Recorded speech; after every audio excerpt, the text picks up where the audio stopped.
Odyssey station. Check out the BetQL network. Wagertainment for every fan. Get sports betting tips from the best in the game. Available on the Odyssey app and our sister station 650 The Bet. Sports Radio 610 presents Seth Payne and Sean Pendergast. We coming to H-Time. Let's get their work in, man. Let's go. Great day, great day. Oh, give me some juice, baby. Hey, what's happening, everybody? Happy Wednesday to all of you. Nice to be with you. One day closer to playoffs. Playoffs 2023 that technically take place in 2024. That's how the NFL denotes it. This is still the 2023 season. I will vote for any candidate who runs on a platform of just changing the U.S. calendar to start the day after the Super Bowl. I like that. A lot. Yeah. So like the year, we can still have January be January, but this would still be like January of 2023. I like where your head's at. Yeah. So like the first time we ever did it, there would be 2 Januaries in a calendar year, and 2 Februaries, but then eventually we would go on to like after February 7th, all of a sudden that would be the new January 1st. A little broken glass. I like where you're at there. Yeah, because we need to center everything in the world around the NFL, around football. I don't know if you noticed, obvious. The 56 highest rated non-sport or 56 highest rated sporting events were NFL games on TV last year. So that is the one thing I wonder, like all the other. The one big thing we put over on the rest of the world as like from the Western Hemisphere was like our calendar. Oh yeah, our calendar. Like, like everybody in like Asia and Africa and India was like, wait, what's this now? Like, okay, listen, we put up with a lot of crap from you guys with your ships and your disease and whatnot, but like now we got to change our whole calendar. Yeah. That was what would push me over the edge. That is what would push you over the edge. If I were some kind of Shah or something, I don't know. If I were some Mongolian king, that would really piss me off. They are calendar bullies. They are calendar bullies. I got to go from the year like 400,000, whatever. All right, good to be with you guys on a Wednesday. Man, we got a lot to get into. Okay, so we've got this game coming up on Saturday, the Browns and the Texans.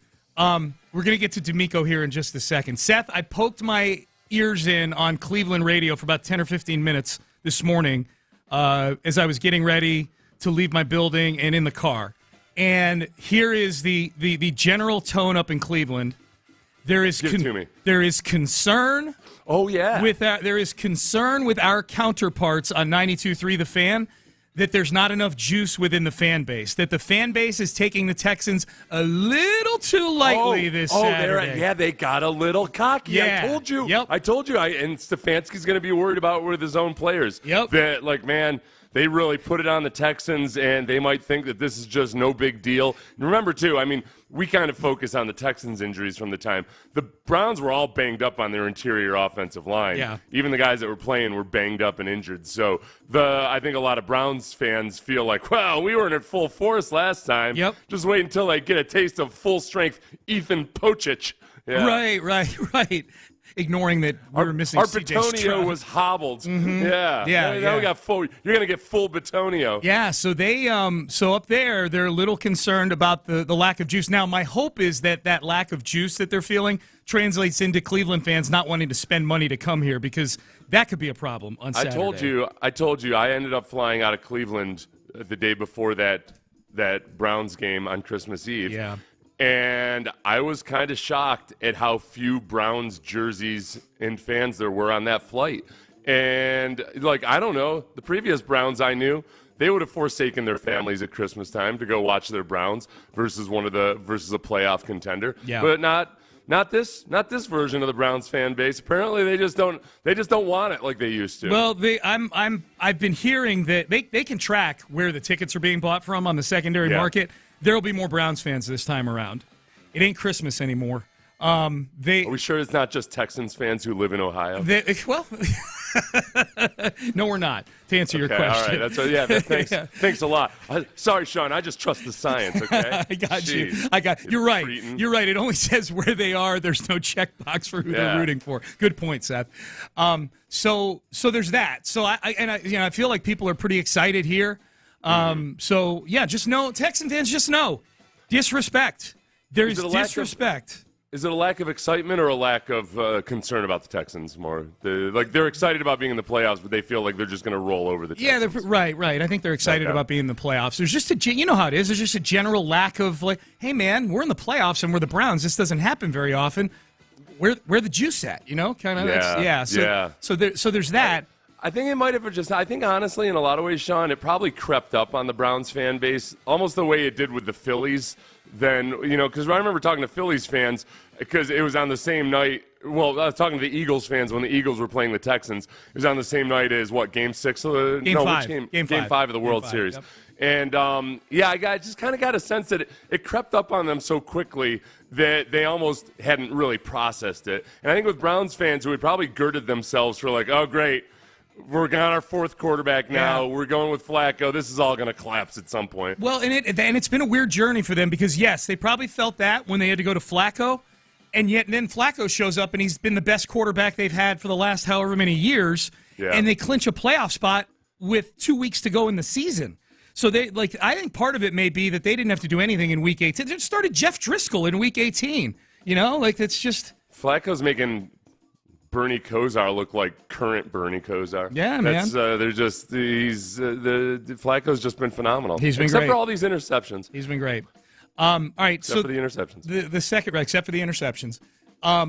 So now the new piece of concern, at least for me and Seth, is DeMeco Ryans' voice. What the hell is this? Here is DeMeco Ryans yesterday talking about the difference between playoff football and regular season football. It's not different. It's not. Everybody wants to make it different. It's not different. It's just a matter of, I told our team today, we've been getting better throughout the year. Each and every week we've gotten better. We just have to stay on that track. Keep getting better. Keep playing sound. Keep playing relentless. Play clean football if we do that, and that's all that matters, right? We focus on playing good football. It doesn't matter that it's the playoffs. The game doesn't change. It's still football. We got to go execute. We got to go play fast. I'm not even joking. I'm more concerned about this than I am Myles Garrett. If he had left out the part about football, I thought he would have been talking about his convalescence or something. Yeah, we're getting better. I've got great nurses. And a great staff. Don't let them. Working the doctors want to tell you it's the cigarettes. It's not. They're doing wonders with NyQuil these days. He sounded. I went back and I listened on Monday when we heard some coughing in the press conference, and there's a mystery cougher. I expressed alarm about the coughing in the press conference, but I was kind of joking. You were 30% joking, 70% serious. That was then I come in and I listened. I listened to the clips last night. I'm like, oh God! You need to everybody practice precaution. Just DeMeco, maybe coach via Zoom this week. Coach, I don't. Yeah. Coach do the meetings via Zoom, and coach from sometimes they can have a tower out there where the coach can go up and do the bird's eye. This would be a good week to do the bird's eye view from the tower with a megaphone. I think, that would be yes. Swarm. Or just from the hydraulic lifts or something. Fellas, you need to swarm. Okay, thanks, DeMeco. I'm not honestly. I think DeMeco will be just fine if he has to coach with a little bit of sickness. I do worry that there's a bug going through the building or something. I too. This is what I'd say. I don't know if our listeners remember that 3-week period a month ago where it sounded like I was about ready to die. I felt great the entire time. That was the thing. I felt incredible. It was the most frustrating thing ever. I felt like I could have gone out and run a marathon. I just had no voice because of the post-nasal drip. The gravelly Seth voice feels like a fever dream to me. Like remembering back, I'm like, wow, that really happened. You were. It sounded like you were dying for a couple of weeks there. It just wouldn't stop. Yeah. And everybody kept saying hey, Seth, you got to take a couple days off. I'm like, yeah. If you would have told me that 3 weeks ago, I would have been out of here for 3 weeks. Right. Yeah. You don't want to deprive the world of your takes either. You had good takes those 3 weeks too. You really brought it. Well, it's because all I did, after the show, I would just lay on my couch, like face down, hoping that all the evil would drain out of me. Thinking of things, yeah. Yeah, I had somebody apply leeches. Right. I got anything I could see, anything I saw on the internet. I was like, yep, looks good to me. In a study of 10 people I made up, this worked 100% of the time. Right. Have a porcupine walking up and down my back. This will work. Sounds good. Yeah, so honestly, The Texans have enough issues with injuries right now, particularly on the defensive line, that I would be concerned if there was some kind of illness running through the building. I would too. I'm slightly concerned about this. We'll have to now. CJ sounded fine. Yes. We'll have to pour over some of the clips from the locker room and see if we noticed anything. Whoever's coughing, stay the hell away from them, please. Stay away from the just players. Put on a mask and sit up in the corner or something. Right. No, because someone will generate the content. By the way, the line on this game is up to Browns -3. More disrespect. -3? -3. The Browns are a field goal favorite in this game. Okay. They were a 3-point favorite with Case Keenum playing a few weeks ago. They were a 3-point favorite with Case Keenum playing. What happened since then? Case Keenum and Davis Mills played in that game. Yeah. Then the Texans came back and won a couple games. Yeah. I think maybe people saw a look at the offense with CJ but without Tank Dell and think, okay, well, this is fine enough, but it's not as explosive as it once was. Yeah, I think this is all about the Browns destroyed them in Week 16, and it's a pretty recent memory still. You know what I mean? Didn't happen in Week 3. It happened 3 weeks ago. At least one of those issues from a couple weeks ago is still an issue, which is that Jimmy Ward went out in the 4th play of the game, and Jimmy Ward remains out. I think it's different, though, when you can prepare for it for a week as opposed to when you're preparing for it on the fly. Steven Nelson was in and out of the game with injury, so if he can stay healthy, that's fine. I mean, the biggest issue by far, and the thing that could swing the pendulum the most, is that 2 of your best players, Will Anderson and John Grenard, both have ankle issues, and at this point Will's going to play, but he only played 30 snaps in last week's game. Wasn't as productive as he had been the week before where he only played 12 snaps. John Grenard, we don't know if he's going to play. And where that really hurts you is that's the area of opportunity versus the Browns. Bingo. The Texans' defensive ends versus the Browns' offensive tackles are the one spot where you've got a decided advantage. And if those guys can't go, that's a big hit. So usually you wouldn't say like one position player makes that big of a difference. I think having just one of those guys like healthy and productive or relatively healthy and productive goes a long, long way in this game. Yep. All right, Payne and Pendergast with you. We got a lot to get to. We're going to revisit the big thing Nick Caserio said yesterday on the show that got a whole lot of people, not just in Houston, but up in New England talking. And also, Seth is 1,000% confident that a Texan soon-to-be free agent is going to be back next year based on something C.J. Stroud said yesterday. That's a good tease. Thank you. I'm going to stick around. Yes, I need you to. All right, we're going to do that next. West Point Lincoln. The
Voltaire.com. Sports Radio 610 presents Payne and Pendergast. Payne and Pendergast with you on a Wednesday. Good to be with you. Ocho is saying Browns -3 is easy money. Vegas is being generous, but I'll take that bet. Oh, Ocho, come on now.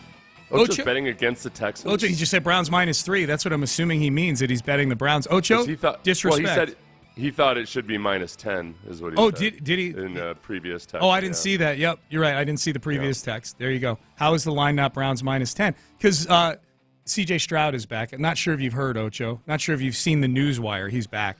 Yeah, and that is, I know, and the common response to that is, well, C.J. doesn't play defense. No, but theoretically he does keep the offense on the field and offset some of the incompetence that goes on. So the defense, there are reasons to believe that the defense should be better than they were. But even if you don't believe that, just by virtue of having CJ out there and soaking up time and scoring and offsetting some of the damage that Joe Flacco can do, then you should have a closer game. They can't be worse than they were against the pass, and they were good against the run.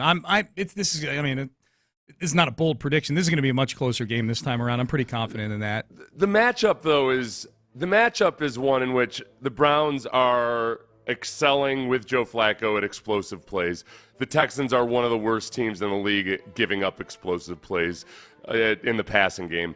And, look, that's a bad matchup for the Texans. That's the thing that, in some respects, you have to give up a couple things. Like, you might give up some of your dominance in the run game just to stay back and be sure you limit the explosive passing games. And you have to create turnovers. At some point, Joe Flacco has thrown 8 interceptions in 5 games. I'd say some of them, like the 2 he had versus the Texans, weren't actually bad interceptions per se, but he has had some of his classic Joe Flacco interceptions where he tries too hard to thread the needle, And if you can muddy up his vision a little bit, and again, this is key. Everything I'll say about defense, it starts with, Grenard and Anderson, shoot whatever body parts up you have to shoot up. Experiment with whatever you got to experiment to get out there, and they are vital players this week. You got to have at least one out there, and I think Will definitely be out there. It's just a question of what version of him that they get. So, Seth, you are 100% confident that one of the Texans' soon-to-be free agents is coming back based on something C.J. Stroud said yesterday. Based on that and a few other factors. But, here is C.J. Stroud talking about his tight end, Dalton Schultz. Yeah, Dalton is he's a dog, man. He's a great player, but he's a great person. He's one of the first people that I really bonded with well when I got here, and he was just honest with me. He was probably the person to keep it really honest.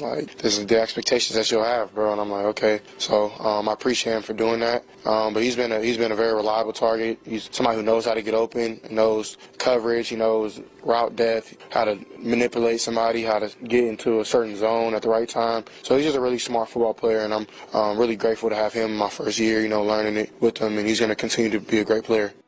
When CJ talks about how Dalton Schultz was the first guy to tell him how it is, I wondered, okay, you could go a million different directions with that, and who knows what he was actually talking about. At first I thought on the X's and O's side of things, but I wonder if part of it was just, hey, man, I was with Dak Prescott, and I see how it goes with the highs and the lows and the credit and the blame and everything like that, and you just got to keep your head steady. It's been, and I think a lot of that advice probably won't really factor in until these ensuing years. Mm-hmm. CJ had such a promising and such a good rookie year that I don't know I can't remember a time since the preseason that he really faced a lot of criticism. The Ravens game, I guess. But he had to face it in the preseason where people were gushing loads of praise on the other rookie quarterbacks, and he was just steadily ascending to having one of the best rookie seasons ever. Yeah, I don't know that I would couch it as criticism necessarily, but I think there was concern that maybe the league had figured some things out after that Panthers game, coming off of the bye week where he only threw for 140 yards against the Panthers, and you lost to them, who they hadn't won a game all year. Very good point. Yeah. But I when I think of this, when I think of what Dalton Schultz is talking about and kind of what you're talking about, there's a level, there's like a next level of kind of vitriol that comes with the criticism I think Dalton's talking about. You know what I mean? Yeah. Like where it's like true, like it doesn't get personal, but there is there's like some fan anger baked into it. You know what I mean? Well, and I think like the standards that are set for you and the expectations. You know, Dak Prescott was one of the guys that bet on himself and waited an extra year and then got paid even after hurting his ankle. Like, so aside from all that, the other part of it that CJ was talking about in terms of Dalton reading the defenses, Dalton adjusting his routes, knowing how to manipulate routes, we saw that perfectly in the Atlanta game where they tweaked that play. Dalton worked the safety perfectly and baited him with a double move and ends up getting a touchdown in a game that was ultimately a loss, but was still, that was perfect. That was just perfect. And that was something that CJ and Dalton hatched up.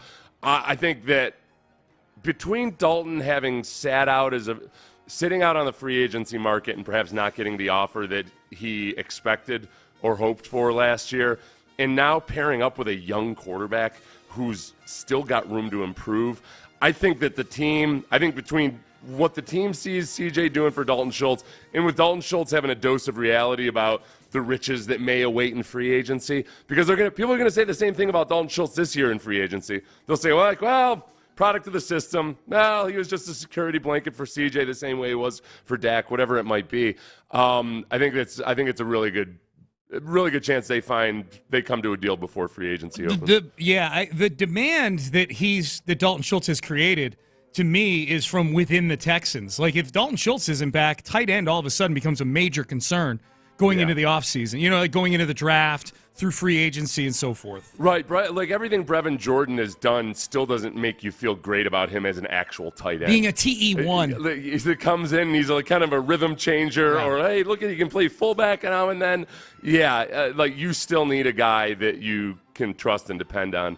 And in both the run game, you know, and Dalton Schultz, same way he was in Dallas, like as he's learned the scheme, he's improved as a run blocker. And as he's learned the scheme, he's improved as a go-to guy in the passing game. The off-season documentary that they did on CJ that you and I kind of broke down a few weeks ago, it's on YouTube. It's about 45, 50 minutes long. It's worth a watch. It's decent. It's pretty good. But with respect to this topic, there's actual moments in that documentary where Dalton Schultz is having those conversations with CJ. When they're in like the back of the car going to whatever restaurant or I think they're going bowling or something like that. This is when CJ had all of his receivers and tight ends out to L.A. to some big Airbnb to throw at UCLA for a few days, and they hung out socially all week too. Tank Dell's featured pretty prominently. Dalton's probably the next most prominently featured teammate after Tank, I would say, in that. Yeah. So you can kind of see some of the seeds of that relationship that you're talking about in that documentary. I think too. You know what I like about CJ. CJ talked. He was on the McAfee show. He was talking about how creating an environment is tough with guys that are not tough, but he said it's different in the NFL because you've got older guys who are married and all that. But it's pretty cool that we know CJ does hang out with the married guys a good amount. Yeah, that does tend to be one of the divides sometimes, is the married guys versus the married guys with kids, especially versus young single guys. They're obviously going to have different interests. Like CJ really tries to get to know everybody.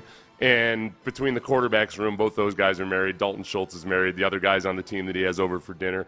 It's just it makes me feel good about it. It makes me feel good about CJ because at the very least we know that sometimes young athletes are so consumed with everything the single life has to offer as a young single guy that it can subsume some things. We know firsthand. Absolutely, yeah. I bet the wives love CJ, and I don't mean in a nefarious kind of way. I'm just talking about I bet because he's so thoughtful. He's not creepy. You know what I mean? Like he probably has pretty good conversations with them. Like when he goes out to dinner with Davis and Case, I bet the wives, Mrs. Mills and Mrs. Keenum are big CJ Stroud fans. He's probably always he's probably under barrage from a lot of matchmaking attempts. Yes. From either the wives, and then it's one of the hardest things about being a young church-going person, male or female too, is the barrage of matchmaking efforts when you go to church as a young single person. Yeah, it drives some people away from the church. Ironically enough, they're like, I can't I can't be getting hit on by grandmothers on behalf of their grandsons every time I go to try to worship the Lord. I'd ask to see what she looks like. You know what I mean? You know, well, you're okay. Well, let's see. Yeah, maybe. Man, I'm just trying to come in and receive the word, and here I am, like having to reject people. You know, like what am I getting? Like, can I see a picture of her first? That's what I would do. I'll have you know, I'm kind of superficial. Yeah. I got a type. Nick Caserio was on with us yesterday, and the big thing to come out of that conversation was a vehement confirmation that he has no plans to go back to New England. Not just that, you could tell that Nick was very frustrated, almost angry about some of the reports. It happened last season. It happened last week with Jason La Canfora.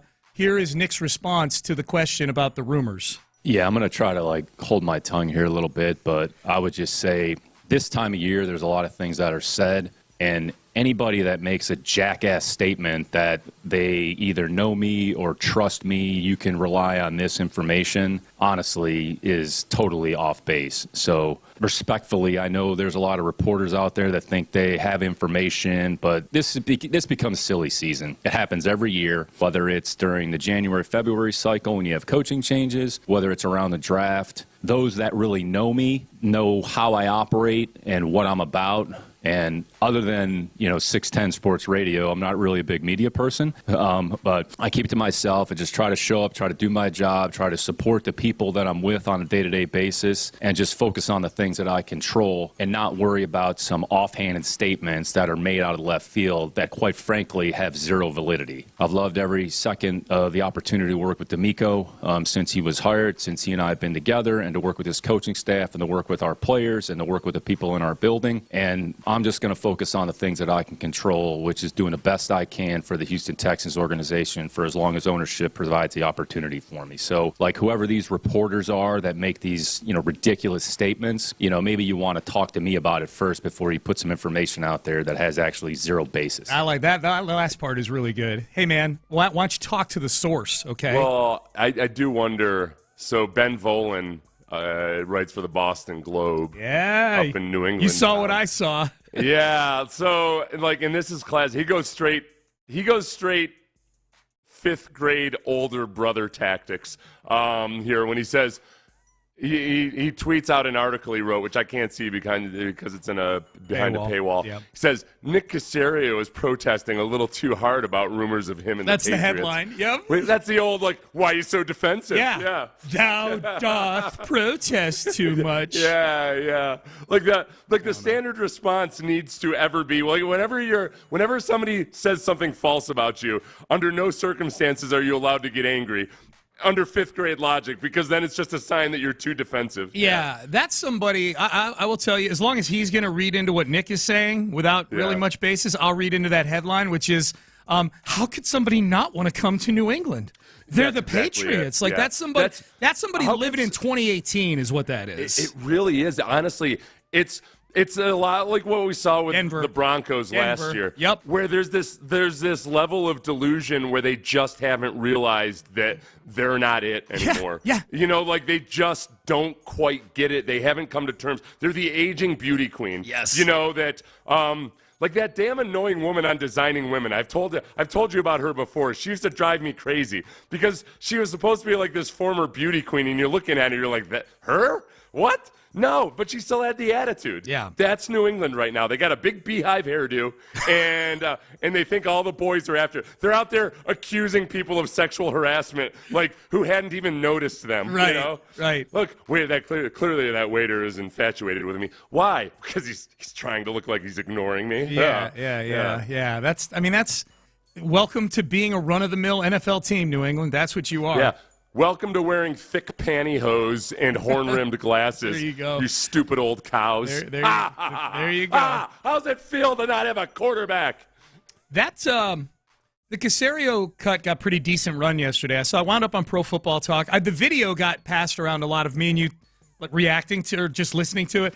I say reacting to it because I forgot doing this, but when he as soon as the word jackass came out of his mouth, I looked at you and I pumped my fist. People like that. I keep forgetting, like, people can see all of our reactions to everything. Forget I'm on video. Yeah, I got to stop picking my nose so much. React, man. React. No. The reaction is fine. It's the other things I do. There's one, I don't want to say who it is. There's one former player who has a really good podcast and a YouTube channel, but like he's got a habit of like picking his teeth, like in a way that he's doing it almost. I think he just forgets that he's also on YouTube. Yeah. But he like really gets in there like with his fingers and everything and like picking his teeth and stuff. Okay. And he's otherwise like one of the coolest people in the world. It's just strange. It's a weird habit. All right, Payne and Pendergast with you on a Wednesday. John McClain joins us in a couple of hours. In the 8 o'clock hour, John McClain joins us. We had another firing yesterday in the NFL.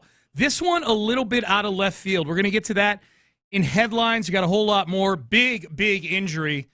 Big player announced out for this weekend that we'll get to as well. Stay there. You're listening to Payne and Pendergast. But first, Dr. Ben Salento.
Live from the Twin Peaks studios, Sports Radio 610 presents Payne and Pendergast with today's headlines.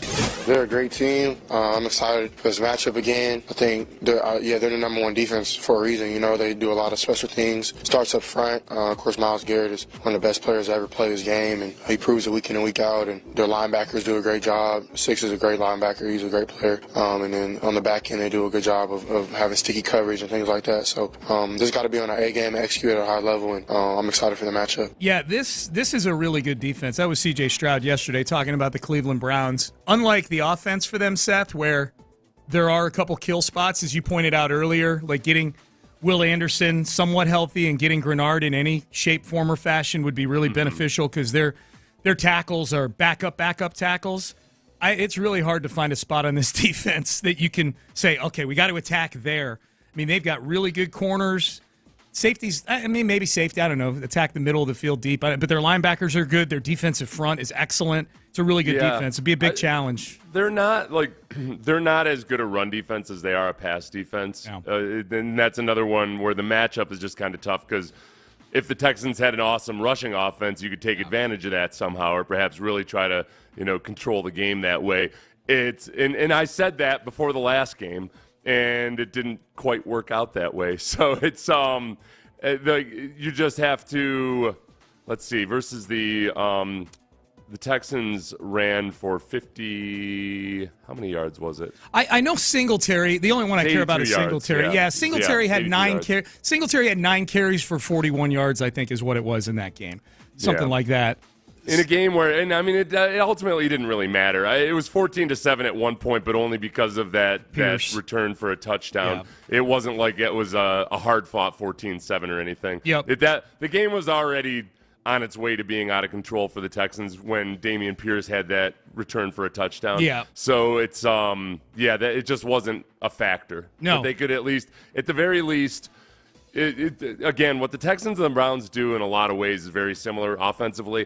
They're going to run the ball no matter what if they can use it to set up the play action, whether it's successful or not. Because the Browns have not been successful running the ball, but they just keep hammering away at it, and it sets up the play action, and they take advantage of it. Yeah, they're Kubiak. Stefanski literally worked for Kubiak, or worked with Kubiak up in Minnesota. So, yeah. Did you have something? No, the Texans had 54 yards rushing. Sorry. In that game. Oh, that's okay. Yeah. Sean, I'm not allowed to look up stats during a segment. Well, what can I do? Yeah, I can't. What do you want me to reach over and slap you? What do you want me to do? Yes, you can slap the sass out of me. Yeah. The other bit of Texans news that popped up yesterday is that this is from the Chronicle, and one of the sons of Janice McNair, Houston Texans owner, has asked a Harris County probate court to declare her incapacitated and appoint her a guardian, according to Harris County probate court records. It's Kerry McNair, who is Cal McNair's brother, son of Janice and the late Bob McNair, and this got submitted on November 27th, an application of guardianship of an adult person and estate. And for purposes of, just the complete story here, Janice, who's 87, and Cal are both opposing the application.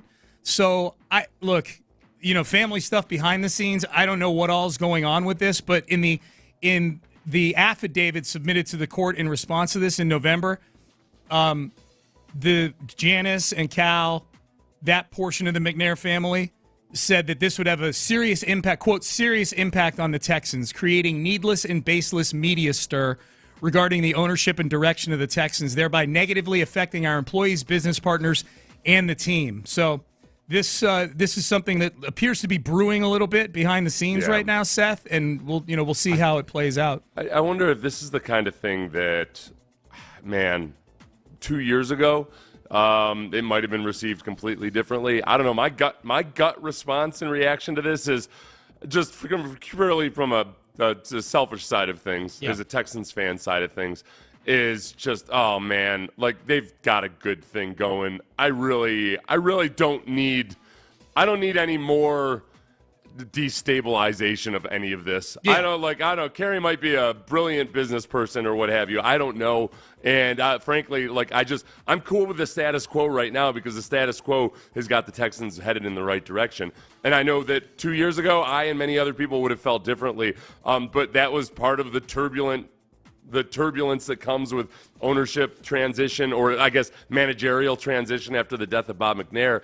And they figured some things out. So purely from a selfish side, I don't like it. And then I think kind of like from the human side, it's just it's a sad state of affairs. I just hope that most people when they're in their 90s don't have to deal with one of their offspring suing them, right. Or trying to, or have to watch the infighting or whatever. I have zero clue about what's going on, who's right, who's wrong, or whatever. Yeah. It's just it's ugly. It doesn't wealth doesn't protect you from the really ugly side of family life. Sometimes. Yeah, I mean, the only thing you and I are qualified to come at this from is the Texan fan football perspective on it, and I'm with you. I think Cal and Hannah both, I think, have had a huge, kind of 180 in terms of popularity and affection from the fan base, and I think a lot of it's been done through the hard work of both of them to reconnect with the fan base. And the bottom line is they've made some very, very good hires over the last year that have had everybody kind of back on board. That's where, I see all these people in Tennessee talking about, we're doomed for 10 years now. The organization's lost all credibility. You got to remember, in the NFL, as one of our listeners educated us the other day, what is it, an oligarchy? Whatever it is, it's when a bunch of businesses it's communism, except when businesses get together and everybody's in it all for the common good. It was a word I'd never heard before until you said it on the show. Yeah, but basically, look, you fall upwards in the NFL when you fail. You end up getting better draft picks. You end up ultimately having more cap space if you just have a smidgen of handling it the right way. And there's always a reset button. Ultimately, it always comes down to, do you hire the right GM? Do you hire the right head coach? And then do those two, if they do have a good working relationship, stumble upon a good quarterback? And then boom, there you go. Bada bing, bada boom. Everybody's happy. All right, speaking of which, the Tennessee Titans fired Mike Vrabel yesterday. How surprised were you to see the headline, Titans fire Mike Vrabel, yesterday?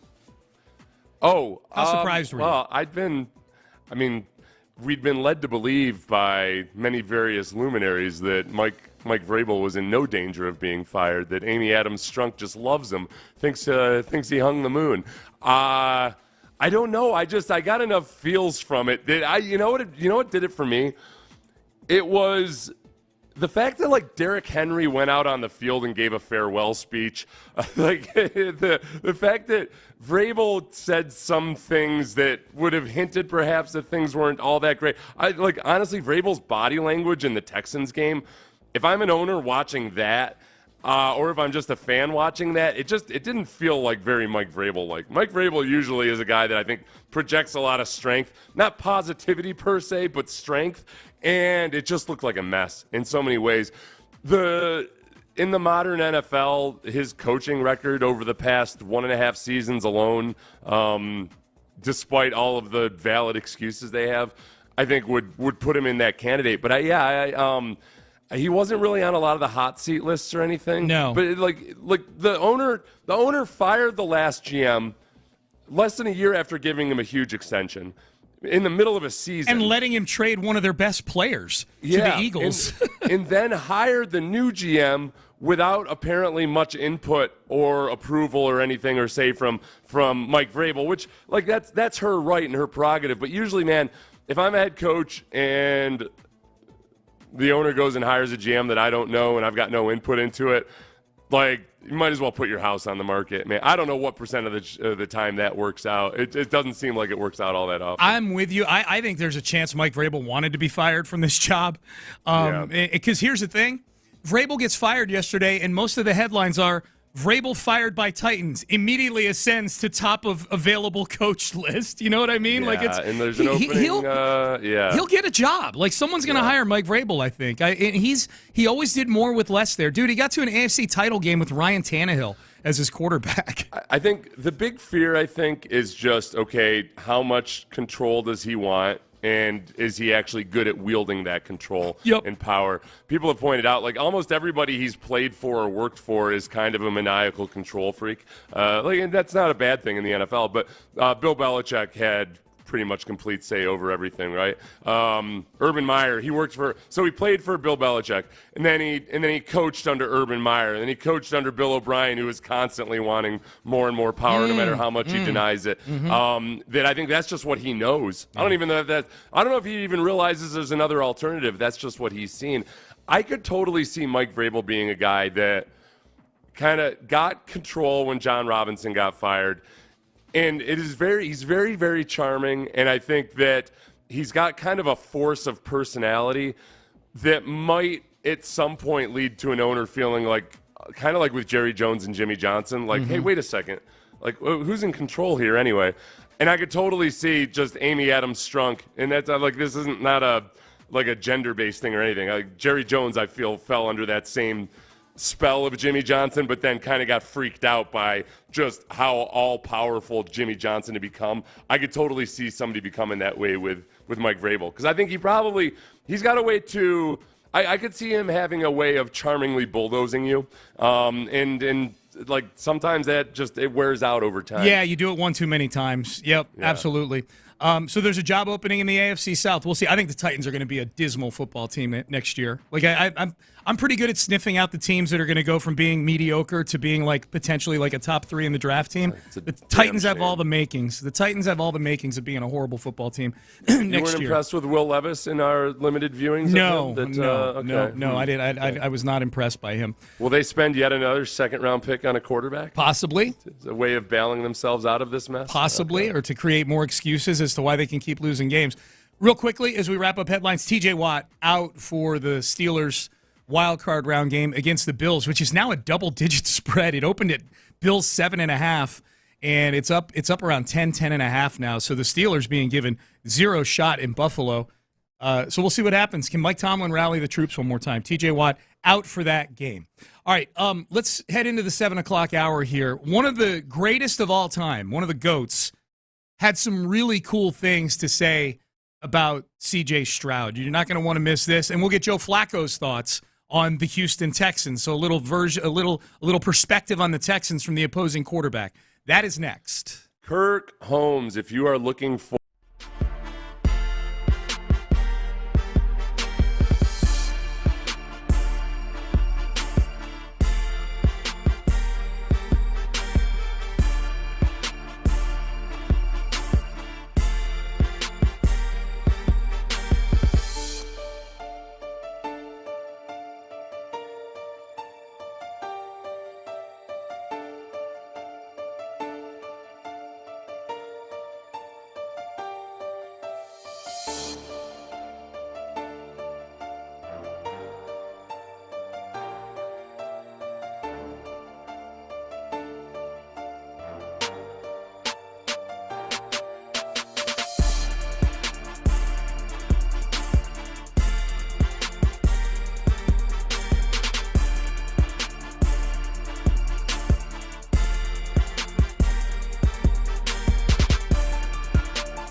Insider access, exclusive content. Sports Radio 610. The Texans play here. An Odyssey station. Sports Radio 610 presents Payne and Pendergast. All right, good to be with you, Payne and Pendergast. Real quick, and then we'll get to a GOAT's comments about C.J. Stroud. People are seeing you laugh on the YouTube, so they're going to wonder what you're laughing at right now. I'm laughing at some stats I'm going to share with you when we talk about C.J. Stroud. Okay. Yeah. I can't wait to hear these. Real quick, Tex, this goes back to the audio we played earlier of Nick Caserio yesterday, vehemently denying that he wants to go back to New England or go anywhere other than stay here in Houston. Ben Volen is a writer up in Boston who thinks that Nick Caserio doth protest too much. Middle Screen points this out. He said, I didn't realize Ben Volen's pinned tweet is from November and says, Patriots like Mayo, but if Belichick leaves, they may want Vrabel and Caserio. So Volan's got kind of a vested interest in this now, since he's got his pin tweet headline article from 2 months ago up there. That when I read that, for some reason it didn't register that he was like talking about Gerard Mayo, and maybe it's because I had just mentioned Will Levis. Yeah, I thought it was like I thought it was a metaphor for something like Patriots like Mayo, but like if Belichick like Belichick is the mayonnaise. Yeah. So if Belichick leaves, they may want Vrabel and Caserio. Like Vrabel and Caserio more like the ketchup and mustard. Mustard I don't and know. relish. I don't know. Yeah. That'd be the poster. Yeah. Ketchup and mustard. Yep. Yeah. There you go. Mustard and relish. Jackie. Listen, we put ketchup on hot dogs where I'm from. Okay, gross. Sick weirdos that think that that's somehow strange. It's nasty. Jackie Goss, the Texans North up in Boston needs to adjust their expectations. I'm so tired of the Patriots trying to copy the AFC South. Everything. And pluck up various people, but especially the Texans. We are not. Bill O'Brien. Yeah. Everybody, it's been proven. You try to take somebody from the Texans and make it work up in New England, and it's not going to work. Bill O'Brien was a dismal mess this year. Yep. Okay? So stop trying it. Patriots, it's sad and pathetic. We are not the Texans North. Not that it's not erotic, though. Robert Kraft. Oh, I can't wait to watch him rebuild. Bob Kraft, I bet Bob Kraft is actually like 46 or something, isn't he? He strikes me as that kind of guy. Like when he was ridden hard and hung up wet. Like when he first proposed to the boss's daughter, which is what he did, everybody. When he first decided to shag his way to riches. That's right. Like her father was probably like, "Why did you bring a 68-year-old?" I'd like to marry your daughter. All right, let's get to Peyton Manning. This guy is so slow. He'll never do anything dodgy in a massage parlor. Never. This guy, I can trust this guy with my daughter. That's right. She was dead by then, but I was gonna. What? I thought about pointing that out. Yeah. People die. Yeah, you know? it happens. Peyton Manning, still alive. He had this to say. He was on a podcast with Kevin Clark. And Kevin Clark was talking to Peyton about just how difficult it is being a rookie quarterback. And Peyton was making fun. Peyton was saying he wishes somebody would break his record of most interceptions thrown in a season as a rookie. Like he's like, of all the records that are going to get broken by of his, that's the one that he'd really love to get broken. And he was having a lot of fun with it, kind of poking fun at himself. But Kevin Clark, brought up C.J. Stroud and just how good C.J. Stroud has been at taking care of the football, and asked him this.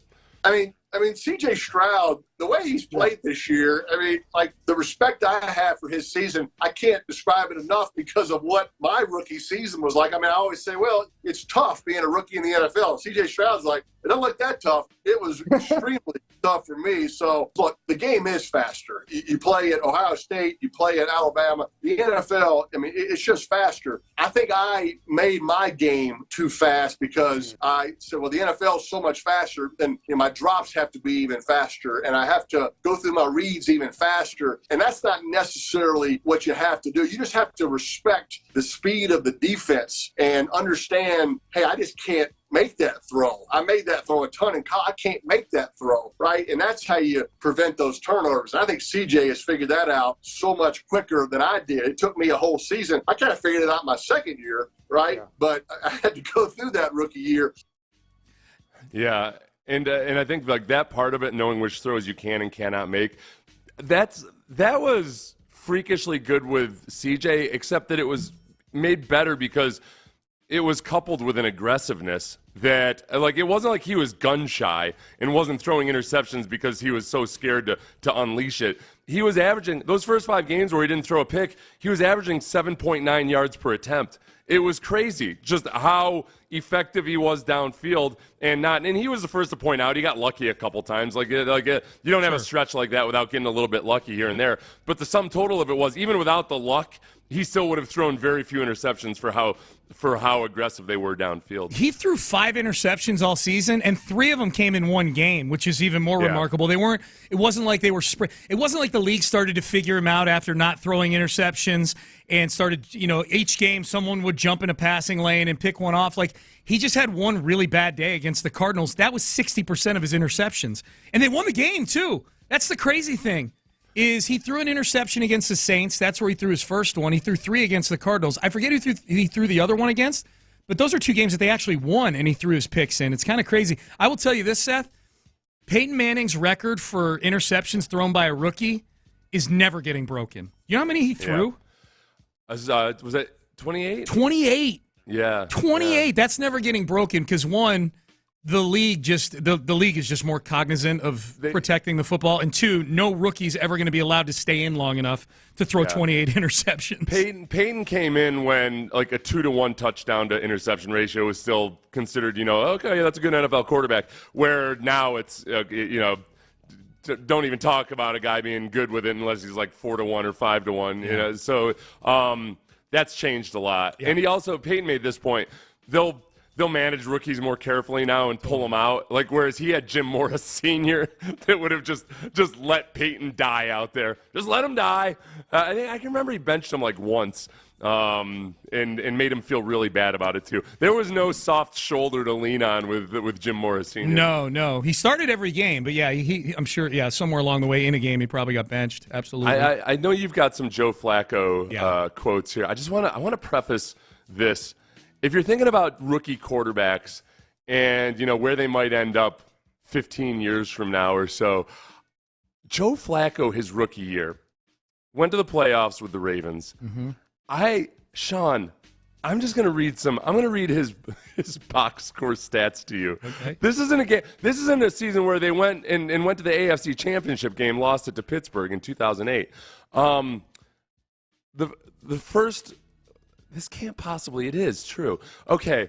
The first wild card game versus Miami, he was in a victory. He was 9 for 23, completion percentage of 39% for 135 yards, 0 touchdowns, 0 interceptions. 43% or 39% completion rate. Dude, the second and game, they won 27-9. They won 27-9.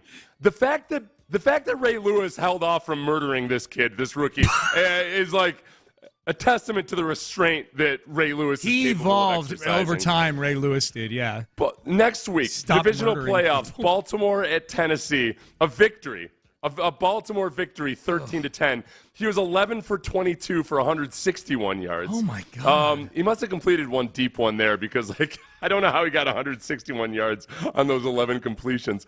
But then in the championship game, that's where everything came home to roost. Final score was Pittsburgh 23-14. Yeah. So Baltimore, again, the defense held Pittsburgh to 23 points. Flacco was 13 for 30, completed 43% of his passes for 141 yards, 0 touchdowns, 3 interceptions. 3 interceptions, including a pick 6 to Troy Polamalu to get the over. And you know how I remember that?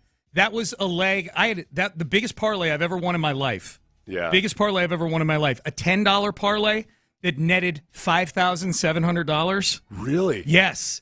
It was an 8-leg parlay that had a bunch of underdogs in it. Really? Yes. And one of the legs of that parlay to keep it alive, I had the Steelers minus the points, but I needed the over in that game, and the over was like 41. Oh. And the Ravens had the ball. So the only way it looked like I was going to get the over is if the Ravens also covered the spread. So my parlay was going to die unless I got a pick 6. And Troy Polamalu intercepts the ball at midfield. And he jukes, and he jives, and he runs, and he spins, and he gets into the end zone. And I stood on the counter at Jake's Philly Steaks while he's running it back and screamed, "Run, you magnificent son of a bitch!" And he scored, and I netted $5,700. And everybody who was sitting with me at that bar that day, I took out to dinner that week when the money showed up. Oh, really? Yeah, I did. Oh, that's good. Yeah. That's how the poor. It's good karma, yeah. So what did you have Twitter at the time? Did you tweet about it? Probably not. No. It was. I was on Twitter like 2 months later. It was early 2009. Yeah. Really? Yep. That's what X used to be known as, kids. Yes. So Flacco, the funny thing is, you look through his playoffs, and few and far between are the games in which he completed over 60% of his passes, including that Super Bowl run. Yeah. Including the Super Bowl run. The first 3 games, this is his completion percentage in that Super Bowl run. 52%, 52%, 58%, And then finally, in the Super Bowl versus San Francisco, he was 22 for 33, 66%. Yeah. But just like notably, like 11 touchdowns, 0 interceptions in that playoff run. Yep, no turnovers is a big thing. Here's Joe Flacco yesterday on how different he expects the Texans' approach to be on Saturday. Yeah, listen, I mean, I think anytime somebody plays like that, you're definitely going to go into that game and say, all right, we're not getting beat by that guy again. But once again, it's not my job to worry too much about that. It's my job to go out there and play on Saturday and just, do what the defense tells me. And you don't want to overthink it either. You don't want to, you don't want to take your head off of Amari just because you think that they're going to have some gigantic plan for him. We got to be ready for everything. Yeah. And that pretty much echoes what DeMeco has said, that the Texans don't necessarily have wrinkles defensively that are huge and noticeable. I thought a lot of what DeMeco is going to do at times would be just kind of, swapping responsibilities, disguising blitzes. I thought they did a good job. They did a really good job selectively blitzing in this last game versus the Colts and came up big at the end of the game. I don't know how much. I was trying to go back and think about, okay, how much of it was the play calling and the play of the defense versus Jonathan Taylor on that last drive versus, okay, was it Jonathan Taylor's bum ankle? I mean, there were at least a few of those plays. I don't think like Derrick Henry in his prime would have gotten out of the backfield on it. They were deep in the backfield and they had him hemmed up. There were one or two that maybe a healthier Jonathan Taylor would have burst out of, but they hemmed up Zach Moss in the first carry in that one too. Well, there was one where he ran into Josh Downs. Like Josh Downs was doing some kind of motion. It was a short yardage. In the backfield, that was an ugly one. Yeah, right? I mean that prevented them from staying on the field on that drive. That was a third down if I'm not mistaken. The Bengals was the other team that CJ threw the pick against to let them back in the game. The almost pick six that let the Bengals back in. So all I know is the Texans are 3-0 when CJ Stroud throws an interception in a game. So go out there, throw a couple picks, and get us a win, CJ. Totally non-correlated. The complete Kirk Cousins type of stat. CJ Stroud is 7-3 against teams with a winning record this year. Okay. So there you go. Yeah, that is non-Kirk Cousins. Now, the one thing, Kirk Cousins would have loved this schedule the Texans played this year. 16 noon Sunday games. Cousins would have thrown for 6,000 yards on this schedule. Just nice, get up and, go to work, go home, be in bed by 7. Hang out with his kid, watch, they play video games with his kid, his 6-year-old kid with the binky in his mouth. Absolutely. Mm-hmm. Yeah, absolutely. You know what else, too? I was thinking about this morning. And I think there's going to be a lot of Texan fans that are probably happy about this, at least a very vocal minority, that when we mention the name Deshaun Watson, go, why are you guys bringing up Deshaun?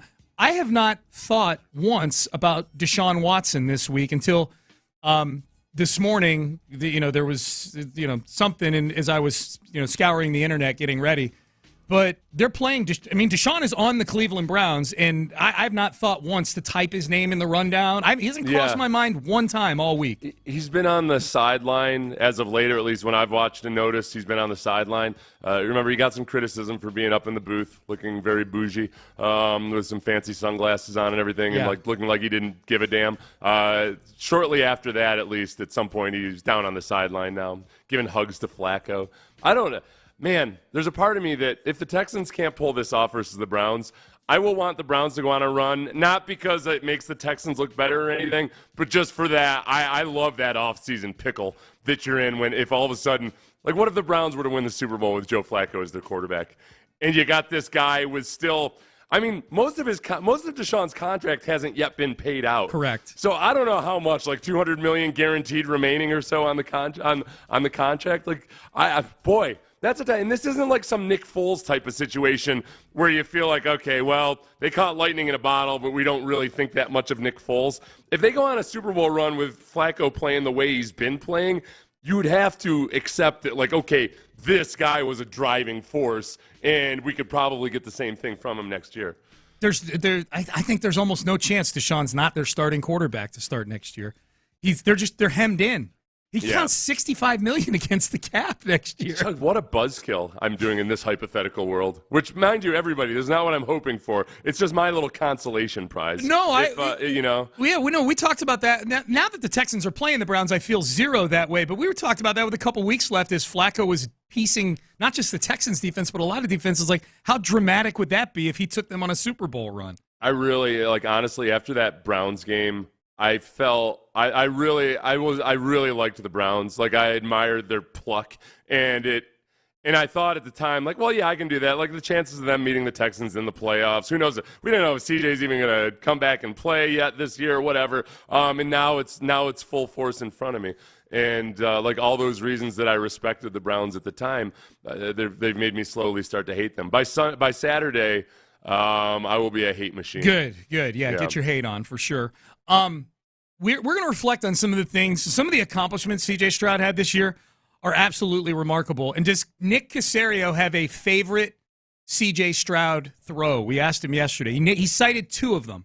We have them next. The AFC South belongs to the Texans.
610 presents Payne and Pendergast.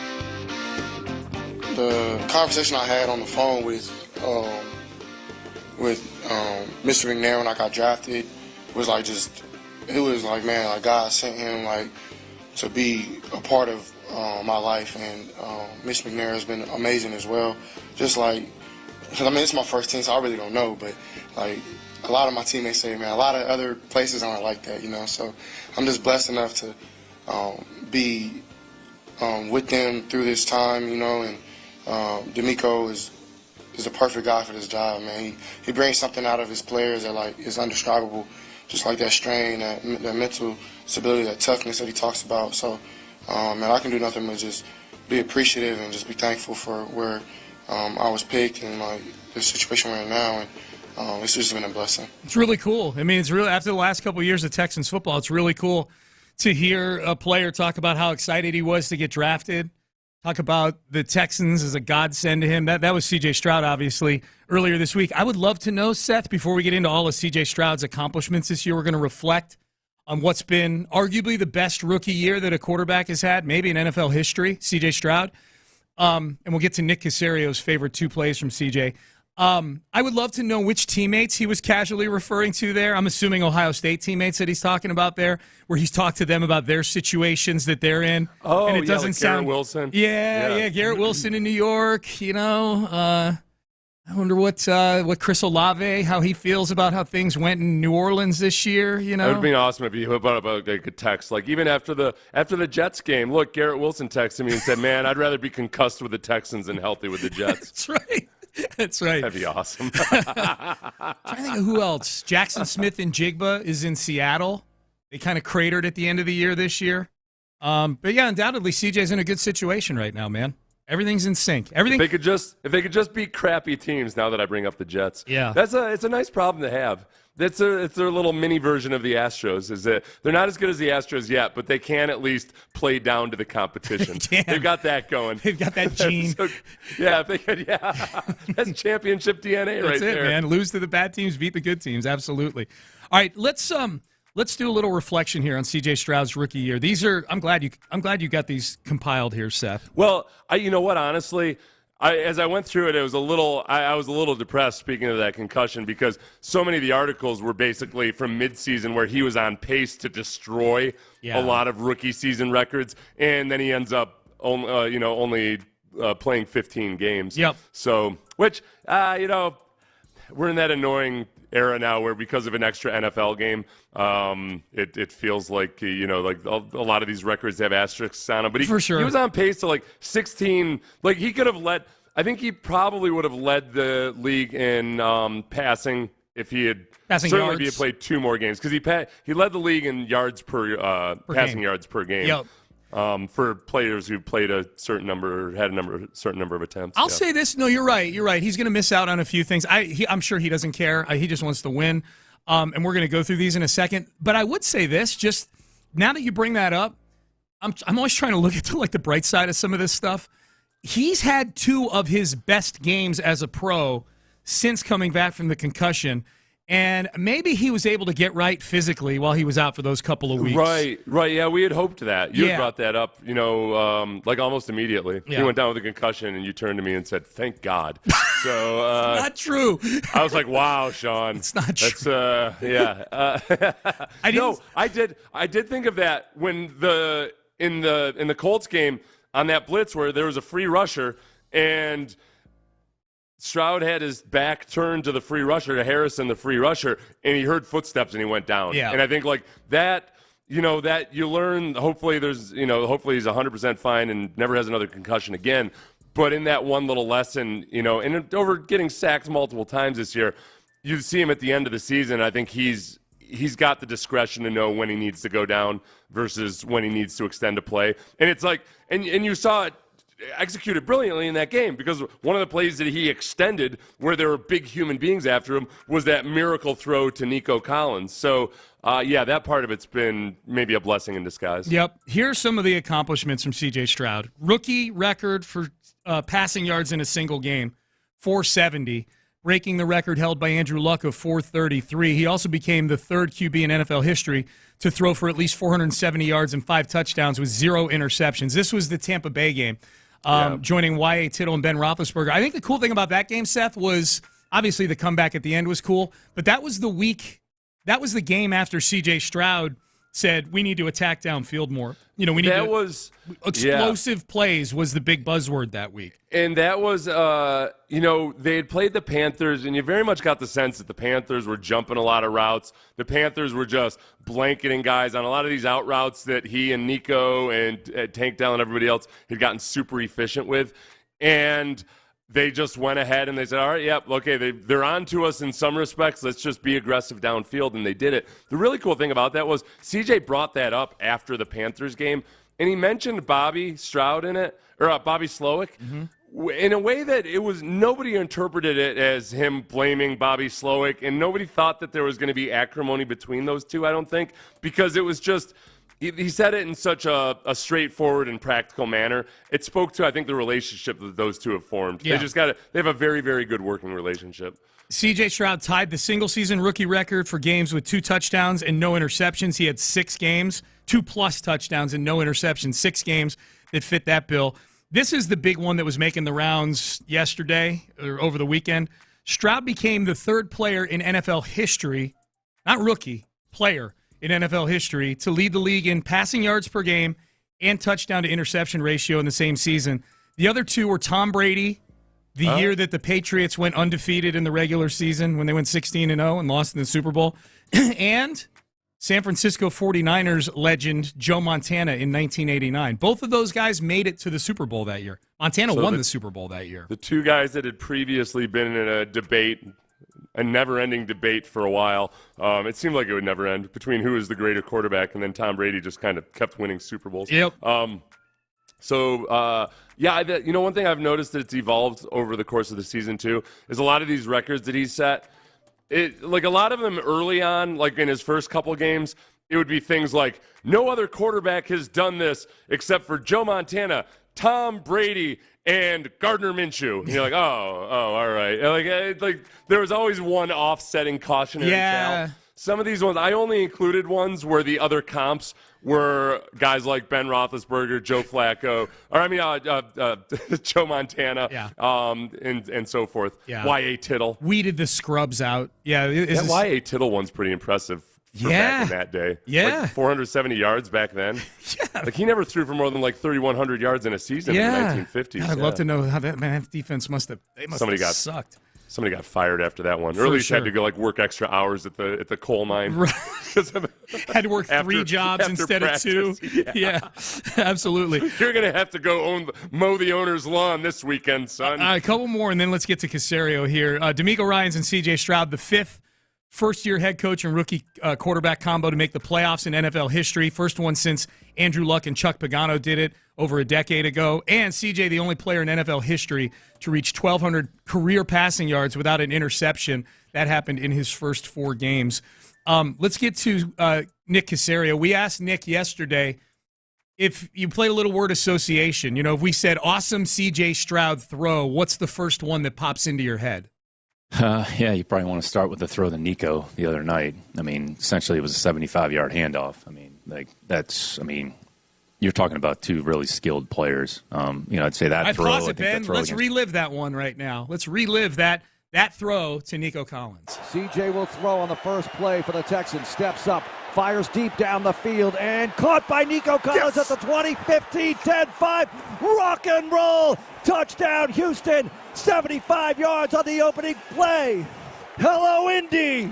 Unreal. Yeah, all right. What else, Nick? Is there another one that you liked? I would say, top-notch throws, which when you throw the ball down the field, typically it's pretty, not lower percentage, but, there's just more incompletions than there are completions. But to be able to throw the ball with accuracy and placement in those particular situations, I'd say those are, 2, that kind of jump off the tape. I think just overall, the passing game, for the most part, we've done a good job with the overall execution of it. There's been moments, where we've had some throws we'd like to have back, some plays we'd like to have back, but in overall, I mean, made good decisions. DJ's made really good decisions. Anytime your touchdown interception ratio is what it is, it means you take care of the football. Your ball placement is in the right spot. You understand the integrity of the play. You understand what's being asked to play. You understand what your options are on the play. And that goes back to the play design. This goes back to Bobby, Gerard, the offensive staff. So, I mean, CJ's a talented player. He's done a great job. Collectively as a team, we put ourselves in a position. Ben, so I just want to talk about CJ. Two. Actually, there were two. Okay, he mentioned Tank. Did Tank get edited out by whoever edited that audio? I want to hear Tank Dell's catch in Week 3 because I was here. Nick mentioned it yesterday. I want to hear it, Ben. My God, Ben, I want to hear it. Tank Dell's catch. No, just the catch, Ben. Just the play-by-play is fine. Yeah, just the play-by-play. Second down and 7 from the 48 of the Jags. Stroud fakes the give. Now guns long downfield, and he wants Tank Dell, and Dell has the catch inside the 1-yard line. Stop there. Yeah. Big play to Tank Dell. That was right in between three guys. That's one of mine. I like that one. Which was, Clinton pointed out right on the landmark too, which is like right on the hash probably is where he should have anticipated the ball. Yeah. That part of it has been really good. His deep ball accuracy and again without throwing interceptions while throwing with accuracy deep. It goes into that's where the whole beautiful mind stuff starts, where you can see the different all the chess pieces moving around beforehand in a way that other people just don't see it. Yeah. He's got a really good feel for that. Included in that Nico Collins throw too. You just have to have a very good sense for where people are, where they're going, and where they're capable of getting to. Yep. To have, which ironically is exactly the thing the S2 cognition test is supposed to be able to measure. How can I keep track of multiple moving objects all at once? It sucked at that. The S2 test. I'm excited. We're getting. I hope Dave Tepper buys that company just so he can fire everybody in it. Fire everybody. He's known. Supposedly there's all kinds of stories about Dave Tepper basically having vendettas against people and being super super petty about everybody listening. Imagine the most petty you've ever been. And felt and wanted to get somebody to have their comeuppance, and now imagine you had several $1 billion. Yeah, Tepper follows through on it. Yep, yeah, absolutely. He bought a house of somebody. He basically bought a house that somebody else wanted and had it destroyed just to stories like that. Yeah, I don't remember the actual details. I'm fearful that's how I would be as a billionaire. That's why I'm not a billionaire, because I don't want to get like that. Dude, there's no way in hell I ever want to be a billionaire. Unless I can remain anonymous. Yeah. I'll be there are those. Yeah. I feel like there are a lot of people that are billionaires that aren't on the Forbes 500 or whatever because they figured out a way to. They own a bunch of real estate. They're all owned by LLCs, and you don't want that headache, man. Nope. All right. Myths about the Texans and the Browns busted. That is next. But first, no myth over.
to those who qualify, including the GI Bill. Live from the Twin Peaks studios, Sports Radio 610 presents Payne and Pendergast. So Dan Graziano of ESPN.com has myths about the 14 playoff teams, and he attempts to bust these myths in a piece on ESPN+. Yeah. Let's skip right down to the Texans and the Browns, the 4 and 5 seeds. Again, if you want to just think, recognize your blessings. Gone are the days when in any article that had was written about the entire NFL, when you had to scroll all the way down to 30, 31, or 32, or do a Control F or something. Now it's like, for one, a lot of times they're right near the top of a list, or if you get to the playoffs, there's not that many teams to scroll through. No, so it's just it's very, very nice. Damn 4 seed, man. They're the 4 seed in the AFC. All right, here we go, Seth. I'm going to have you assess these myths. Yes. The myth. We'll do the Texans and the Browns. The myth, according to Dan Graziano of the Houston Texans, the Texans have enough at receiver to cope with the Tank Dell injury. Yeah, I was a little confused about that being the myth. Like, I don't think that's like necessarily carved into a stone at the Acropolis. Yeah, like it's like, and Zuth did say the Texans are just fine at receiver. Nobody's saying that. This is proof that the Texans are still not completely back on the grid. I'll tell you. Well, yeah, because like they had to concoct this crap, including this.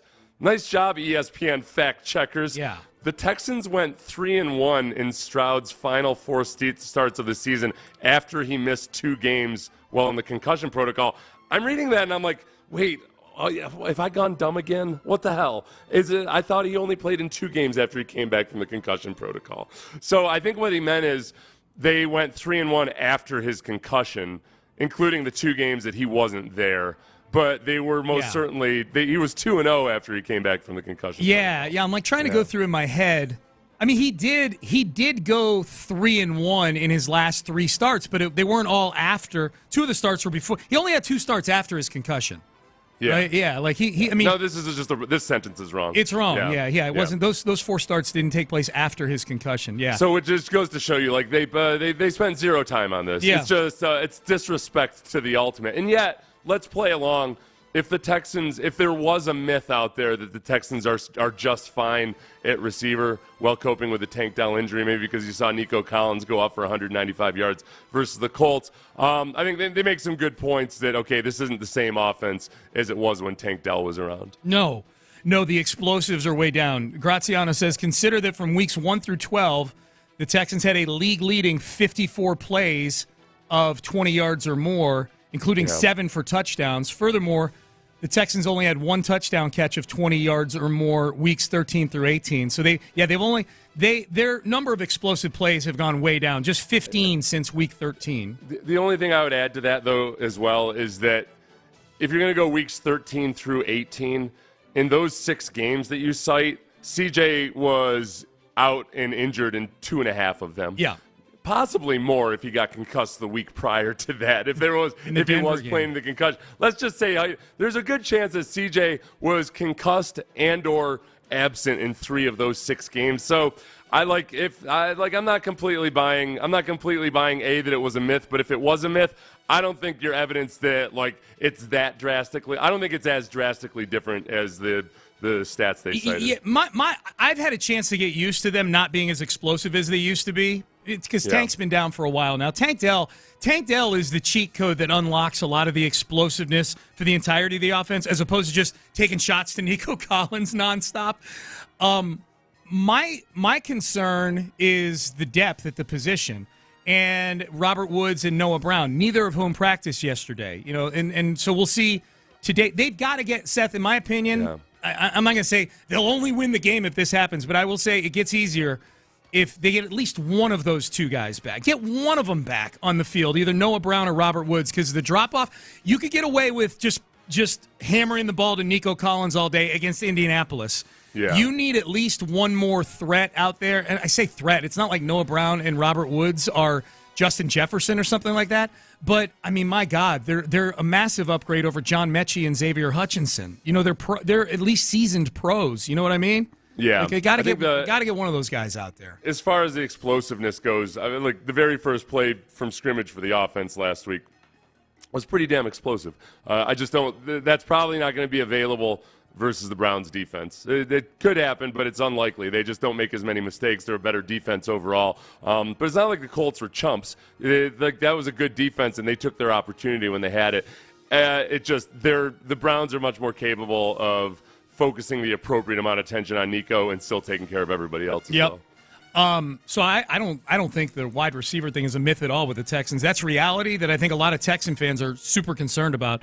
The myth for the Browns, according to Dan Graziano of ESPN.com, the myth, the Browns can overcome Joe Flacco's interceptions. One of the great storylines of the season, this is Graziano talking here, Flacco has started 5 games for the Browns and helped them into the playoffs after the loss of Deshaun Watson. The 38-year-old has thrown 8 interceptions in those 5 games. He's also fumbled 4 times. Yeah. He's only lost 1 of them. That is a good mention right there, Graziano. The Browns, like an old man fumbling for his keys. Yep. Yep. The Browns are nevertheless 4-1 in those games, largely because there's been 13 touchdown passes to go with all these turnovers, or in the case of the fumbles, potential turnovers.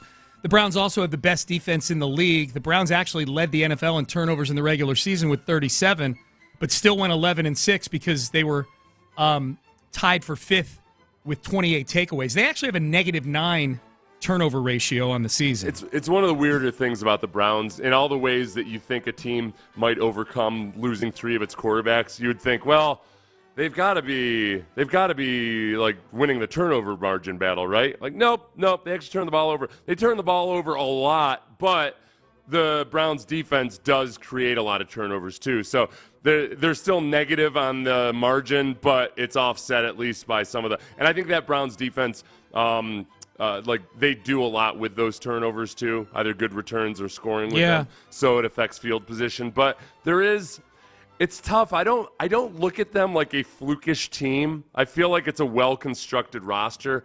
There are some things about the Browns that it feels like, okay, it's going to be hard to sustain that through a playoff run.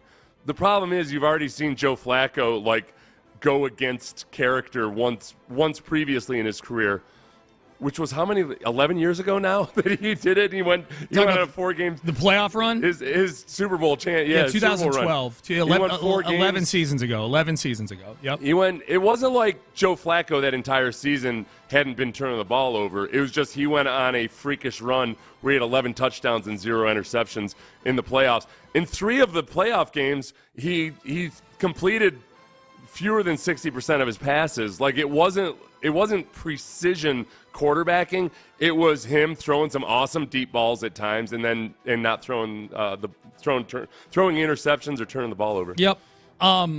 So that one, I think Graziano's more on target with the Browns one.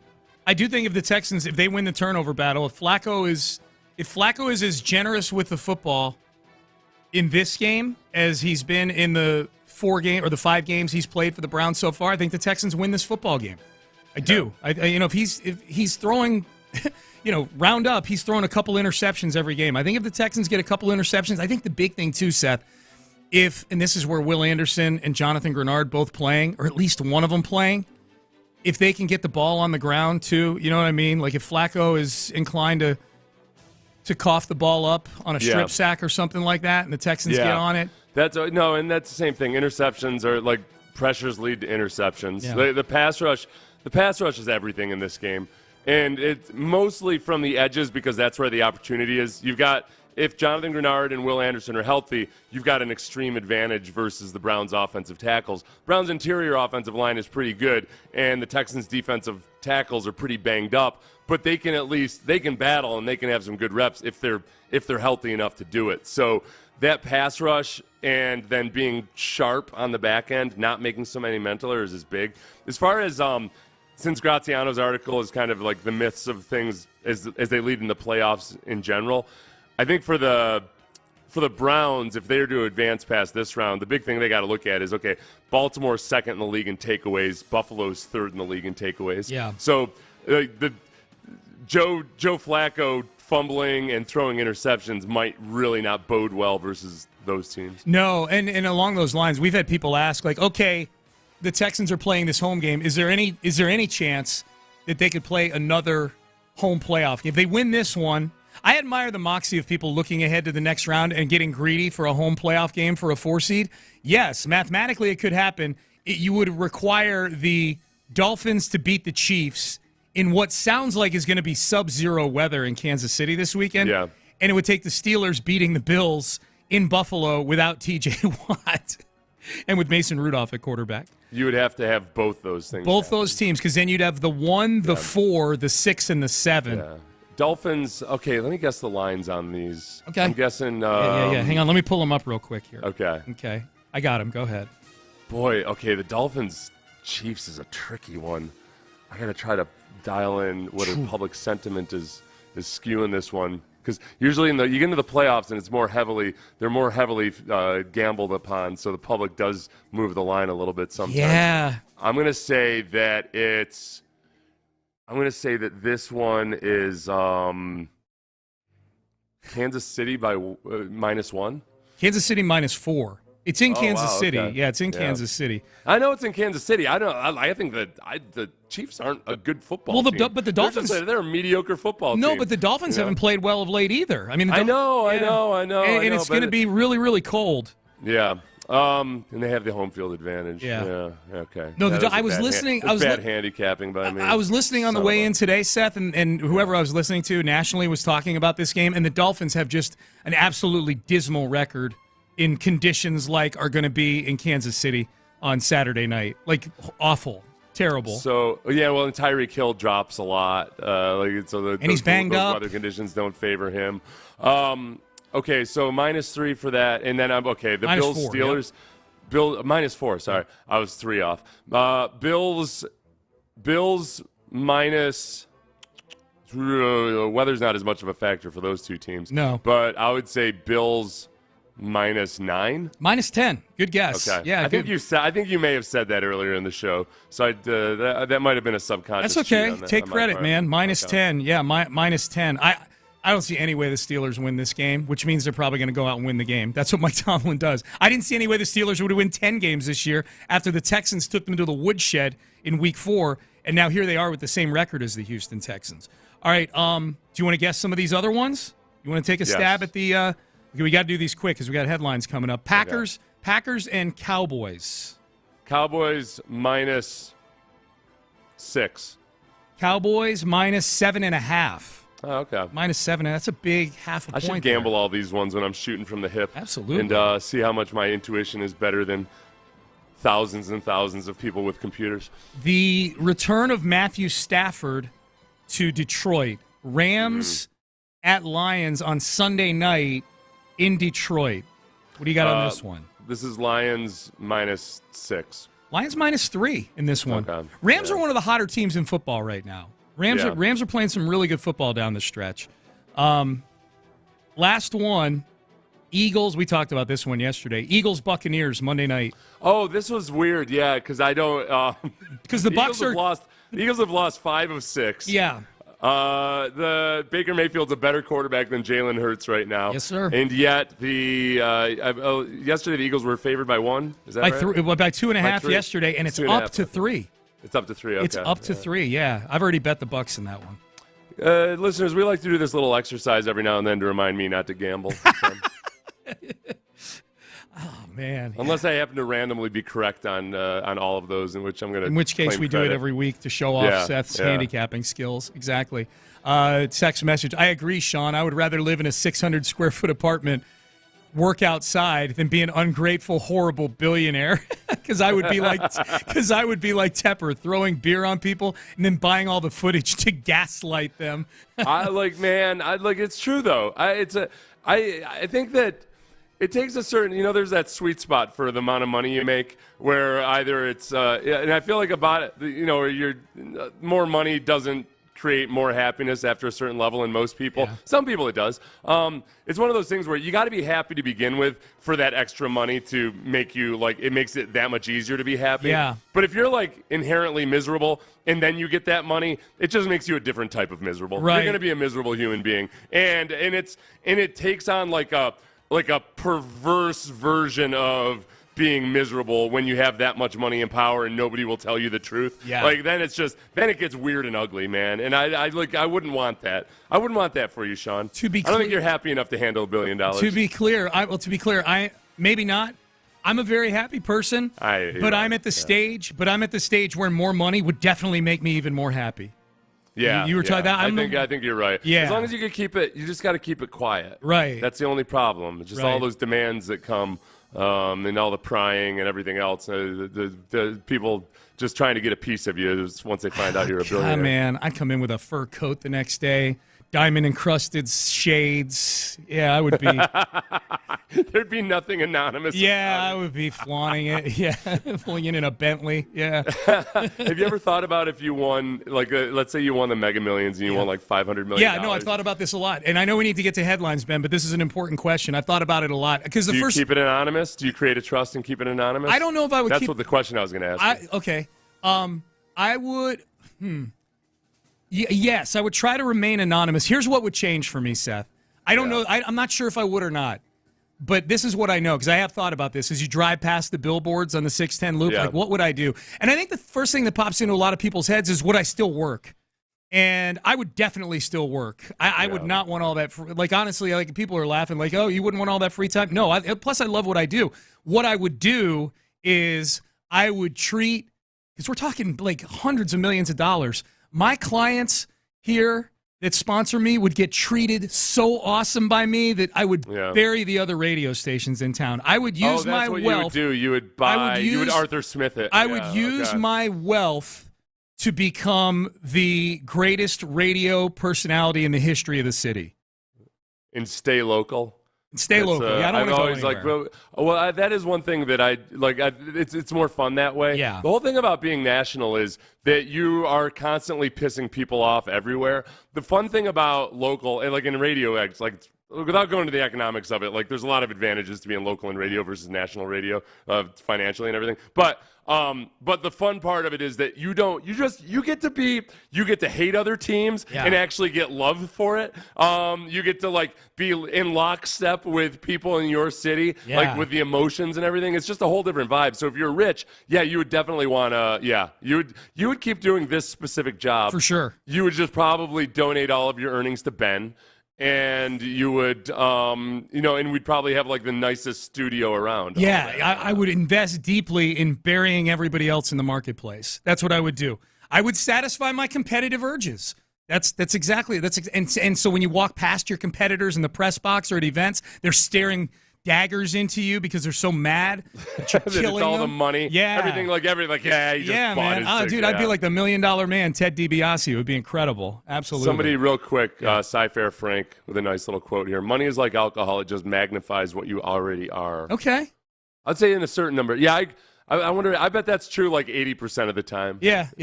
I'm a good drunk, so I think I'd be a good billionaire. Thank you, Frank. Too ironic. The very thing that will keep me from ever becoming a billionaire is the thing that would make me a good billionaire. Absolutely. You're listening to KILT and KILT HD2 and Odyssey Station. Let's do the 8 at 8 o'clock. They're a great team. I'm excited for this matchup again. I think they're the number one defense for a reason. You know, they do a lot of special things. Starts up front. Of course, Myles Garrett is one of the best players to ever play this game, and he proves it week in and week out. And their linebackers do a great job. Six is a great linebacker. He's a great player. And then on the back end, they do a good job of having sticky coverage and things like that. So this got to be on an A game and execute at a high level, and I'm excited for the matchup. 6 is Jeremiah Owusu-Koramoah. He is one of the better young linebackers in football. He's really good. The first Browns game, Seth, was the one that CJ talked about in his first press conference after returning from a concussion, that he talked about specifically watching it on TV and seeing some of how his team was handling the lack of success in that game is what it sounded like he was saying. So this will be – I'll be interested in that part in this game. If the Texans fall behind, if CJ's able to kind of keep their spirits up a little. Talked about what happened after a couple – guys were hanging their heads after a couple interceptions or a couple penalties. A couple good runs were called back by penalties. I actually went back and watched the TV copy, and I think CJ was hyper attuned to like wishing he were there and talking to the guys. I didn't see undue head hanging, but whatever. It would be better with CJ out there for sure. Yep. All right. So we're gonna dig way more into this game today and over the next couple days. 3:30 kickoff Sunday, NRG Stadium. Seth and I get you started 12:30 on Countdown to our Texans Countdown, presented by Modelo Especial. As far as other news with the Texans, story in the Chronicle yesterday that Kerry McNair, who is the son of Janice and the late Bob McNair, brother of Cal McNair, submitted an application of guardianship of an adult person and estate for his mom, Janice McNair. 87 years old, Janice McNair. She and Cal are both opposing the application, and here were some of the quotes in an affidavit. First, the McNair's lawyers on Tuesday were scheduled to be in a Harris County probate court for a hearing to decide if records related to the case should be sealed. So unclear as of the writing of this article in the Chronicle what the outcome of the hearing was, but the affidavit from Janice McNair said that Kerry McNair was, quote, seeking to limit or terminate my rights and appoint himself as guardian of my estate. The McNairs go on to say that the application for guardianship would have a serious impact on the Texans and create a needless and baseless media stir regarding the ownership and direction of the Texans. I don't know all the stuff going on behind the scenes. Family battle, don't know what's going on. I do know that if I'm a Texan fan, and I'm going to come at it from that angle because that's the one we're qualified to come at it from, Seth. If I'm a Texan fan, my feeling is like, why now? Right. Like this was, I feel like 2 years ago it would have been received a lot differently, but like Cal and Hannah have made such a concerted effort to improve the team. So the combination of DeMeco Ryans and Nick Caserio seems to be a good one, and those were decisions made. Ultimately, especially DeMeco, they oversaw all that. Caserio being part of it. And that, like, Hannah has emerged as almost like a cult hero amongst Texans fans. Yeah. She's one of to the point where on the broadcast when they were talking about Cal and Hannah the other day, I saw people visibly, like, people getting angry and upset that they were giving short shrift to Hannah in discussing Cal. Like, that's very much, people love him some Hannah. So this involves her, obviously, as well. Yeah, just from a Texans fan perspective, I don't want to rock the boat when things seem to be headed in the right direction finally. Yeah, agreed. 2. All right, the Titans fired Mike Vrabel yesterday morning. Right after Seth and I got off the air, the Titans fire Mike Vrabel. So there's a head coaching opening in the AFC South. Vrabel had a decent run in Tennessee, 6 seasons, more winning seasons than losing seasons. But the losing had really started to kick in. I saw an interview with Amy Adams Strunk with what looked like one of their in-house people, kind of like an in-house sit-down interview, where she said that this was a decision that was kind of made gradually throughout the course of the year, that the losing really got to them this year and at the end of last year. Because keep in mind, it's not just that they went, would they go 6-11 this year, 5-12, something like that. They lost down the stretch. They were like 7-3 last year and finished 7-10. Yeah. So this is something that had been going on since midway through last season for the Titans. Mind you, it was February of 2022, just less than 2 years ago, that Vrabel and GM at the time, John Robinson, got really good extensions. According to a writer from The Athletic, it was top shelf money at the time. And then John Robinson was let go 6 months later. And now, a little bit over a year after that, Mike Vrabel's being let go. And it just points to what people in Nashville seem to feel is just Amy Adams Strunk is not running a tight organization, and there's a whole lot of stuff going on behind the scenes that's just kind of soap opera-ish, I suppose. Yeah. And I just couldn't be more sad, more upset about it. It's really sad. I feel very my sad. heart goes out to the Adams Strunk family. Yeah. They can hopefully just dry their eyes on their fraudulent Oiler Columbia unis. blue jerseys. Yeah. Was that 3 or was it? That was okay. That should have been Easy, 4. lady. Sorry. Yeah, sorry. The Stroud was 1. Sorry, the McNair should have been 2. That was 3. Give me 4, Ben. 4. Sorry about that. 4. Wink Martindale. I don't know if he's resigned yet as the DC for the Giants. There were reports yesterday that he had. And now I'm looking at a story on ESPN. Why am I bringing up the DC for the Giants retiring? Well, because there's some sauciness to this. Apparently, Wink Martindale, he had a couple of his lieutenants fired by Brian Daboll, a couple defensive assistants, including Kevin Wilkins, Drew Wilkins, who is considered Martindale's right-hand man.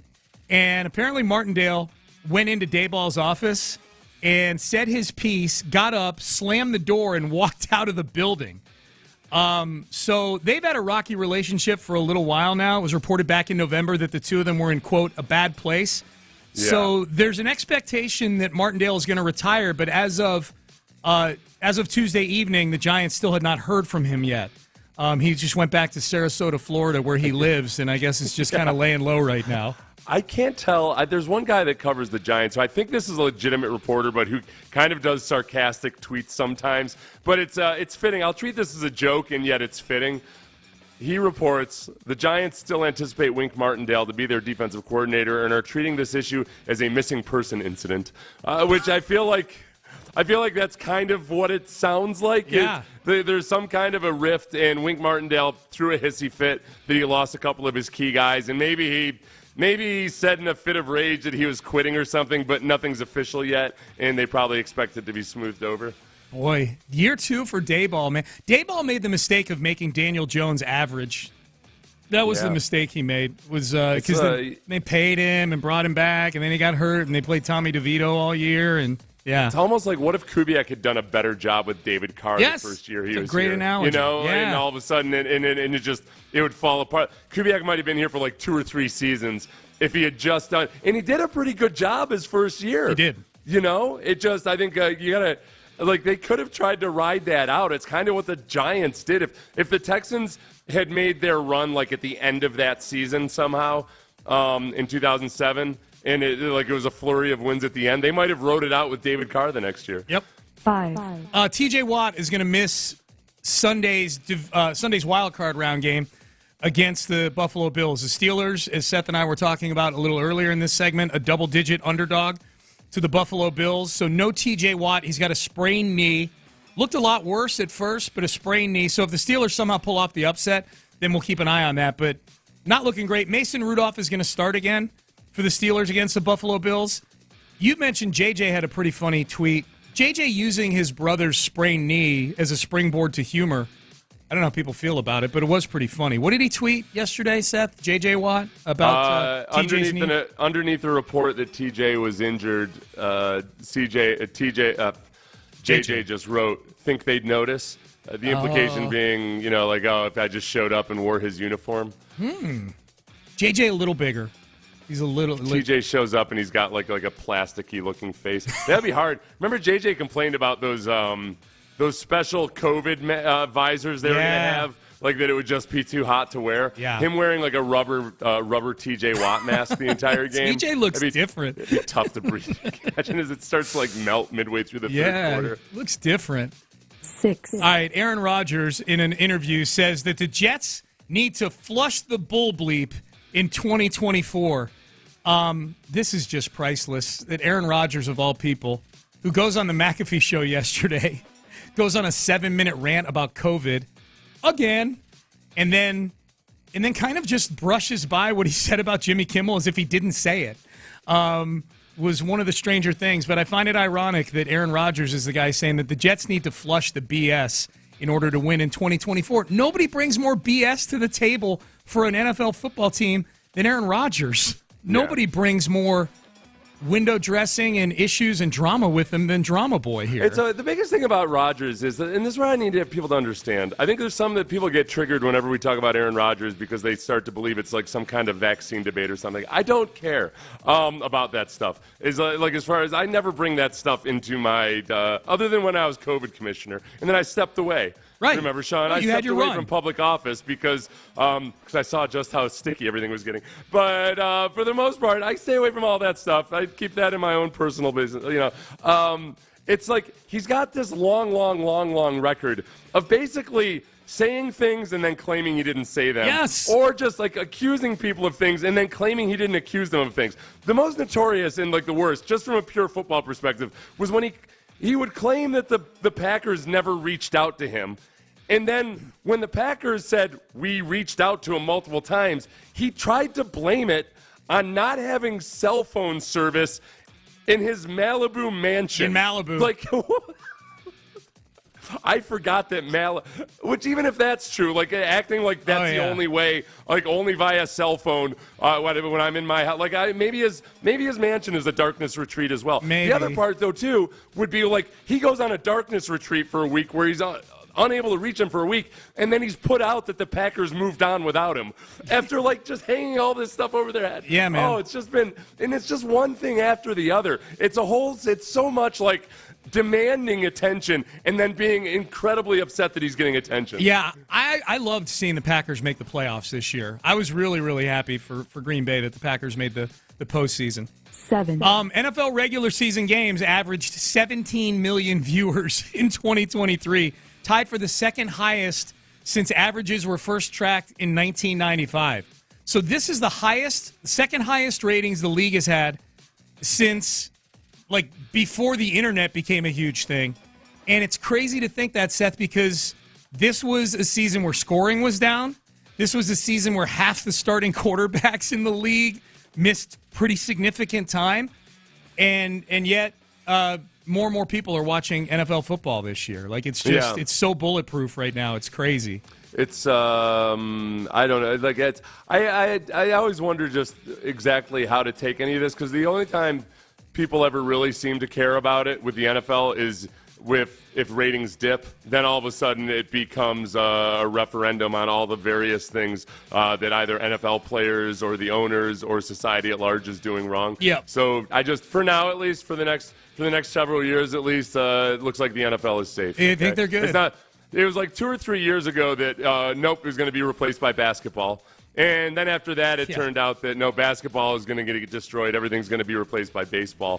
For now, football's safe. I don't know when. Ultimately, at some point, football will fall from its lofty perch, but it doesn't look to be. Not in our lifetimes. Soon. It's not going to, I don't think. Yeah, my overall point with this is the king is not dying anytime soon.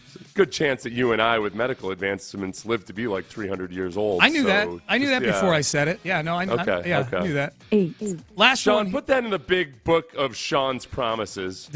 Seth and I will be alive in 24. Be sure that thing's laminated, yeah. 24, 23, yeah. Need that thing to be parchment or something so it lasts 300 That's years. right. Harbaugh Watch is on now. It was on right after the game ended in the national championship game at NRG Stadium on Monday night. Jim Harbaugh is a candidate for several of these NFL head coaching openings. If I had to guess, he'll be in the NFL next year, but we'll see. But Harbaugh was asked about it right after he got off the field on Monday night by a reporter. Here's what it sounded like. And all those accomplishments in the big person's table, would you want to add winning a Super Bowl to that? I just want to enjoy this. And I hope you give me that, Can a guy have that? Does it always have to be, what's next? What's the future? Like I said the other day, I hope to have a future. Hope there's a tomorrow, a day after tomorrow, and next week and next month and next year. He's got a little Aaron Rodgers in him, Seth, in so much as it's Harbaugh's camp that floats his name out for all these jobs. That's true. That's a good point. I was sitting there about to defend Harbaugh, and then with all this that's attention, a very good point. Can I have this, please? Can I have this, please? Right? I'm not off base. You're right. Man, I try to be non-cynical for like 3 seconds, and you pull me right back in. Sorry about it, man. Because there was a part of me that was thinking that. Like, there's a big part of me that was thinking, like immediately after the game, is that the right time? But you're right. Immediately after the game, immediately after the press conference, he's going to have a chat with his agent, most likely, and decide. Like, let's remember, these college football coaches, they win the national championship, and if they're not thinking about a job with the NFL, they're on the recruiting trail immediately. They're going to go make 20 calls to recruits to show or texts to show just how awesome everything is. Yeah. Poor Jimmy. Poor Jimmy's got to answer a question about coaching in the NFL. Ooh. Poor Jim has to do the coaching thing and lie. Yeah. Lie about whether you're going to do this. Can I have this? Can I have this, please? There was a report that when he interviewed for the Vikings a couple years ago now, couple years, 2 years, that years. Some people thought it was off-putting because he walked in kind of like expecting that he was going to get the job. Right. That was a fun story. That may have been the very thing that did him in. Yeah. You come walking in like kind of Sean Payton-like. I would imagine how Sean Payton carries himself. 100%. And that's it depends. In some circumstances, that works really well. In other circumstances, it might be a deal killer. Yep. All right, John McClain, Hall of Famer. We'll talk to John. Certainly preview the Browns and the Texans. We'll get John's thoughts on Mike Vrabel getting fired in Tennessee. We know John's got ties up there to Tennessee. John McClain, the Hall of Famer, joins us next. H-Town, you're not.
JacksonHewitt.com. Sports Radio 610 presents Payne and Pendergast. All right, good to be with you, Payne and Pendergast, Sports Radio 610. It's Wednesday, it's 8:25. That can only mean one thing. Hall of Famer, good friend, senior columnist, SportsRadio610.com. He wears many hats. He's my co-host of the Utopia Football Podcast. John McClain joining us on the show. John, good morning. How are you? Yeah, I'm doing great, guys. How are you? We're doing great, John. Okay, so what's your early feel here? We've had a couple days, a day of practice yesterday, kind of a walkthrough. We've seen the list of guys who still aren't practicing, and we've got the Browns coming to town here. What's your early feel on this game? I think it's going to be a lot better than the first game they played on Christmas Eve because C.J. Stroud's back, and you never know because the playoffs are a different animal than regular season, and so both teams have players that don't have playoff experience. Flacco's one of the best playoff quarterbacks in history. You know, not just that great season where he was Super Bowl MVP and he had 11 touchdowns and 0 interceptions, but he's been great in wild card games. So the playoffs are made for him. But I'm guessing DeMeco Ryans and Matt Burke will make sure to do something where Amari Cooper does not burn the defense like it did in the first game. I think they'll shut down the Browns' run. I think they made adjustments too late in their scheme against Jonathan Taylor to keep him from running wild, but they did a great job in the fourth quarter. It'll come down to Flacco, and can they cover Amari Cooper and David Njoku, who are the top receivers? Yeah, and I guess the other big question is just, okay, I don't think we can expect Nico Collins to have 195 yards receiving versus the Browns, but how much can he do to loosen things up for everybody else? Do you feel confident that CJ will be able to spread the ball around? Well, the problem is you don't have any other wide receivers stepping up. John Mechie has not stepped up. Xavier Hutchinson has not stepped up. You hope you're going to get Robert Woods back at least. Noah Brown seems like he's more serious. It'd be great to have them both, of course, and give him more options. I thought he would utilize tight ends Dalton Schultz and Brevin Jordan more than he did. Schultz was primarily that winning touchdown drive. I thought he would spread it around then. The Browns are like the Texans.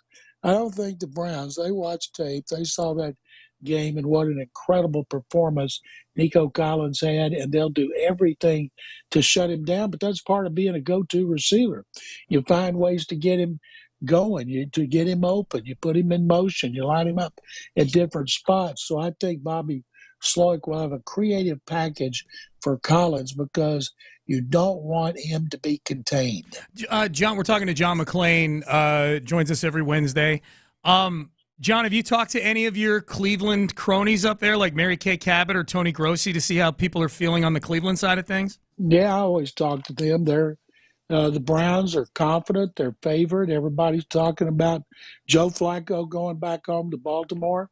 They're talking about it in Baltimore. Flacco coming home to play the Ravens, where he won a Super Bowl. Oh. And you know Kevin Stefanski is doing everything he can to keep the attention on the Texans. By the way, I've been looking at Coach of the Year, and Mike Florio in Pro Football Talk gave it to Stefanski narrowly over DeMeco. And I read Sports Illustrated, and both of them had 4 first and 4 seconds.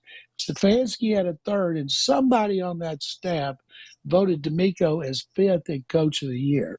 Oh. And I'm thinking, my goodness, do you not pay attention?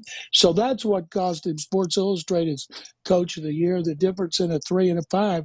I can't even believe somebody put Stefanski number 3. But DeMeco 5th? That person needs to show themselves, John. They need to show themselves, and they need to be publicly humiliated. Who did they put first? That person? They put DeMeco 5th. That was the big thing. Right, I know. But he knew that Stefanski was 3rd. Okay. So that cost him. Stefanski had a 3, he had a 5. Both had 4 first, 4 seconds. So DeMeco, in another narrow vote, did not get Coach of the Year. Man, okay. Well, that feels like a big But injustice. those don't count. The only one that counts, the official one, which is the 50-member Associated Press panel, which includes former coaches, general managers, players, writers, broadcasters. So that's the one that everybody pays the most attention to. Man.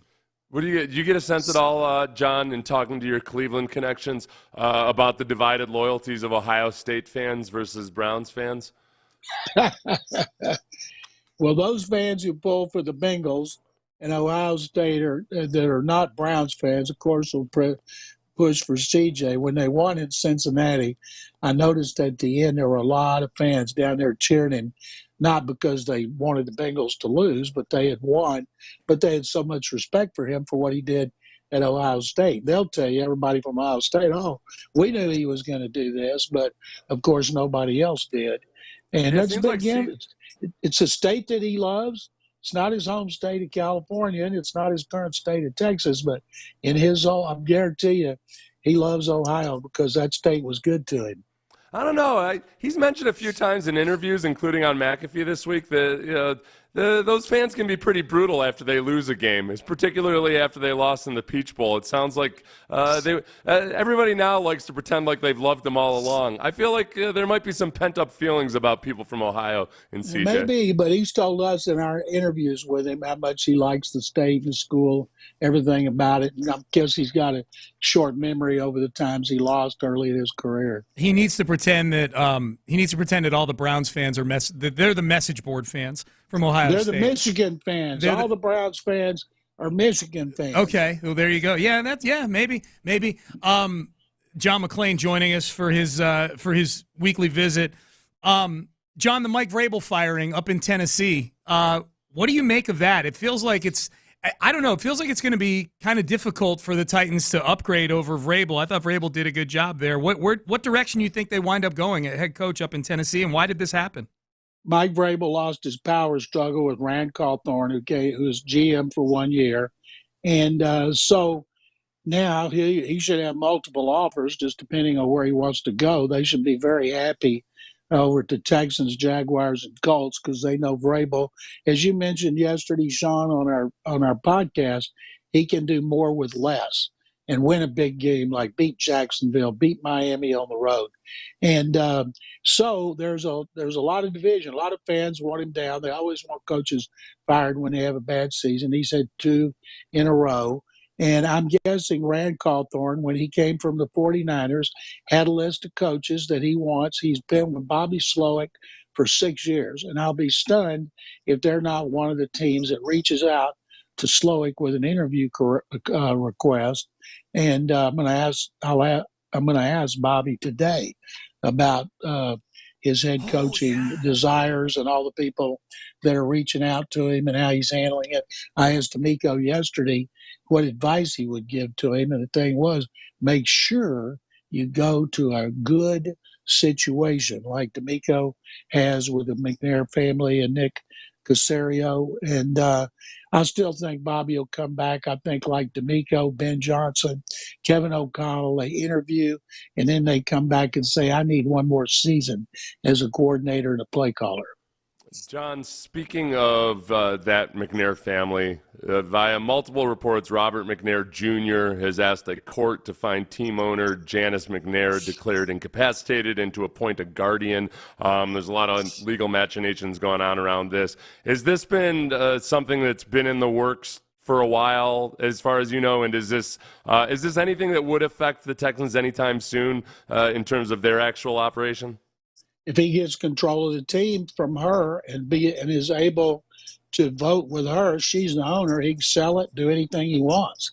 And I talked to Janice before the game, last home game. I'm going to talk to her again Sunday. I go up in her suite, say hello, congratulate her. I talked to her just about every time she was at training camp, and she was there in a lot in her air-conditioned tent. And to me, I've known her since '97, and she's as sharp mentally now as she was when I met her. So I think it's just terrible. Yeah, it's I think there's a big feeling, John, of like, why now for a lot of Texan fans? Because Texan fans, I think, are looking at it from a football perspective. Like, why now? Things just seem to be everything from owner on down seems to be just totally aligned right now. It's the best it's been in a long time, maybe ever. And the last thing you want is players to be distracted, worrying about, is he going to get control? Is he going to sell the team for multiple billions? Will he make changes? Will I be out of a job right here when they're in the playoffs? This is the AARP magazine, John. I know you get it just like I do. I feel like they always have these little little brain puzzles and things that you can do to stimulate your brain. They need to add one to help you prepare for if one of your offspring decide to have you declared mentally incompetent. Okay, take me through some role playing examples and stuff. This is not what Janice McNair deserves at this stage in her life. No, it's not what Bob McNair wanted. Bob talked to me for multiple times about how he wanted Janice as the owner, Cal to run the football, Kerry to run the business side, and that was that. Told me his will was ironclad, and I said, well, you can't fight for the grave. He said there's not going to be any issues because it's spelled out perfectly, exactly the way I want it. John McClain joining us. John, before we let you go, I know you had a chance to hear Nick Caserio's comments yesterday on this show about the vehement refutation of him leaving the Texans to go to New England. What were your thoughts on what Nick had to say yesterday? Well, I'm thinking he's much better talking with you guys than he is with us. I may ask him about that when he does his end of the season news conference. Now, Nick, before you get started, we want to make sure you're as good with us as you are with Payne and Pendergast. And I'm sure he'd like that. But I think it's out there. It's been out there since before the draft. People in New England, and I guess some national people, don't understand why anybody wouldn't want to work for the Patriots. Right now, that is a terrible job.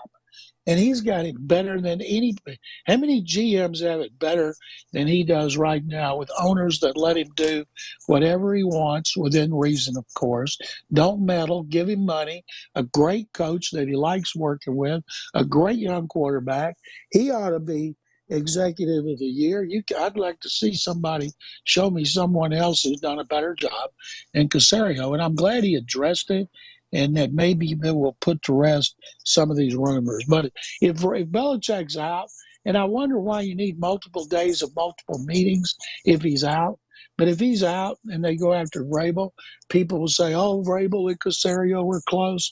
Caserio wants to be his boss. And I can't imagine Nick wanting to go up in that kind of weather that we saw Sunday when here it was 65 and bright sunshine. No, totally agree. Totally agree. John McClain, of course, you can catch him on the Utopia Football Podcast with me. We've got a preview of the Browns game dropping tomorrow. We've got a mailbag episode that dropped yesterday, so you can get that wherever you get your podcast. John, what do you got going on the website? I'm working on a column today about the young and old, Stroud versus Flacco. Stroud was 7 when Flacco was a rookie in high school when he won his Super Bowl. And now I've got a couple other columns up there. Friday, I will have 5 things to watch in the game. Guys, thank you very much, as always. All right, thanks, John. Appreciate you. That's John McClain joining us here on the show. John and I had a mailbag question yesterday that I thought would be a good one to bring on the show here and reminisce a little bit here. We had a mailbag question where somebody had heard us say heard me say that Dalton Schultz catching the Titans game saved the season for the Texans. The Texans went 10-7. If they'd gone 9-8, they would not be in the postseason.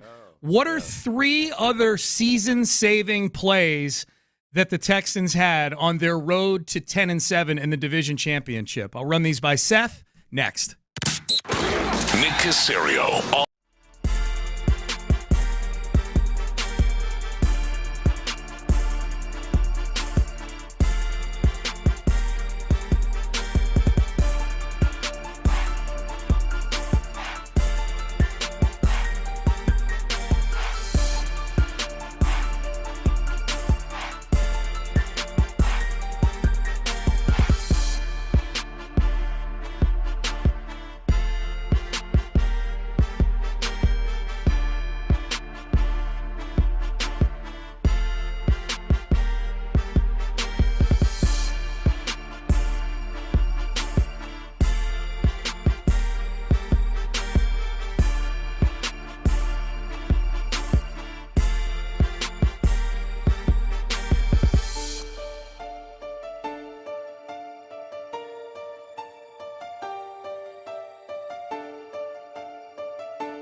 Sports Radio 610 presents Payne and Pendergast. Keenum fakes the flip. Keenum plants. He's got time to throw. And he throws over the middle. And Dalton Schultz has it inside the 5-yard line. Somehow he comes down with the ball in traffic. First and goal. He took the ball. He just wanted it more than the Tennessee defender. He just reached in, grabbed it, took it away. Texans trailed. That was week 15 against the Titans in Tennessee. That was the Case Keenum game. And Case threw that thing up for grabs, and it looked like it was going to be intercepted, and somehow Dalton Schultz came down with it. The Texans were driving for the tying touchdown at the time, if I'm not mistaken, and it was late in the game. And if there's an interception there, their chances of winning that game go way, way down if there's a pick right there. And I thought at the time, man, Dalton Schultz might have just saved the season, because we didn't know at that point how long C.J. Stroud was going to be out for. You know, right. There was a lot. They were the 8th seed at the time on the outside looking in. And so, yeah, I feel like that play and the other play in that game that might have saved the season, to give Case some credit, was the catch and run to Devin Singletary in overtime. Yes, 100%. That was huge. It was very, very just resourceful, scrappy play by all those guys.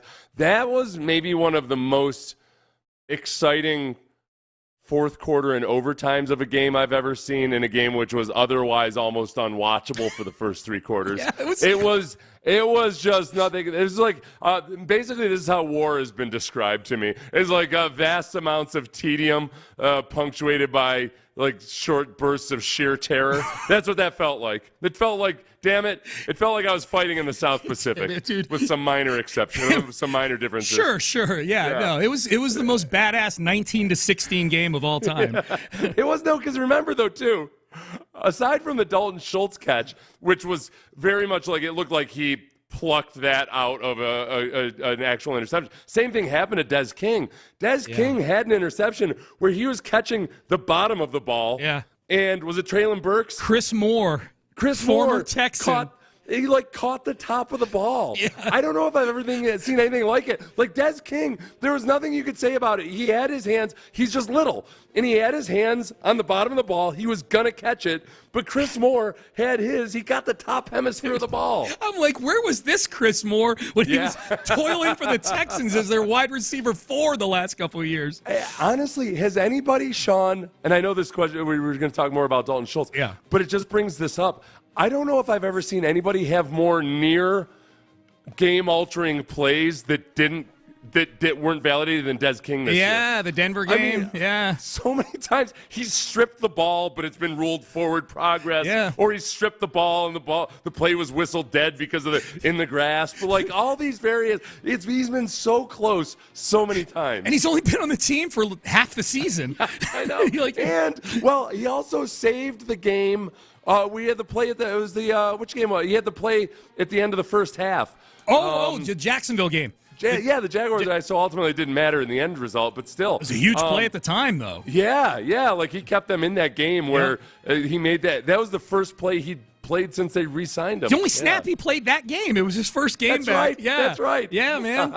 Yeah. All right. So the reason we're playing this and the reason we're talking about saving the season. The Texans finished 10-7. 9-8 would not have gotten it done. They needed every win that they got this season to be where they are right now. And so I had a mailbag question. John McClain and I had a mailbag question to our podcast saying that they heard me say Dalton Schultz saved the season with that catch in the Tennessee game. What are 3 other season-saving plays considering 9-8 would have ended the season? All right, so here are mine, Seth, and let's see what you think of these. Week 9. Tampa Bay. The Texans are coming off a loss to the Carolina Panthers. They're 3-4. They're in serious danger of falling to 3-5. Tampa Bay takes a lead late in that game. Baker Mayfield was outstanding in that game. C.J. Stroud was better, though. He threw for 470 in that game. I contend on the game-winning drive, when the Texans got the ball back with 46 seconds left, that the biggest play of that drive, and in my mind, the play that saved the season, was not the touchdown to Tank Dell, but the play right before it. CJ in the gun, one back. Here's the snap. Stroud looking. Stroud throwing deep. And he's got Tank Dell along the sideline. Does he make the catch? Yes! In the red zone at the 15-yard line with 10 seconds to go. Dell looking at the replay. 1 foot down, 2 feet down, the toe tapper. Great catch, amazing throw. And it set up a much more makeable situation to get into the end zone at the end of that game. How much, and what was the down and distance? It was, I don't know what the down and distance was because, they're just throwing chunk plays at that point, but it was about a 25-yard pass. Yeah, the clock mattered more than the it was probably, they scored the touchdown with 6 seconds to go, so that was the play before the touchdown. So there's under 20 seconds. Yes, that is the one that saved the season. Saved Sean. The season. Emphatically, 100%, yes. Yes, until the following week. They're 4-4 on the season now. They're in Cincinnati, and this is a chance at the time. They were the better team all day against the Cincinnati Bengals until the last 4 minutes of the game, where CJ turns the ball over, and then they can't get a first down on the next possession, and the Bengals score 10 points in the last 3 minutes to tie the game up. But CJ Stroud would have none of this going to overtime thing. He drives the team down the field again with under a minute to go. And Matt Amendola wound up kicking the game-winning field goal. This play right before the field goal, this Noah Brown catch and run, to me, season saver. Now motion by Boone. CJ takes the snap, throws over the middle, hits Noah Brown, breaks a tackle 30, Noah 25, Noah 20, and he's wrapped up at the 20-yard line. Timeout called with 5 seconds to go. They get the ball to Brown, and they're ready to try a field goal. They needed every one of those yards. Matt Amendola snuck that thing in barely inside the upright. Yeah, and he just, he bulldozed his way to that. That was he ended up getting, I'm watching it right now. Yeah. I wanted to say 10 yards. It actually ended up being 15-plus yards after contact. Breaking tackles, Yeah, breaking tackles the entire. They had him. They should have tackled him at the catch. Yep. And he made 15 more yards after that. Huge. That was nuts. Yeah. Huge. Season saver in my mind. Last one, because the mailbag person sending this asked for 3. Let's go to the defensive side of the ball.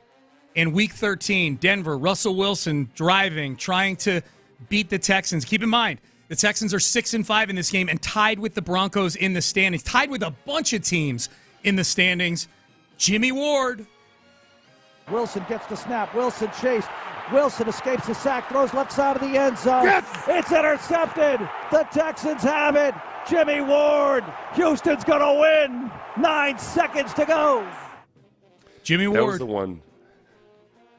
No, go ahead. No, I was just saying Jimmy Ward with the pick. Oh, Jimmy Ward. Okay, no, and John Grenard, you had pointed this out. John Grenard had him wrapped up. Yeah. at that point, it was 3rd and goal, remember.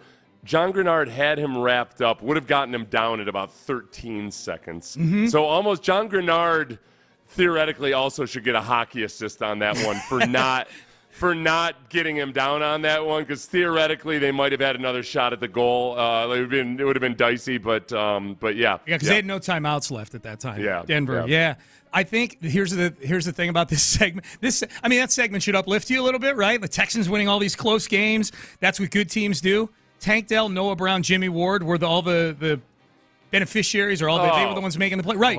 No, I see what you did there. No, I didn't do that intentionally at all. You could have picked any number of big plays in this. It's true. No, I just noticed this now. No. Oh, I just noticed this now. Whatever, Rodgers. It goes to show you what kind of gumption this team has. You're doing that like, hey, I didn't. So all I said. I swear I didn't. All I said. Don't you ever call me Aaron Rodgers ever again. Tank Dell, Noah Brown, Jimmy Ward, none of whom are going to play in the game on Saturday. You're a dirty dog. I swear I didn't mean to do that. I just looked at the names. Right. I'm like, wow, it's been a while since we've seen any of these guys play. Wait, is Noah Brown? Noah Brown. Well, I shouldn't bury Noah Brown yet. Yeah. What are you doing? That was messed up, bro. No, but McClain in the previous segment, I know McClain wasn't doing it as a report or anything like that, but of Robert Woods and Noah Brown, it feels like Robert Woods might be the one closer to playing because Noah Brown hasn't played in a while, and he's got like 7 injuries. Right, but having not played in a while, doesn't that make it just as likely that he could be the one that's now finally healed? I shouldn't have buried him. You're right. No, Noah Brown might play. They need him and Robert Woods to play in this game, honestly. A lot of guys not. One of the nice things about the injury report yesterday was that Laramie Tunsil did not practice, but it was specifically noted it was just a rest day. It wasn't because of an injury. So I was, you worry with a groin injury that it's going to be some kind of lingering groin problem. As of yesterday, it didn't look like it was, so hopefully that's a good sign. Yeah, other than the 2 false starts, he played a pretty good game on Saturday against the Colts. Just stop false starting, Laramie, especially on gotta have it down. You can get your false starts in on like 2nd and 2, because 2nd and 6, but not on 3rd and 5, not on 4th and 1. Come on now. All right, DeMeco Ryans. Is there a difference between playoff football and the regular season? And there is a concern that may be flying under the radar that Seth and I have with DeMeco Ryans right now that we will get to in the next segment. Stay there. Soak it in, H-Town.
Odyssey station. Sports Radio 610 presents Payne and Pendergast. All right, Payne and Pendergast on a Wednesday with you, getting you ready for Browns and Texans on Saturday. Seth, people are going to wonder why you're laughing again. You got to watch BitCon on Netflix and marvel at honestly how enticing the world of crime must be, like fraud, because you're going to be amazed at how dumb these kids that made like $40 million, perhaps more, are. Oh my God. True story, right? You said it's a true story. Okay. There's just a little spoiler alert. There's a part in this story where the New York Times prints an article about them on the front page of the business section of the New York Times, and it's bad. And one of the kids who shouldn't have spoken in the New York Times at all were from New Jersey, so they're kind of like, oh, hell yeah, New York Times. I say kids, they're like, in their upper 20s.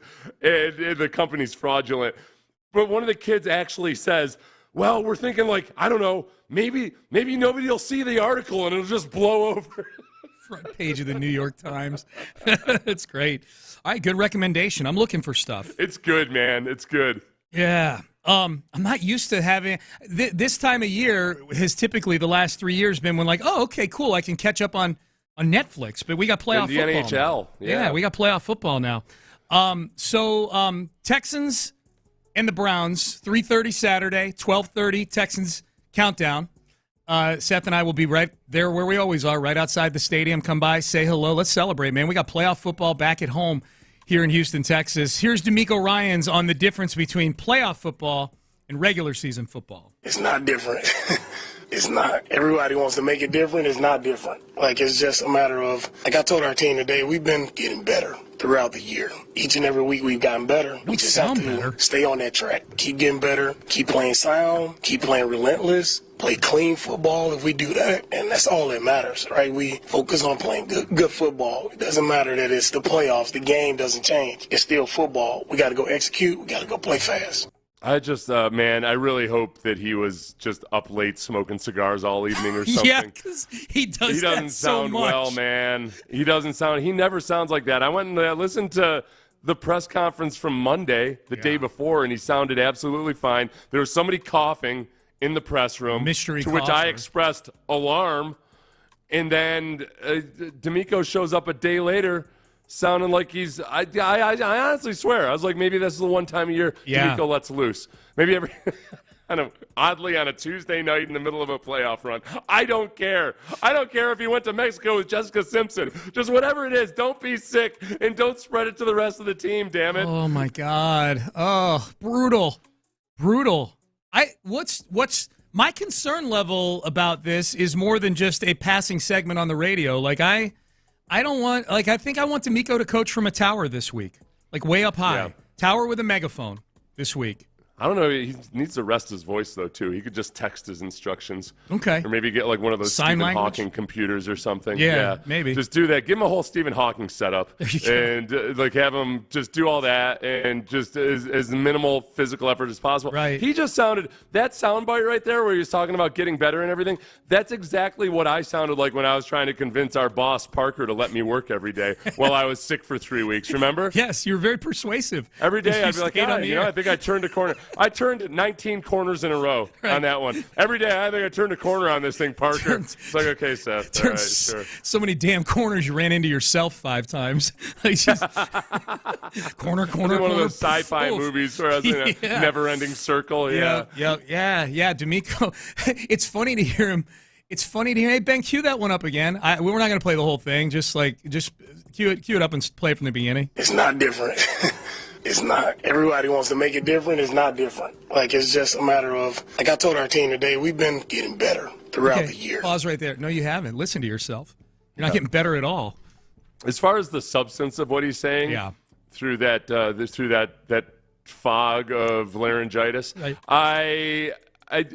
That part of it, that message is true. I don't think, Ted Johnson and I disagreed about this, and Ted played in more playoff games than I did, but I felt like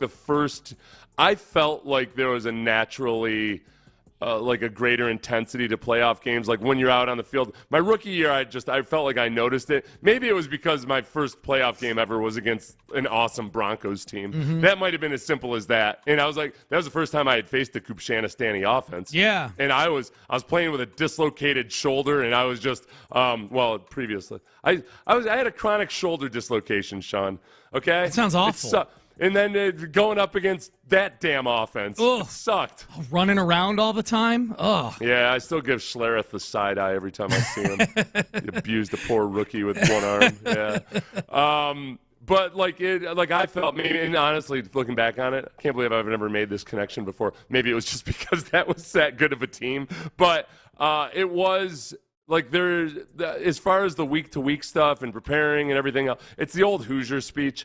You know, it's look, it's the same field, same dimensions. Yeah. You're playing against the same guys you played against 2 weeks ago. There might be more guys that are out there and available and playing through injury and everything, but you try not to make more of it than you have to, especially when you're fighting through some kind of illness. Yeah. Well, given to you by some sick member of the press corps. Yeah. Hopefully, God, I'm going to be listening to these, like Slowick. I'm going to be listening to two things during Bobby Slowick's press conference today. One, his commentary on these job interview requests that he's getting now. And two, how raspy is his voice? Is he coughing in the middle of sentences? And why do we don't need this, man. We don't need this type of agitation. CJ sounded fine yesterday. Okay, well, let's hear from CJ. Yeah. Let's hear from CJ. Here's CJ on his relationship with DeMeco Ryans. Yeah, it was one of the first things that we actually talked about when I got drafted. I was in his office, and he was going over a scripture. I don't remember what it was, but it was something, I think it was about just, like, staying steadfast and just staying, like, on your course. And that just resonated into, like, what I was going through at the time. So it was just cool to see, like, a coach open up about his faith, you know, and not shy away from it. So it was cool just to kind of bond over that. And we have a really similar mindsets, I feel, of, like, how bad we want to win, how bad how hard we work, the focus that we know that it takes to win games. We come from winning cultures and winning teams. So really, it was really up to us to get this team going, you know, and it's not on us, but I think we're two type of people that we're going to put pressure on ourselves just to make sure things get done. And I don't think there's nothing wrong with that. And I appreciate him because he always holds me to a standard, and I know I hold him to one, but he's always met that standard. I've never had to question anything, and it's been really cool to learn and grow with him. It's interesting that a lot of people have noticed, obviously, that both DeMeco and CJ both, you know, open every statement, you know, after wins and what have you, with, you know, testament to God and all that stuff. That I don't know, maybe it's because it's my team or what have you. It just feels different in a way. I don't know, in a way that I haven't seen as many people maybe necessarily complain about it as you typically see with that. But both from inside and outside, usually you see a certain amount of snark associated with that when players do it. I think the thing about those two is that they just both come off as so genuine and not trying to elevate themselves Sometimes the people that are more vocal about such things are also trying to elevate themselves in their own image, where you never get that sense with those two. And I think that's why, for some people who might find that as off-putting in some way, like you don't see the complaints you typically do. No, you know, they're both incredibly likable. I don't think they're using it to shield some other thing they've got going on with them. You know, either something nefarious or a lack of work ethic or something like that. Like they're both. I don't feel like it's Jameis Winston telling me about stuff. Yeah, you know? Yeah. Absolutely. Let's hear from the other side here. Browns head coach Kevin Stefanski. Nico Collins is going to be a big deal in this game if the Texans are going to win. They're going to need. I'm not saying they need a $195 from him again like they did against the Colts last week, but if Nico has 4 catches for 18 yards like he did last time against the Browns, it's going to be curtains for the Texans. Here's Kevin Stefanski on wide receiver Nico Collins. He's just a really physical football player, can make contested catches, has the speed, has breakaway speed. He's a big play receiver, as you saw in the first play of the game the other night. He's really, really talented.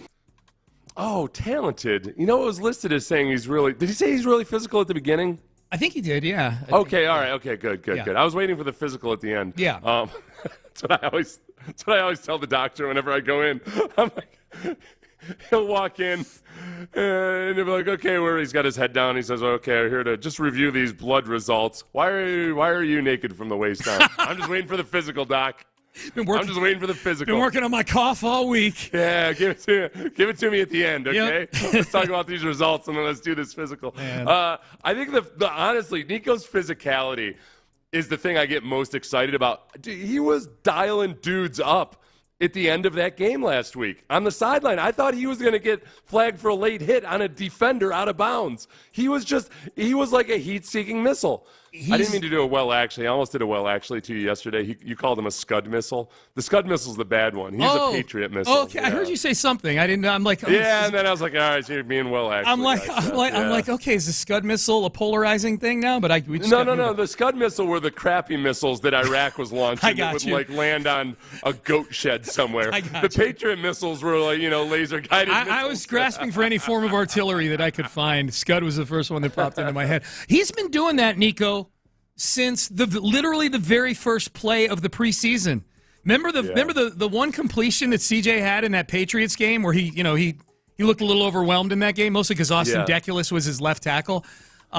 Was a throw out in the flat to Nico Collins where Nico trucked Christian Gonzalez, the Patriots' first round pick. That's right. That got Nico, like, you'd watch throughout the preseason, and more than one national outlet in the preseason was doing like sleeper wide receivers for fantasy or underrated wide receivers, and they would have Nico on there, and they would show that one play from the Patriots preseason game over and over and over again, him trucking Christian Gonzalez. I thought I might have seen something. I was just searching for stuff on YouTube, and I scrolled past it. I didn't have time. I want to say that, did Nico Collins actually win Angry Run of the Week? He did. For a run after catch? We have the audio. You want to hear it? Oh, yeah. We had it yesterday. We just never got to it. There's so much stuff to get to. Yeah, he won Angry Run. I must have seen it on the show prep. You did. You saw it on the show prep. I deleted it because we just didn't get to it. But, yeah, but Seth wants to hear it now. So we're playing I needs to hear it. We need Kyle Brandt it was for the play in the Colts game where he ran over the same guy twice on the same play. Here it is. It may just be 2 wins for Michigan today because right now Nico's got it. The Texans are in the playoff. The scepter is going to H-Town. Nico, Angry Runner of the Week. He runs out of bounds right now. He lowers the shoulder. I love you, Nico. This says so much. This is not just a play. This is about the team and the coach and the city and the town, and they are going to the playoff. He could easily run out of bounds there. He doesn't want to. They're not a run out of bounds type team. He's not a run out of bounds type player. This is absolutely badass.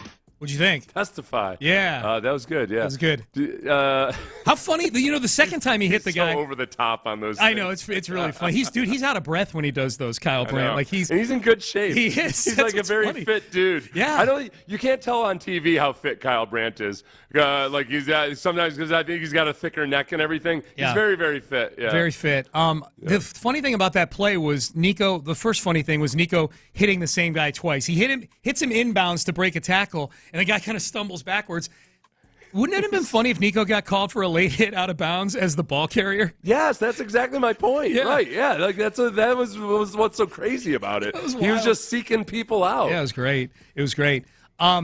Here's Kevin Stefanski, Browns head coach, on what stands out about C.J. Stroud when he watches him. Yeah, he's awesome. I remember watching him early, Tom, because we had some crossover tape and getting ready to play Baltimore. I know he played in that was his first game. And I think even in that game you saw some plays and some throws where you knew right away that kid was really, really talented. And I know the state has seen him play quite a bit. He's a very talented young man. And I think the tape is what we as coaches always kind of go back to, and he's got some really great tape. I love hearing that. That's one of my favorite underrated things. Like when coaches start gushing about guys that they didn't even, their purpose wasn't to sit down and watch them on tape. It was to watch something else. Where they're like, they just leapt off the screen. Yeah, we got to play this guy in week 16, and he's going to be a whole lot better then than he was in week 1. One of the most encouraging things I remember early on was I was listening to the Move the Sticks podcast after week 3, after the Jaguars game, and Bucky Brooks and Daniel Jeremiah, that's their podcast. Bucky Brooks is also the color commentator for the Jaguars, or the sideline reporter for the Jaguars, so he obviously knows them really well. And he was talking about how before the Jaguars game, so at that point, the Texans were 0-2. CJ had played really well, but, from behind, kind of a Blake Bortles type effort, but really well from behind against the Colts. Yep. And they were 0-2. But before the game, the Jaguars coaches were telling Bucky Brooks about, no, this dude's for real. This is you got to believe this guy. This guy is it. And I almost said he's him. It is a 48-year-old man, and I apologize to everybody that I even thought that I was going to say he's him. Yeah. Well, I was quoting the coaches, but that part, it was kind of validation early on, and that was after the Jaguars game, which was a blowout win, obviously. But that was validation early on from Bucky Brooks and Daniel Jeremiah are not hot take artists or anything. They're pretty straight shooters. They're both former scouts. They know what they're talking about.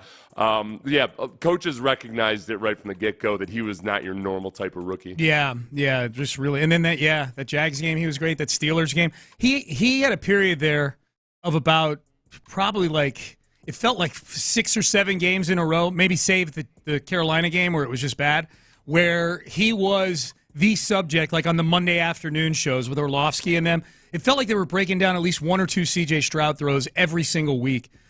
Just remarkable, man. It really was, and that's where, honestly, it got to the point where he was more of a veteran because over time, they just started it didn't make as much of a clamor. They didn't make as much of a clamor when he had a good game because it's almost like it was the kind of game you expect. Yeah. So unless it's a record-breaking game, then you don't do it. They moved him out of the category of rookies. Yes. Because there was no – plus, what are they going to do? Let's compare the rookie quarterbacks. Oh, they all suck except for CJ. They all suck. And, okay, all right. Yeah. Never mind. Yeah, except for that one magical week where Will Levis was good. Right. One magical week Will Levis was a good quarterback. Just that one. Yeah. Yeah, but week 12, they were taking him for granted. We will not take you for granted, C.J. Stroud, I promise. All right, Payne and Pendergast with you here on a Wednesday. All right, the Titans fired Mike Vrabel. John McClain now has me nervous about the Bobby Slowick situation. Oh. That is next. Yeah, that's a great point. If you're nervous about your situation after you get in an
Sports Radio 610 presents Payne and Pendergast. All right, Mike Vrabel got fired yesterday by the Tennessee Titans. Former Texans defensive coordinator, former New England Patriots Super Bowl champ. I think the championships still count, even though his rings got stolen.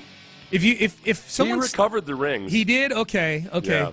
But you think that'd be awesome if you can't keep from getting your purse snatched in West U, then yeah. Right. Yeah. You're no longer, and even more so, whoever stole them now is a member of the 2001, 2003, and 2004 Patriots.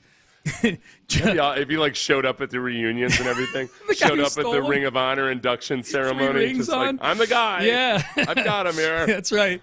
I wonder if there was a chance. I'll tell you what. Whenever somebody gets stolen, whenever something like that gets stolen, you got to be quadruple sure that you didn't just hide them somewhere or misplace them or something, because that's embarrassing. Yeah, but I believe he did recover them. I think he did too. Yeah, I think he did too. So Vrabel gets fired yesterday by Amy Adams Strunk. I had forgotten about this. I hadn't forgotten about it, but I hadn't made the connection in this case. Bobby Slowick has already had Carolina and Washington ask the Texans permission to speak to him. It's a virtual lock that Tennessee is going to ask permission to speak to him, because Rand Carthen, the GM for the Titans, who just won a power struggle with Mike Vrabel, was in San Francisco for several years, overlapping with Bobby Slowick. They know each other. They've got history in San Francisco with Kyle Shanahan and John Lynch out there, Seth. I'm not overly concerned about Slowick leaving after 1 year, but I'm more concerned about Slowick leaving after 1 year than I was before. Right. Well, I think especially when, obviously, I don't know if there even was a power struggle per se. Conventionally, I think people get images in their minds of these guys, conniving behind each other's backs or arguing and yelling, at the draft or whatever. I think sometimes, perhaps things just aren't quite the fit, or maybe Amy Adams Strunk just was growing uncomfortable with Mike Vrabel for whatever reason. I would presumably she trusts Rand Carthon and his opinion, and with Slowick, I could see where he's got to overcome in some degree the fact that he just looks like a kid. It's easy to it's achievable, except that I think the first impression is wow, the guy looks like a kid. He's way older than you expect he is, but kind of like with Kyle Shanahan and Matt LaFleur and some of those guys, they look younger than they actually are, because they don't smoke and drink whiskey the way coaches used to. I know. They exercise and so stupid. Meditate. Yeah. So I think that Rand Carthon, in probably knowing Bobby Slowick's personality and maybe being able to vouch for him, that he's got the right persona and everything, it's probably a huge leg up that Bobby has compared to other places, having only been a coach for 1 year. Yeah. Owners haven't had a long time, and because because the Texans weren't on prime time until the very end of the game, there really was no TV coverage to where that seed can start planting itself in an owner's brain. Yeah. And that might sound I know you might be thinking these are billionaires making decisions, with data and statistics. It's like anything else in life. You plant the seed, it rumbles around in the brain for a while, and certain candidates have more legitimacy in the minds of the owners because they've seen them, they've seen their faces, they've seen their names, they've heard them talked about longer and for more frequently. Look around at the aggregate of the owners in the NFL, and look, there's many examples of them trying to embrace math, but not coming off. In the upper quartile of winners, we're in the top quartile of that upper quartile. Okay. I feel a little bit might not be the best time for Jim Irsay. Oh yeah, that's right. He's sick. That's right. He's sick. Thanks for making me feel like a jerk. Thanks for pointing out that it was you that called for the drop. Okay. One conspiracy theorist, multiple actually this morning, but the latest one of our listeners said this. Do you think Vrabel was fired for helping the Texans be division champs? Oh! Somebody else says, what if his firing is because he won? Their last win helped the Texans into the playoffs. How much hate from Titans ownership is towards the Texans? It's a fun conspiracy theory to think about. Like, we had someone call the post-game show after the Texans beat the Colts, and they're like, nope, there's no way that they're winning the division, though. There's no way that Amy Adams Strunk lets the team go out and win against Jacksonville because that would give the Texans the division championship. I'm like, and this person was serious, too. Like, Yeah. I know this, I don't know this person on the text page. I think this person's joking on the text page. But it is kind of silly sometimes when people come up with these things like, yeah, this is why a whole NFL team is going to throw a game. I think that, yeah. So stupid. I'm glad. Honestly, the era of tanking is kind of the pinnacle was after the Astros had success with it in all of sports. I think everything's starting to even out. We're now in like even the super analytical types are starting to think like, okay, there's some kind of institutional harm done when you tank. And also now, because teams they'll push the envelope a little bit more. Like the outright tank, it's harder to pull off. So like people are wondering whether it's worth it. And then especially in football, like there's just so many things that make it different than the other sports, including the fact that when you tank intentionally, the good players you do have are actually getting physically bludgeoned more often. Yeah. Like because you're on a really bad team. And I do think the culture does matter, but whatever. I highly doubt that. I highly, highly doubt that Vrabel was fired because they won that game. I do too, and I would also say about that, Seth, is that I feel like in football, just the quarterback thing is just such a crapshoot. Like you're gonna undergo all this systemic damage inside your building to lose a bunch of games to then wind up with the first pick in the draft to get Baker Mayfield. Or to get Bryce Young. Or to get Bryce Young. Right. Or maybe even worse, like Joe Burrow is the offshoot, like he's the outlier, like he was great. I'm just talking about the last several years, Bryce Young, obviously. Or like Kyler Murray and Trevor Lawrence, who might be more damaging than a flat-out bust, which are guys who are once you give them that money. Yeah, they're in the meaty part of the curve where you feel compelled to pay them because you use the first overall pick on them. Oh, I'll tell you another thing, though, too. That's why the number one pick, I do think, and I think Caserio would agree with me on this, because Caserio is very much just he looks at things like a probability cloud, like, where's the electron? I don't know.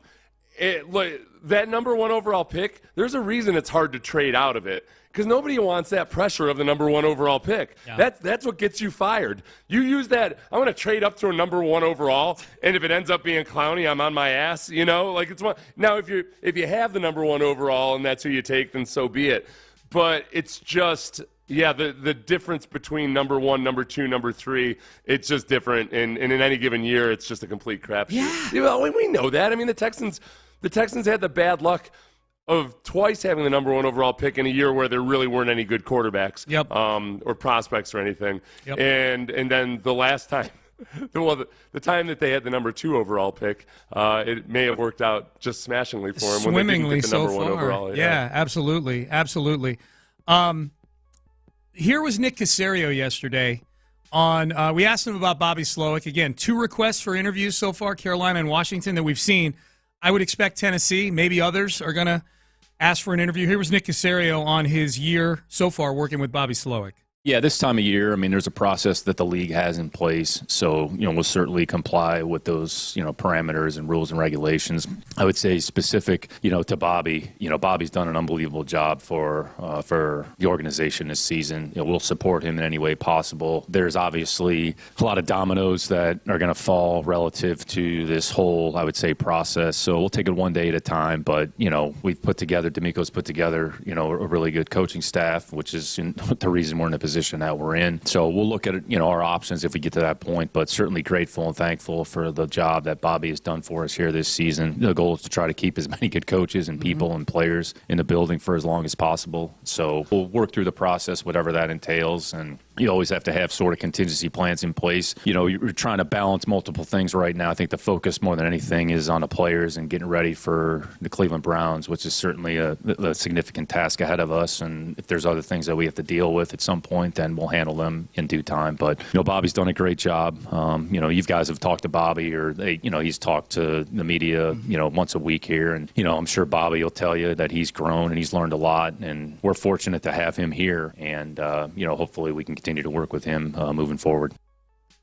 What do you think what's the juiciest quote you would get from somebody about something like this, like where they actually give some emotion to it? Like, I anticipate a lot of bland answers about Bobby Slowick, and, if he goes to interview or what have you, like, nobody's going to get up there and be like, oh, man, I got to tell you, honestly, we're screwed without him. But, like, it's not like all offensive coordinators are created equal, even though they're just in this scheme, and it's as simple as that. We've seen, like, Matt LaFleur has had ups and downs in terms of, like, okay, just how easy is it to transplant this scheme when you don't have an Aaron Rodgers? And now it's like his arrow is starting to point up. Kevin Stefanski running a Kubiak-style system, it wasn't so easy until he found the right quarterback, obviously. Well, the right 4 quarterbacks, I don't know.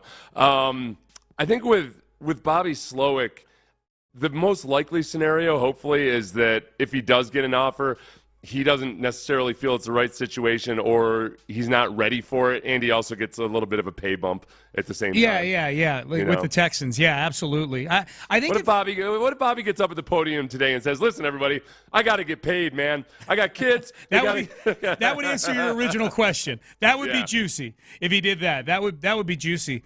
I think if there was some mention by somebody, if it were Nick in that quote or somebody else, of just how simpatico C.J. Stroud and Bobby Slowick are, that would be the thing that would start to concern me. Like, wow, like these guys are really a great duo. Like there's great chemistry. I think there is great chemistry with these two. Now, I think there's great chemistry with C.J. Stroud and Gerard Johnson as the quarterbacks coach. I think there's great chemistry with C.J. Stroud and Case Keenum as the kind of sort of de facto third quarterback coach in the room kind of thing. My overall point is I think C.J. Stroud is a pretty easy individual to build chemistry with. So I wouldn't think like, oh, Bobby Slowick's leaving. He's the only one that could tame this a-hole, C.J. Stroud. Like, C.J. is like one of the sharpest dudes you're going to meet. But I think that would probably made it a little spicier if there was some mention of the relationship there between those two. I remember Mike London, who was a defensive line coach for 1 year when we were 2-14. He would go on to be the University of Virginia coach for a long, long time. But I loved him. He was a great guy. He had 1 year in the NFL, and it was a miserable year. We were 2-14. Everybody got fired at the end of the year. And I remember talking to him about, he was a guy that they were considering keeping on through if Kubiak came in. And Mike was talking to Mr. McNair, and Mr. McNair, they were talking about money, and Mike was basically saying, like, he'd probably need a pay raise if you were to continue. And Mr. McNair said something, which is a good thing to say and good advice. Was like, when I was younger, I always tried to look at it as, what's the opportunity more so than what's the paycheck. And I remember, I don't know if London said he said this out loud or if it's what he was thinking. He was like, man, I'm sitting here in Dockers. Like, I just want to get out of these Dockers.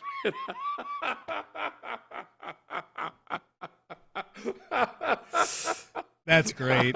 And then I think did he jump right into the Virginia coach? I don't know what the timeline was for London. Yeah, I don't remember. Sean, how do do you not have the University of Virginia? How do I not have Mike London's career history in front of me? I know. Not in the London, the UVA head coach. Yeah.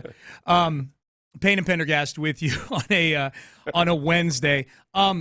I just thought of something, too, with Bobby Slowick and the Titans that I want to touch on, but I'll do it in the next segment. He's not taking that job. I just figured out why. Like, he's definitely not taking the Titans job. Good. I figured that out. Also, I want to go back and check my 3 tiny little signs of progress that I laid out before the season. If the Texans did these things, I would be happy. How did DeMeco Ryans do with my 3 tiny little signs of progress? That is next. But first, soda weight loss. How did I do on soda weight loss? Funny you should ask. You must be new to the show because if you listen to the show, you know that I dropped nearly 50 pounds of fat weight back in June of 2020 through November of.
Live from the Twin Peaks studios, Sports Radio 610 presents Payne and Pendergast. All right, a few things here. A little bit of breaking news. Matt Eberflus, Chicago Bears head coach, will remain the Chicago Bears head coach. They're going to bring him back next year, which to me is a huge tell on what has turned into one of the biggest stories heading into the offseason, which is what are the Bears going to do at quarterback? Are they going to keep Justin Fields? Are they going to trade Justin Fields? Are they going to use the number 1 overall pick on Caleb Williams? All this stuff, because the Bears had a good end to the season, and they have the Carolina Panthers pick, which is number 1 overall. I think, Seth, in my opinion, this is a huge tell that Justin Fields is going to be the quarterback for the Chicago Bears next year. I guess, have they done anything? Luke Getsy, the offensive coordinator, is the guy who's been the topic of debate and reports that the players aren't necessarily happy with him and what have you. Would you expect Luke Getsy gets replaced by somebody? If they're going to keep Eberflus, and they got to figure something out about Justin Fields, and if they potentially are going to either trade out of the number 1 overall pick again or not use it on a quarterback, I would think they might want to get an OC they feel better about. Maybe. I just feel like I'm looking at the two scenarios and I'm going, okay, if Eberflus, they're bringing Eberflus back, they bring a rookie quarterback in, chances are you're not going to be very good next year if you're starting a rookie quarterback. And then what do? Bring Eberflus back again after another bad year, Getsy was fired like 10 minutes ago. Okay. So. Oh, wow, really? Like literally like 10 minutes ago? I missed it. No, Okay. It was 9:35. This article is 9:35 a.m., so I'm guessing a little bit before that. So Eberflus back with a change at, that changes the calculus a little bit, maybe, I guess. That if you're bringing in a new OC, maybe bring in an OC that can tailor something better for Caleb Williams than they could. Caleb Williams and Justin Fields are not exactly super similar. They're both very athletic, but Caleb Williams, I think, is believed to have elite arm talent. Justin Fields was throwing a football at least last season like he might be out of the league in a couple of years. They've got plenty of time to figure it out. They do. And it's just a matter of finding the offensive coordinator that'll replace Luke Getsy. Yeah. I'm gonna guess he's back. There was another caption on First Take. Courtney Cronin, I don't know if she covers the Bears or if she just covers NFL nationally for ESPN, but she was saying here on First Take that the support for Justin Fields in the locker room feels unanimous. Like the guys really like Justin Fields in that locker room. They're big fans of his. And I think Justin Fields might be a better fit for playing in Chicago than Caleb Williams. With all that, with the bad weather and the wind coming off the lake and whatnot, that you can, go out and Justin Fields can go out and get you 1,100 yards on the ground. The guy, I guess that kind of dynamic of like a Jim Kelly, a Josh Allen, a Jay Cutler, really. Like if Jay Cutler had just more of the intangibles, you got like the image I get is always of a guy that an arm so strong it can cut through the wind, and that it doesn't have to overly limit your passing game when the weather isn't perfect. Yeah. He strikes you as that kind of guy. Back to the Titans for just a second, in the opening there with Mike Vrabel getting fired. It dawned on me at the very end of that segment that we were doing about that, where I was talking about, man, I'm a little concerned because Slowick's got a relationship with their GM that goes back to San Francisco. 2 words why Bobby Slowick won't take the Tennessee Titans job. Will Levis. Imagine going from C.J. Stroud to Will Levis. Yeah, it really is. When I look at people talk about these various situations and how nice they are and why this guy should want to be there or that, unless you've got a situation where you have the quarterback, and I don't care if you got the number 1 overall pick. The awesome situation is when there is already a franchise quarterback and Andy Reid decides to retire or something. Something like that. If somehow the Chiefs had awesome cap space next year and Andy Reid just decides that he's had enough, that's an awesome situation. Everything else is fraught with peril until you find the actual quarterback. And in some respects, even having the high draft pick this year makes it even more nerve-wracking, because if you draft the wrong quarterback, it's hard as hell to keep that job. Yep. And sometimes I think we sometimes frame it too much about job security, where it needs to be actually okay, look, these guys aren't looking at it like, gosh, I hope I can keep this job for they 4 years. Yeah, they want to win. Yeah. They want to win. So, I mean, it is enticing to have that high pick, but only if you feel really good about the quarterbacks you have and the supporting cast. Yep. Question.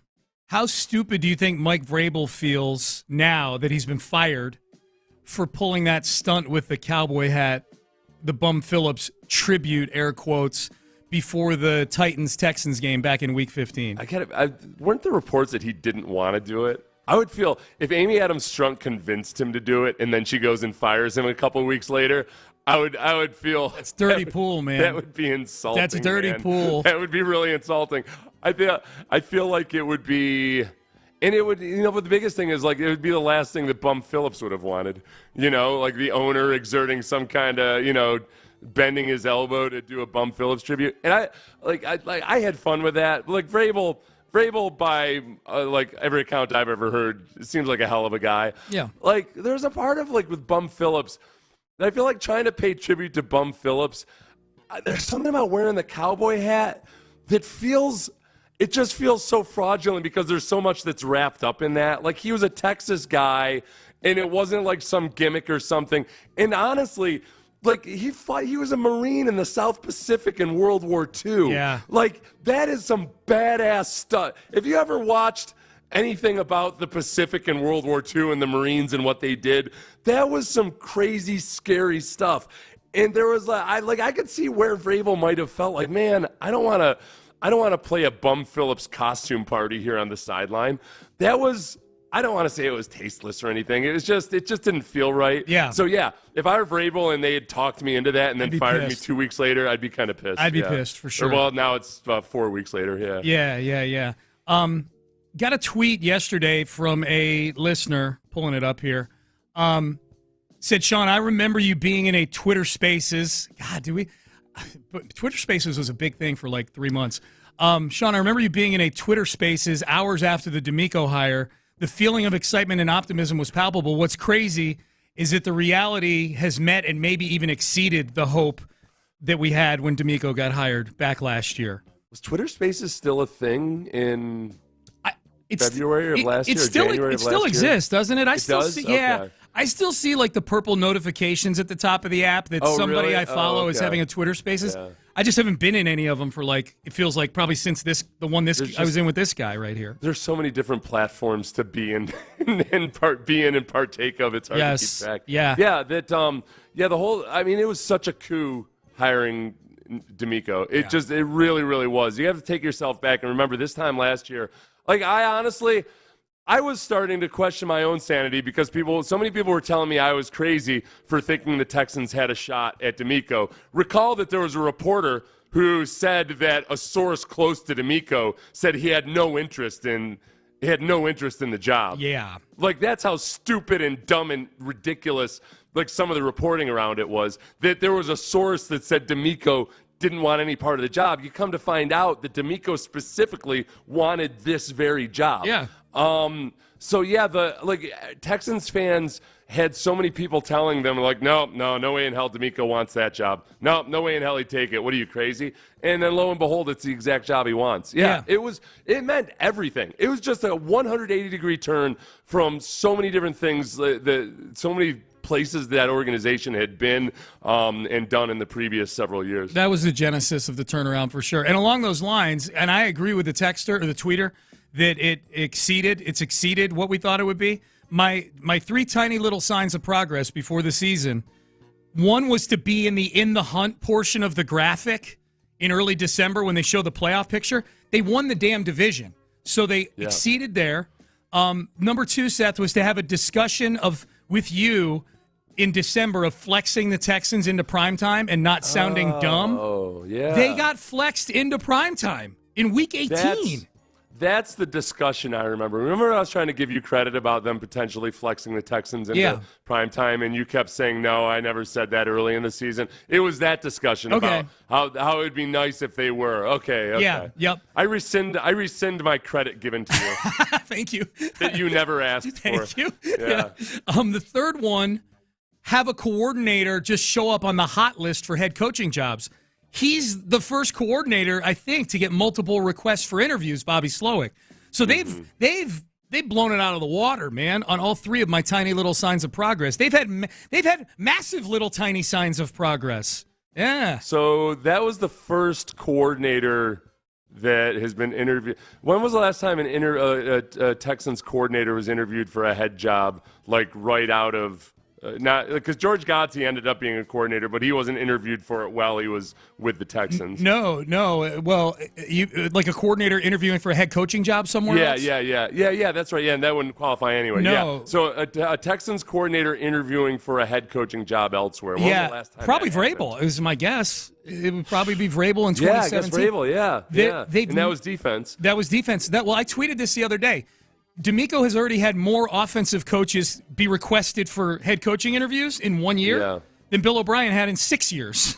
You know, because it was this merry little band of yes men that he had going on there. You know, nobody was banging down the door to get Tim Kelly or George Godsey back in the day. So somebody, Vrabel. A bunch of people suggesting Vrabel. I feel like there was at least one other, but nothing notable. That I think it was Vrabel. Let's go out to the Post Oak Hotel. That's where John Lopez and Landry Locker are. It's the Bear Bryant Awards tonight, and I'm sure they're wearing their Sunday best right now, looking good out at the Post Oak Hotel. Well, one of us. Well, I only said that because I saw Landry today, and Landry looked delightful. Wearing a fishing. I struggled. I struggled with whether to wear the sport coat or not, and I decided to wear my Port Protection Alaska long sleeve shirt. Yeah, it sounded like I don't think Lopez would be let into 70% of dive bars. They're gonna chase you away from the Bentleys over there. Yes, exactly. Hey man, get that bum away from the Bentleys. And my clothes. Looks like he's about to go mow. I'll just leave that right there. So which of the coaches are you guys most? Are you guys going to get coaches on the show today? Or no, hopefully not.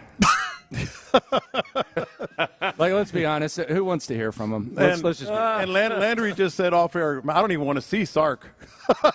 Is Sark one of the nominees? Is he one of the finalists? Yeah, I don't know who he knows, but he must have made a few phone calls or something like that. I don't know how he's even here. Give me Mike Gundy if we're even going to go Big 12. Okay, there you go. John, do you have one in particular that you're looking forward to talking to? If you were to talk to them, yeah. Yeah, come on. Probably Sabin. Yeah, that would be the only one. A lot of local. Sabin going to go there? Yeah, he's going to be there. Sabin, probably not. He'll do a video thing. Yeah, I've done many a Bear Bryant Award where Sabin's been a finalist. He gets awfully hard to find when the event rolls around. I'll say that. He shows up. Yeah, he's short. That's not why he's hard to find. I thought that was a short joke. He's probably got it in his rider or something that he needs a taller chair. Yeah. That was a good one. I'm assuming, even though you guys are at the Post Oak Hotel at the Bear Bryant Awards, it is going to be heavy on Texans and Browns and all that good stuff. 100%. Okay, 100%. Just making sure the audience knows. Yeah, of course. Of course. Good deal. All right, gentlemen, have a great show. Crosstalk brought to you by D&M Leasing. You're listening to KLT HD2, an Odyssey station. Seth, antibodies to you, and I'll see you at 6 tomorrow, my friend. Antibodies to you and shackles to Bobby Slowick. Thank you very much. All right, we are done. We are out of time. Landry Locker, John Lopez, Figgy Fig back here in studio. They're at the Post Oak Hotel. They are in the loop. They are up now. All right, yeah, we are live from the Bear Bryant Awards show. Big week this week for the Texans, for the city, and we're going to get some playoff football. It's been 4 years since we've had playoff football. Now, DeMeco Ryans, who, by the way, he sounds a lot like John McClain. I don't know what happened to DeMeco Ryans, but I'm hoping that he's able to ice up and so he can at least talk on Saturday. Did you hear DeMeco yesterday? I did. Yeah. Sounds a little like John McClain, doesn't he? Yeah, he was praising Amy Adams drunk. Well, yeah, I don't know about that. That would be John McClain. But here is DeMeco Ryans talking about the difference between the regular season and the playoffs. It's not different. It's not. Everybody wants to make it different. It's not different. Like, it's just a matter of, like I told our team today, we've been getting better throughout the year. Each and every week we've gotten better. We just have to stay on that track. Keep getting better. Keep playing sound. Keep playing relentless. Play clean football if we do that. And that's all that matters, right? We focus on playing good football. It doesn't matter that it's the playoffs. The game doesn't change. It's still football. We got to go execute. We got to go play fast. Now, on the surface, he can say that. But I think the biggest thing for me is the two most important assets that this team has and the two most important assets that a football team can have, quarterback and coach, they can significantly either wet the bed or they can significantly elevate their play to where they're able to thrive at this time. So he can say that, but there's a lot of coaches who are really good in the regular season and then they stink in the playoffs. There's a lot of guys who elevate their play. And this is going to be the first time we're going to get to see DeMeco and CJ. So with all due respect, sir, let's agree to disagree. And you know I hate saying that. No, let's be very clear about this. It's different. It's a lot different. First of all, you can hear that it's different in his voice. That's one thing on the surface. But secondly, the actions, right? Like ever since last week, which was ostensibly a playoff game, they treated the week differently. Now, I know it was a Saturday, but regardless, they didn't do the full contact practices. They were in lighter stuff. They were walking through. They were resting guys.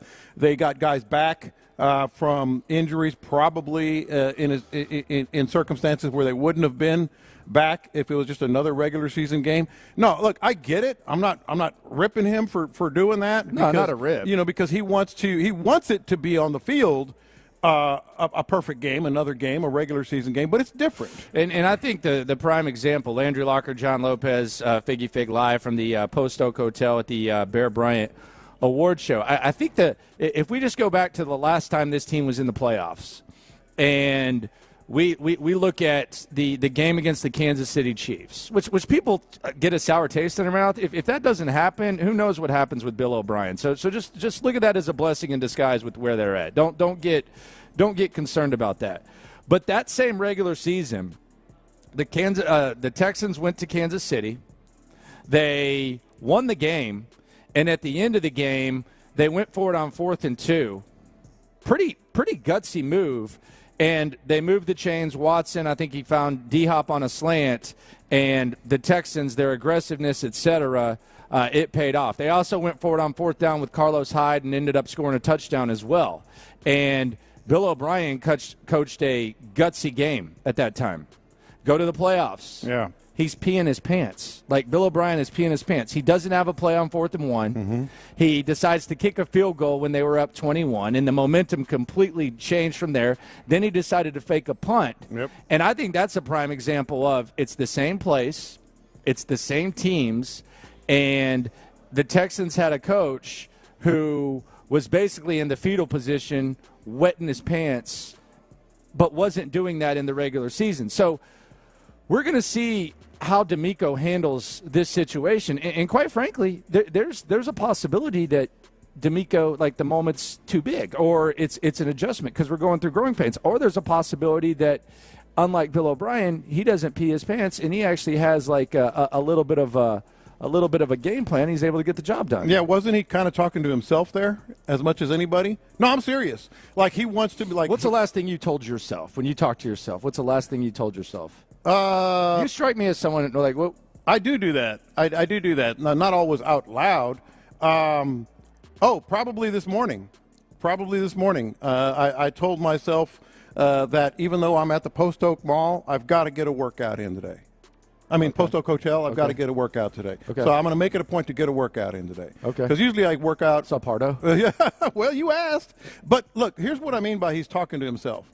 He's telling himself, I'm going to treat this like, because DeMeco hasn't had any flaws. He really hasn't showed any flaws this year. At the beginning of the year, I kept saying, there's going to be something that he's weak at. Well, he's really good at game management. He's really good at end-of-game time management. He's been really good at the whole culture thing. He's been really good in games with game plans and everything. I know they've lost a couple of games they shouldn't have, but he hasn't shown a lot of flaws. I am worried about a flaw emerging on Saturday. With DeMeco. Explain yourself. So the last time that the Texans took on the Browns, Amari Cooper went for 265 yards, 11 catches, 2 touchdowns. We can basically recite those stats now. And DeMeco Ryans afterwards was asked by DJ Bieneme of ESPN, who, by the way, you can tell my man DJ is putting together a nice DeMeco feature that's going in ESPN. I'm seeing the line of questioning. I'm looking forward to this. It might be a front pager on Saturday. My boy DJ Bieneme is working on something. He's asking questions with a purpose. Yes. He's asking questions with a purpose. So I see you, DJ. I look forward to seeing that.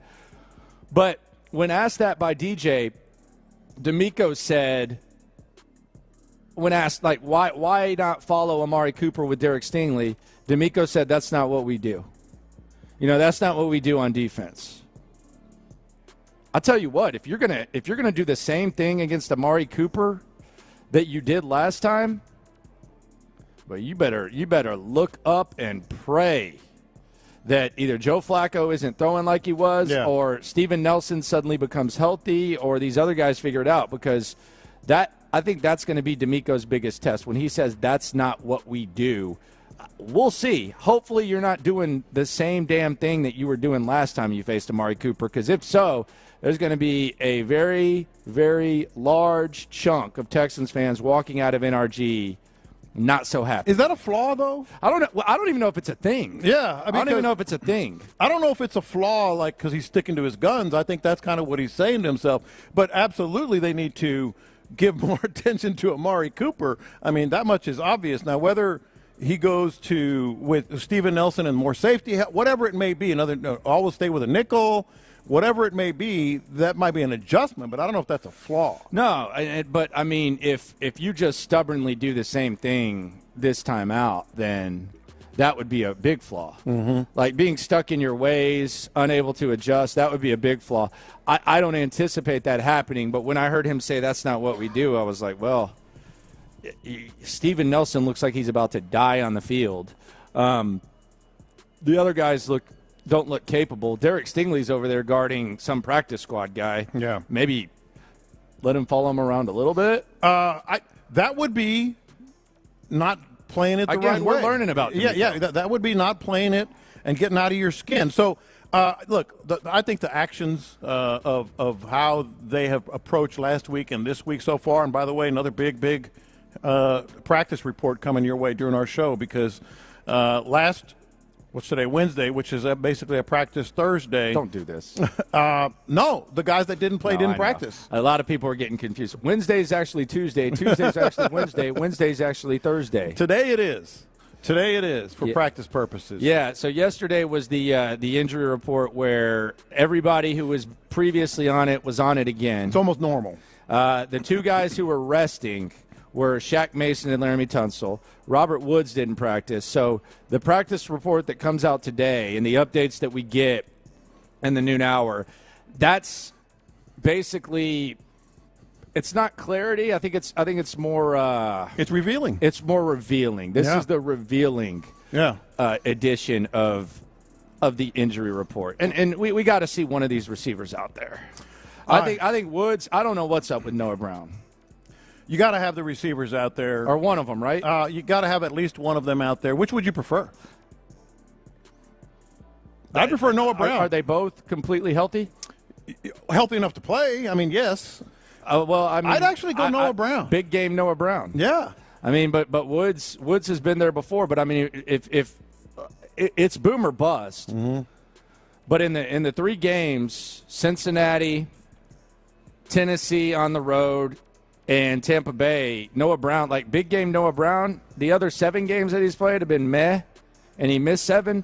But just the possibility of big game Noah Brown, I would say yes. Yes, even though he disappeared against the Jets when I expected him to play well, I would still take Noah Brown. He's been up and down. Noah Brown and I think Nico Woods Collins. goes, though. I don't know, man. He was working out on the field. I think he tries to go. I think he's going to try to go, but like as healthy as possible, both of them, I'd still go Noah Brown over Robert Woods. I actually think that we're looking in the wrong place. I mentioned this to you before the show. I think we're looking in the wrong place where they need the most help and getting people healthy. Yeah, D-end? D-end. Oh, for sure. I mean, you got Jerry Hughes, you got Jonathan Grenard, and you got Will Anderson out there. And I heard Clint talk about this yesterday. Clint Stoerner, Ron Hughley, 2 to 6, right here on Sports Radio 610, The Drive.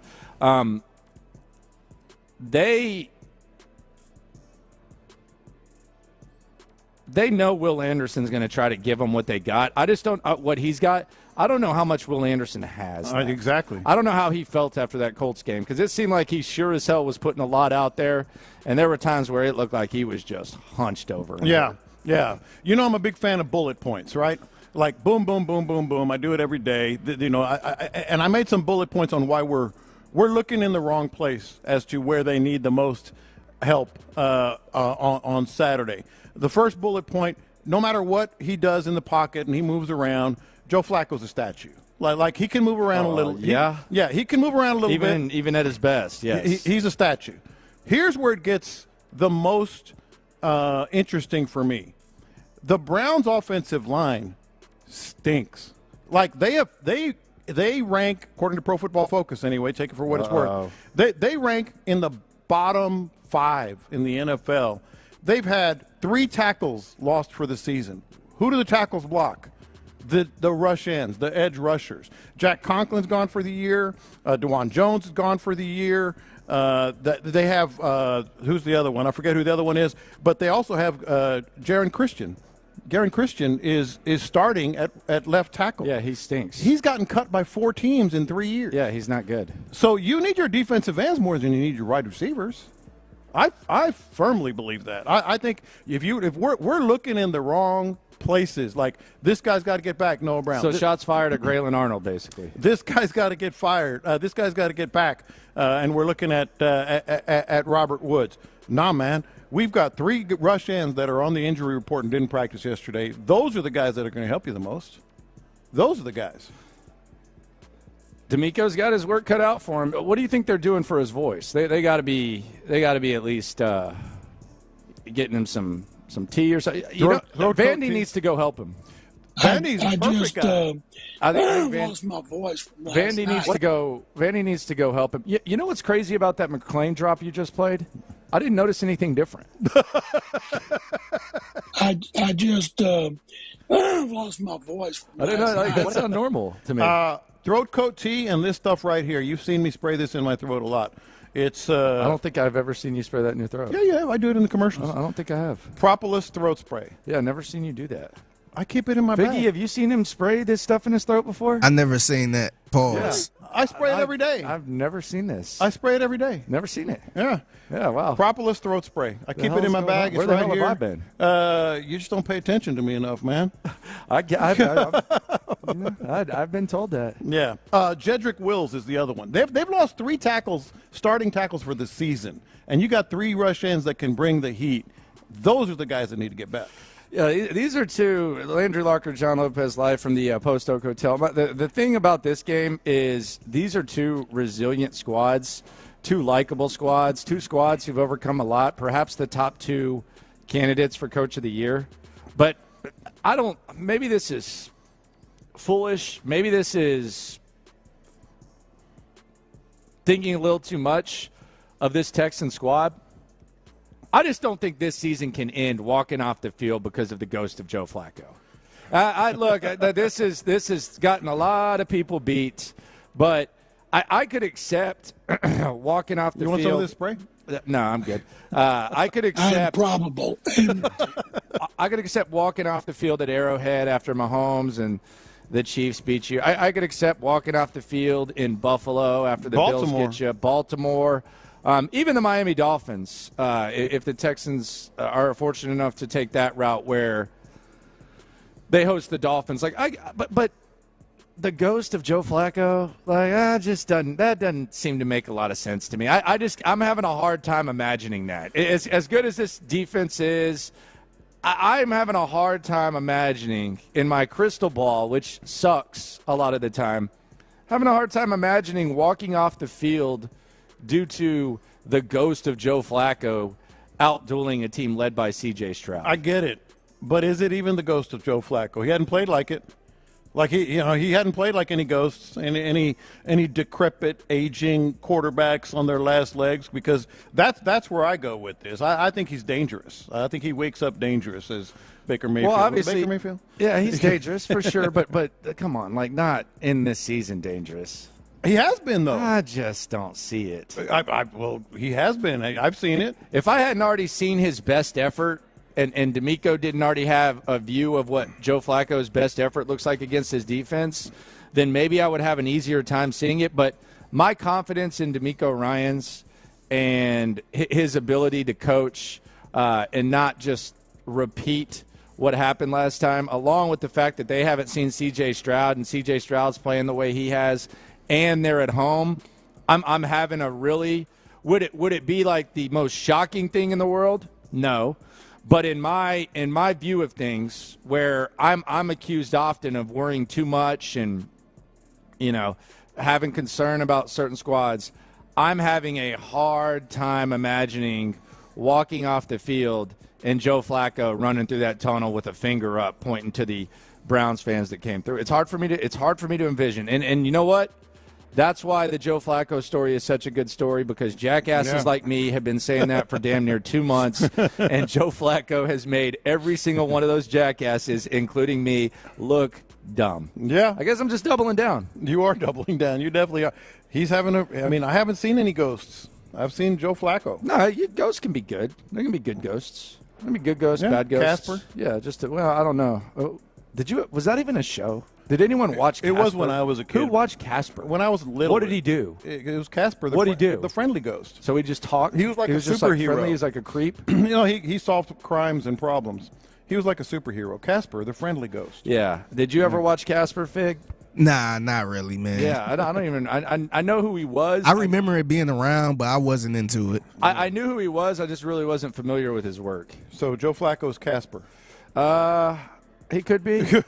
He could be. He's been shaking them haters off. Consider me one. It's hard for me to imagine this season ending that way. Coming up, 2 fears. Speaking of ghosts, 2 fears that we've had a good look at recently, plus the 2 biggest sources of hope and what their relationship's been like. In the Loop continues live from the Bear Bryant Awards show at the Post Oak next. The playoffs are here. Can the Texans get their revenge on the Browns with a wild card weekend win on Saturday? Pre-game coverage starts at 12:30. Kickoffs at 3:30 with Mark Vandermeer, Andre Ware, and John Harris on the call. Then Texans postgame as soon as the clock hits zeros. Insider access, exclusive content. Sports Radio 610. The Texans play here.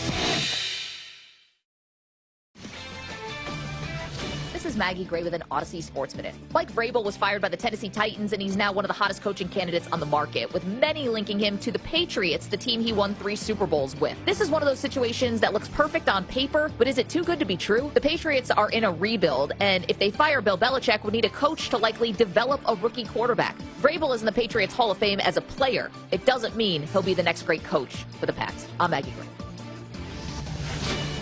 Hey, it's Sean Pendergast from my friends at Soda Weight Loss. You know my story. Back in June of 2020, I was heavy. I needed to drop weight, and I dropped nearly 50 pounds of fat weight over the next few months on the Soda Weight Loss plan. Change your life in 2024, just like I did back in 2020, where you see that weight coming off right away. You know who knows that? Aaron knows that. He changed his life this year with Soda Weight Loss. Right, Aaron? Come in and try it, and if it's not working for you, I'd be shocked. You will. The motivation really comes after the first week, and you see the first set of numbers dropping off quickly. It's a great way to get things going. Just start turning things in the right direction again. Aaron's right. Right away, you see the numbers start dropping on that scale as soon as the very first week on the Soda Weight Loss plan. It's just a blueprint and a plan to eat better, eat smarter, and create a better quality of life for yourself. Go to sodaweightloss.com right now and click on that Soda at Home tab in the upper left-hand corner. Check out the over 8,000 Google reviews there and get started on Soda Weight Loss. Sodaweightloss.com. Soda is what? State of the art. People ask me all the time, why do you call back every customer the day after their delivery? Because at Gallery Furniture, our life's work is taking care of our customers. Buy your furniture today. Gallery Furniture delivers free today. Gallery Furniture works hard to delight you and get you your furniture today. The NFL playoffs live on Odyssey. Westwood One brings you all the action from Wild Card Weekend, streaming live on the free Odyssey app. Handoff, McCaffrey runs left, powers into the end zone, touchdown 49ers. The excitement is contagious as teams start their journey towards the big game. End zone, right side, it is caught, touchdown, Puka Nacua. Listen to every game live from Westwood One. Get in the game and download the free Odyssey app today. AUDACY. Jackson Hewitt has a plan to get your tax refund fast. With a buck here, buck there. Here a buck, there a buck, everywhere a buck. You don't have to wait weeks for your tax refund. Get money sooner with a no-fee refund advance loan at Jackson Hewitt. On this loan, there's a money today guarantee. E-I-E-I-DO. Don't settle for chicken feed. Get fast bucks at Jackson Hewitt today. No-fee refund advance loans by Republic Bank offered to eligible clients. Money today guarantee if approved for a loan on a prepaid card. Details at jacksonhewitt.com. Some people come to Alaska looking for something. I'm working on this case, a missing scientist. This place, it takes us one by one. Academy Award winner Jodie Foster and Kaylee Reese star in True Detective Night Country. The next chapter of the critically acclaimed HBO series. There's a real explanation for this. We'll find it.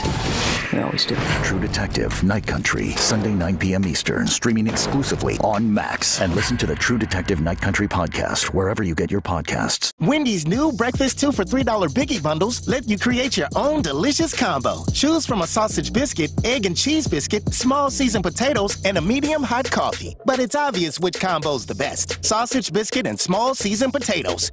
Well, maybe it's the fresh cracked egg and cheese biscuit with a medium hot coffee. Or 2 savory sausage biscuits.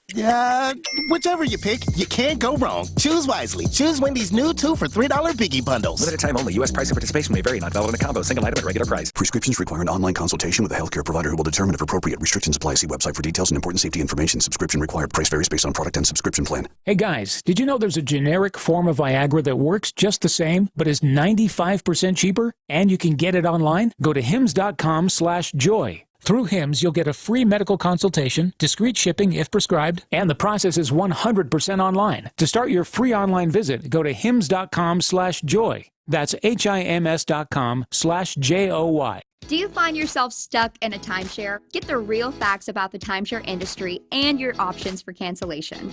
Chuck McDowell, founder of Wesley Financial Group, has put together a free information guide that reveals the secrets the timeshare industry doesn't want you to know, including the 5 ways to get rid of your timeshare. Call now and get this timeshare cancellation guide absolutely free. Call 800-330-2929. That's 800-330-2929. 800-330-2929. Get the home field advantage every time with Fairfield by Marriott, official hotel partner of the NCAA. Whether you're a student athlete working toward your championship dreams or your team's biggest fan, Fairfield by Marriott has everything you need to get ready for game day. From comfortable guest rooms to complimentary hot breakfast. Fairfield is part of the Marriott Bonvoy portfolio of hotels and official hotel partner of the NCAA. Visit fairfield.marriott.com to book your next game day stay. So you're in the middle of a kitchen update, and you can't tell if that's a faucet stem or a flange. With the Home Depot app, doing doesn't miss a beat. It'll find what you need in a snap, and it'll show you how to find it in store with a tap. Or get it delivered free. For doing that doesn't stop, download the Home Depot app. It's made for doing. Texans fans, the playoffs are here. And with the free Odyssey app, you can hear Mark, Andre, and John bring you all the action live from the comfort of your couch. Just follow Sports Radio 610 and tune in on game day. Then pause your TV at kickoff until you hear Mark make the call. Your Texans games with your Texans announcers. Every game day on the free Odyssey app. In the Loop with John Lopez and Landry Locker is presented by La Michoacana Meat Market. Figgy, let's hit him big time. Houston, let's get in the loop. Oh, the jokes are coming fast and furious every time y'all talk about this guy. With Landry Locker. Landry, I mean, you're going to be in midday forever now. And John Lopez. On occasion, Lopez makes a statement that's so ludicrous, it makes me pick my phone up and call you guys. You're in the loop on Houston's sports leader. Your champ, 610. Sports Radio 610. The two sources of hope versus the two sources of nope. Texans versus Browns. Saturday night, 3:30, afternoon. Saturday afternoon, 3:30, NRG Stadium, NBC. Two sources of hope. Do you want to start with the hope, or do you want to start with the nope? I want to start with the hope. I want hope. Why'd you call me a dope? I'm just trying to rhyme. So the two sources of hope, obviously, and this has been the case for a long, long time, DeMeco Ryans and C.J. Stroud. If you have any hope of advancing in the postseason and getting to that divisional round. By the way, as far as any coach in Texans history has gone, DeMeco Ryans will be able to say in his first year he's gotten as far as any Texans head coach has gotten. Your source of hope is going to be C.J. Stroud and DeMeco Ryans. I don't think we can dispute that, right? Not undisputable. Indisputable. Okay. Here's C.J. Stroud talking about his relationship with DeMeco Ryans and how he feeds off of that vibe. And I got a feeling we're going to see this in DJ Vienname's feature, man. Here is C.J. Stroud talking about the vibes with the other source of hope. Yeah, it's been great. He's a very positive person. One thing about just being in a locker room in a team room full of men, you can sniff out when somebody's not being real, and he's just not a negative person. Just not who he is, So there's not one point I've ever seen DeMeco really, really negative. Of course, he has times where he's mad and he's not happy with the standard or what we put out on the field, whatever. He holds everybody accountable, but at the same time, he does it in his way, not trying to force being the mad guy, the angry guy. But when he needs to yell and put his foot down, he does. So that's real when he does that. You know what I'm saying? So it's just cool to see a coach be real all the time. All right, there you go. So that's the relationship, the dynamic between the two sources of hope. What are your biggest reservations about the sources of hope? Anything? Is it the surroundings C.J. Stroud has? Is it the inexperience that DeMeco Ryans has in this situation? Are there any sources of don't know what's going on here when it comes to these guys not being able to perform at the highest level on Saturday? This is going to sound like total Kool-Aid drinking, Kool-Aid guzzling. It's fine. Jump in a pool. When's the last time you drank a cup of Kool-Aid? Oh, boy. Probably with the kids 15, 20, 30 years ago. Yeah. But anyway. There's better alternatives now. Who wants Kool-Aid? I mean. All due respect. It's good, but there's better alternatives. You can get the Crystal Light mixers. You can get there's a lot of alternatives. Plus, I grew up drinking that crap, man. Look at you. And the little packets that you have to mix. Humble brag right there. That's a humble brag? Yeah. That's not bragging, trust me. Started from the bottom, now he's here. Yeah, that is true. But anyway, look. This is jumping in a pool of Kool-Aid. I have no reservations about DeMeco Ryans, nor C.J. Stroud. That's interesting. Zero. But I don't really either. But I will say that as much as we say that these are the two sources of hope, they're going to need some help. But will they, and how much? Because one of the reasons that I said that is C.J. Stroud has proved you can win with one receiver. C.J. Stroud that was against the Colts. A playoff contending team. With a crappy secondary. And at their place. Very crappy secondary. At their place. That was not Denzel Ward. Look, forget the particulars. All I'm saying is. Forget the particulars. Yeah, forget the particulars. All I'm saying is like. That's convenient. In an environment of you got one receiver, he's proved it. In an environment on the road against Joe Burrow, he's proved it. And Joe Burrow at his best, by the way. In an environment of just name your environment with no running game. When Dameon Pierce was running into brick walls, he proved it. I almost feel ashamed to say this because you always got to say, well, there's some what if, right? With a quarterback, I don't have any. And then there's DeMeco, and what he said right there, I think is all you need to know about DeMeco. And I thought this was the best part of that audio you just heard. You can tell right away. I'm paraphrasing, but this is what he said. You can tell right away when someone is real. Yeah. When someone is authentic. Yeah. Like we do it. Like if we walk into a room and meet some people, we're like, I don't know about that cat. I feel like we have a good percentage. we're batting 1,000. Yeah, I think we got a good percentage. Even hosts occasionally, like at the first meeting, I'm Houston. It's your boy Cam. Well, I walked out of there going, I think I told you too. It's your boy Rick Kamla. Hey, it's Rick Kamla. I was like, I don't know how long this is going to last. Anyway, that's way too inside. that's way too inside. But so DeMeco Ryans, like, what has he proved? Look, there have been some severe flaws. I can't believe he got hired. All right, go ahead. Sorry. what a dopey. You want to talk about dopey decisions. Go ahead, keep going. Sorry. Like yes, they've had Here some we losses. go, baby. There's been some flaws with late game situations early in the year. Those have been corrected. They've won a lot of one-possession games. So when it comes to DeMeco and CJ, how do people like to say it? Miss me on that.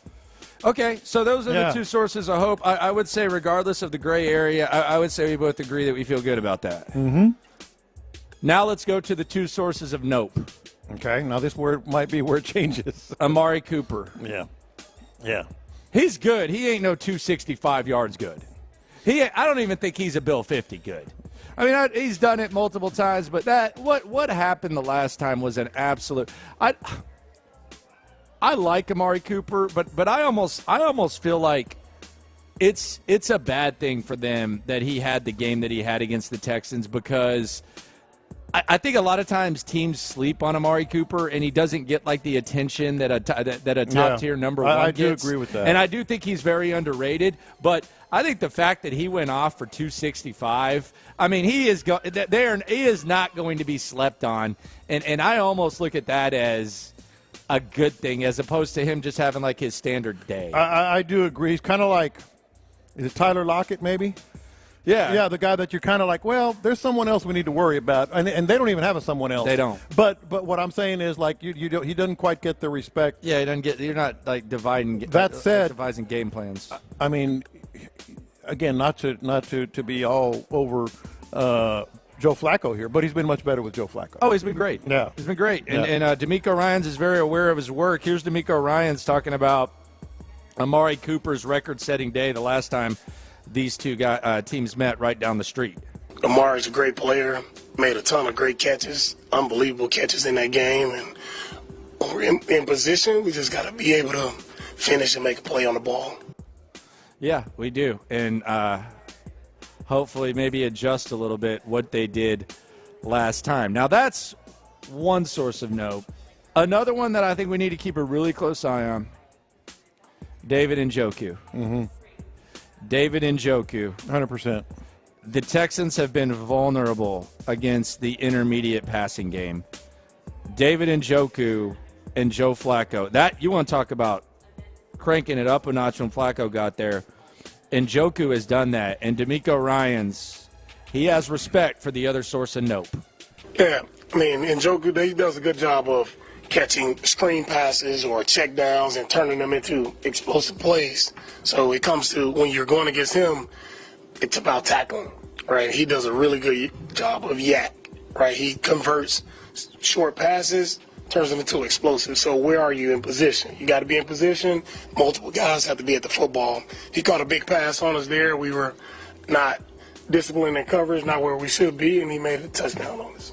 These are the two guys. Looking at you, Jalen Petrie. We talked about he got benched in that game. Yeah. These are the two guys that the Texans are going to have to contain, and then we know the two guys that are going to have the Christian biggest Harris hand and Blake figuring that Cashman out. are going to be huge. Jalen Petrie. Yeah.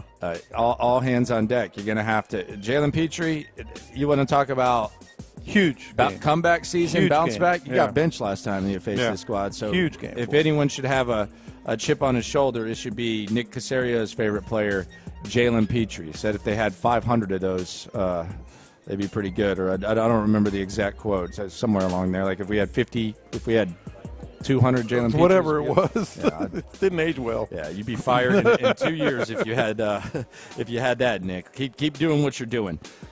Coming up, the Texans turnaround. We're live at the Post Oak Hotel. The Texans turnaround was already wild.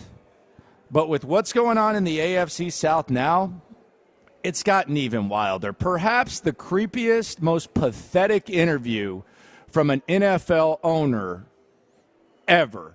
And it came from the despised Stanky one. Next.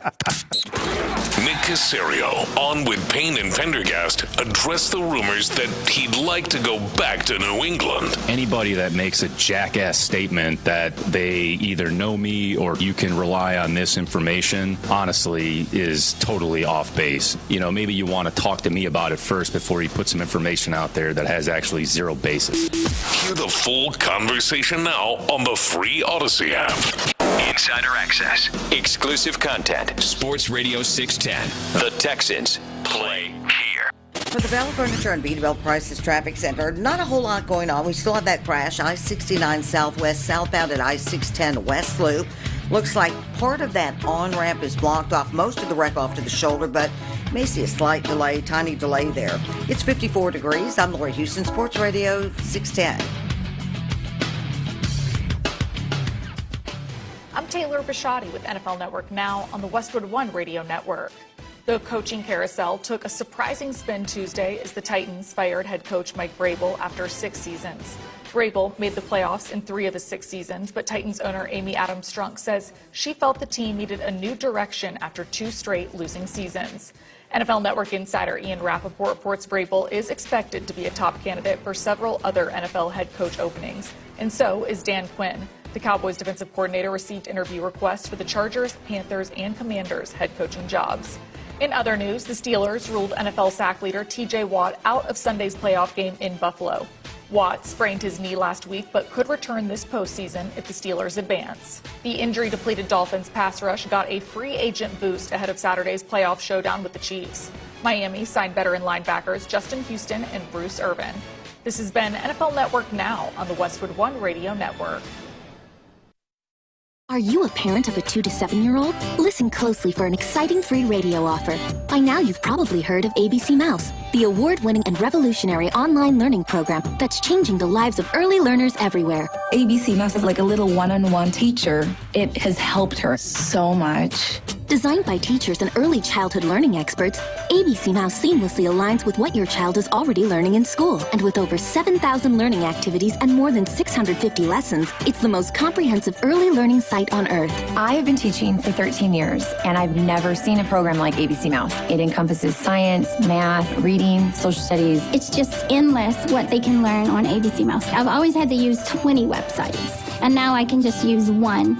Right now, we're offering a special radio promo to try it free for a month. But you have to go to abcmouse.com/radio to claim your free month. That's abcmouse.com/radio, abcmouse.com/radio. Sponsored by Age. The reality in today's market is that our goods and services are more expensive. That's just how it is. Well, they can't help with subscriptions or coffee, but D&M Auto Leasing has been the industry leader in low-cost leasing and world-class service for more than 47 years. I'm a client myself. Trust your gut. Call D&M Auto Leasing for the smartest way to save money at 713-290-1000. That is 713-290-1000. Or go online at dmautoleasing.com. Make no down payment and no payments for 60 days. Make leasing easy at D&M. It's a new year and time for a new career in the high-demand fields of IT, cybersecurity, and AI. Already in IT, build cybersecurity skills and prep for thousands of open positions nationwide that employers are desperate to fill. At My Computer Career, you could become job-ready in just a few months. Make this your year. Go to mycomputercareer.edu and take the free career evaluation today. That's mycomputercareer.edu. Financial aid is available to those who qualify, including the GI Bill. Want to build on your own land? Our Vision Homes is Houston's premier turnkey custom home builder. Our Vision offers a streamlined process in order to ensure the timeliness and quality of your home while allowing for the flexibility to customize any project. Our Vision works with you each step of the way. Learn how to get started today. Visit ourvisionhomes.com to register for our Build on Your Land seminar. Space is limited. Visit ourvisionhomes.com today to register. That's ourvisionhomes.com. Our Vision Homes, where your vision is our vision. Hey, it's Sean Pendergast, my friends at the Men's T Clinic. You guys know my story. I've been going to the Men's T Clinic for over 3.5 years now for my testosterone replacement therapy, and it's been one of the best decisions that I've ever made. But they want you to know that they've got a whole menu of treatments for male wellness. It doesn't matter if it's issues in the bedroom, issues with losing weight, with gaining muscle mass. They've got something for everybody at the Men's T Clinic. Make the appointment today. Make that consultation visit. Get your quality of life back. 5 locations around town. Find the one near you at menstclinic.com. Are you a business owner in need of financing? Then you need Swish Funding, the better way to get the funding you need. Our simple application process takes just minutes with funding as soon as 1 business day. At Swish Funding, we focus on your business cash flow, not your personal credit score. And we're ready to help with funding from $5,000 to $5 million. If you've been in business for 1 year and have monthly revenue of at least $25,000, you could get the affordable funding you need with no collateral at swishradio.com. That's SWISH radio.com. Join us at Odyssey as we all do our one thing. Together, millions of things for our planet. Resolve to recycle more. Recycle paper, bottles, and cans directly, and recycle old clothes by donating them. When we each share our one thing, it becomes a million things for our planet. What's your one thing?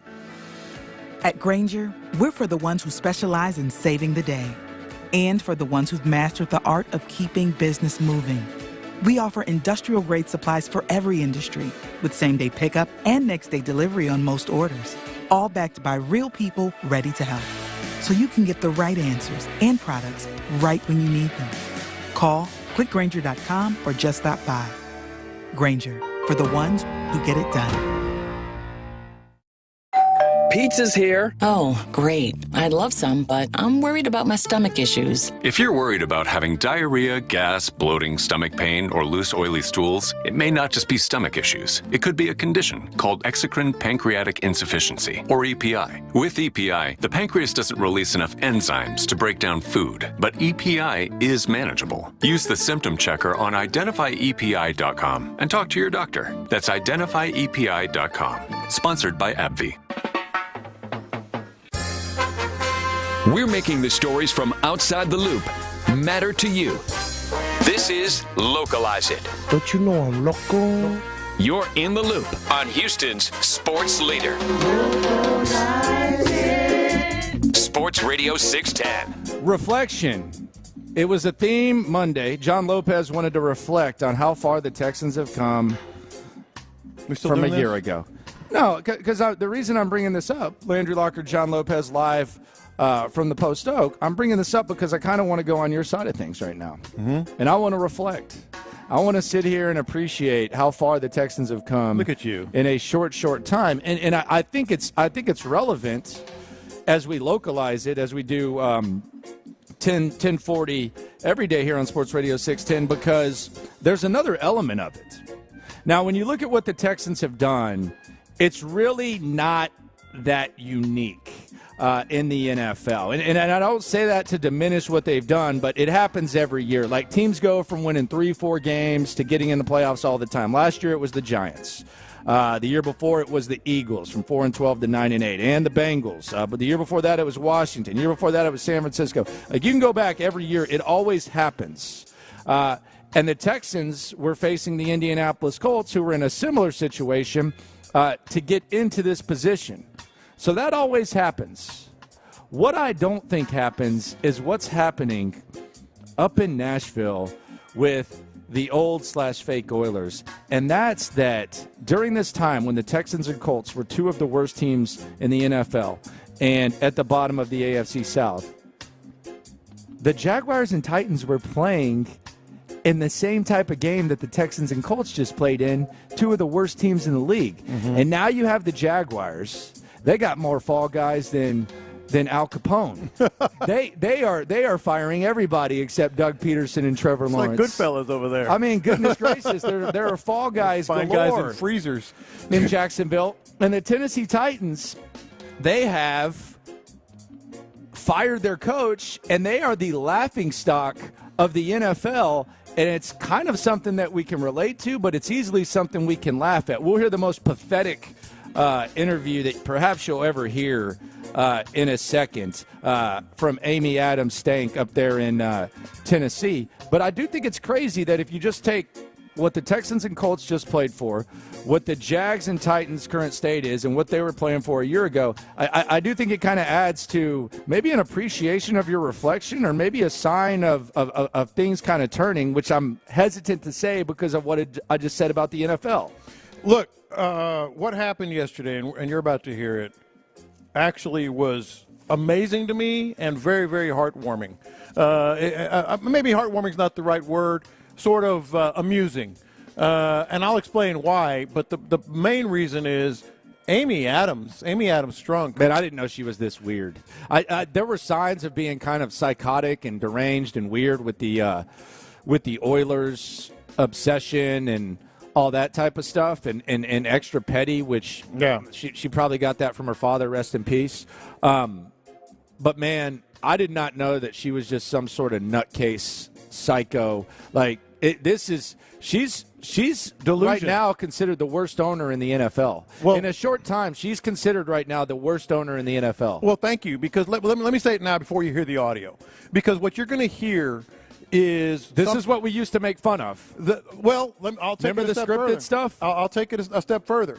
The Tennessee Titans are now what the Texans were. 100%. Oh, it's 100%. The Titans and let me go through the list. I was writing this down. She had a stupid, staged Q&A, air quotes. We'll hear that in a sec. With an employee. And what'd you say she did? She showed what? She showed her ass. Figgy, let's hear it. She showed her what? She showed her ass.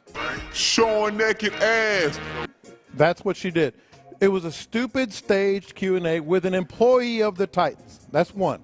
Secondly, and you're going to hear it, she did not meet with the media. Yeah, she did not. Where have we seen that before? And this is a compliment saw it back in the day. To Cal and Hannah. Saw it back in the day. But when they were the alleged delusional, out of touch, in over their head organization, according to many, and I'm not excluding ourselves, because we were critical of them as well. You think? She is in hiding. Where have we seen that before? Dude, the guy... She won't make a public appearance. The guy interviewing her looked like he might as well have been in an ISIS movie. Yes. ISIS tape. Big wide eyes, blink twice. He looks like R. Kelly's girls doing that video with TMZ. And then there's this. Remember, and we torched him for this too. We have a flatter organization. Oh God. That's what she's saying in this audio you're about to hear. There is, and then there's this. Amy Adams. We're talking about Amy Adams Stank. In the loop. Point by point, the Tennessee Titans have become what the Texans were in 2019. She doesn't have a clear voice on the football side. She says that. She tells us that there is no clear final voice on the football side. And then there's the comments to this when it was posted. The comments to this. Oh, she's getting roasted. The most prevalent comment, tell me if you've heard this before, sell the team. Yeah. Oh, yeah. Dude, it's incredible. She's losing her mind. Yeah. Here is the intro. Here's the start. Amy Adams sitting down. So she's like she's on a seat. She's in a bunker. She's sitting with a hostage. Employee. And this is how Amy Adams starts her exclusive interview after firing Mike Vrabel. Controlling owner Amy Adams Strunk to discuss her decision. Amy, you mentioned in your statement that it was as difficult a decision as you've had to make in this role. Well, you're right, Mike. It was a very difficult decision. And Mike, he brought a lot of passion. Showing naked ass. Every day to work to the organization. And I will always appreciate what Mike brought. Can you tell us the reason or reasons that you decided to make this change? The last 2 seasons have been very disappointing, and the fans felt it, I felt it. We made changes last year, and I came to believe we needed to make a change to the coaching staff. People want to know, when did you come to this decision? It wasn't a last night or a month ago or whenever. It's just kind of been all season watching. I thought it was time to make that change. Okay. She didn't say anything. Like, there was nothing there. So then she's asked, Amy Adams, as we talk about how far the Texans have come in a year and how far the Jags and Titans have fallen for now, why not trade Mike Vrabel? Like, if Mike Vrabel's going to end up in New England, why not trade Mike Vrabel? This is where you see, because I can understand, like, not wanting to answer questions, but this is where you start to hear, and this is why a lot of people do hide, because she shows her incompetence right here.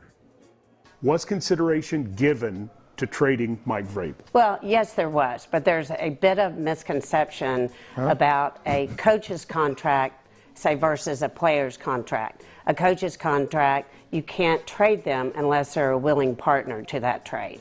So, yes, we thought about it, but at the end of the day, with league rules the way they are, it would have maybe put us back 3 weeks. And, you know, honestly, to get the right head coach, I was just not willing to go to the back of the line and take a chance of missing out on someone we really wanted. So does she think Jim Harbaugh is going to go to Tennessee or something? Like, that's what I'm trying to figure out there. Like, when she says that, you immediately think, okay, is Belichick going to go to the Tennessee Titans if he's gone? Is Jim Harbaugh going to be there? Like, there's no way Tennessee is picking at the front of the line. If she would have just said, look, Vrabel would have had to agree to a trade. He didn't want to do that, so we just decided to part ways. Okay, you didn't want to wait 3 weeks because you wanted to be at the top of the list? There's no candidate foaming at the mouth to go coach for you. This is another comparison, I mean, direct comparison to what the Texans were. Premier coaches don't want to go there. Why? Because of the joke of the organization. That is what was the Texans were experiencing with Easterby here and all that stuff. So that's another one. And I just feel like we don't have to worry about the Tennessee Titans anymore. As long as she's in control, as long as this is going. Okay. I'll take it that far. No, that's fine. I think they're that dysfunctional. That's another word that was often mentioned with the Texans. That's crazy for the Texans, because that used to be a team that you had to bring your lunch pail no matter what the situation was. Talking about the Texans getting ready to play a playoff game on Saturday, while the Tennessee Titans and Amy Adams Stank will be looking for a new head coach. This is the final piece of audio from Miss Stank talking about Titans fans Miss Stank. and her message to Titans fans. Take it away, ma'am. What does Amy Adams Strunk want Titans fans to know at this time? I have high expectations, and I'll never apologize for that. And these fans deserve a great team, and they deserve a championship brought to the city. And that's what we're going to work towards. And I'm prepared to make the hard decisions to hopefully get us there sooner. We have Rand. We have a promising young quarterback. Showing naked ass. I mean, the sky's the limit. We've got a great draft position. Things are bright for the Titans. I'm really very, very optimistic. And I'd like to thank the fans for hanging with us this year. Sell the team. Our season was unacceptable, but we're going to get there. We're going to get there sooner rather than later. Talk to the media. Sell the team. Look, man. Was this really like an unacceptable season by the Titans? Like, was anyone expecting them to just set the world on fire? Dude, there were guys in masks with Russian semi-automatic weapons behind the camera. That's what it felt like. That's what it felt like. You know, like, now you say this. How about listen to the way he even asked the question. Holding cue cards. Figgy, play the beginning of that question number 3. What does Amy Adams Strunk want Titans fans to know at this time? Okay, there Did I say that right? Yeah, good job. Dude, even former players like Andre Johnson. Do you think they had multiple takes here? Do you think there's a chance she stopped it and said, hey, I don't like that answer, let's redo this? There was a lot of cuts in there, too. You could tell the way the video sounded. Dude, and let's take another example, another comparison. Taylor Lewan is torching them. just like Andre Johnson. Yeah, he said that we'll hear from him when the internet goes nuts. He actually found out on the air. Well, we'll also hear directly from Mike Vrabel. That will happen in 1 p.m. You might be saying, well, Mike Vrabel didn't speak. Yes, he did. and I'll tell you how at 1 o'clock. Hashtag BOBU up. Coming up next, though, I feel too stanky. I feel dirty. I need a shower after hearing Amy Adams speak. And I need to be cleansed. And what better person to hear than the quarterback of your Houston Texans, C.J. Stroud. Next. I am so glad I got through the holidays and I was able to do it because of soda weight loss. Soda has given me more energy. It's given me a playoff glow. I had so much fun during the holidays because I didn't pick.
WILT-FM HD2 Houston. Insider access. Exclusive content. The Texans play here. Always live on the free Odyssey app. All right, so C.J. Stroud, he met with the media types. There's too many questions about reflection to the players. You got to admit, like, players, like these players have been asked about reflection like 6 weeks into the season, 12 weeks, 18. CJ's got his eye on the prize. He's ready to go. There'll be time to reflect. Quite frankly, the questions that you're going to ask after the season, they've already been asked probably like 1,000 times this year. So we can just save ourselves that. But CJ met with the media. I think he was asked about the Browns once. Makes sense. But here was I'm sorry. Here was C.J. Stroud meeting with the media types in anticipation of Texans versus Browns Saturday at NRG. Yeah, they're a great team. I'm excited for this matchup again. I think they're the number one defense for a reason. You know, they do a lot of special things. Starts up front. Of course, Myles Garrett is one of the best players to ever play this game, and he proves it week in and week out. And their linebackers do a great job. Six is a great linebacker. He's a great player. And then on the back end, they do a good job of having sticky coverage and things like that. So this got to be on an A game and execute at a high level, and I'm excited for the matchup. TJ, what have some of the veterans told you about the difference between, week 5 and this week in the playoff game? They said there's no difference. It's just what you make it. And for me, I think that's one thing that I can appreciate is the honesty, just not blowing things up with them. Like, they're always going to be honest with me and not tell me something's bigger than what it is or lesser than what it's going to be. It's just football. Just be yourself is what they always tell me. So I've played in playoff games before, big games, and the less that you put pressure on yourself, I feel like the more you just execute and do your job, then that's when good things happen. TJ, you've had a phenomenal rookie season, but there's still some naysayers out there. What do you say to them heading into this game? Say what you want. It's just, I don't know. I can't tell somebody how to feel. Everybody's entitled to their own opinion. I'm gonna do my job as best of my ability. If you like it, like it. If you don't, you don't. Most people just say stuff to get clicks and likes, and that's cool. But we're the ones out there. We're the men in the arena, So I don't really care, to be honest, and I respect everybody's opinion. And whatever it is, I'll get better. Whatever you guys think I need to get better at. Really, it's just ultimately what my coaches and teammates want, and winning games, that's what matters. And then the past 9 months and everything you've done and being able to help turn around this team in just 1 year, could you just, I know you have bigger goals, but could you reflect on what you've been able to do for this team in your first year? Yeah, I really haven't put no thought to it. I've kind of just gone week to week, so I don't think I really can, to be honest. I mean, it's been cool. It's been a long, long year for me. Been a lot of ups and downs, a lot of growing, a lot of learning, not only as a football player, but as a man and as a person. And I mean, I'm truly just grateful and blessed to be in the position I am. But I'll probably start reminiscing whenever February comes around or whenever our season ends, So we'll see. I mean, I'm blessed though, and I'm really appreciative of everything that's happened to me this year. See, we didn't get to really talk to you after the Jets game because of the concussion and everything, but that was sort of the last time with you leading the offense that the offense didn't necessarily have its best day. I was curious if there was anything from that day that you learned from your time away. If there's any lessons y'all able to apply and anything y'all able to improve upon from that. Yeah, we really haven't. I mean, I haven't put any thought to it. I was more so focused on my recovery and things like that. So, whatever issues there were, we got them fixed, and that's really all that matters. CJ, you and go ahead. CJ, from the outside looking in, it seemed like you and Coach Nico Collins have a very strong bond. You guys were developing that bond. How much of that is just based off the fact that you two guys share the same faith? And along the same line, how much of that kind of transpired when you see in the locker room today? Yeah, it was one of the first things that we actually talked about when I got drafted. I was in his office, and he was going over a scripture. I don't remember what it was, but it was something I think it was about just like staying steadfast and just staying like on your course, and that just resonated into like what I was going through at the time. So it was just cool to see like a coach open up about his faith, you know, and not shy away from it. So it was cool just to kind of bond over that, and we have a really similar mindsets. I feel of like how bad we want to win, how bad how hard we work, the focus that we know that it takes to win games. We come from winning cultures and winning teams, so really it was really up to us to get this team going, you know. And it's not on us, but I think we're two type of people that we're gonna put pressure on ourselves just to make sure things get done, and I don't think there's nothing wrong with that. And I appreciate him because he always holds me to a standard, and I know I hold him to one, but he's always met that standard. I've never had to question anything, and it's been really cool to learn and grow with him. Just as a fan of football, you grew up watching the playoffs and playing like those. What's like you now know you have an opportunity that a lot of teams around the league don't have, and also that opportunity at home to play the playoffs? Yeah, it's super cool. I can't wait to see NRG and how loud and excited the fans are going to be. I'm really excited to play my first playoff game, of course, and it's been a goal of mine since I've been a kid. I've always watched it and things like that, like you said. So I'm really excited and just ready to roll. All right, there you go. That's C.J. Stroud here on Sports Radio 610. Interesting things to say. Called Myles Garrett one of the best players to ever play the game. I like Myles Garrett. Is he there yet? Is that where we're at? I think he's one of the biggest physical freaks. I think he's one of the 5 best players in the league right now. But yeah, okay. You've been doing it a while now. No, man. I'm not questioning it. I'm just saying. You've been doing it a while now. Whatever he says. All right. I mean, he knows better than me. I do think that. That's the appropriate amount of respect to give him. For sure. Better more than less. So I appreciate that. And he's probably not wrong, especially with how much he can move around. Another thing, and I don't know. I know that C.J. Stroud had some doubters in the draft, like leading up to the draft. But he was asked about. Hold on. I'm looking underneath this table here. There's this cover. Nope, no naysayer there. Yeah. Let me look behind the curtain here. Nope, no naysayer there. Who is a C.J. Stroud naysayer right now? Who are these freaking naysayers? I'm trying to figure that out because I know, like, yeah, you can go on Twitter and probably find some like naysayers. I did. I couldn't. And we were both Bryce Young guys. And there were people that were questioning C.J. Stroud and stuff. But even like the criticism, like the Brady Quinn, you brought this up. He said that C.J. Stroud was his QB2. Like, he said that he still thought he was the QB2 even when he said what he said. I do not know. I have not seen the But he was asked, like, now. Yeah. You still have some naysayers, and I don't know who those naysayers are. There are none.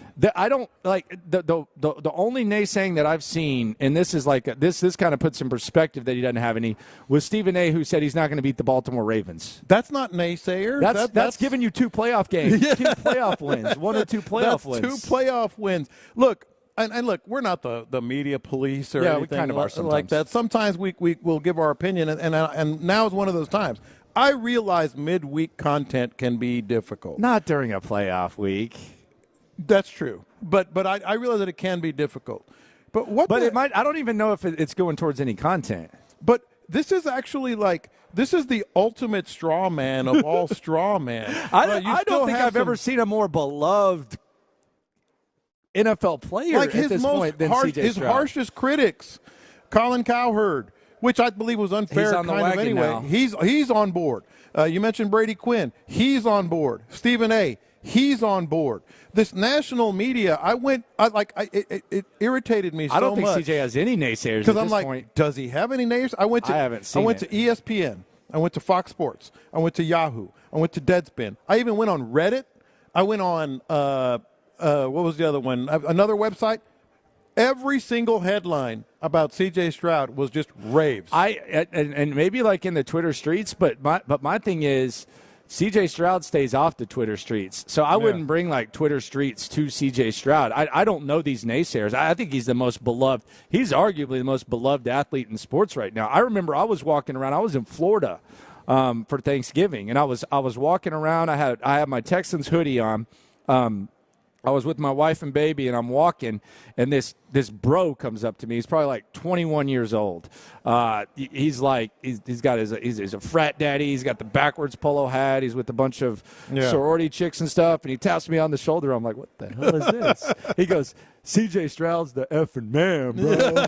How about Boston? That's in Florida. Boston, CJ Stroud, like everybody. I don't think that there's a single like naysayer for CJ Stroud at the moment. Now you can go online and find it, but I don't think I've ever seen. I actually did. I'd like search. I was like, even Twitter, like the Twitter mobs were like very complimentary. Like, by the way, he got the PFWAA, the Pro Football Writers Association local good guy award. So the local guys, say he's that good. Like Mike Florio is on board, and Mike Florio hates air. Sometimes, depending on his mood. This is bizarre. I mean, hell, if it gives him an imaginary chip on his shoulder, great. But there are no naysayers. An imaginary, like, what did I do? Yeah, there are no naysayers. Who's questioning me at this point? This is wild. So Tyler just sent in, Tyler Milner from the Drive. He said that he needs to get one of those Jalen Milroe shirts that Reese Davis talked about, the length shirts. Let a naysayer know. That's good. Now, Jalen Milroe had naysayers. Yes, he did. There's no naysaying when it comes to C.J. Stroud. I'm blown away by this. We got to do better than that. I mean, there's much more to talk about, as we've been talking about just the game and stuff. But I can't find one. I don't know where this came from. Yeah, I don't see it.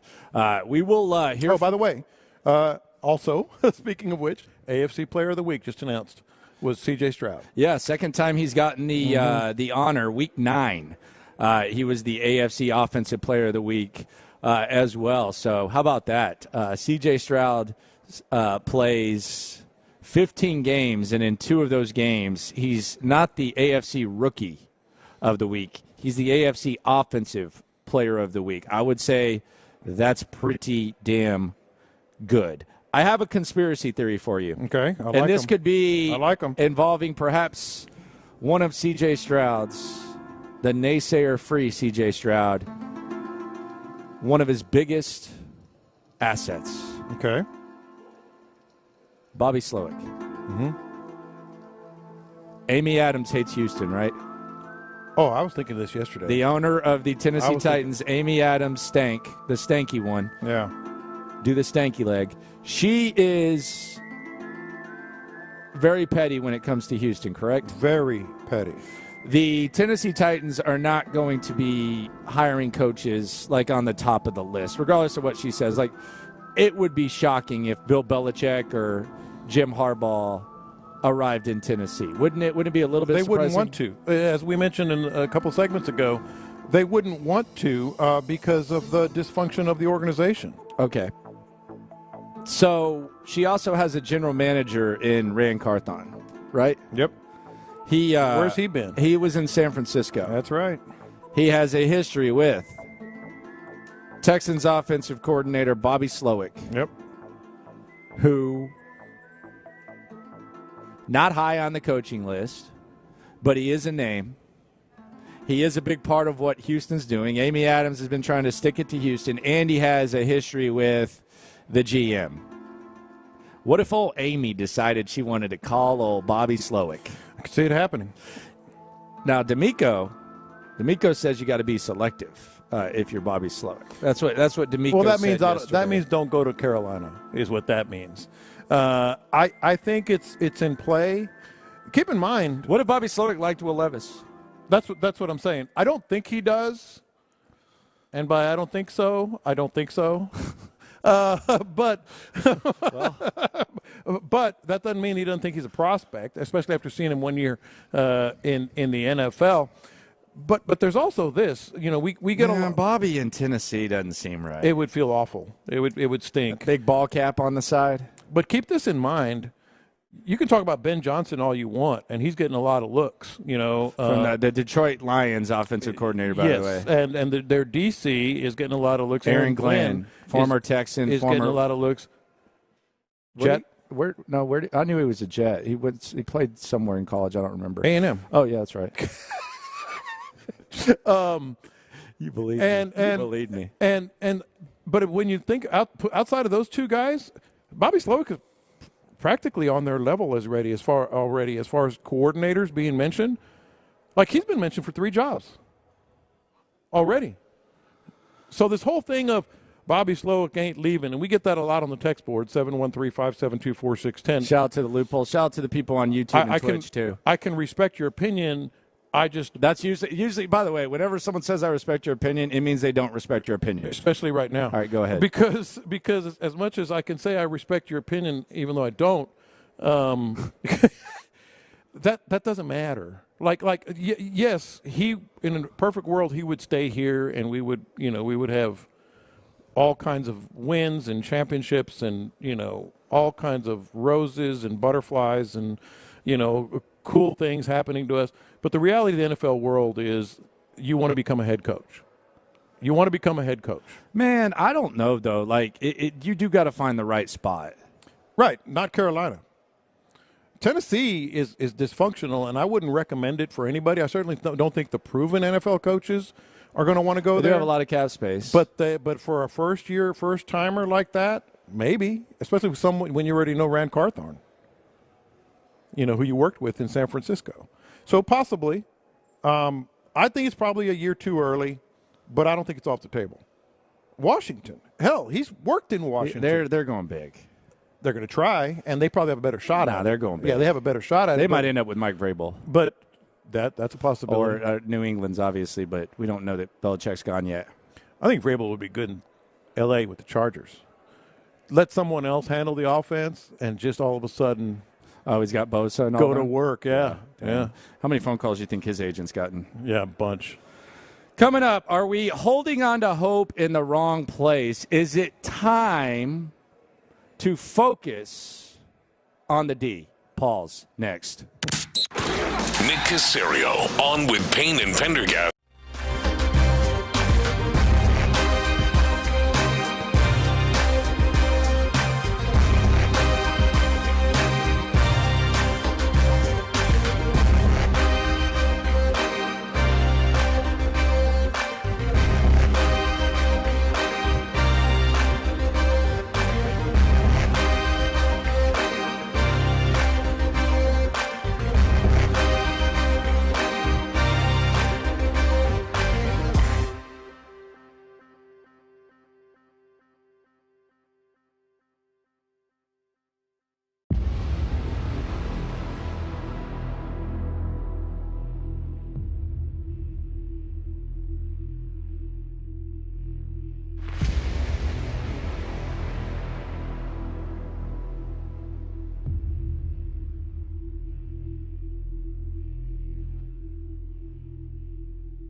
leader. Sports Radio 610. In the Loop with John Lopez and Landry Locker is presented by La Michoacana Meat Market. All right, so we're waiting for this injury report to drop. The Texans. They got a lot of guys on the list, man. There's a lot of guys who did not practice yesterday, did not participate at all. Names that we saw last week, but there's two areas that we've focused on the most, and that is the defensive ends, Jonathan Grenard, Will Anderson, and Jerry Hughes. And I think even more so, we've talked about and we've heard concern over the wide receivers. Robert Woods, Noah Brown, neither of which who practiced. It does seem that when these conversations are being had, and you guys can correct me if I'm wrong, 713-572-4610, but it does seem like a large portion, large chunk, large piece of pie of the dialogue is focused on the wide receivers, specifically Noah Brown and Robert Woods. Yeah. Are we looking in the wrong places, John? We are. Yeah, remember Urban Cowboy looking for love in all the wrong places? I don't. I never heard of that. I thought Urban Cowboy was like a bar or maybe a store. It was Gillies was the bar. Urban Cowboy. Yeah, no idea. Big time song in there was looking for love in all the wrong places.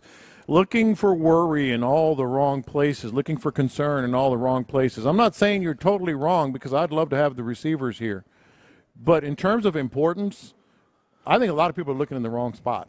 Like, those when Will Anderson had to play so much, I think he had 31 snaps, and that's so much considering he had an ankle sprain. He had 12 snaps the week before. I don't think they were planning on. I don't think they were planning on playing him a whole lot, but he did because Jerry Hughes got hurt. So that means Jerry Hughes is out, at least until we find out today at practice to see if there's any progress. Jonathan Grenard has been out, and certainly, you know, they have Will Anderson, John Grenard, Jerry Hughes. I like Derek Barnett. I think he's been a great addition. That pixie dust we always talk about has worked on him. DeMeco Ryan's pixie dust? Yeah, the DeMeco Ryan. But you have to have, in this game more than anything, I think you have to have these ends play more so than the receivers. And let me explain that because I know that sounds ludicrous. We've seen Nico Collins on the road against the Colts. Not the best defense in the world, certainly not the Browns, but nevertheless. Not the best secondary. They got a good front seven. Yeah, a good front seven. Right. You know, just to torch them. So I think with CJ, and we said this after the game, it's always a CJ game. I think, you know, if you get one of these guys back almost full speed, even if you don't, maybe get something out of like, Schultz or whomever, Brevin Jordan plus Nico. You can. We've seen C.J. Stroud thrive even without his receivers. This defense can't thrive against Joe Flacco without their edge rushers. Flacco's a statue, man. I mean, I know everybody talks about, well, he moves around. Does that make you need him less? Need the ends less? No, you need him more because you want to disrupt him. You want to sack him. You want to bat down passes and all that. He fumbles a lot, too. He fumbles a lot. I heard Seth talking about he's only lost one. I think he's fumbled 4 times. In terms of like 5 games, like absolute game changers, you need your defensive edge rushers more than receivers. Yeah, well, I don't know because we've seen this defense without Will Anderson. We've seen him without Jonathan Grenard put together some pretty good performances. Have you seen him without all three? No, yeah. I have not. But I've seen them at different times without those guys perform at a high level. So I get what you're saying. I look at the Indianapolis game and I see 2 catches for a combined 11 yards with the receivers not named Nico Collins. And I also look at Noah Brown, who's had 7 meh games, but 3 really huge games. 3 games really where you really, really needed the performance that he gave you. I've seen that. Robert Woods, the experience factor, especially in the playoffs. I get what you're saying with the ends. I also think that when it comes to the ends, I think a lot of people, and I'll speak for me, I won't speak for a lot of people, I think a lot of people are assuming that Will Anderson is going to play no matter what. So that's the thing is that Will Anderson is going to be out there no matter what. So you're not as concerned. The wide receivers, it feels like there's a possibility of both of those guys missing once again. Mm-hmm. I don't know what effectiveness Will Anderson's going to have. Yeah, I don't know how he felt after that Colts. I would imagine he was sore.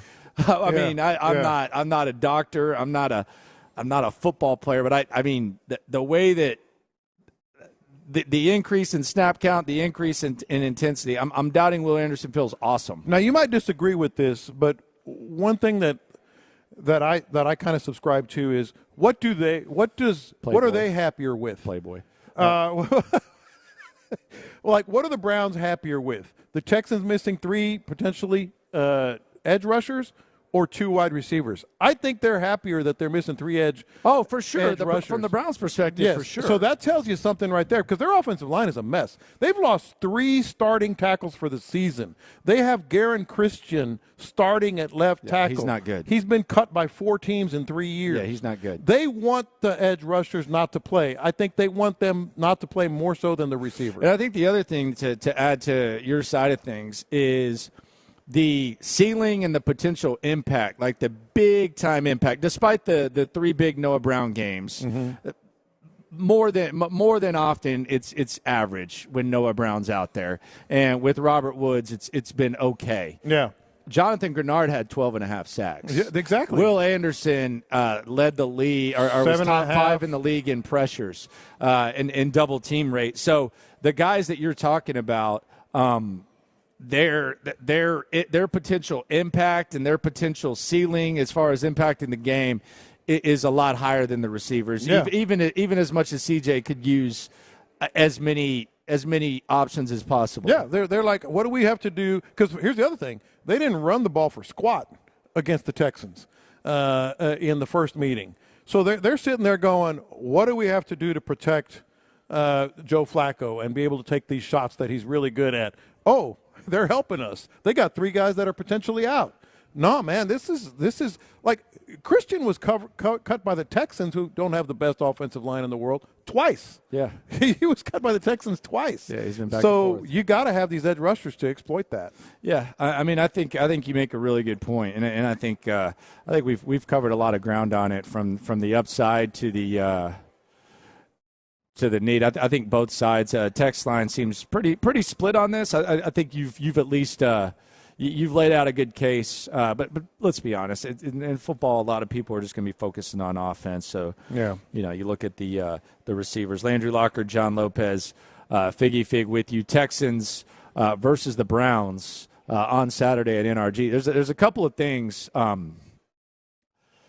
From a fan perspective that are kind of getting my attention when it comes to the Texans. And I don't know. You seem like you've got something out there. Nah, I mean, I think it prepare needs to be yourselves, loopholes. I mean, we're a show of the people, right? Prepare yourselves. We're a show of the people, right? We are. So I think there's 2 things that I want to talk about when it comes to the Texans. Number one, the price of the tickets. And this is not, I'm sure they would love us to just send you to the website and say, hey, go get your tickets for the playoffs. Mm-hmm. Say, someone else can do that. What do you think about the prices of the tickets right now for the Texans? Are they getting a little ahead of themselves? I'm looking at my I'm looking at the my minimum. Don't look stuff up. Ticketmaster. Yeah, go to Ticketmaster. I'm my Ticketmaster Figgy, app what do you think about these prices, man? You're going to be honest too. I think they okay. I mean, it's a playoff game. The 150 upper deck I can get down. I was seeing 250, and I'm like, man, that's a big difference. Having the one, like even you can go up to 175 even. And some people will say, well, that's expensive. These are lifelong memories. That's what a sporting event is. Mm-hmm. When I saw the 2 on like in the 6s, like in the middle, I was like, brother, you got to keep that at 1, even if it's $199.99, and even if there's fees like crazy, you got to keep the uppers in the 1s at least right now. At least right now. But it is a lifetime memory. Yeah, I'm not so sure I agree with you. I mean, do you remember your first game? First game ever, NFL? Yeah, your first game. It was unforgettable. Yeah, that's what I'm saying. Earl Campbell against the Rams. Isaiah Robertson made his chest cave in. Like your first big football game. I remember when my dad drove me down to Texas versus Colorado, man. Ricky Williams. I think he was a sophomore at the time. They just won the Big 12 championship game. I mean, you don't forget these memories. These types of memories do not get forgotten. So I can the pricing thing, the taxing. Okay, you're okay with those prices? Of course you are. I mean, you just sat in $10,000 seats at the national championship.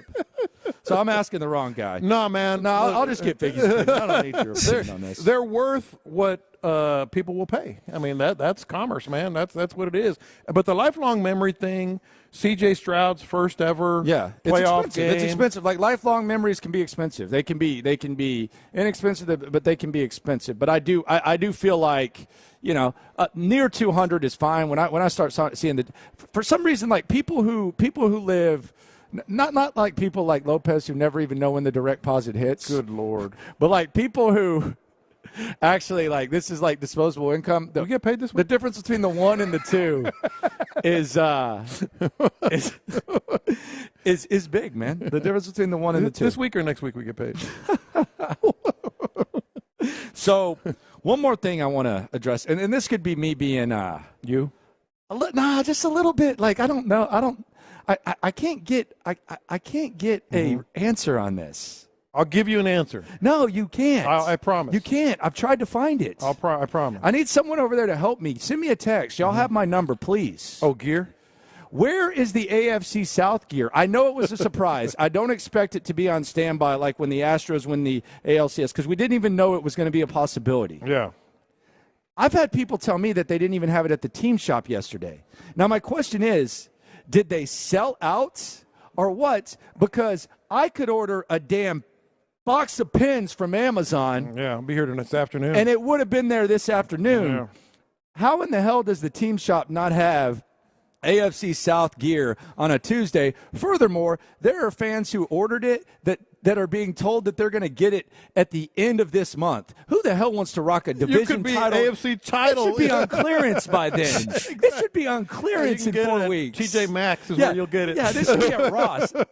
This should be a Ross rack by that point. By the way, tickets is as low as $112. There you go. Now. That's a deal right there. 112. Yeah, go 117. Get them. Okay, that's good for a playoff game. Is that Ticketmaster? This is Ticketmaster. This is my app, man. Okay. Right here. All right. 108. 108 is 100. Man, what's that website? You know what I'm going to do with that? We'll do what I should have done. What is it? It's Ticketmaster. It's the app. Get your tickets at Ticketmaster.com for the Houston Texans. But this AFC South Championship gear is driving me nuts, dude. It was a surprise. I get it. You got to get that going. And come on, guys. I tried to call the team shop yesterday. Can you answer my phone call? I've called you 8 times now. I'll tell you what. All seriousness, and we're just being fair here. Someone dropped the ball. Like, I don't care if it was a surprise or not. Yeah, it should have been there yesterday. yesterday. Yeah, it should have been there yesterday and maybe Monday. Yeah. Like even when it was like that gear should be there. Like that's y'all got to have a little more kick in your step. This is a fun time, and I can't even go get some AFC South gear. So let me know. Don't give me this tweet where, hey, we're going to give away a lucky person we'll a cap. Get it to you in February. We'll give a lucky person a cap. Now tell me when the hell I can go buy it, okay? I'm usually someone who like minimizes division titles. As the week's gone on, I've transitioned into someone who dude, these tickets aren't bad. Yeah, okay. They're getting better. There you go. Yeah. Get your butt to Ticketmaster. These are some good prices right there. I might have to buy me a couple. Yeah. Honestly. Goodness gracious. Almost make me a lifelong memory. Ticketmaster.com to get those tickets. AFC South Championship gear, I have no idea. Your guess is as good as mine, okay? They're dropping the ball on that. They really have. I mean, honestly, I could go to Amazon right now and say, hey, you know what? I could really use a pair of purple socks. I would have that by the time I got home. I got bird feed in 4 hours yesterday. Yeah, quit taking it for granted. Bird feed. There you go. See, I got bird feed in 4 hours. Come on. Coming up, DeMeco Ryans has advice for Bobby Slowick, but he might not have a voice to give that advice. The hits are lit next.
Call D&M Leasing before you buy. Live from the Twin Peaks studios, Sports Radio 610 presents In the Loop with John Lopez and Landry Locker. All right, the hits. You already know. They're so dang lit. Playing all the hits. These are the hot stories of the day. You're listening to In the Loop with Houston's sports leader, Sports Radio 610. Do you get offended when people call Joe Flacco old? Like, does that offend you as a senior citizen? Like, as a senior citizen, does that offend you? Where did this come from? I'm just asking, because we're going to hear from Joe Flacco Okay, in a second. is a senior citizen... As someone that is a longtime AARP member, does that offend well, you? I'm not.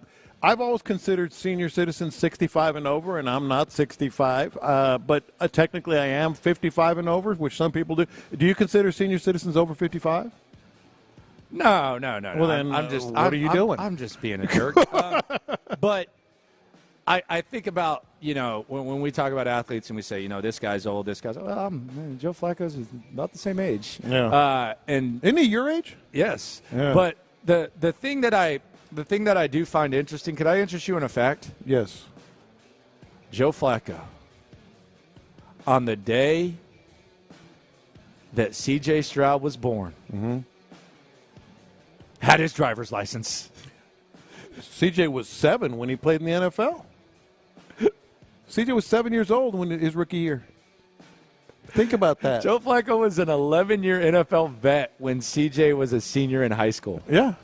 That, my friends, is wild. Now, what does Joe Flacco think of C.J. Stroud, though? Here is the Browns quarterback.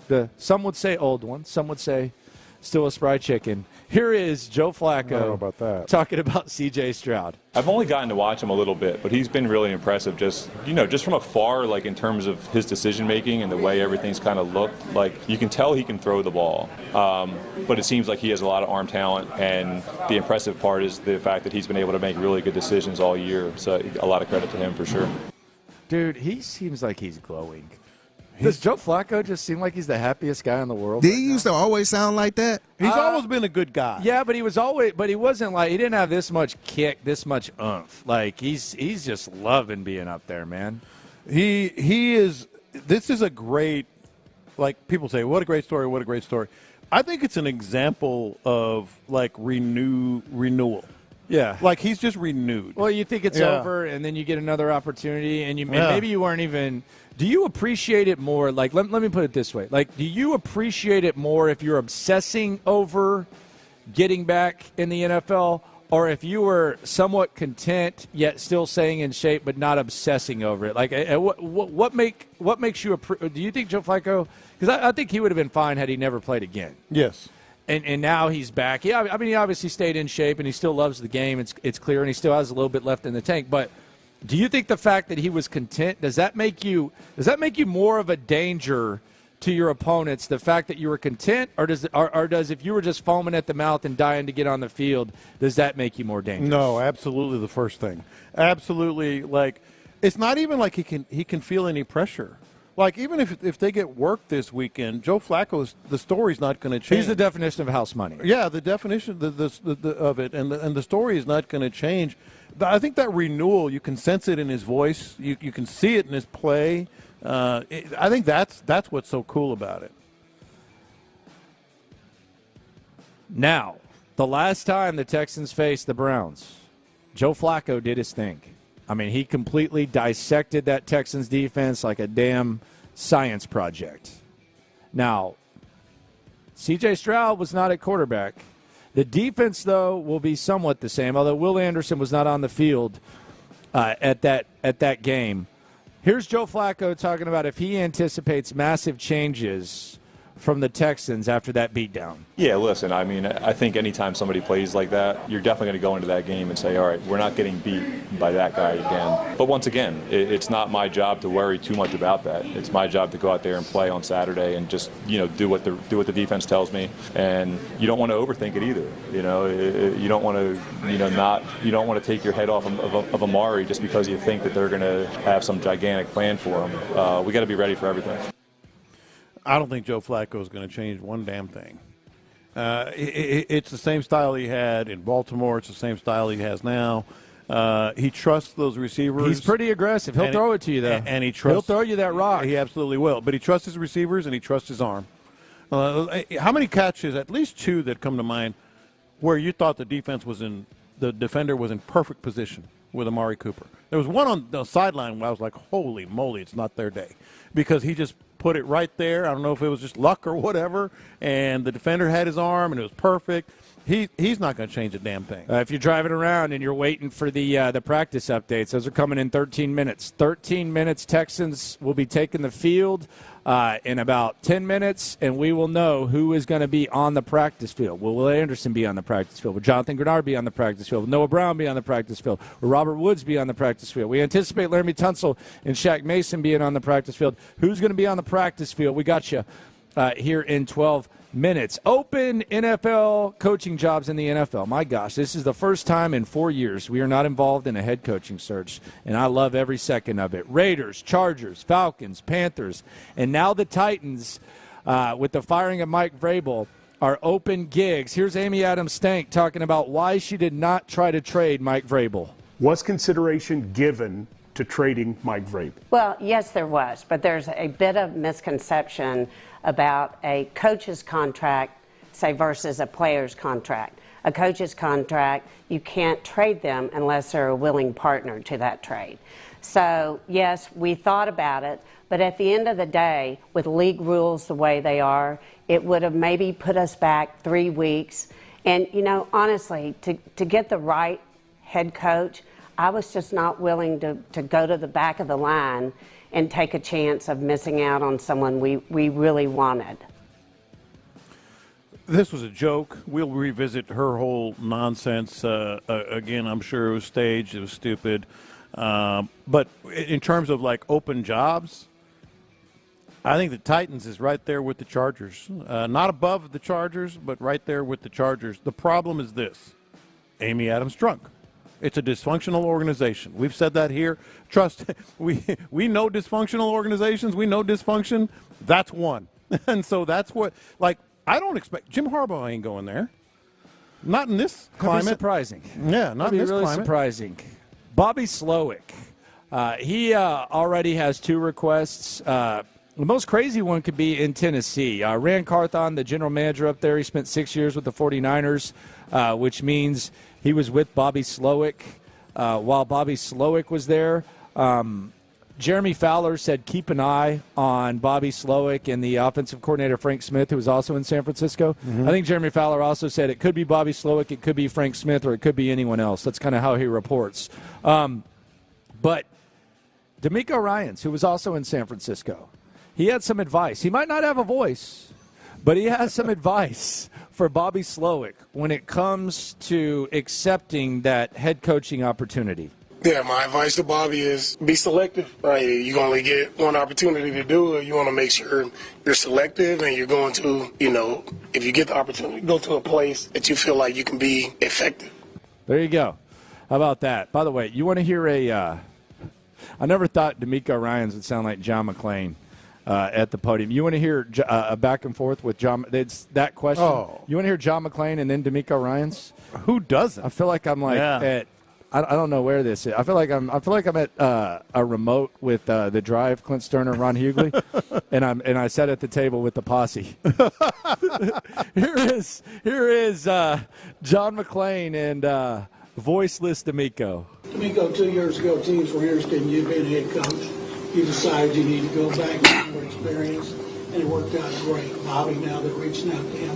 What advice would you give Bobby about after 1 year as a play caller and a coordinator when it comes to interviews? Yeah, my advice to Bobby is just be selective. Right? You only get one opportunity to do it. All right, that's good. That hurts my throat just listening to it.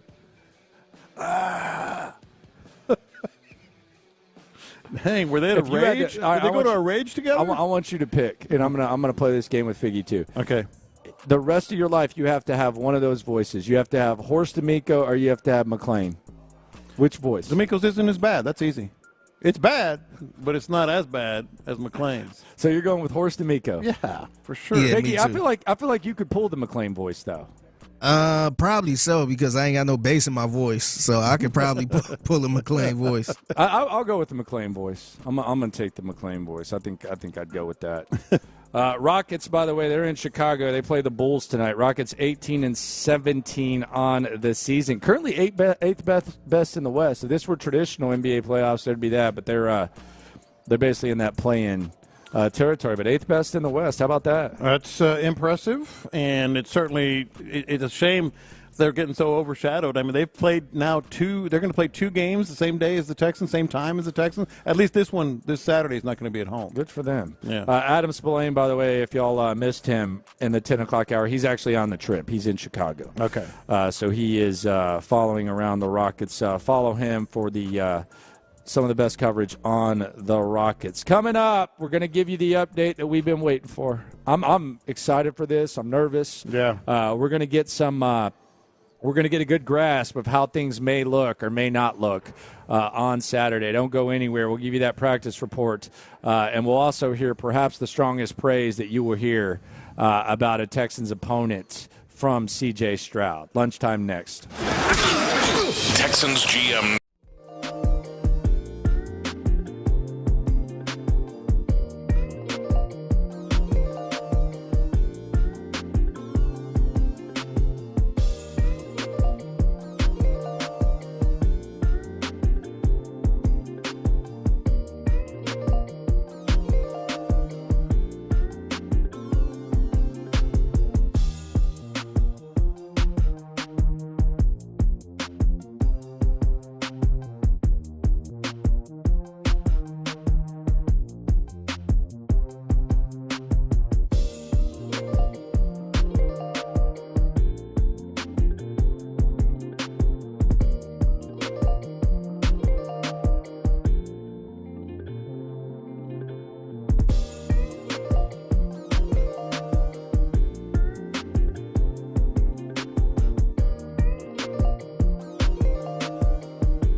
3. KILT FM HD2 Houston. Insider access. Exclusive content. The Texans play here. Always live on the free Odyssey app. All right, we got the practice update. Houston Texans. We got some good news, and we got some meh news. Good news is the interior of your D-line, courtesy of Cody Stutes, it looks like they're ready to go. Sheldon Rankins practicing today. Malik Collins practicing today. So on the inside of the D-line, you feel pretty good. Now, the D-ends has been where John Lopez has had the most concern. Jonathan Grenard, he's in his jersey. He's watching practice, but he's not warming up, which actually isn't the worst thing. And the same thing with Will Anderson. Will Anderson not warming up, but he is an active observer. So the interior you feel good about. Could I interest you in a wide receiver? A wide receiver? Yes. Of course. Robert Woods is practicing. That's what we're talking about right there. So there you go. Robert Woods is practicing. No word on Noah Brown. But Robert Woods, who was on the field before the game the other day, he is practicing. So still some uncertainty at the edge, but some good news when it comes to the wide receivers and some good news when it comes to the interior. So there you go. Yeah. I've been saying I think more people should be more worried like me about the edge rushers, and I still think that. But it is nice if you get Robert Woods going. I mean, it's not. I'm not going to say no to having another weapon out there. Grenard without a helmet is a bit concerning because, let's just go back to last week. Last week's Wednesday practice, which is a Thursday on the work Just week. say last week's Wednesday practice. We're confusing people. Who's on first? The guys that didn't practice didn't play. So if it repeats itself, Grenard, it's not looking great for him. And really, we got to get all the other ends as well. I think that's big. And this is what. And no Noah Brown, by the way. Yeah, Sean Bajani just posted this. Noah Brown out. John Grenard, no helmet, but limited at best. Jerry Hughes out. Those are the three guys that are really going to be huge in this game. Will Anderson limited, so that at least it sounds like it's going to be the same type of Will Anderson that we're going to get. clearly not 100%. Went from 12 snaps to 31 snaps last week. But that was largely because Jerry Hughes got hurt. And Jerry Hughes, I actually feel pretty good about this update, though. Yeah. And I think Will goes. I don't know, like, how do you handle if both Will and Grenard are limited, though? Like, how does DeMeco put together that puzzle? Like, what do you do? Derek Barnett? I mean, it's not even really. No, I get it. So are they just rotating? Like, are they taking turns? Are they like, how do you figure out that rotation? Oh, you're talking about with Will Anderson. I mean, let's be honest. Like, Will Anderson and Jonathan Grenard, no matter what, they're not playing 100% of the snaps. No. Or 80% of the snaps or whatever. So how does DeMeco handle that little mix there? And I don't know what Jerry Hughes is going to do. I don't anticipate that. I don't anticipate. Yeah, I don't either. I think Jerry Hughes, that was a pretty significant, I'm not going to say, horrible, but significant enough. It wasn't great. Yeah, it wasn't great. But it did kind of kill the Colts' momentum. Yeah, because he was laying on the field. Yeah, he was laying on the field. It kind of killed the Colts' momentum. They had to settle for the field goal. Yeah, but it's just got to be situational, right? But almost to the point where Grenard is in on the past situations. Did you see Will, though, 2 weeks ago? That's what I'm saying. I mean, he had a great game, but Grenard is 12.5 sacks. Okay. I don't know. That's the question that DeMeco's got to answer. Yeah. But if you're just tuning in, the update, once again, the full update, courtesy of Sean Bajani. Will Anderson, present, limited at best. Same thing with Jonathan Grenard. Noah Brown, not at practice. Malik Collins, at practice. Shaq Mason, at practice. Sheldon Rankins, Laramie Tunsil, Robert Woods, all at practice. So there you go. Some decent news about the Houston Texans. Now, here's the bad news, though. You got to face a bad dude on the other side. And we know that Myles Garrett is one of the best players in the NFL right now. C.J. Stroud took it to a completely different level with what he had to say about Myles Garrett yesterday. I think they're the number one defense for a reason. They do a lot of special things. Starts up front. Of course, Myles Garrett is one of the best players to ever play his game, and he proves it week in and week out. And lofty compliment, but I don't think it's unfounded. I mean, I think most people – it's kind of like when J.J. Watt was still relatively early in his career, because he's been around a while. But people so are you like, think Myles Garrett is like the caliber? Because when you say that, like, Myles Garrett is the caliber of guy that can single-handedly win you a playoff game? We've seen it. No, I don't know about the playoffs. We haven't seen that. Yeah, but he can single-handedly win you a playoff game, right? I mean, I think that's that. Yeah, I think that's absolutely. fair to say, yeah. Like he's got free reign too. Like he can walk anywhere up around the line. See, that's what's really scary. Is like, where's my bitch? Where kind of the old water boy thing. He can pick his spots in certain areas. And to be clear, he was not effective in the first meeting. Effective, but not sacks, not disruptive. I mean, I would say he was effective. Now, but he was playing with one arm. Yeah, but like other guys got sacks. Yeah, he was there. Yeah, he was there. He was definitely there. Now there were pressures, there just weren't sacks. I think there was one game where he had double-digit pressures, like 16, and didn't get a sack. But Myles Garrett was in a sling, I want to say 6 weeks ago, and I don't think he's missed a game since, outside of the one that they rested him at last week. And that's the other thing, man. Like, we're talking about, Texans players, and some of these guys who might not even be on the injury report are probably, a little bit. You got to be a little bit sore from the Indianapolis game. Oh, for sure. sure. I mean, I would think so. Yeah. The Browns were just kind of chilling, and I do find that. Mm-hmm. I mean, I don't want to say it's like the.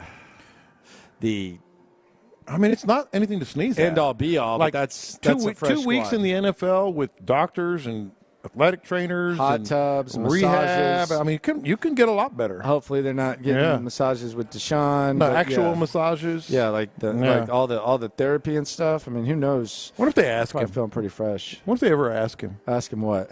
Hey, Deshaun, you got a good massage therapist? I don't know. We still don't know if he's even going to be here.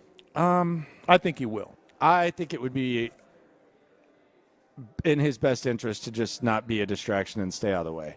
But he'll be here. No, and I don't want to play the both sides thing. I think Deshaun should stay off the sidelines and just do his thing. I think they should say, hey, but then there'll be people who are criticizing, why would he with his teammates? Right. what would he do with his teammates? I would just. We've seen like Joe Burrow with the tablet, when he was out and all that. That's what fans want to see. Yeah, but you don't. I mean, chilling with his Cartier glasses in the suite, champagne. He did that in a game. He was just all chilling up in the suite with champagne, doing his thing, man. Yeah, got to do that. So we'll see how that goes. But some good news for the Texans when it comes to the injury reports. 3:30, NRG. Full house or not? Ticketmaster still got some tickets. No, it's full house, and they're actually pretty a lot better than I thought they would be. Ticketmaster has some tickets. It's going to be a full house. I think there's going to be some travel from Browns fans. I was telling you yesterday, there's a radio station up there that was talking about all the cheapest flights to Houston, where to get tickets to Houston. What do you mean? Like they're just like, hey, they were talking about it on the air. Like, hey, Southwest has this or United has that. But I don't think it's going to be that overwhelming, Browns. I think it's going to be Texans fans. But Texans fans are feeling it, man, and they should. Like, this is a game where, all the beautiful people got to go. Like if you got money and you haven't been to a game all year, you have some, dispensable it's income. It's got to be beautiful people? I just use Look that at as this a guy. term. I just use that as a term. It's a term. Him and Sean, you talk to them enough, man, about that. They'll show themselves. It's a common term. He said all the beautiful people It's a common term. Yeah, Lopez only wants the rich folk out there. I did not. I'm saying they're going That's what you to. said. I said they're going to. I didn't say I want them. That's what you said. I didn't say I want them. I said they're going to be out there. Like all these folks that haven't been to a game all year, but they have some disposable income, they're going. They're going because it's the hot thing right now. It's like you got to go to this whatever concert comes to town because it's cool, and I think that it's going to be 75% Texans fans. That's still kind of low, isn't it? Well, it's good for Texans. Yeah, so that's still kind of low. It is, but 75 to 80% Texans fans, and loud. I think you're going to be surprised. I think there's going to be a nice chunk of orange there. I don't. 25%'s a lot. I think there's going to be a decent chunk of orange. 25%'s a lot. For sure. Yeah. But I think it's going to be loud Texans fans. Why does Landry Locker, John Lopez, figure with you? Why do you always have to bring your lunch everywhere? We're at the Post Oak Hotel. John Lopez has brought his lunch. I got my lunch right here. What are we doing here, man? I got a little turkey and pastrami. Turkey and salami. Is it like that important? Man. You can't wait a few hours? I'm smart with my money. They wait a few hours? No, see, the main reason? I just don't, like a pack of lunch. Figure you a pack of, let's pack a lunch when we're at the hotel type of guy? Not on the road. Yeah, I don't know what he's doing I got a sandwich in my Tupperware right on the table right here. Yeah, what is going on? Well, here's why. I don't eat a big breakfast. I have like half a cup of cereal. Okay. So I get hungry. That's number one. Number two, I can control what I'm eating. Like I was thinking about ordering something. I'm like, first of all, that's too expensive. And secondly, it's probably too many calories. This is going to be a very healthy, nice sandwich. That's not healthy. Wheat bread. It's not healthy. Turkey. Okay, the not healthy part is the salami, but whatever. And cheese. That's a good. And bread. But no chips. And bread. No chips, none of that. I mean, no Coke. You can't wait a little bit, No, I can't. No, pack your lunch. I've got to eat. Pack your lunch. And every day. Okay, smart. Hey, good for you, man. Yeah, and it's frugal. See, you always talk about bad and bougie. It's pretty frugal. It's something. I'm not ordering lunch every day. I mean, it's something. I'm not ordering lunch either. I'm just, All right, there you go, John Lopez. You want a bite? I'll cut it in half. No, that looks like. I mean, honestly, that's pretty weak effort by you. I'm actually kind of surprised. It's a simple sandwich on a Wednesday. That's a free sack lunch right there. That's. I just think if you're going to pack your lunch, you should do better than like a basic ass whatever that is. That is. I mean, what are we doing here? I used to go to the. That boys. is awful. I used to go to the boys. What happened to you? What do you mean? What happened to me? You used That's to be a like good Mr. sandwich. Yeah, but you used to be like Mr. Like nice packed lunch. Like, what's going on with you? No, occasionally, usually on Fridays, I'll pick some really good leftovers from the week. Oh, well. And bring it, and that could be like a pasta dish. Who made that sandwich? I did. That's a delicious sandwich. No. Yes, it is. That's not even mid. For a Wednesday lunch? That's bad. I I used to go. Part of the reason I like sandwiches like this, and that would be 40 cents at the game. Probably concession price. Even that's good. That's good. You always make fun of me for like bad and bougie and all that.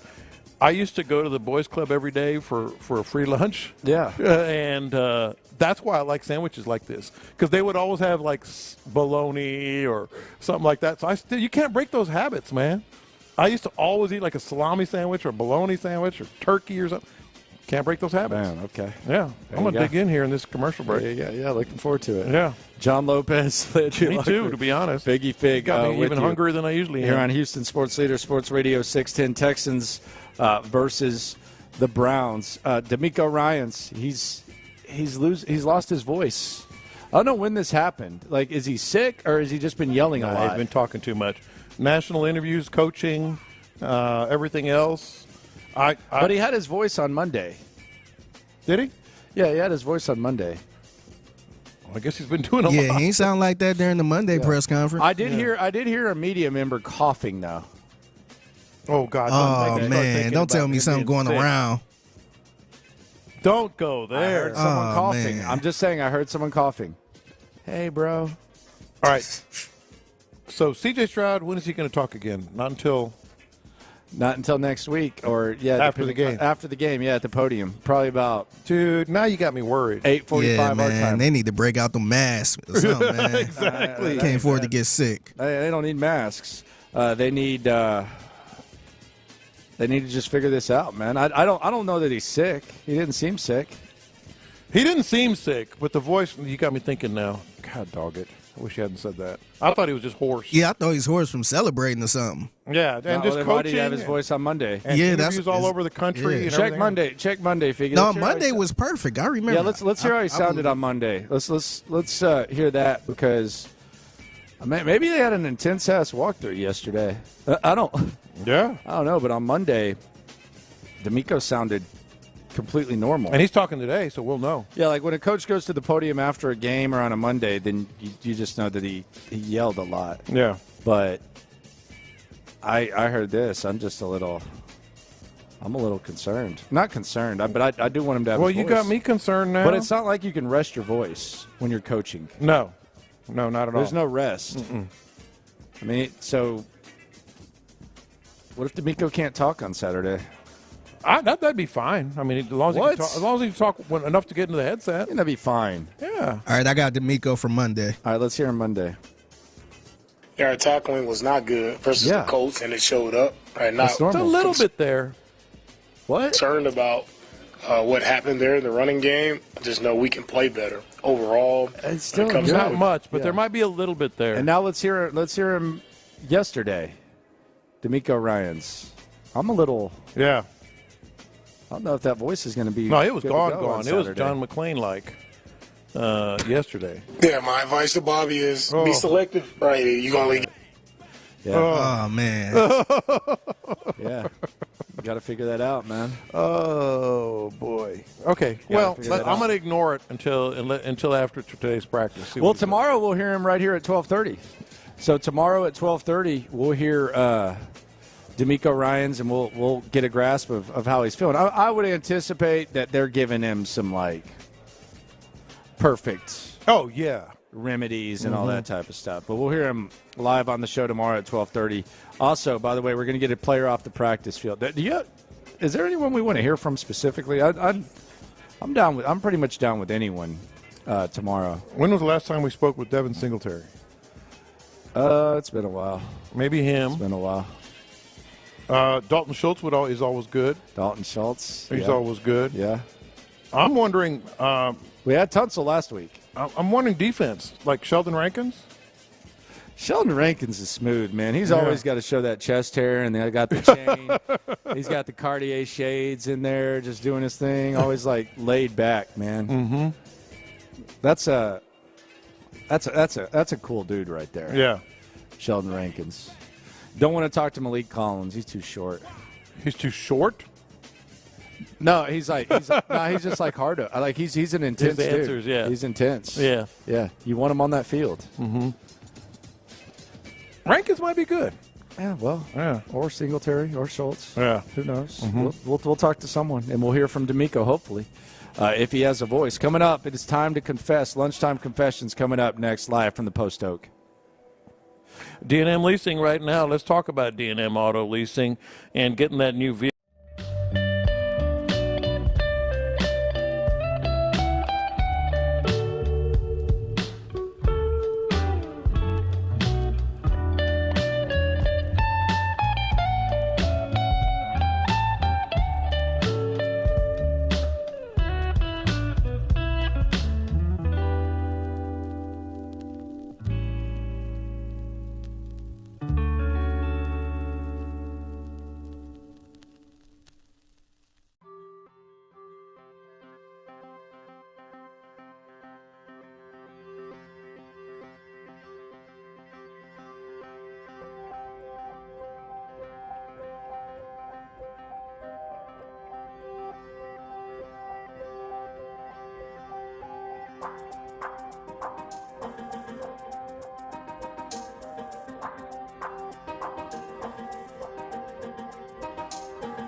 Locker is presented by La Michoacana Meat Market.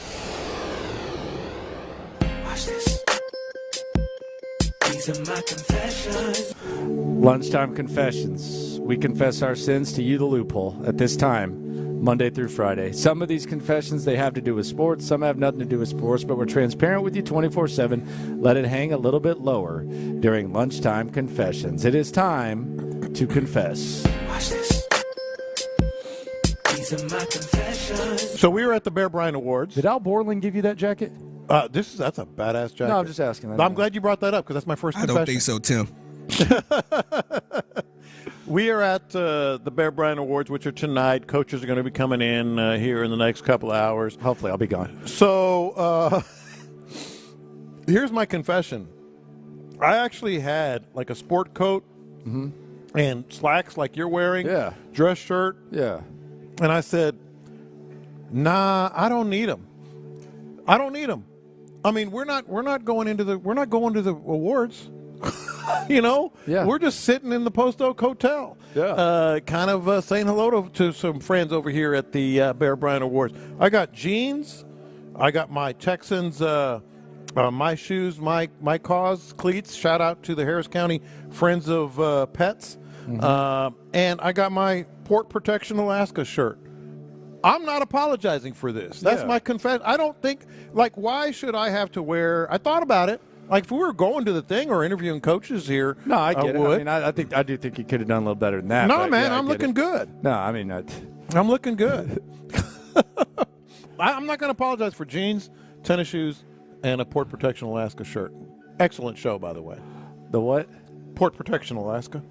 Oh, it's a show? Yeah, it's on Nat Geo. It's really good. Lord. Yeah. Yeah. I don't know. I spend a lot of time on Nat Geo. You got the random colored shoes. You got They're not random. Those are the My Cause, My Shoes. The old man jeans and They're not old man jeans. The Al Borland jacket.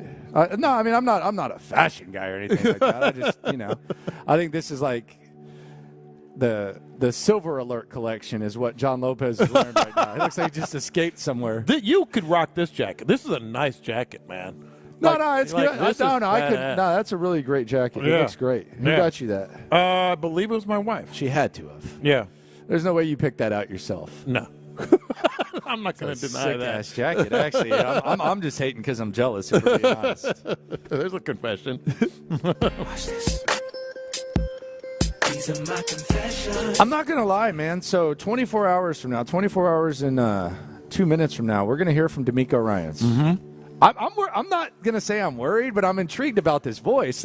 You need your voice to coach. Anxious. Now, yeah, I really want to hear what DeMeco's voice is going to sound like 24 hours from right now when you hear him live right here on Sports Radio 610 in anticipation, 2 sleeps away from the big game on Saturday. It kind of seems important. Mm-hmm. Kind of seems important. I think it is important, but I gotta be convinced. I mean, I'm convinced it's just he's hoarse. But if it's anything else, but how long does it take to not get hoarse if you're coaching? Yeah, that too. Watch this. These are my confessions. I wasn't even going to confess this. Because I don't want to give him the time of day because it's so stupid. Okay.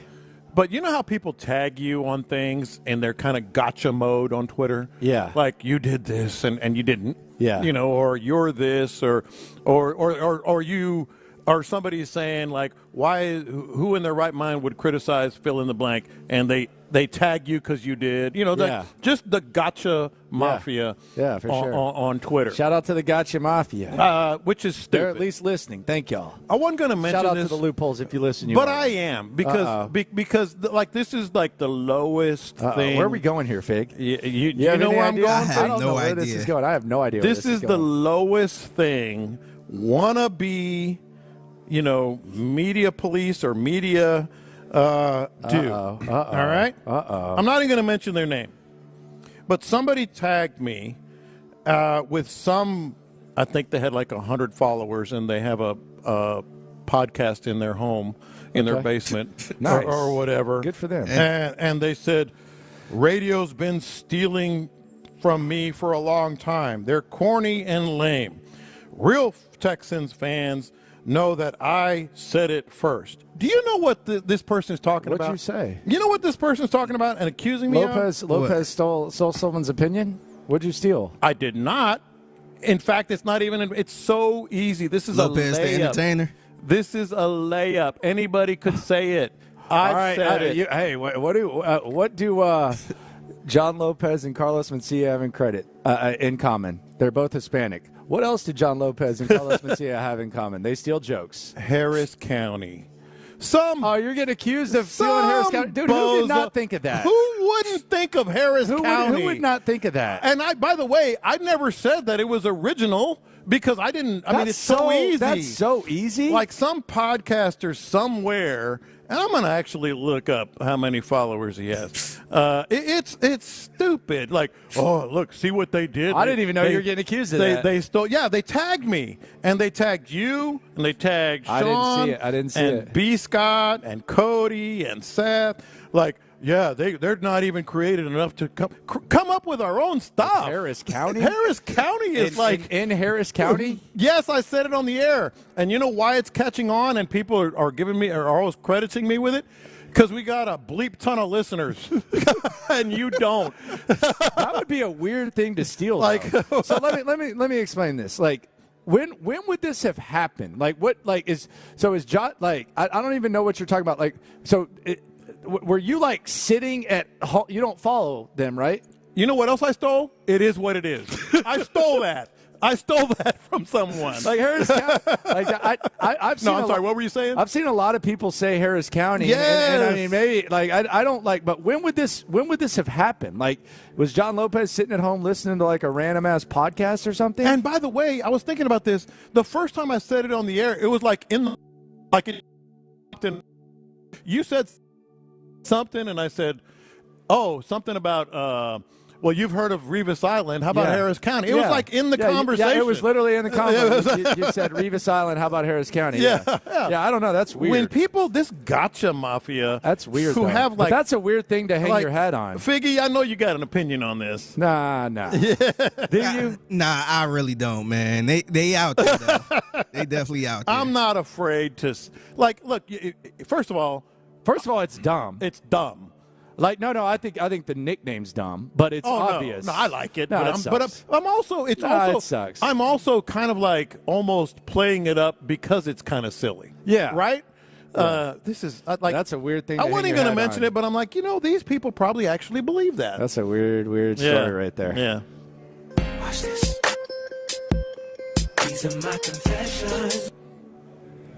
I think you've kind of swayed me on the DN/wide receiver thing. Now, the Texans got good news. Robert Woods is on the practice field. Jonathan Grenard and Willie Anderson are kind of limited. But I think you've kind of swayed me in the direction of the DNs being more valuable of an asset than the wide receivers this Saturday. You kind of swayed me on that. It's a concern. It's absolutely a concern for me because, and I'll just go through it real quick. We'll revisit it. But Flacco, easy target.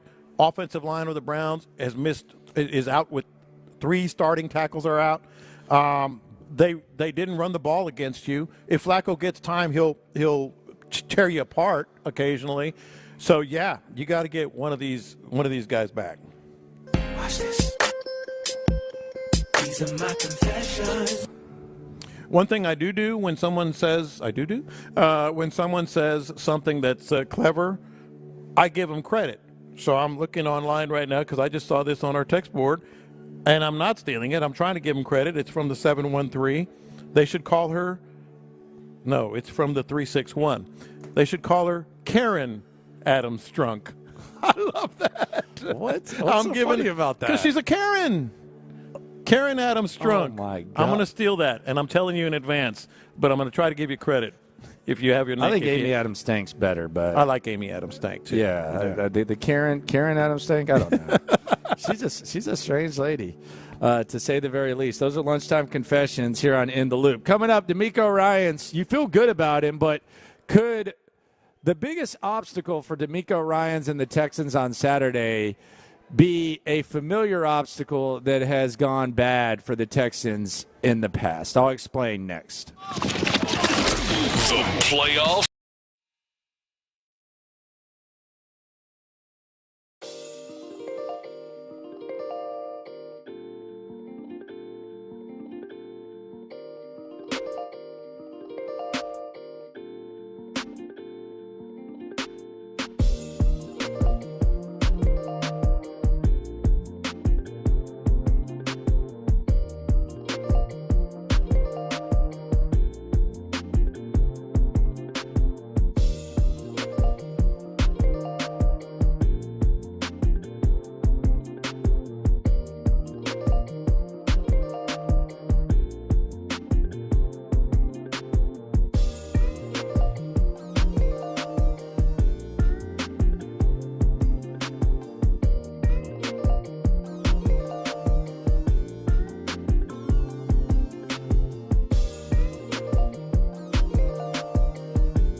Locker.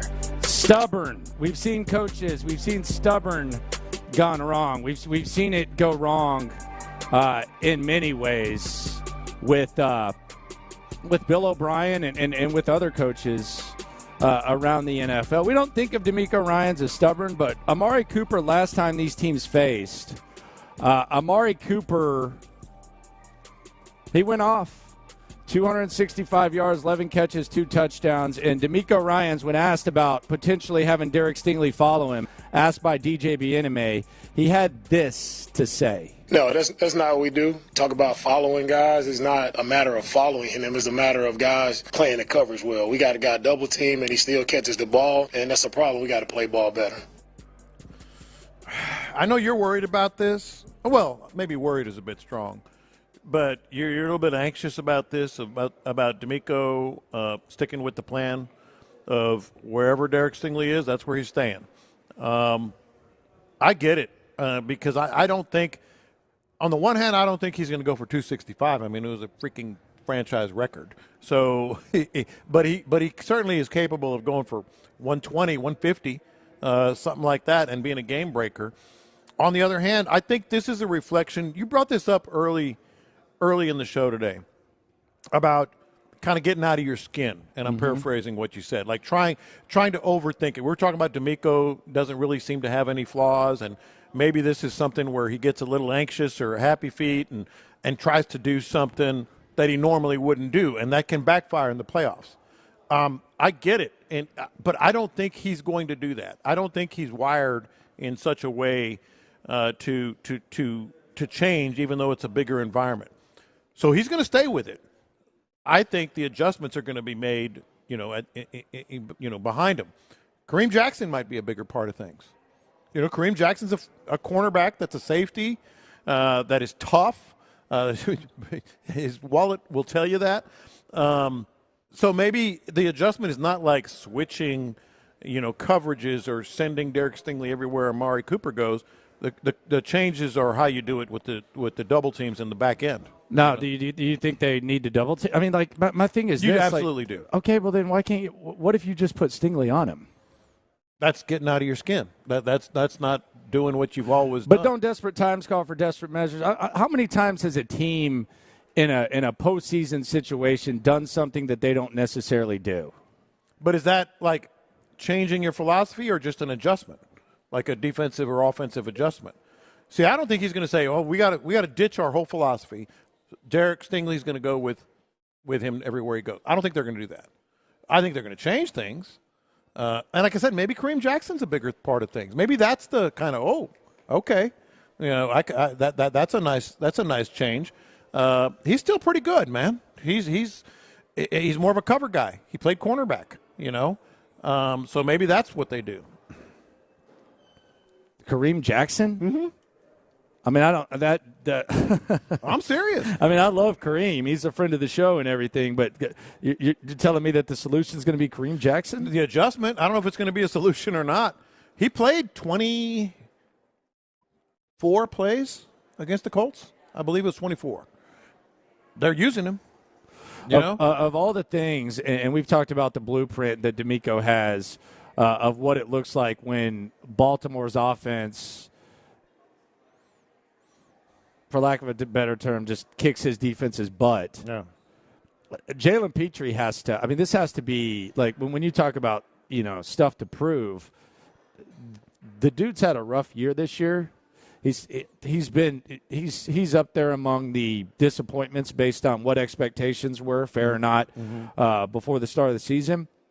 But the dude got benched, man. Yeah. Like, this has to be for Jalen Petrie. This has to be like one of those games where if there is an ounce of hope, there's got to be like a serious bounce back for him. He's got to be. I mean, and we know he's got the right mindset. We know he's got the right makeup.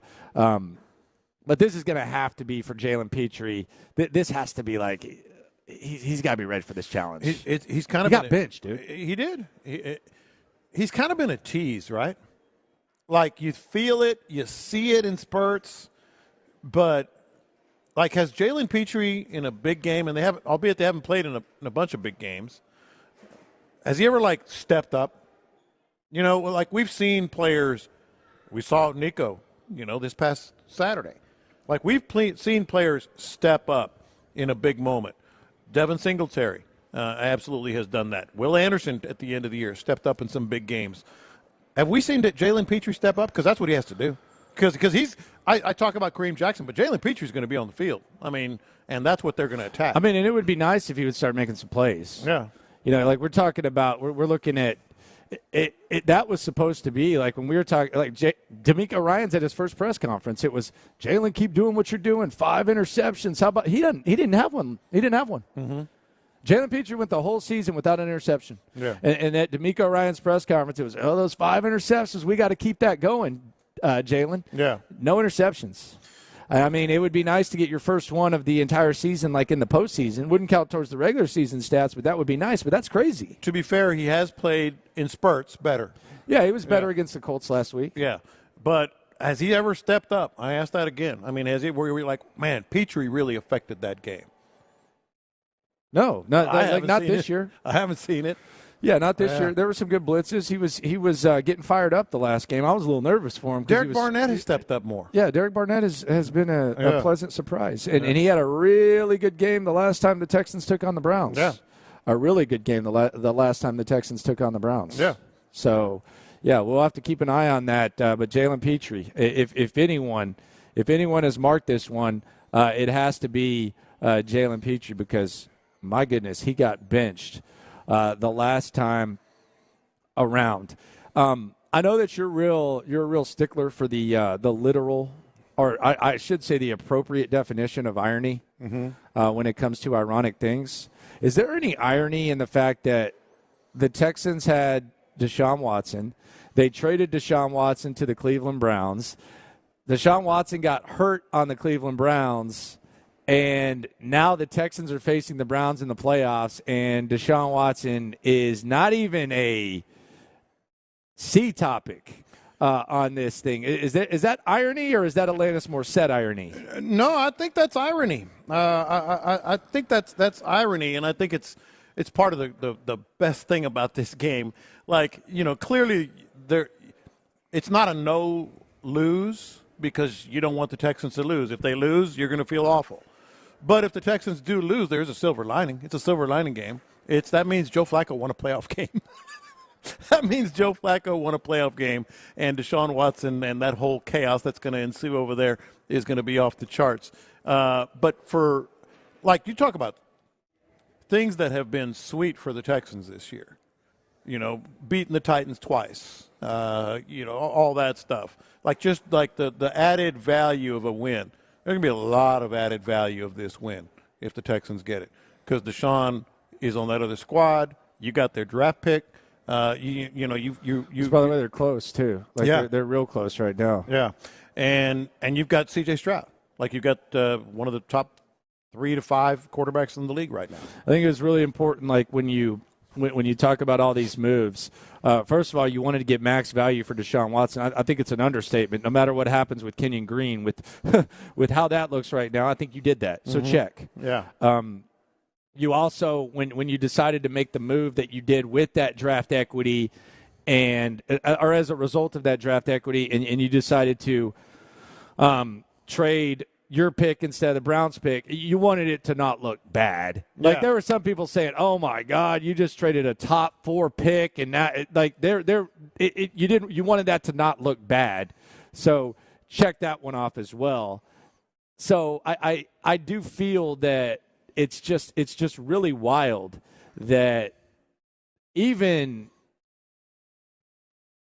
it's not even something that you have to try to avoid. Like, I know some people, we got tired of it. We had to live it. It's our obligation that we have to talk about, you know, what's going on when Deshaun was here and whatnot. And obviously, you know, you'll keep an eye on what he does moving forward. But he's so irrelevant right now that it's not even like something that you have to it almost has nothing to do with it. It's like a real small bullet point end of a segment type of discussion. I think he's irrelevant. I think he's also despised, even in Cleveland. Oh, resented. They were worn out. They were worn out. Yeah. They were worn out by the whole bit with the with the Avery bit and all that type of stuff. Like they were getting a little bit fatigued by it, and it's kind of been a breath of fresh air for them with Flacco, big time, and whatnot. And here we are, like the 2 quarterbacks. Like it just seems like, you know, normally whenever there's two quarterbacks, like there's a even if it's not an unlikable guy, there's a portion of fans that are like, F Peyton Manning, Team Tom Brady, F Tom Brady, Team Peyton Manning. You know, like there's always that, oh, Mahomes, Watson, Deshaun could do this with Mahomes, like all those. I don't see any amounts of non-likability between these two quarterbacks. It's much different reasoning. Joe Flacco had his driver's license when C.J. Stroud was born. But I feel like this is like perhaps this might be the most likable, like intense playoff matchup that I can remember. Yeah, no, I think you're right. Like there's no villain. That's what I'm saying. There's like even Burrow and Mahomes are like, yeah, screw the Chiefs, screw Mahomes. Like in this, it's like, hey, you appreciate it, and it's a very diverse, intangible way of appreciating it. This isn't like what you guys like to say. Even sometimes when you lose, you win. It's not that, because you want to win. But if you lose, I think there are still a lot of satisfaction to be taken from where you are and where Deshaun is in the Browns. Now, with that said, I'm looking at this season, and it's hard for me to envision, and it might be hard for me to accept, defense or not, weapons or not, walking off the field with Joe Flacco sitting out there with the dub. 38 years. I can't do that. Yeah, I don't it feel can't that end way. like that. It can't end like that. I don't want it, but I don't feel that way. I feel like he's not just Sonny Jurgensen out there or Joe Namath trying to will his, or even a Peyton Manning his last year trying to show some semblance of what he once was. No, he is showing what he once was. Like he's making the same plays he's always made. Man, but he got off the couch, man, and it was doing this, man. It wasn't like he was in training camp and all this other stuff. He hopped off the couch. Yeah, that's what makes it even crazier. But that's a credit to him. He's not like just sort of managing the offense. No, he is the offense. Like that's a big difference. That's why I think it's such a good story. Yeah, it's great, but it's not as good as C.J. Stroud, DeMeco Ryans. No. Can't end like that. Mm-hmm. There's a lot of ways that it can end. It cannot end like that. Just can't. No way, no how. Practice update, we'll give that to you coming up. We'll also go around the NFL. We'll hear from Joe Flacco. We'll also hear from the Browns head coach. Plus, we might even hear a thing or two from the stanky one. Next. Nick Caserio on with Payne and Pendergast address the rumors that he'd like to go back to New England. Anybody that makes a jackass statement that they either know me or you can rely on this information, honestly, is totally off base. You know, maybe you want to talk to me about it first before you put some information out there that has actually zero basis. Hear the full conversation now on the free Odyssey app. Insider access, exclusive content. Sports Radio 610. The Texans play here. Your Odyssey Sports Minute is brought to you by Zadig Jewelers. This is Jim Rome with an Odyssey Sports Minute sponsored by Fairfield by Marriott, official hotel partner of the NCAA.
Odyssey app. Let's go around the NFL to keep you in the loop. This is Houston's sports leader, Sports Radio 610. Kevin Stefanski. Last time he faced the Texans, he was facing a familiar face, someone he knew very well by the name of Case Keenum.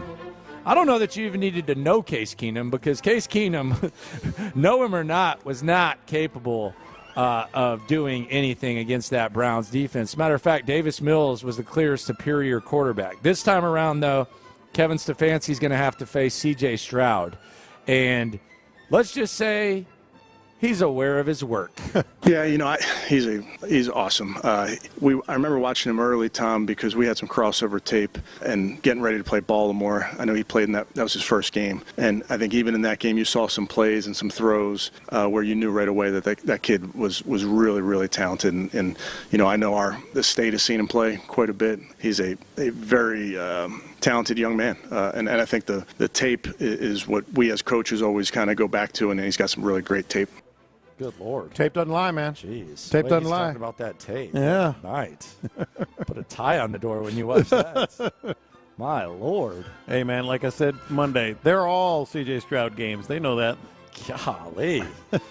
So Texans practice report. We'll hear more from Stefanski. We'll hear him talk about his own quarterback who was driving a car when C.J. Stroud was born. Joe Flacco, 16 years old when C.J. Stroud was born. How about that? Mm-hmm. Will Anderson, present at practice, limited.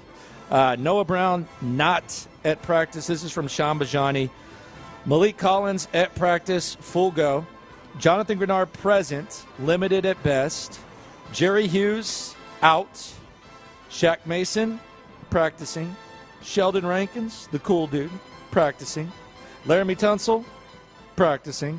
And Robert Woods, practicing. That's a good one. Relatively good practice report today. Yeah, I'll take the receiver, even though I might prioritize something else. Give me an extra weapon, man, especially one that's proven like that. Joe Flacco, he is a Cleveland Brown. Once upon a time, he was a Baltimore Raven. He is a Super Bowl champion. And Kevin Stefanski, you heard him talk about C.J. Stroud. He said, oh, he's awesome, man. What about your own quarterback there? Yeah, I think when you're talking about Joe's career, he's obviously done this at a high level in the biggest games. So I think the confidence comes from demonstrated ability, and with Joe, he's done it in these big games. But more than that, I think his teammates see how he works on a daily basis. I think they see him out there on the practice field in the meeting rooms, and they trust in his preparation. I think they absolutely do. There's not a whole lot you can say. I mean, look at what's happened. They didn't trust in. How many quarterbacks they started this year? 4? Deshaun included? I don't think they had the same trust as they do in DeMeco. I mean, in Flacco. So, Joe Flacco was born in January of 1985. Or 86, I think. Mm-hmm. DeMeco Ryans was born in 1984. So these two guys are around the same age, Joe Flacco and DeMeco Ryans. Here's Joe Flacco talking about being kind of around the same age as a lot of coaches in the NFL. Is that something you would ever want to do? We know you can come from the couch to the football field and still sling it. But would you ever think about being a coach like the guy who's around your same ages right now? No. I've never had any aspirations of being a coach. I guess if I really, really thought hard about it, you could wrap your head around certain aspects of it. But, man, just all that you have to deal with being a head coach and, the way you have to be in front of the team every single day. I think more so just the scheme part of it. I think as a player, there's a certain part of it that and as a quarterback, you're always simplifying things so that you can go out there and play fast. But to be on top of everything and to be able to teach every single position on an offense or defense, and then put it all together and build it, it's impressive. It's really impressive. And I know he's played and I know he's been in it, but it's different than teaching other people. So it's definitely pretty cool to see. You can see obviously that he's been motivated since he's been done playing, and probably even at some point when he was playing, to do something like this. So a lot of credit to him.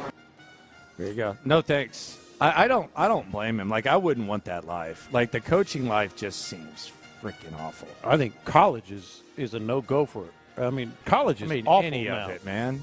The NFL, at least. This you is want kind to of watch film? Here's the thing: if you love football and all that stuff, you want to watch tape, and you want to dig in, and you love watching tape, you want to watch tape. Here's the thing: you would be Jamarcus Russell. Get your ass out of here! Don't act like you've watched tape. I'm not saying I am. I'm saying, but if you do, be Johnny Football. You gotta. I'll be under the table. You'd watch Johnny Football would watch the second fewest amount of tape behind John Lopez. But if you do, there's no way in hell I'd go to college. I'd be NFL is the way to go. Well, I mean, you kind of got. If you can, that's a big dream there, John. Well, I'm saying, but some guys are. Some guys go right from their playing career to the NFL. So, do you ever watch tape to improve your game? Like, do you ever record yourself fishing? Because I noticed your cast has gotten a little bad. You're so full of No, I saw some footage. Like, are you challenging me again? No, I'm not challenging. I'm just saying your cast has gotten a little bit. I don't know if it's like arthritis or what. Like, you know what? You've gotten a little worse. You know what? One of the things Why are you struggling? I'm not struggling. It's an awesome cast. I can throw it anywhere. I proved it to you in a video. It was edited. It was not edited. It was my second try. That's how good it was. But here's the thing. I got a GoPro for my boat for Christmas. Look at you. So I am now going to be able to show you not only casting. So you're going to watch the tape? Technique and style. You can break it down. Are you going to watch the tape? Yeah, maybe should have worked that top water a little slower, you know? Do you ever go in slumps? Like, man, everybody my goes casting, in slumps. my casting no, not is that. so bad. No, I got to snap out of this casting. No, slump. I'm a terrific caster. I'm an excellent driver. I'm a terrific caster. The slumps happen to everybody when you're not catching. I've seen that. You're not catching for a while. Yeah, I've seen and then you break out of it with a bang. Seen you go through some of those. Yeah. It's gracious. Man, empty-handed. So there's a theory going around that perhaps Amy Adams Stank, the owner of the Tennessee Titans, that she could try to get Bobby Slowick from the Houston Texans because the general manager of the Tennessee Titans, Rand Carthon, spent 6 years in San Francisco and was there when Bobby Slowick was there. And also because, regardless of what Amy Adams said, it seems hard to believe that the Tennessee Titans are going to be bringing in Jim Harbaugh's or Bill Belichick's or anything like that. And the other thing she said that was interesting in her statement is she said she wants the coach and GM to be able to work together and be cohesive, which if Carthon spent all that time with Bobby Slowick, also spent time with Miami OC Frank Smith, you got to think that based on what she said, based on how she is, I don't know. It's a mess. I got an idea. But you said if you were Bobby, you would take the Tennessee gig. You wouldn't take Carolina, but you'd take Tennessee? I wouldn't look at Carolina. I think it's that's an ownership problem. Not that Tennessee's not, because their ownership is a mess with Amy Adams Strunk. But at least he has a pre-existing relationship with Rand Carthon. Here's an idea. How about you don't trade A.J. Brown? Yeah, that was a rough draft day trade. How about you don't do that? Yeah, I mean, it was all downhill from there. It absolutely was. And if she's talking about – this was such a joke. You're going to hear some more when the internet goes nuts here in a little bit. But just – Amy Adams did like a ISIS-style interview where that's exactly the what guy it was. interviewing her is basically like having to ask scripted questions while she gives scripted answers. And you'll hear it. But, this whole thing about she wants to have like this – flat organization. Where have we heard that before? Where everybody's... Why are you bringing that up? Because it's very reminiscent of where the Texans were. And the good news is the Texans are a long way from there now.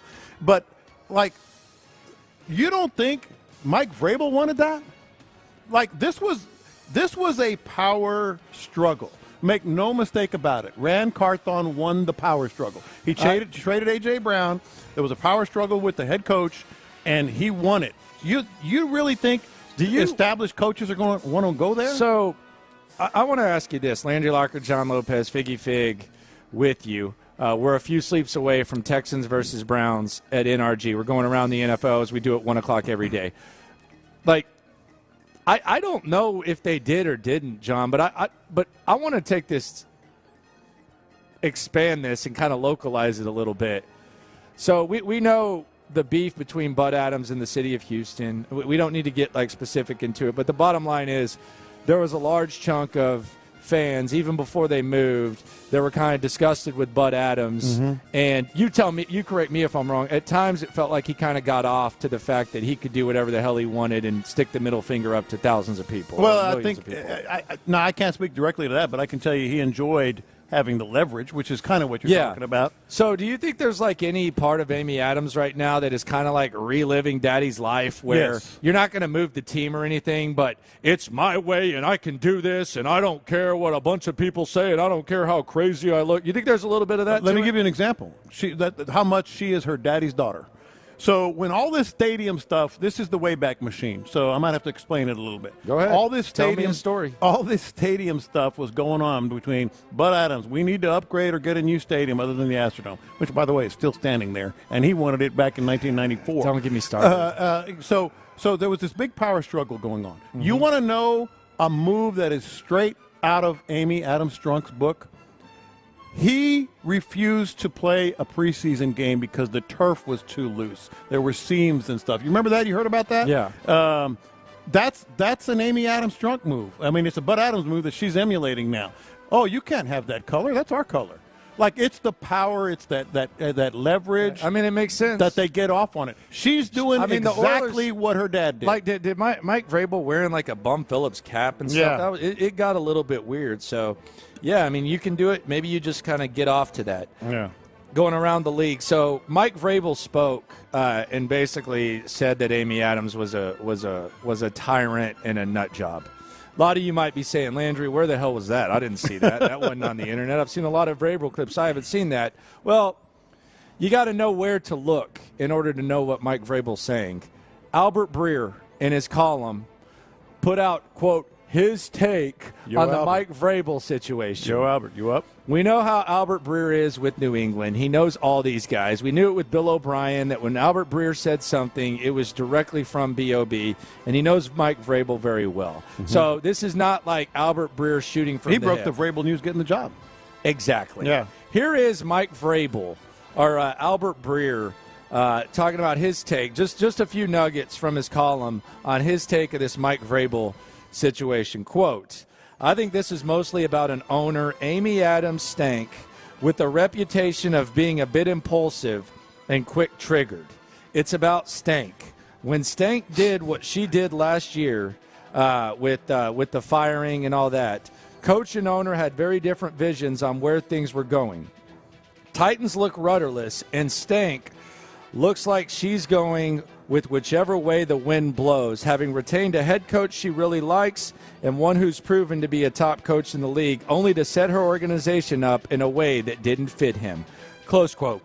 That's from Mike Vrabel. So if you needed like to hear like straight from the horse's mouth what's going on with Amy Adams Stank in Tennessee, that's it right there. Absolutely it is. It's very follow the source. Very much straight from Vrabel. So I want to play a game with you and Figgy. Figgy, do you want to? Could I interest you in a game, Figgy? Yes, sir. All right, and this ain't for your PS5, okay? So put the controller down. Man, I'm out there. Put the damn controller down. This is going to be Hardo gone right or Hardo gone wrong. So we're gonna play a game, and I want you guys to tell me if this is going Hardo going right or Hardo going wrong. This is a football fan trying to be a Hardo, and he did so on Instagram. He is a Detroit Lions fan. Okay. And this is what he said on Instagram, quotes, announcements, all caps. Please don't wear a Lions Stafford jersey to the game. This is not a time to be cute or funny. This is about business and putting the final nail in the SOL coffin. It ain't personal, just business. Hardo gone right, Hardo gone wrong. All right, cowboy. Lions hosting the Rams, by the way, this weekend. Hardo gone right, Hardo gone wrong. You know where I stand on this. Carlos Correa. I mean, this is Carlos Correa coming back as a Twin. Yeah. People love him. If you love him, wear his jersey. You're still cheering for the Astros? Yeah. Don't be a hardo. Fig? Yeah, I agree. Okay. Yeah, and I mean, it's all love. You're still wearing your Lions. You're still wearing the Stafford. Let's be honest. For like 10 years, he was the only jersey worth getting, although Calvin Johnson, I have something to say about that. Well, apparently Matthew Stafford's wife was tagged in this. And she replied to this person. Mm-hmm. And she said this, quote, well, this is sad because it's the complete opposite of how we feel about this city. But Matthew has always been the bigger person and will continue to be that, praying for an incredible game with 0 injuries heart. Thank you. Yeah, it's Correa. It's Carlos Correa if you want to localize it. Like, we wanted to beat him. So Hardo gone wrong. Hardo gone wrong. So are they going to do like a video tribute to him? Not in a playoff. Nah, You not can't playoff. You can't do a video tribute in a playoff game. Not playoff. Can you? No. I wouldn't. No, not in a playoff. You can't. You can't do that. So, and Figgy has already told me. Figgy, are y'all tailgating this week? Yes. Okay, so y'all are tailgating. Yes. Which lot? I'm not sure yet. I didn't get that email yet. Okay. So Figgy will be tailgating Saturday before Texans Browns, and I am told that Figgy will be wearing a Deshaun Watson jersey. Same type of thing. So there you go. So Lions fans will be wearing Stafford jerseys. Figgy will be wearing a fresh battle red number 4 Deshaun Watson. Not exactly Carlos Correa. Not exactly. QB matchups this Although he week. did break a rib on a massage. They both. Yeah. Well, Deshaun didn't break a rib. They were a little more gentle with him. He broke it off. Allegedly. No, that's not even alleged. No, that was actually his defense. Yes, that's right. That was his defense. Yeah. So QB matchups this week. I just want to look at this and just look at like the paths these quarterbacks have taken to get to this position to where they'll be on our TVs and on the field this week. So we have Joe Flacco versus C.J. Stroud. Joe Flacco, surprising first-round pick of the Ravens, surprising-ish, versus the number 2 overall pick with the Houston Texans. Flacco driving when C.J. Stroud was born. Think about that. Then you have Tua versus Mahomes. Tua selected early in the draft. Patrick Mahomes, third quarterback selected in his draft. Both first-round picks, both top 15 picks. Sunday at noon, Mason Rudolph. I don't even know when that joker was drafted out of Oklahoma State. I have no idea. Versus Josh Allen. I'm don't say it. I'm starting to Hey, don't sleep on Pittsburgh, man. Be close. Don't say it. Don't sleep on Pittsburgh, honestly, man. I know there's no TJ you Watt. too, Figgy? I'm telling you. It's a weird feeling, man. Dude, it's going to be freezing. There's like 40, 50 mile an hour That's their winds. type of weather, too, Dude, man. It's 50 mile an hour winds. Josh Allen is very reckless. Like the wind gusts are crazy. It feels like minus 7 degrees outside. I'm telling you, man. Yeah, Josh Allen still going to try to throw that thing, man. Of course he is. I think Pittsburgh at least covers. I think they at What's least the number? 10. Okay, I could maybe buy into that because of the weather. 10. But Pittsburgh has no shot. What do you mean? Money line, I'll take that bet. Did you hear? Did you hear Buffalo Bills head coach Sean McDermott's media availability yesterday? Mm-mm. He said he wants to eat him up like Dahmer.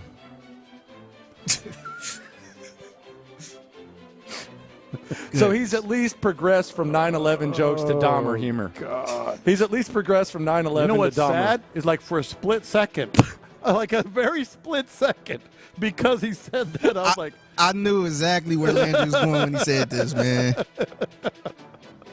I might know Landry a little too well. All right, go ahead and slime me. It's fine. I deserve it. Text line's kind of... I think you got slime for the last one. Let me know. Just go ahead. I'll take the slime off. Oh no, this sounds like a slime ball nomination.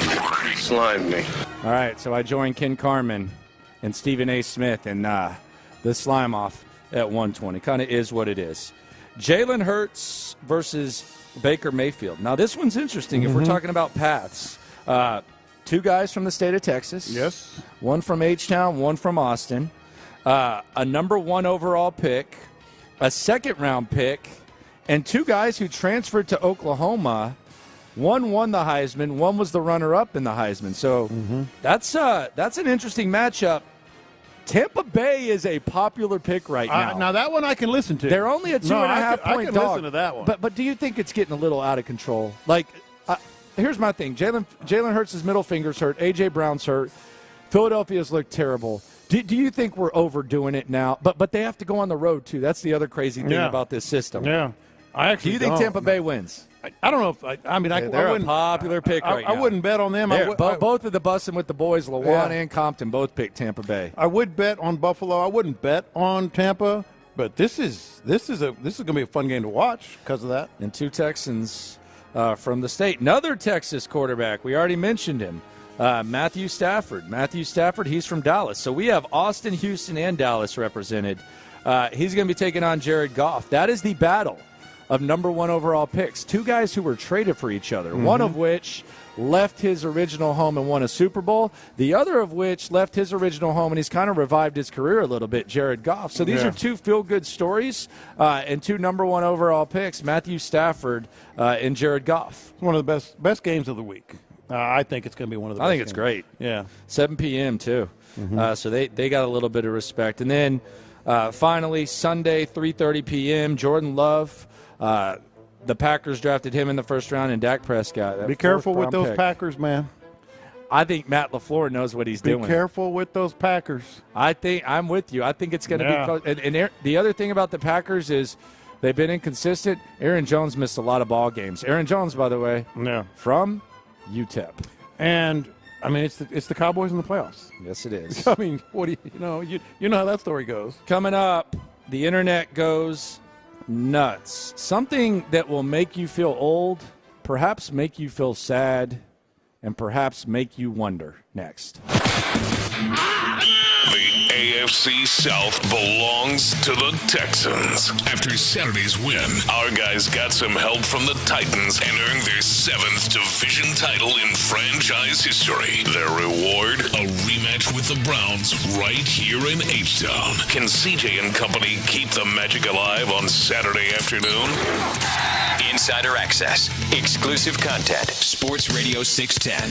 The Texans play here. The reality in today's market is that our goods and services are more expensive. That's just how it is. Well, they can't help with subscriptions or coffee, but D&M Auto Leasing has been the industry leader in low-cost leasing and world-class service for more than 47 years. I'm a client myself. Trust your gut. Call D&M Auto Leasing for the smartest way to save money at 713-290-1000. That is 713-290-1000. Or go online at dmautoleasing.com. Make no down payment and no payments for 60 days. Make leasing easy at B&M.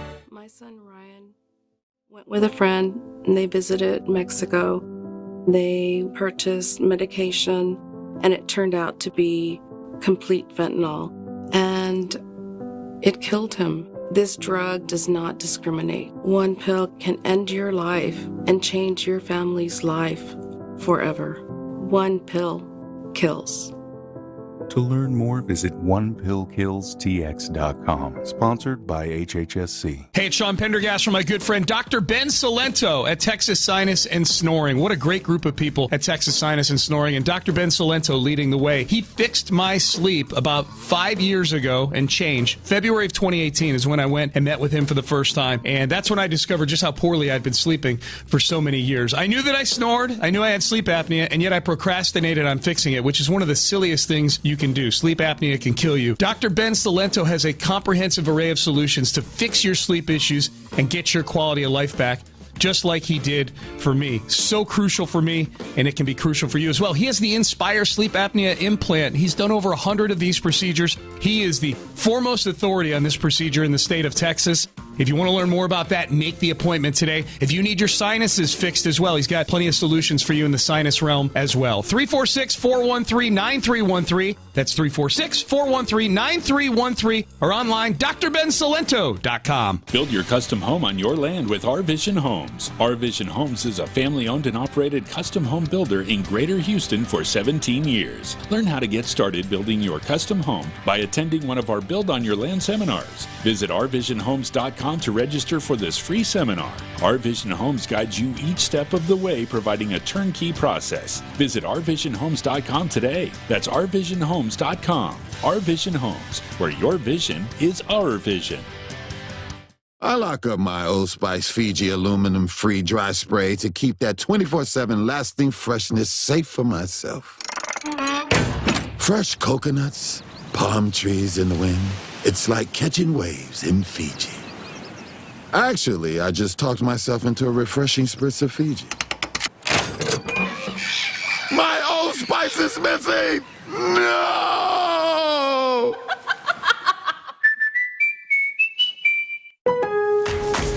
Don't miss out on limited-time appliance deals during the closeout event at Lowe's. Get up to 35% off select major appliances. Plus, save an extra $100 when you spend $999 or more on all major appliances. Hurry, these deals are too good to last long. Shop in-store or online today because Lowe's knows home improvement. Valid 1/4 through 1/24. Selection varies by location. While supplies last. See Lowe's.com for details. Pizza's here. Oh, great. I'd love some, but I'm worried about my stomach issues. If you're worried about having diarrhea, gas, bloating, stomach pain, or loose, oily stools, it may not just be stomach issues. It could be a condition called exocrine pancreatic insufficiency, or EPI. With EPI, the pancreas doesn't release enough enzymes to break down food, but EPI is manageable. Use the symptom checker on identifyepi.com and talk to your doctor. That's identifyepi.com. Sponsored by AbbVie. This is a special alert to all Americans who own a vehicle with less than 200,000 miles with an auto warranty about to expire or with no warranty coverage at all. Due to a decline in the economy, CarShield is announcing a low-cost month-to-month vehicle protection plan that is now available to the public to save any driver out-of-pocket expenses on future auto repairs. Call now to find out how you can pay almost nothing for covered auto repairs. Yes, you heard that correctly. Pay almost nothing for covered auto repairs. An open phone line has been established for all drivers to call for a free quick quote. Call 800-385-9302 now. Drivers who are covered will not have to pay for covered repairs again. This protection plan is at an all-time low. Additionally, drivers who activate this vehicle protection today will also receive free roadside assistance, free towing, and car rental options at no additional cost. Call us for your free quick quote today. 800-385-9302. That's 800-385-9302. What do you have to lose? Call 800-385-9302. Again, 800-385-9302. Utopia Football Podcast. Let me ask you, if you could improve one thing, what would it be? Running game on offense, and it's not even close because it's an offensive league, but it's still a league that is largely dictated by being able to score points, being able to go get points at crucial junctures in the game, converting third downs, things like that. It's not, John, it's a total no-brainer running game, and the ability to run the ball on 1st and 10. Subscribe to Utopia Football Podcast, available on the Odyssey app or wherever you get your podcast. In the Loop with John Lopez and Landry Locker is presented by La Michoacana Meat Market. I got the internet going nuts. All right, so the internet going nuts. Another coach fired. It's going to sound weird, but I think it'll make sense. And this is one of those that it happens, and the brain flow immediately draws you to one conclusion. Pete Carroll's been fired. Pete Carroll fired by the Seattle Seahawks. Now, here's the thing.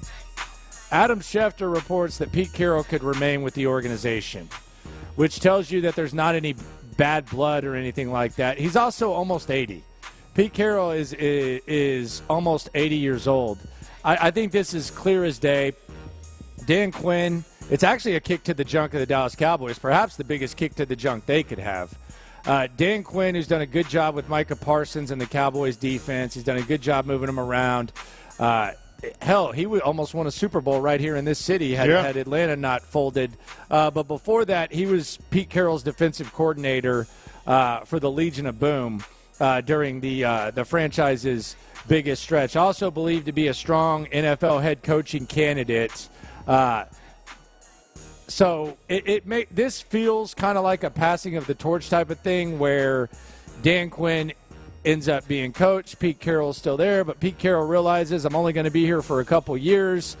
I love Dan Quinn, and I would love for Dan Quinn to put this organization in as good a hands as possible. Bob Stoops stepping down for Lincoln Riley type of vibe. Yeah, and just for the record, because he's old, but he's not 80, Pete Carroll's 72. Oh, 72? Yeah. What? Really? Yeah. I just looked it up because I was like, 80 sounds a little high. It gave me 8 years. So they're all the same at that So point. I guess I'm almost 70. No. So, I thought Pete Carroll was older than that. Wikipedia says 72, but I could be wrong. They're usually right on that.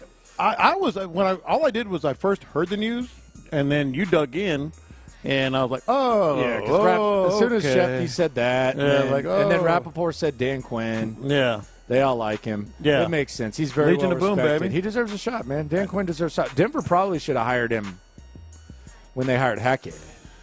Probably. Because they like So this is really a soft landing retirement job. for Pete Carroll. Yeah. He'd probably just be some consultant, Chilling. Doing whatever. Be Pete Carroll. Being Pete Carroll. And what is Pete Carroll? Jumping into the pool with all the co-eds. He seems a little crazy. All dude. that stuff. Seems a little crazy. Yeah. Internet going nuts here on In the Loop, Sports Radio 610. I got the internet going nuts. So you remember when Andre Johnson went off on Jack Easterby?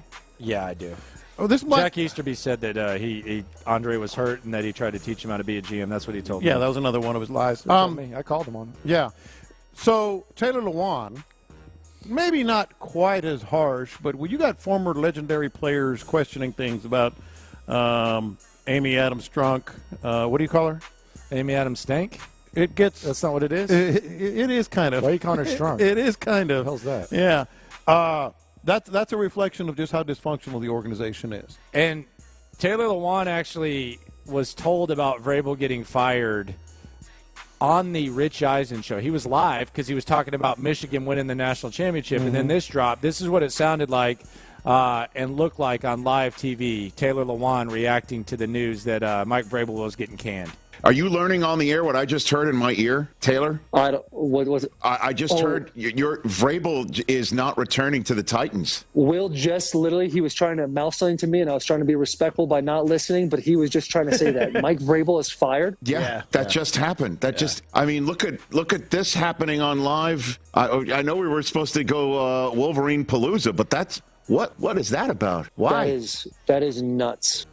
I knew there was some clamoring going on the inside. I talked to a couple guys. Obviously, I have some relationships with the Titans, and I was like, as the season was unfolding, to me, it was very clear that Vrabes was not the problem. And you could point a lot of fingers, but I didn't think the finger you could truly point at was Vrabel. Damn, Rich, I can't believe this is happening right now while we're talking. Me too, honestly. Oh, my God. I cannot. He's a coach of the year 2 years ago. They just beat the Jaguars in a game that they didn't have to have. Except for pride. He's awesome. What the hell is happening? He's the absolute best is what he is. Okay. This is hilarious. What a joke. Let's hear Amy Adams. She did an exclusive interview. This was hard hitting. Was it? This was hard hitting. This was her with the team website. With GP? Yeah.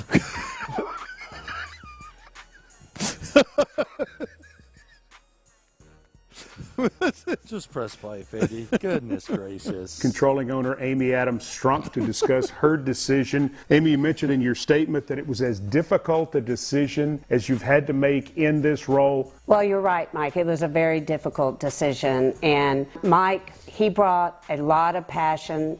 Showing naked ass. Every day to work to the organization. And I will always appreciate what Mike brought. Can you tell us the reason or reasons that you decided to make this change? The last 2 seasons have been very disappointing, and the fans felt it. I felt it. We made changes last year, and I came to believe we needed to make a change to the coaching staff. People want to know, when did you come to this decision? It wasn't a last night or a month ago or whenever. It's just kind of been all season watching. I thought it was time to make that change. All right. ISIS has edited videos better than that. This sounds and looks like it was done in a cinder block bunker on the outskirts of some town. It's a joke. They're completely dysfunctional. And I said this earlier, and I really believe it. I don't think the Texans have to worry about the Titans for a while. They're just falling to pieces. They have no real leadership. You had a power struggle that the wrong guy won. Just ask the players, and you have a coach that's on the market that is probably the top candidate on the market, because we don't know about Jim Harbaugh. What if Jim Harbaugh goes to Seattle to replace Pete Carroll? I'd love it. That'd be hilarious. They did some battles back in the day. Like Mike Vrabel would be the top candidate on the market. Talk about Crabtree, and you just fired him.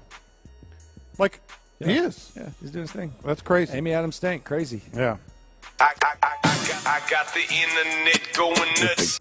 So Peyton Manning, we know he has the all-time rookie interceptions record, and I've heard that a timer 6,000. We know some people are talking about Like, why is that always the go-to? Because it's incredible. That's always the go-to. Because it's incredible. That's always the go-to for the rookie. Peyton Manning led the league in interceptions. 28 interceptions as a rookie and the Hall of Famer after that. I just think it's go-to because it's incredible. No, it's always like to justify a rookie. Yeah. It's like Tom Savage has, Peyton Manning led the league in interceptions. Brandon Whedon goes out there and struggles for the Browns. Yeah. Well, Peyton Manning led the league in interceptions his rookie year. And I know some people might say there are naysayers out there, which there's not. There's not a single. Yeah, there's no CJ naysayers. There's no at this point. I don't think so. CJ naysayers out there at all. It's the most beloved I've seen a quarterback be. Yes, but even Peyton Manning, who's always been a fan, said, "Yeah, he's better than I was." I mean, CJ Stroud. As a rookie, yeah. I mean, C.J. Stroud, the way he's played this year, I mean, like, the respect I have for his season, I can't describe it enough because of what my rookie season was like. I mean, I always say, well, it's tough being a rookie in the NFL. C.J. Stroud's like, it doesn't look that tough. It was extremely tough for me. So I'm going to expand that. I want at least 16 of those back, okay? Certainly got to throw some interceptions as a rookie, but 28, it's just way too many now. And unfortunately, even with the 17 weeks, Kevin, it's never going to get broken because when the rookies struggle now, the coaches take them out. They sit them down. I'm like, no, you've got to be in there all 17 weeks to break this record. Leave him in there. Let him learn the hard way. So, look, that's probably good, Figgy. It just got me thinking something that we're going to be talking about in the offseason whenever that gets here. How much better can he get? Well, I mean, a lot. And you really? Yes. Surroundings? He's top 3, top 5 right now. Yeah, but the surroundings, man. The surroundings are going to get better. The game's I'm not saying you're wrong. I'm like, the game's going to slow down for him. I mean, hopefully he keeps the same mindset. I don't see him changing his mindset. Yeah. He's not addicted to Instagram. He doesn't have like a de facto quarterback coach helicopter dad that's a terrible influence on him. Yeah. He seems to have a pretty good foundation around him. So I don't think he likes setting up massages on Insta. So I think he'll be all right. I think he can get a lot better, C.J. Stroud, for sure. I think he can get a lot better. I don't think you're wrong. That doesn't wrong. mean the stats will always be better, but I think as a player, but with another receiver, another running back, and he maybe, does make it look easy. Yeah, that's the thing, man. He does make it look easy. So I'm about to make you feel old, okay? Okay. As the internet goes nuts here on In the Loop Sports Radio 610. This is crazy to me, and I didn't even realize this, and I don't know what it's going to look like when he's not wearing it. Tiger Woods and Nike are done. I saw this yesterday. After 27 years, Nike put out an Instagram message to Tiger, and it said the following, quote, "Tiger, you challenged your competition, stereotypes, conventions, the old school way of thinking. You challenged the entire institution of golf. You challenged us, and most of all, yourself. And for that challenge, we're grateful." So Tiger Woods, he's still rocking Nike at the moment. Got to think that changes. I don't think I can look at Tiger rocking like some Under Armour or Adidas. I'm sorry, man. I don't. If he's on playing on the Masters when he's older or something like that, I just don't think like Tiger without that black Nike ball cap or I don't know about this, man. And by the way, 27 years ago was the I Am Tiger Woods commercial. Yeah. Here's what boggles my mind. I can't see him wearing another logo. No. That is the most popular logo on any golf course in America. Yeah. That TW. Now, do you think he gets like he latches on with a big company, or do you think like there's like some launch and he's like the face of? I don't know. The only yes, someone is going to pay him a bleep ton of money, but I don't think it's going to resonate. I think this is what people realize. What's his son going to wear? Whatever that next logo is. I think it's going to be a big mistake to throw a bunch of money at him and think that you're going to get it's going to be worth it. Because it was worth it for Nike, clearly. No, but it's worth it. Like Tiger putting I your think gear people on is worth it. They're still identifying with this. Yeah, but Tiger putting your gear on is sick, right? You don't think so? Yes, it is, but there has been it's too established. Maybe that's what I'm saying. It's too established. Like, it's going to take years for the next brand. Like, how often do you have hold. someone just, like, completely swap brands and, like, it's like, okay. Like, Kobe started out with Adidas and then he went to Nike. It was pretty. Dream was Spalding, man. I mean. And then he'd go to Reebok?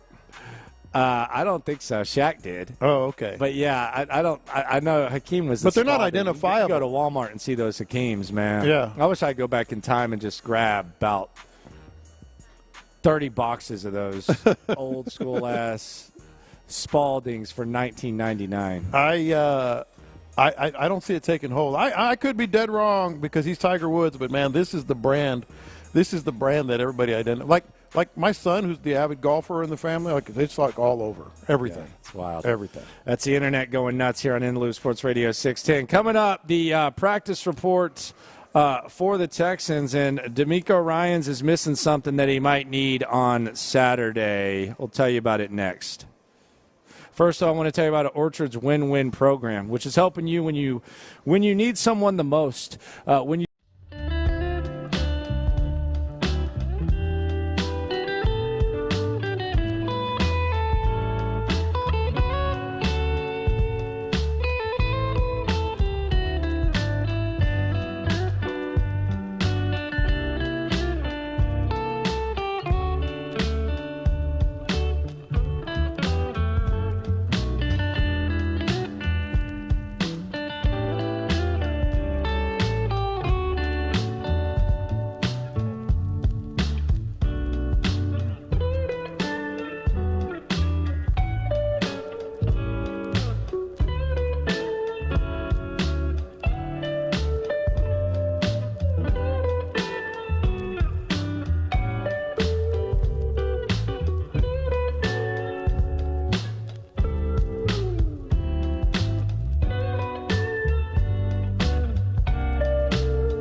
610 presents In the Loop with John Lopez and Landry Locker. This is DeMeco Ryans. He was asked by Will Kunkel of Fox 26 about the difference between playoff football and regular season football. This is what DeMeco had to say. It's not different. It's not. Everybody wants to make it different. It's not different. Like, it's just a matter of, like I told our team today, we've been getting better throughout the year. Each and every week we've gotten better. We just have to stay on that track. Keep getting better. Keep playing sound. Keep playing relentless. Play clean football if we do that. And that's all that matters, right? We focus on playing good football. It doesn't matter that it's the playoffs. The game doesn't change. It's still football. We got to go execute. We got to go play fast. All right, so he says keep getting better. Okay. That's not optional this week from last week. Yeah. It was cool seeing them beat the Colts, but Cleveland's got a way better secondary. They got a way better defense overall. They got an elite defense. And they got a better quarterback that's battle-tested, that the lights, if he struggles, it's not going to be because the lights were too bright. That might have been what happened with Minshew. And they got a receiver who had 165 yards receiving last time y'all went around. So as far as getting better, that's not an option. Now, that could come down to health. Mm-hmm. And there was a practice today.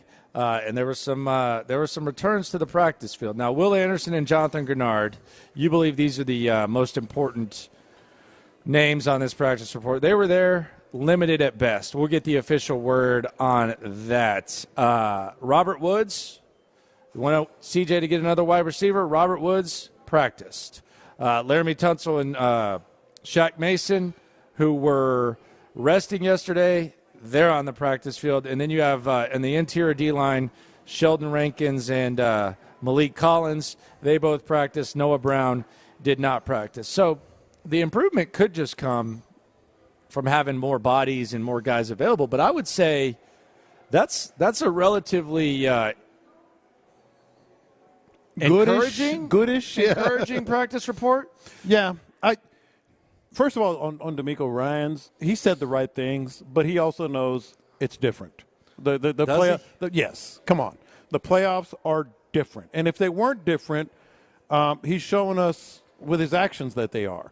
Like the way they're practicing, it's much less physical. The fact that players are coming back like Will Anderson last week in what was basically a playoff game when they would have sat out before. Like, it is different with your actions. So I'm not blaming him because it's the right thing to say, hey, let's just keep our normal thing, blah, blah, blah.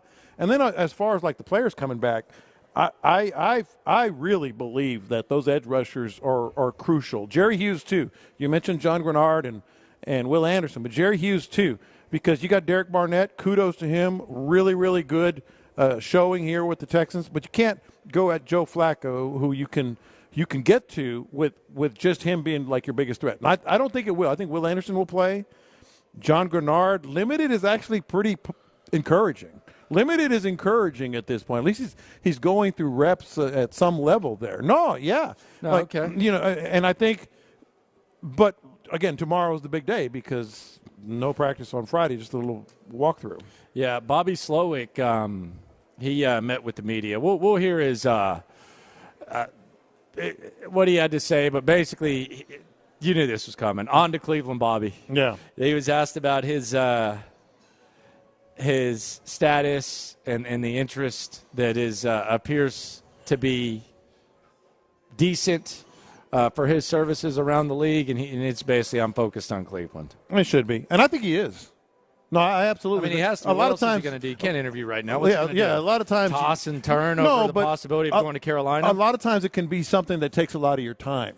But I don't think it is. I think he's like, dude, well, I'll get back to you. All right, if you want me, you can wait. Because some coaches they start really even talking, with other. He's not. Do you see Bobby as like a rally up the troops type of guy? Did you see what's his name at Arizona? Gannon? Kinda. Nah, he was a nerd. But he was a dork. But I could see him like talking to a group of people. What about Mike McDaniel? Of course, yeah. Are you kidding me? He's a nerd. He could open for Kevin Hart. He's a nerd. He owns a room. I like Bobby. I like talking to him. No, my point is, I'm trying to imagine. I think he needs another year. He might, but these opportunities, man. And if it's a job that he really likes and someone he knows and trusts, like whether it's Carthon. So you really think you can imagine, Figgy? Can you imagine Bobby Slowick gathering up the huddle and saying, "All right, guys, let's pew pew pew." No, dude, Jonathan Gannon knew what he was doing. Can you see Bobby? Can you see Bobby Slowick getting him hype? I don't see it, but in today's game, I feel like he don't even have to be that person. Exactly. Man. If he's this offensive genius, man, Yeah. I don't think they could get the quarterback or the defensive end or some linebacker to do that. Yeah. If he's this offensive he should get an even nerd, bigger hat if he becomes a head coach. I don't know, man. That's a lot. That just seems kind of like a lot, man. Yeah. I feel like the NFL has passed this rah-rah head coach, though, man. Yes, they are. I'm just talking about all the extra stuff, man. I'm talking about the leadership, the follow, all that. Yeah, they're definitely past the rah-rah. I do think though that a head coach has like a certain presence. It's not. I don't think it's as like big a one deal formula anymore. for it. I think it's so much business-like and there's a new generation, that we just mentioned a couple of them. I don't think it's that big. It's not like Lombardi up there. And that guy's a fraud anyways. Well, I don't know about Guy that. ran 4 plays. Well, that's true. Come on. He did. He was just really good at it. Give me a break. No, they weren't leather Your helmets. biggest play was a QB sneak. They were not leather helmets. Your biggest play was a QB sneak. You Jerry don't count Kramer. To me. Yeah. Oh my God, the Ice Bowl. Good job. You ran a QB sneak. Good job, dude. For the championship. Come on, man. God, they treat that like it would. Like the Montana thing travels well with time, but come on, dude. The point is, QB sneak. It's a different look of a head coach, a different type of head coach. No, I get it. But do you not think that you kind of and I don't. The funniest thing about the coaching searches, I feel like we're experts on these because this is the we've first got time experience. in 4 years that we haven't covered one. But the funniest thing is qualified or resume and stuff, and it's like there's no specific formula for a head coach and finding a head coach. Yeah. But I do feel like there's got to be like some sort of layer of experience. I mean, he's knocked it out of the park his first year calling plays, but I don't know. We'll see. If Bobby Slowick is a head coach, I'll be shocked. I won't be, and the reason is this year I'll be shocked. I think it might be. I mean, the jobs are opening though. That's what I was about to say. I think it might be a stretch, and it might be best for him to stay another year. But like that said, all these people that say, "Oh, he's not going anywhere." What the hell do you mean he's not going anywhere? This is not only his lifelong dream; it's his family's lifelong dream. I don't his even think dad coached in the CFL. Like his dad coached in Washington with him. It's the family business, and to have an opportunity to become a head coach, it's silly to say, "Oh, he's not going." You're crazy. I don't think the Carolina job is as much of a void as some people think. He liked Bryce Young. Yeah, I mean, you still have Bryce Young. Yeah, I mean, it's not. But that's kind of my point. But you also have an owner who, you're following a one-and-done guy. You're going to have at least a few years. Yeah, and right? Tennessee is a bleep show right now too. But you know what? You got money. You got a guy you've worked with before. Which job would you rather have, Tennessee or Carolina? Washington. I'd take Carolina. Washington. I'd take Carolina in a second. Yeah. Because I'm in a division where there's no quarterback. You do have to look at that. It's such a bleep show now. But, I mean, San Francisco was a bleep show before Shanahan got there. This was a bleep show before DeMeco got here. You're not going to have draft picks. The assets is kind of a problem, but you have a quarterback who I think he liked, I'm not completely dismissing Bryce Young. So no. I would rather go to Carolina. That's low expectations. I mean what's Dave Tepper? You think he's going to be crazier? Yes, he's a crazy man. He just threw a drink on someone, man. Yeah. No, he's a crazy man. Yeah, but I think he's going to have to chill out now. He got caught. He's not. No, I don't think he is. I really don't. Let's talk to Clint Stoerner, Ron Hughley, The Drive. They're about to be live. We're live at the Bear Bryant Awards at the Post Oak. Fellas, what up? What's good, man? You're a fool, Landry. I'm just getting out of just being drugged by my trainer earlier. today, and I heard you. Look at that hardo. I heard you say they asked you, "Hey man, y'all hoping to talk to some coaches today?"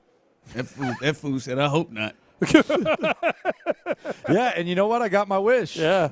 Hey, they're a lot easier to avoid from 10 to 2 than they are from 2 to 6. You ain't lying, man. I'm sitting there, I'm thinking, why the hell are we talking to Mike D'Antoni or Mark D'Antoni? Yes. And then I got called into the office because I called him Mike one time. That's five times I had to say it. Mark, Mitch. Landry said he didn't even want to see Sark. I don't even want to see that fool. Sonny was the only one that really made reference because the receiver potentially the Texans may get last year, but you ain't lying, boy. I mean, we just I like Willie Fritz, but come on, man. What we doing? Hey. Now it makes sense. Now now sign me up for that. It was good that we had Corso one time. I mean, that's the strangest thing. We've had Lee. That's one of the strangest things, though, for me. I don't know about y'all's time with Lee, but he was great on radio sitting down across the table from us. Yeah. Oh, yeah. And then I watch him on College Game Day. I'm like, what happens when the camera comes on? Yeah. And I don't mean no disrespect, you know what I mean? But it's like I expected man, this could be a tough 10-minute segment. He was great. Well, the thing that it could be, Clint, because it is that man, 1 year at that age is basically the same as 20. I mean, you don't see him for 9 months. It can change very quickly. Yeah. Yeah. Well, you got people talking in your ear and all that stuff, too, when you're on TV. Well, they've done a good job of limiting his snaps. He's kind of like Will Anderson 2 weeks ago. Yeah. But not 12 snaps. We got to limit it to probably 2. They done slid my boy Galloway in there in his spot, man. Yeah. I need to call Galloway and say, how'd you do it, man? Who do you know? What'd you do, man? Who you got pictures of, man? They've been trying to get Corso up out of there for years, and now you done slid in the seat, man. What happened? So was today leg day? Today was cardio day, man. I mean, it's come on, man. Are you feeling good or? Nah, man. No, I'm not. I'm struggling, man. I'm fighting, man. I feel awful. I ain't gonna lie to you. I mean, I know it had to happen, but no, man, I'm good. You're listening to KILT AM, KILT HD2. The Drive is live. That's right, baby. The Drive is live in this building. It's Tyler's in the building. Clint's in the building. You can see us on YouTube and Twitch. Hello, how are you?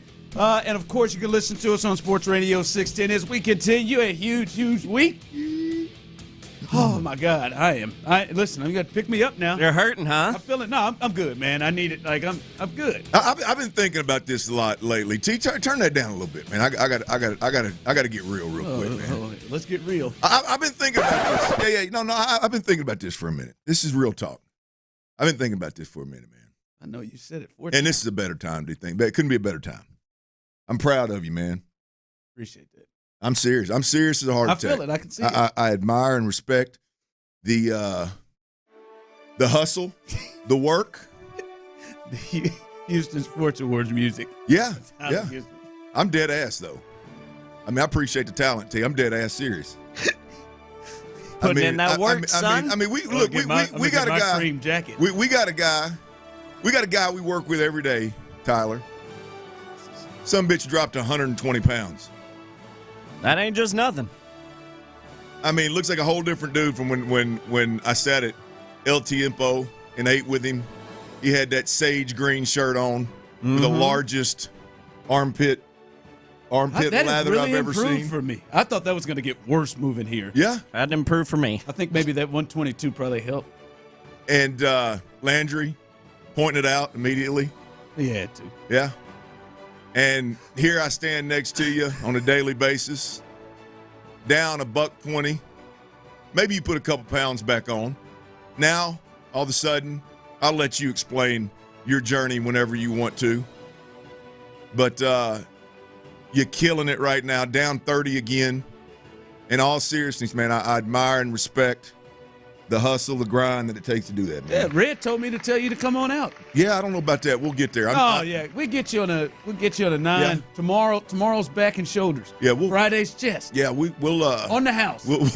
I did chest today. Tomorrow will be bad. Tomorrow will be a bad one. Not just. I'm not through yet, Ron. Damn it. Not just admire and respect, man.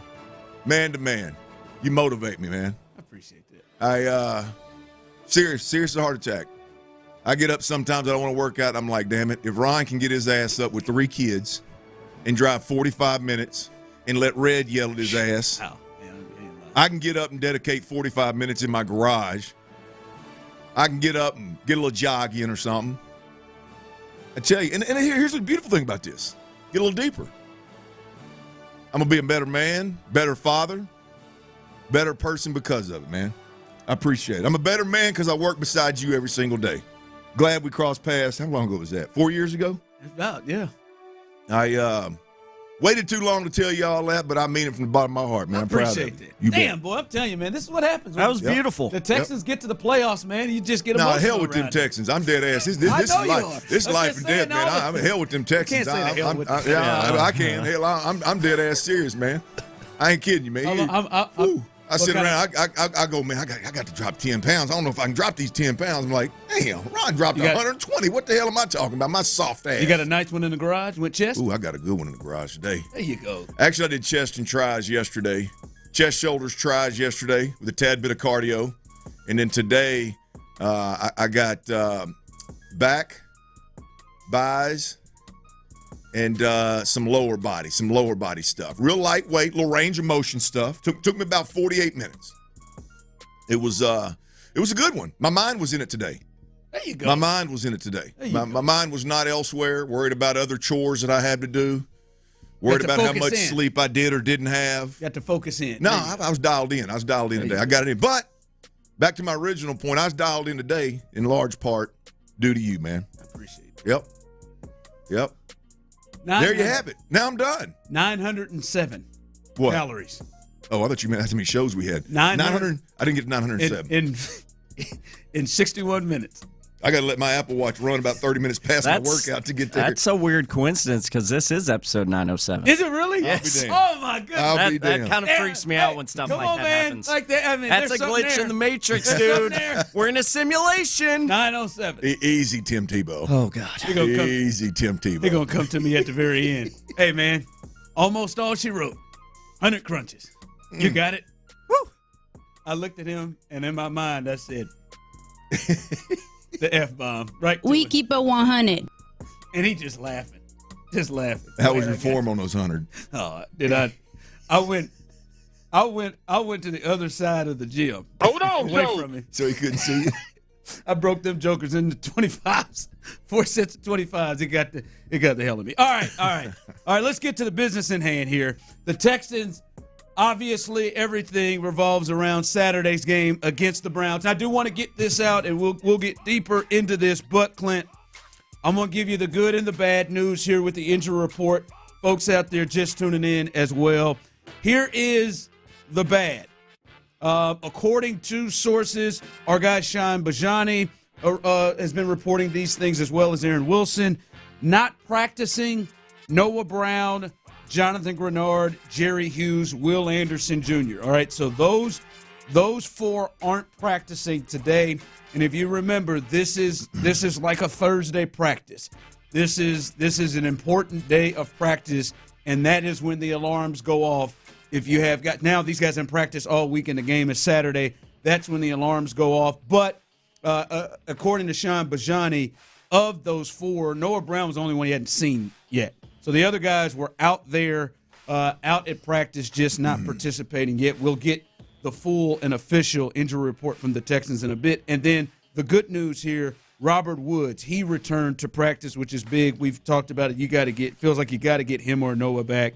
Laramie Tunzel, it was a rest day. Sheldon Rankins, Malik Collins, who did not practice yesterday, as well as Shaq Mason, they're all on the practice field today.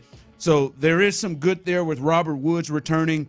Of the other guys, I don't think it's a surprise that they practice again, but the other ones are those 4 we got to watch. Noah, Grenard, Jerry Hughes, Will Anderson. Clint, hell, that's three defensive ends right there that, are in jeopardy of not playing. Your 2 defensive ends that ultimately are practicing are Derek Barnett and Myjai Sanders. Unless they make some move to bring somebody up, add somebody else to the roster, that's where you're at right now. I mean, the Cleveland Browns have to be licking their chops with the fact that Jonathan Grenard, Jerry Hughes, Will Anderson are all banged up.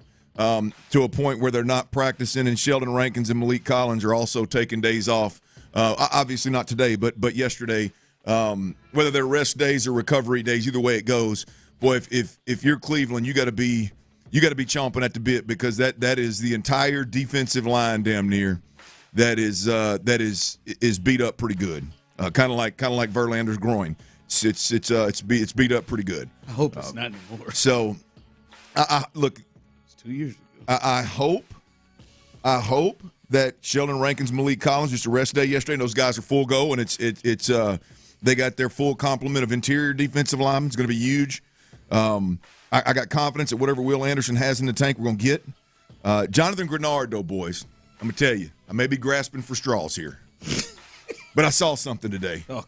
I saw something today. I think it was the Texans. Maybe I'm not real sure who. I can't remember who. It was Drew Doherty.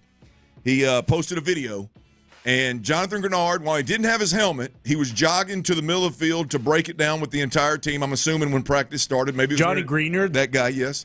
And as he's jogging, the only thing he didn't have was his helmet. He's in uniform. He's in. Well, they were in shorts, but he had cleats on, shorts, jersey, and as he was jogging, Ryan, I saw a little white flash on his left hip.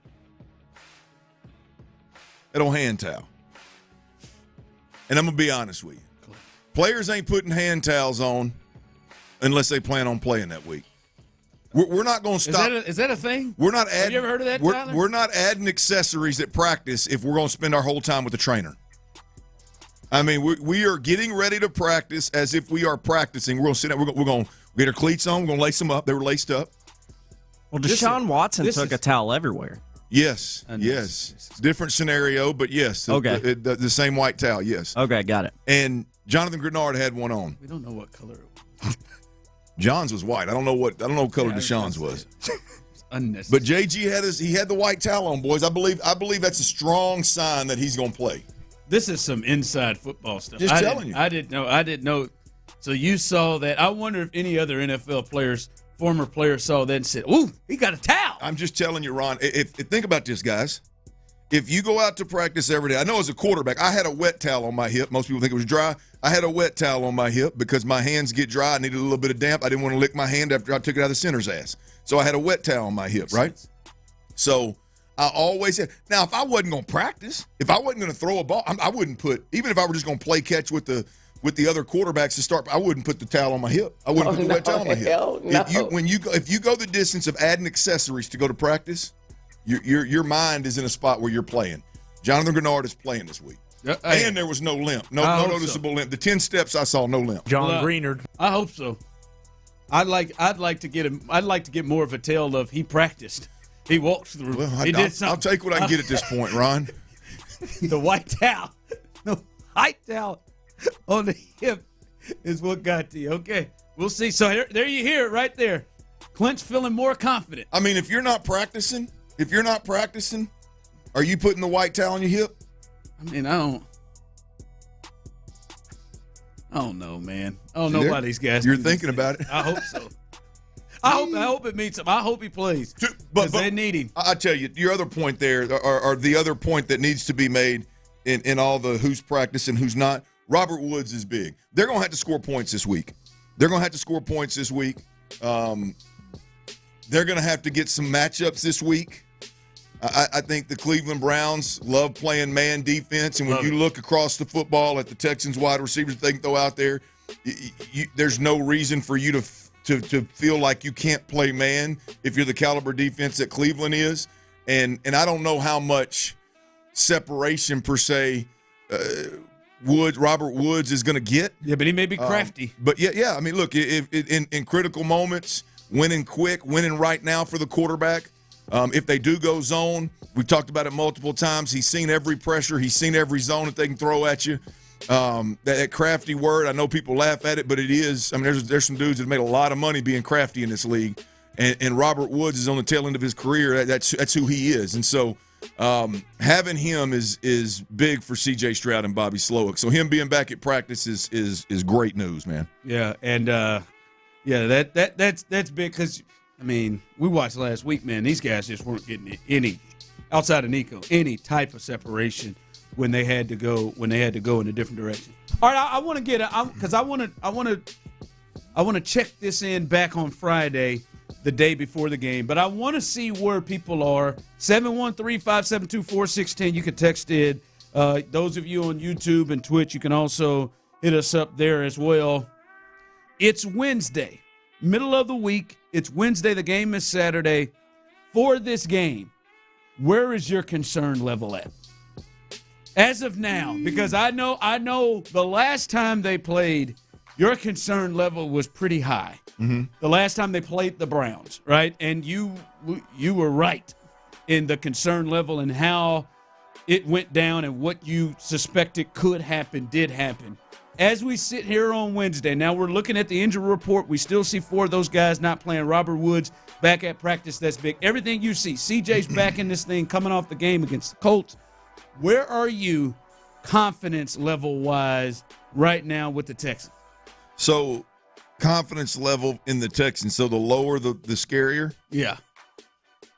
I would go – well, no, a 10, you're really concerned. A 10, if you're so at a 10. So the higher the number, the more concerned. I'd go with a 7.5. Oh, you're as concerned as you were the last time. Yes. Look, I'm telling you, this defense is real. Oh, I thought you were a little more. You're at a 7.5. I'm every bit of a 7.5. This defense is real. Yeah, because look, I mean, we just watched this defense get ran through like mess through a goose. I mean, and I refuse to fall for the Cleveland Browns aren't a running football team. I believe they sure don't give up on it. I believe Stefanski watched that film last week and said, boys, if we don't run the football, we deserve our ass to go home. If we require Joe Flacco to throw for 350 yards and have all these huge chunk plays to Amari Cooper, if it requires that to beat this team, then our ass deserves to go home. And I think they're going to put a strong emphasis on running the football. That scares the hell out of me. Right now, I'm at a 7.5. I got some studying to do. It's Wednesday. I got some studying to do, and so we'll see. My feeling last week in that game last week, my feeling I felt better and better about the Texans as the week went on versus Indy, and I got to a point where I was pretty confident about the Texans. Right now, I need a huge swing to get to a pretty confident space, but because I'm concerned. Tyler, where's your concern level? Clint's at a 7.5. Your concern level for this game right now, as I see some people texting in, someone said, hell, I'm at a 7 specifically for CJ. So where are you at right now? 1 to 10, I'm a 4.4. Oh wow, 4.4. I'll be honest with you, I figured he'd be lower than that. I thought we were under. I mean, you're pretty confident, huh, Bo? He's at semi. I mean, whenever. Well, no, this is he's got some nerves on this because on the Tyler scale, there's no way he's jumping above 5. There's not a team. That's where I started in my head. There's not a team. There's not a team in I don't think in the league that he's fair. But but this 4.4, he just can't give normal number. 4.4. It's like details. You got some concerns. Yeah, I mean, you got a very young team, first playoff action, a rookie head coach along with that, and we know what this Browns defense is. But everything all inclusive, what I dumb it down to in my mind in these situations is we know quarterback's the most important position in the league and all of sports maybe, and it's Flacco versus Stroud. There ain't no maybe to that. I have no. I know you're right. I have complete faith that the rookie C.J. Stroud can outperform Joe Flacco, and I hope I'm right.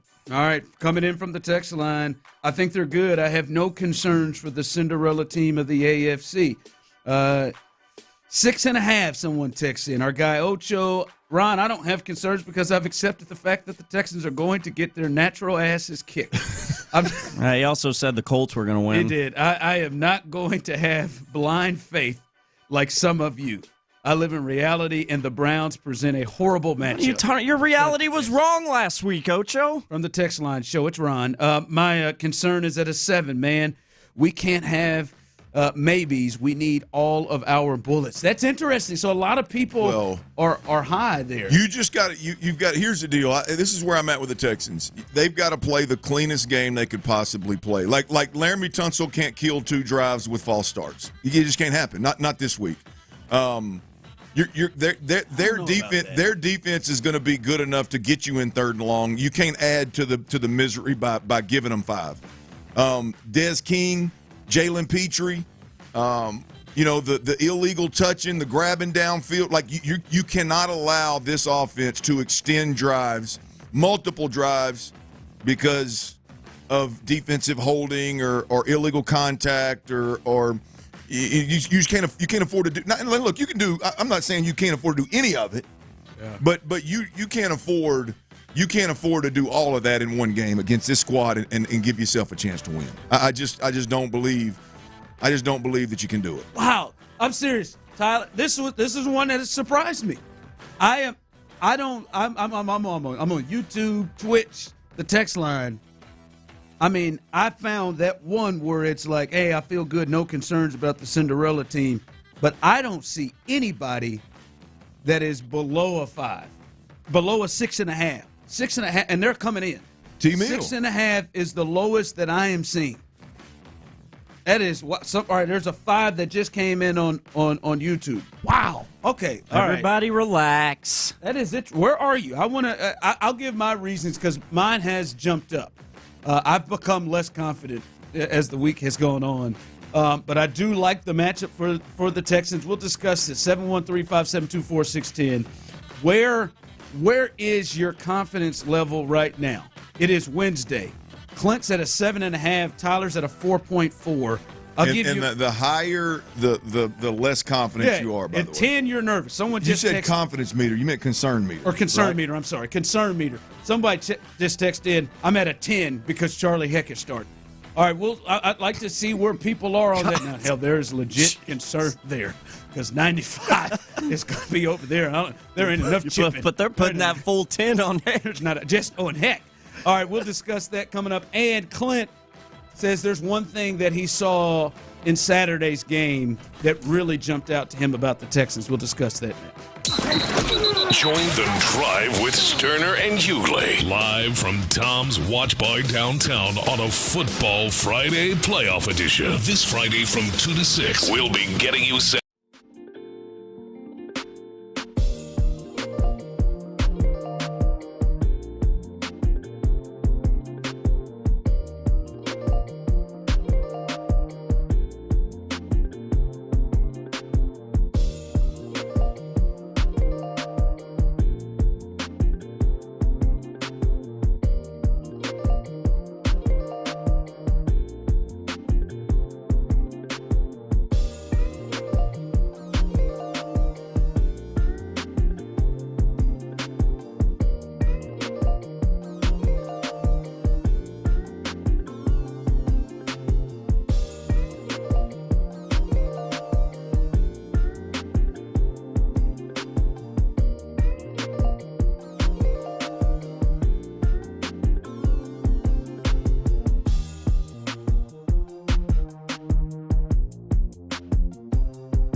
John bring you all the action live from the comfort of your couch. Just follow Sports Radio 610 and tune in on game day. Then pause your TV at kickoff until you hear Mark make the call. Your Texans games with your Texans announcers. Every game day on the free Odyssey app.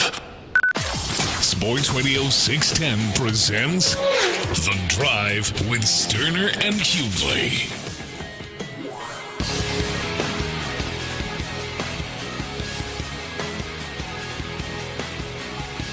As I said, where is your concern? Where's your concern meter? I want to check back in on Friday. I wanted to see where your concern level was as we get to the middle of the week on Wednesday. Now, Friday, we'll probably have more of an understanding of who will be playing and who will be out, and that will probably affect it potentially some more. If you missed it today, not practicing, Noah Brown, Jonathan Bernard, Jerry Hughes, and Will Anderson Jr. Robert Woods did return to practice, according to reporters out there and our own Sean Bajani, but we'll see. And I said, I wonder what the concern meter is, and there are a lot of people who are concerned. Now, there have been some coming in. Clint said, I ride with my team. My concern level is a 1. They didn't get to see all of our guys, especially CJ. I'm at a 2. Mine, 0.0, but there are still ones rolling in. I'm at a 6 because I'm worried about how productive man-on-man they'll be in terms of beating coverages man-on-man, and can Bobby scheme up things. I'm going to tell you where I was. I probably started when I saw who they were going to play Sunday after the Jags lost. I was like at a 4.5. I felt really good about this matchup for them.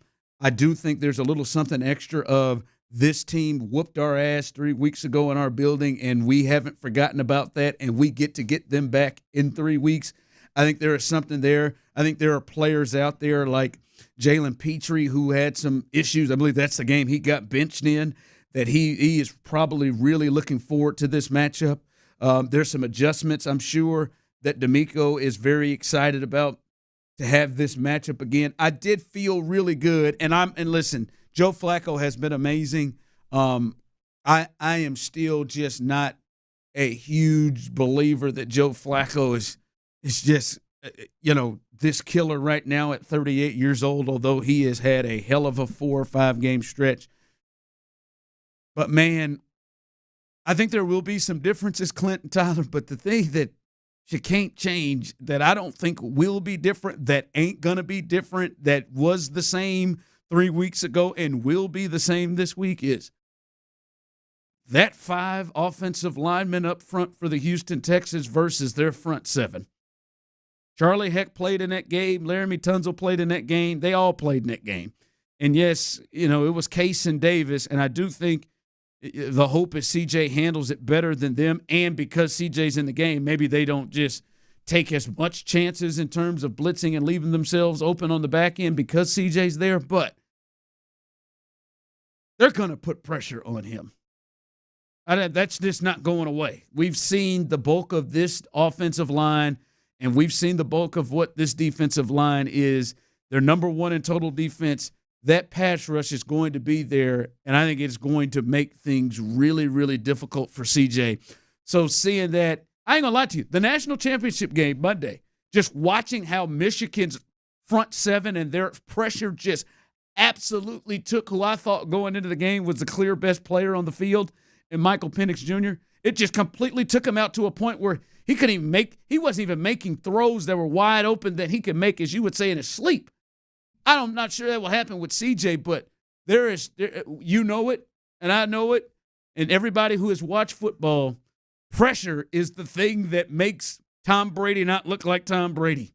Pressure is the thing that makes Patrick Mahomes get blown out in the Super Bowl against the Bucs. Pressure is the thing that hurt Peyton Manning for years when he couldn't get over the hump against Belichick and the Patriots. That's just that thing there. That's the one thing that's not changing. There's some players that didn't play for the Texans before, but that isn't changing. And I'm betting you that Browns probably think that they probably could have done better in the game with that thing. Well, The reality of it is, Ron, that this is the Texans. I don't know that they've seen other than when they played them the first time. I'm at a 5.5, by the way. I want to get that. I'm at a 5.5. I don't know that the Texans have seen many defenses this year that are comfortable, good enough, and also confident enough to literally throw everything and the kitchen sink at the opposing quarterback. You know, man, zones, pressures, zone, all of it. The hybrid coverages where they play man to one side of the field and zone to the other. You know, that this is I can't recall off the top of my head. I know the Ravens defense weren't then what they are now. They were good, obviously, but they were missing some guys. The Jets is the one. The Jets is it was that's a good one. Yeah, I mean there's a handful, but this is probably the best defense that they've seen, and C.J. Stroud is the best defense in the league. Yeah, I mean, yeah. But C.J. Stroud is a lot of teams that are really good on defense. They can just line up in their front fork and get after you, and they'll play zone. They'll play bend, don't break behind it, and they'll be dominant without being multiple. The thing about this team is they have the ability to do it all, and they're going to throw it all at C.J. Stroud. And while I'm very confident in C.J.'s ability, he's well ahead of the curve. This is going to be a challenge that we just haven't seen C.J. Stroud come up against, but a handful of times, one or two times at max, right? And especially if the score gets away to a point where they got to drop him back often, and they know it. Yeah. Well, then you start talking about the how often you have to drop back. Can you protect him? Now we're talking about the concussion. So I mean, there's some. You call it concern or call it whatever you want. This is a very different challenge for C.J. Stroud than what we saw with the Titans and the Colts defense recently. Yeah. All right. You had some news there, Tyler. Is there new reports about Jonathan Grenard? Yeah. Will Kunkel with Fox. He reports that Texans defensive end Jonathan Grenard, he did practice today. Interesting. There are some conflicting reports then, and we'll see what happens when the Texans put out the official injury report. Hill Clint said he had a white towel that made him believe he was going to go, and let's hope so. We'll see what the injury report is coming up. But some have said that he did not practice some, and then a report that Tyler just read there. That, I'm just telling you, guys. I'm telling you, I'm on to something here. Man. I'm sure Will's got some inside information. He might have saw my tweet about the white towel. I'm just telling you. You don't get up. You don't get up. Oh, that's coming from you. Is that right? Yeah. You don't get up off the training table after them just wearing your ankle out and, man, I'm not going to get to play this week. You don't get off that training table and with that in that mindset and go, oh yeah, let me grab my hand towel. Let me make sure I got that. Let me make sure I got that little strip of white towel hanging off my left hip, man. Let me make sure I got. You don't do it. Yeah. You don't do that unless you're in the headspace and you're going out there as if it's game week and you're trying to get your mind right. The tail of the towel, man. The towel is the tail. Yep. The towel is the right? tail. Yep. There it is. There it is. We'll see. As someone texted in, I don't care about the last game. They didn't see the real Texans. They saw a couple of starters and a bunch of backups. Now, listen, I hear you on that, and that's where I do feel different. That's why I said I started out the week Sunday. I love this matchup for the Texans. And what you're saying is true. But also, like I said, I think defensively there are going to be some differences. I think there are going to be some different. I don't think the game will go the same way it did. But I can't. Well, the five that did keep playing were the guys up front. Right, and that was. But also in that same breath, you got to realize like it was so bad they Flacco and Myles Garrett and everybody was pulled out of the game late in the third quarter, and then Davis Mills put two solid drives together and they had to come back in. So it's not like they saw the backups and it was a nail biter that got away late. I mean, they were very comfortable the entire game. It was overwhelming with dominance. Like I remember watching the game thinking, man, I don't think CJ'd have a chance. Yeah. Not to consistently do something like this would get to CJ. Like I said, I think he would handle it, but there were sometimes, man, Case dropped back and they was on him. Mm-hmm. The pocket was just collapsing around him. Yeah, they was on him. And now it's the one crazy thing, man, is for whatever reason, things just have seemed, and I'm talking about not just versus the bad teams. things have seemed to operate much cleaner and much quicker when CJ's in the game. I mean, that's going to bode well for the offensive line and for this matchup. But to your point, yeah, it wasn't. I mean, that game could have been an absolute skull dragging more than it already was. Yeah. It felt like what we saw with the Jets. That's what it was feeling like up front we saw with the Jets. All right. Coming up, the McNairs, they're going to be on with us tomorrow. They're going to start within the loop. What? Yes, the McNairs are going to be on with us. Does this count as us being on your show? Tomorrow it will. Until tomorrow, Hannah. Hannah, talking trash, Hannah. She going to be in here. Cal McNair going to be in here. I want to run an idea by him, but I'm going to run it by the people first. I really think it'll be a good idea. I think you'll love it, Clint. I really do. I think the people will. I'm going to run it by you all first, then tomorrow I'm running it by Kyle and Hannah. I hope they're ready. See if this gets by us, Tyler. It's coming up next. Ladies and gentlemen, get ready.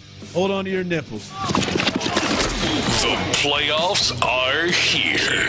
Can the Texans get their revenge on the Browns?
Grainger, for the ones who get it done.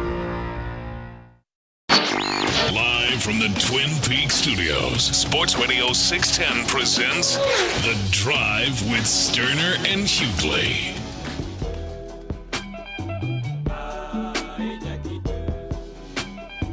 All right, welcome back into The Drive as we continue moving on. By the way, as we said, tomorrow, programming note, the McNairs, the owners of this team, the leaders who have made the moves and the decisions that have helped get the Texans from worst to first. It happens every year, and the Texans are the team this year as they win their division, and they jump out there, and they are in the playoffs, hosting a playoff game here in Houston. The McNairs will join us. They will start within the loop, so you want to be listening for them at the end of In the Loop, and then they will stay in and continue rolling with us. And so make sure you listen to that. So that's probably around 1:45 through the start of our show at 2:00. So stay tuned and make sure you're listening for that tomorrow, as Cal and Hannah McNair will join us. And I got an idea, fellas, and I want to throw this out to you, see how you feel about this. It's the first playoff game in a long time. It feels like we were talking about the other day within the loop, a new beginning here. With the arrow's pointed up. It is pointed up, Cal, and it's a new beginning with this crew. I think the playoff game should be a straight up red out. I think all red from the team, with the helmets, the jerseys, the pants, and then it's a push for everybody in the stands to come out and all red. And wear that red. And it'd be a hell of a scene, all red, bang out the all red in the entire stadium, except for some of the Cleveland fans that I'm sure are going to try to make their way here. But that's a way to really kind of drown it out a little bit, maybe, over that ugly-ass brown and then orange. But bang out all red. It's the best look the Texans have. It's a strong look. It's the best they have. And why not look good and look as good as you can be? I just see a certain smile and a little twinkle in some of those guys' eyes when they're wearing that all red. Oh, the players love it. I got a couple things here. One, if I'm not mistaken, I'm not the sharpest tool in the shed. I took a couple of hits in my time. But was I not begging for the red, and you didn't want to see them two reds on red on red? You was worried about the shine of the helmet and the jersey. I didn't love it. I loved it. I liked the look. It's just your concern was that. Well, that was just the only. It's not even concern. It's just the only part. It's like, damn, let's get that red to red. Well, let's get a candy red. Since then, you fell in love clearly, because I agree. I think it's the best they have. I agree wholeheartedly. I could not agree more. I think it's absolutely. Wouldn't that be a hell of a scene? Oh, everybody in red. In the whole stands, everybody in red. That'd look good on the tube. Cal and Hannah, get your towel. Hannah, you get your little red number. Cal, get your red. Hannah stays in a red She stays number. one. She got one. All red in this piece. Candy apple red. Oh, come on. Oh, I like it. I like where your head's at. There's only one problem, though, boys. There's not a problem. Why you always find a problem? I didn't find a problem. I'm just aware at this point in time. The Texans have announced what jerseys they're wearing. Oh, they have? I mean, unless this is not an announcement, the Houston Texans pull up extra icy. The helmet, deep steel blue. Jersey, deep steel blue. Breeches, Liberty white. They can change that. We'll have the owners of the team in here. We'll have the owners of the team in here tomorrow. We can change it. Cal, Hannah, Omar, Grissom. Yeah. Change it. Yeah. Do it now. All red. I mean, who do you think could get that done? Oh, I agree with you. The people in this. The all red. We need to talk to Doug. He feels like a man that gets stuff done. How could you let this happen, Doug? This is your moment. You and that terrific beard, Doug. You need to get on the phone. Get something moving. You're not on Peacock. They could You're candy. on NBC. They could still candy that thing out though in the stands. No, but they did. But don't do it now. Switch. No, let's come together. God, it's a great idea. We need to talk to Doug. I feel like he can make it happen. I mean, I might have to bypass Doug and talk to the source. The higher I'm coming up. We do have the owners in house tomorrow. I'm coming up. I'm going to wear all red tomorrow. I'll do it with you. I'm banging out all red. You got red breeches? Well, yes. I will find it. I bet you can find you a pair on sale for about $28. Yeah, well, I'll find a whole outfit for $28. Telling you what I will do. That red is clean, man. Come on, man. Red. If we said, would y'all come out here in all red? Oh, yeah. In your red shirt? Oh, yeah. Hell, to be honest with you, I mean, I don't want to spend nobody's money. No, I ain't gonna have them do that. This ain't an NBA game.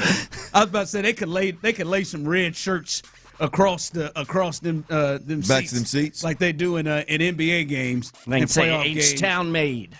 Because we got to do something to drown out these I'm with you. These Cleveland fans that's about to come in here, and I just want to see the shot of the whole place in red. What if we all got red towels on the chairs? They can put red towels on the chairs. Red towels You would be wear tight. your red towels.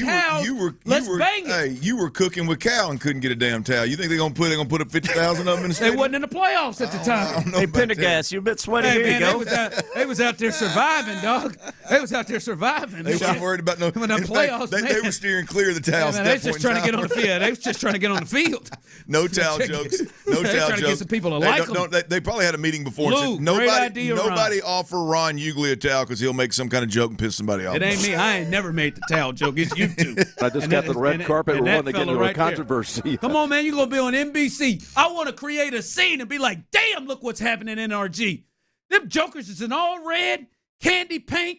I don't know who's performing at halftime, but or whoever's bringing the team out. It feels like got to be Bun, huh? There's a candy red vehicle that could be driven out. Let's go. Flossing all down the field. I just think it's this is. They did it at the rodeo. They can damn sure do it at the Texans game. This was How clear. live would that be? Poking and everything. Man, That'd listen, be tight. I mean, I'm not gonna hate on the. I think they should blue do helmets and the blue jersey and the white pants. No. You know, Pat McAfee said recently that NRG Stadium in its heyday was the loudest and most impressive environment he ever witnessed. I like this. Everybody wear red because we out for blood. Hey now. Let's go. It. Put that on the towel. Out for blood. Out for blood. Come on, man. I'm sitting right here. Cal, Hannah. I'm practicing. Hold on, Joe. Cal, Hannah. Hold on, Cal. Hannah, I'm looking at you. Let's go. Make this happen. All red. It ain't too late. Change that up right now. I don't know if you can. Hell, it's Thursday. How come you can't? Oh, well, Hannah can get it done. The league, I mean, for sure. The league, you can't change up a jersey for 2 days out? I don't know, but I mean, as tight as the league is, I would imagine that you've got to submit what colors you're wearing they can go tight well their in asses advance. Out. I mean, it shouldn't mess up with anything the Browns are wearing. Well, if we're already scheduled to wear white. No, you are your idea. I think you should ask Hannah and Cal about it. I am. I'm not. I think Hannah's going to be all in. I think cool ass Cal's going to be like, "Hey man, we ain't wearing no jersey." And if I can get Hannah to be all in, I got a shot. Fair. Does this count as us being on your show? Tomorrow, though. You got to quit asking. You got to quit asking Hannah. Hannah can't ask that question no more unless she's in person. By the way, somebody had the audacity to text in the all red is ugly. No, who are you, friend? Maybe they're colorblind. Let's not jump to any conclusions. I've done this before, Derwin. Hit the streets with protest. I have done this before. Yeah, you did. I will go out there with a sign that says red on red on Pat red. hates Pat. I'll stand in front of that damn bull. We want red. We want red. Red on red on red. DeMeco's down. I feel it. Oh, yeah. He wears that red long sleeve almost every game. He's down. Bobby Slowick, get him a red hat. Yeah, get him a giant, big old red hat. Yeah, I think it's official, man. It's blue. It's blue steel, white. Now, I mean, look. Why you gotta be so? The Texans posted. Basic? The Texans posted it. Now Toro's reposted it. Toro can definitely chill out. I believe if I got Cal and Hannah, I'm just saying. Toro was up here earlier. Sure, he was. I didn't see him, but I'm just if I got Cal and Hannah, I'm gonna push this. I'm gonna push this for him. I don't need to take Come out on, man. Toro. Don't be regular. Don't be so damn basic. Let's go. Red on red on red. I like it. I like where your head's at. Yeah, in those big moments, the Astros didn't come out in their grays or their whites. They're wearing that orange. Come on, man. I think I'm gonna. I know you're really gonna force the issue. Astros, that was good. I know you're really gonna force the issue to the red on red. I think I would just like to further understand the process. Like what went into this? Like what do you think went into it? Hey man, you think the equipment guy just decided? Let's go with the normal. If I'm DeMeco, I'm having a weekly meeting on uniforms every. Oh, for sure. Red out. He probably don't give a rip. It's more important than the people realize. Red out. Red on red on red. Red on red on red. Red on red on red on red on flashing in the light. Get you some red shoes. Red too. on the head, like that's not part of it. That feels like it's time to go to break. Clint gets going here. Floss right up on out of here. Clint gets going here. All right. We'll get you the latest here on the injury report. We're hearing guys who didn't practice. Also, a note with the Browns too. Somebody important there as well. And it's usually Black Monday, but we're seeing coaches getting fired, still getting fired, and a shocker, to be honest, in the NFL. All of that coming up next. Hold on, show. Nick Caserio on.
Access exclusive content. The Texans play here. Always live on the free Odyssey app.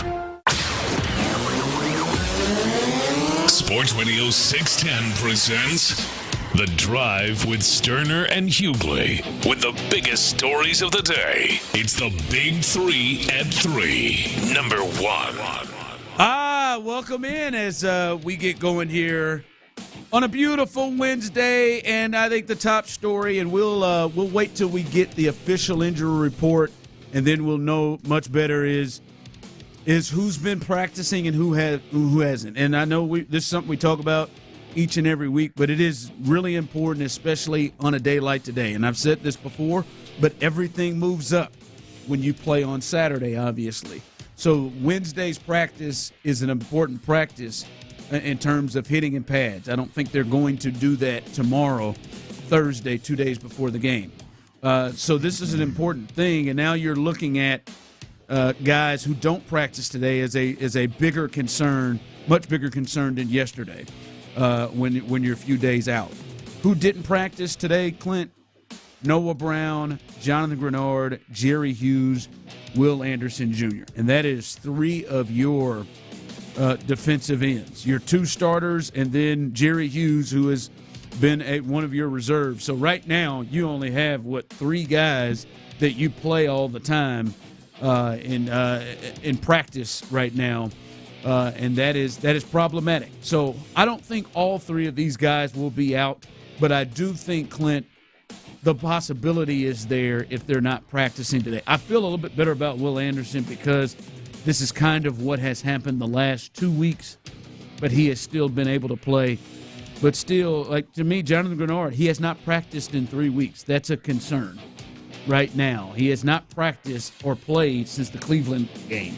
That's a concern right there, Clint. So those are ones to keep an eye on along with Noah Brown. Well, to me, there's Jonathan Grenard is the game changer, the impact player that could change the game, or is more likely than the others to change the game with one play.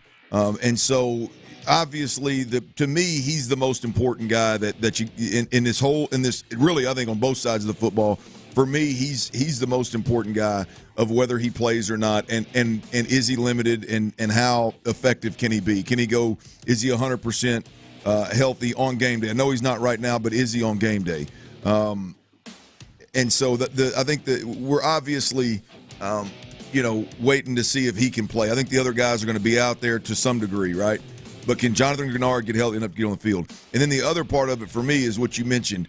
You got it's 3 of the 5, Ron. You got Myjai Sanders and Derek Barnett are the only 2 guys that aren't on this list at the defensive end position, and so depth becomes a problem. We heard some of the national media a little earlier talking about last week's game with the Colts and how the Colts were able to run it in the fourth quarter because they wore the Texans down. I mean, I'd be crazy to think that didn't have something to do with the fact that, hell, the whole defensive line at one point was on the injury report and wasn't practicing during the week. And I think it probably forced them to have to play Will Anderson a lot more than they wanted to. Absolutely. So I think the individual player that's mentioned is Jonathan Grenard. You get him back, boy, you get a huge impact player back versus a team and a quarterback that you know exactly where he's going to be, and so you should be able to apply pressure to that guy without the worry of him making plays with his legs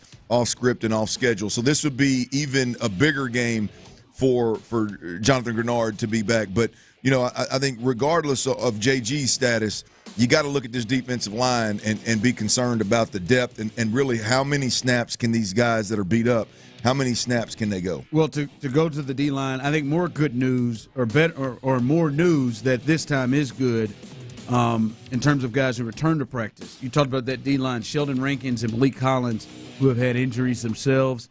They returned to practice today, which is good news, along with Shaq Mason, Laramie Tunsil. I think the big one here is Robert Woods. Robert Woods, who missed last week's game, all the way up was questionable until it was announced before the game last Saturday that he'd be out. Robert Woods is going to play, and it did return to practice today and is getting himself in a position where it looks like he will be able to play. That is big news to me, Clint, because it feels like last week we thought, boy, it's going to be concerning if you don't have Noah Brown and Robert Woods. This week, if you've listened to the Browns, they know very well of what Nico Collins is and how capable he is. And I would have an idea that they ain't going to allow Nico Collins to just run loose the way he did against the Colts. And you need somebody else that can potentially make some sort of play, some sort of effort to get open, some sort of person that CJ can trust and go to outside of Nico Collins. And I think it's really important that he plays. Yeah, I agree with you. I mean, all eyes go to Noah Brown. I'll be honest with you, being a back and him being non-existent at practice to any degree, I think is a major concern for me personally. So yeah, getting Robert Woods back. And look, I know he's not a man beater, and that's my concern. As it goes to once we turn to the pass game for the Texans and C.J. Stroud, my concern is we've talked about this before. Like you don't have a guy that right now is going to just line up that I feel good about lining up and just beating man and putting fear into a good defense. Nico may be that guy. We'll see. I think that's the challenge this week for Nico. We'll see if he can get it done. And I'm not in any way, shape, or form saying that Robert Woods is that guy, but when you talk about when you got Robert Woods on one side and or Dalton Schultz in the game on the other side, or hell, both of them on the same side, when you start talking about pressures, when you start talking about have quick answers, when you start talking about guys that can win quick, like just win right now off the ball, make themselves available to the quarterback, not necessarily run a route 10 or 15 yards down the field and run away from anybody, but make yourself available right now when the opportunity presents itself. Those two guys are as good as anybody in the league at doing that. I mean, those two guys are experienced in the league. They're experienced at seeing all the different coverages. They can make themselves available for C.J. Stroud. And so while there's slim pickings at the receiver position in terms of who's going to present answers to C.J. Stroud, Robert Woods getting healthy clearly does provide, to some degree, another answer, another option for the quarterback. Something the Browns are looking at. You know, Amari Cooper has not played since he went off against the Texans. He's missed the last 2 games with a heel issue. They say that Amari Cooper is ready for his return against the Texans. So he hasn't played, but he is going to play and is practicing and is feeling a lot better in that heel. I think it did happen towards the end of or somewhere in that Texans game. It did look like he wasn't moving as well as he had, and he continued to still make plays in that game. But he's missed the last 2. He'll be ready to go. They have already reported out there. So when we get the official injury report out, we'll let you know of it. But that's what's being reported right now. And the big guy there, eye on Noah Brown, Jonathan Grenard, Jerry Hughes, and Will Anderson Jr. Big 3 at 3, number 2. I'm wondering how you fellas feel about this one, if you're surprised. This is becoming the biggest news in the NFL right now, and literally what this is titled from Adam Schefter of ESPN, a shocker in Seattle. Pete Carroll is expected to be out as the Seahawks head coach per sources, and he could still remain with the organization but not as head coach. This coming from within the organization after thoughtful meetings and careful consideration for the best interest of the franchise. We have amicably agreed with Pete Carroll that his role will evolve from head coach to remain with the organization as an advisor. So he is not going to be a head coach. That means another opening has come available in the NFL. Clint, I thought it was the other day that I saw Pete said at 72 plans to come back and coach another season. I am really caught off guard by this one. I am too, but it strikes me, and I know there's been comments that you just mentioned. It just strikes me as Pete Carroll going to them and saying, "Hey, man, I'm done. I'm tired." You think it was Pete? I'm tired. I mean, look, if I'm Pete Carroll and I've been with that organization, how many years? 14. 14 years, and you come to me, and I know, look, I'm roughly 500 the last 3 seasons. Hadn't won a playoff game in the last 3 seasons, but we're not a disaster. I mean, we got some good things going on here. And you come to me after 14 years and go, "Hey, man, I know this comes as a surprise to you, but we're going to fire you." Am I going to look back at that guy and go, "Man, come on, man, just keep me on. Just keep me on an advisory role"? The only way Pete Carroll gets fired and goes to an advisory role is if Pete went to them and said, "Hey, guys, I'm old. 72, man. Yeah. My mom's 74. Could you imagine her coaching? Even though energy-wise she could damn near coach, she'd piss everybody off. But when I look at Pete, I don't think 72. Until that camera gets up close and personal with him, then he does.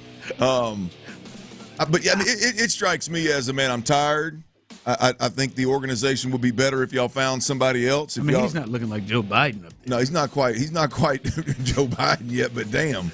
I mean, that's a great point. Boy, I'm just saying, like, I want to go off in that rabbit hole. But I'm just talking about his look. Let people go crazy and say there's Ron being political. No, look, it's a great point. It's just like when I look at Pete, I think mid-60s. I feel like Pete's still getting it in once a week. Getting what in? Workout? Nah, he's got Blue Chew at the house. I guarantee you Pete ain't Blue Chewing and banging and once a week. I don't know. Pete, to look as good as he does, I feel like you got to be having some sex in your life. Pete looks like right now, I'm looking at this photo, Pete looks like Richard Gere. And I know that's pretty good. And I know Richard Gere. I've never Richard thought Gere of that. Is tagging. I'm not saying. I think. I mean, Richard Gere's living in a whole different. He goes to an office with nothing but men every day. Okay. I mean, Richard Gere's living a little different life, ain't he? Pete's a worldly man. Yeah, I hear you. Pete. Blue Chew and bang. Pete is still. Pete is now. He's a good 72. He ain't been like. He don't look like he's just. Well, nonetheless, he's worked in a Chevron plant his whole life. What's wrong with that? It's my whole family. You talking about him? I'm not What's wrong saying with it. My whole family. My Uncle Force worked. Is retired from Chevron. Damn it. When he was 72, did he look like Richard Gere? He ain't there yet. He ain't 72 yet. And if I put Uncle Force's photo alongside Pete Carroll, who would you guess is older? I wonder if old Uncle Force is still getting it in once a week. Yeah, I'm sure. I saw Mimi this morning. I'll be dang. Drop off. Well, this is getting deep. Look, I do. I think. Where do they go? Who? But I mean, when you move, no, not move like that. I know where they go. They go to the bedroom or the couch. But the Seahawks, if you making this, like if they come to this joint decision, like I wonder if they got somebody in mind. I wonder if there is somebody they're looking at. We've already seen reports. Dan Quinn of the Cowboys. Well, that's the other thing is like with Pete Carroll. Like if it was a legit. If it came from the organization and they said, "Hey, man, we're firing you," boy, they better have somebody in mind. You would think that's not a surprise move to surprise hire somebody and go out and ultimately interview 20 candidates. Like I said, to me, Ron, this is Pete Carroll went in and said, "Guys, I got my finger on the pulse of this organization, and man, it's time for a change. It's stale right now with me in here. It's time for a change. I would like to stay involved with the organization and still get paid that whatever contract is left, but." Y'all need to go in a different direction. Yeah, so I mean, like you said, he's been there 14 years, man. Him, and Tomlin, Dan Quinn's been on his staff 2 different times, right? Yeah, it's crazy. Him, Tomlin, Belichick, they've been in all those places for as long as they have. We may see Belichick move as well. Crazy. But Pete Carroll, in a surprise move, not a lot of people saw this coming, is no longer going to be the head coach of the Seahawks, moving to an advisory role. I wonder if Bobby Slowick is somebody that they're going to interview and look at as a candidate. But a lot of people think that Dan Quinn's got a real shot at that gig. Big 3 at 3. Number 3. All right, speaking of other moves, the Bears, they have decided to continue with Matt Eberflus as their head coach. Had a little bit of a run towards the end, but then they went ahead and fired their whole offensive staff. They pulled the Jacksonville Jaguars, just the opposite. Luke Getsy deserved to be fired. Him and everybody else. There was something like Justin Fields had less than 20 design runs for the first 8-10 weeks of the season, which is insane for him. I guess now, what do you think about this move? Or maybe this move doesn't matter, Clint. Are they, when you see them fire the entire offensive staff, do you think they're more likely, because they got the number 1 pick, are they more likely to keep Justin Fields, or does this move make it feel like it's more likely they go ahead and go with Caleb? Well, to me, you better hire somebody as your OC and let them make that decision ultimately. Yeah. Because they got 1 and they got 9, and obviously 1 would give them even more than what they got last year. I mean, the good thing about Chicago is if they decided to move on from Justin Fields, I do believe that he'd fetch a good return. I don't think he's – I know it's what's gone on. Mike Tomlin would love. Yes, yeah. I mean, I think there's a lot of coaches that would love to get a shot with Justin Fields. It's not like you think a flop. You know, a top overall pick. What was he? He was 11. They 11. Moved up to get him. Yeah. Well, a first round pick like that, he hadn't been a bust. I mean, I think still arguably the second best quarterback in that draft. Right. Right. And remember the top 11. It was Trevor. It was Lance. And what's his name? New England, Mac Jones, and the sorry ass kid in the Jets. Yeah, Zach Wilson. The only I didn't mean to call him that. Well, look, I mean, here's the deal: is the point is Matt Eberflus is on his last leg. Yep. You hire this offensive coordinator and this offensive staff. Whether and you do you want to keep Justin Fields? Can you work with this guy, or do you want to go a different route? And you got to start moving in the right direction with whichever one they go with. The biggest thing to me, the biggest thing about Chicago, my biggest concern with Matt Eberflus is it's not that they were just bad offensively. I mean, it is like national narrative is. They've just neglected developing the quarterback position for years. It seemed like they didn't even want to work with him. How in the hell that happens in college football, really at any level, but how that happens in big time college football in the NFL is beyond me.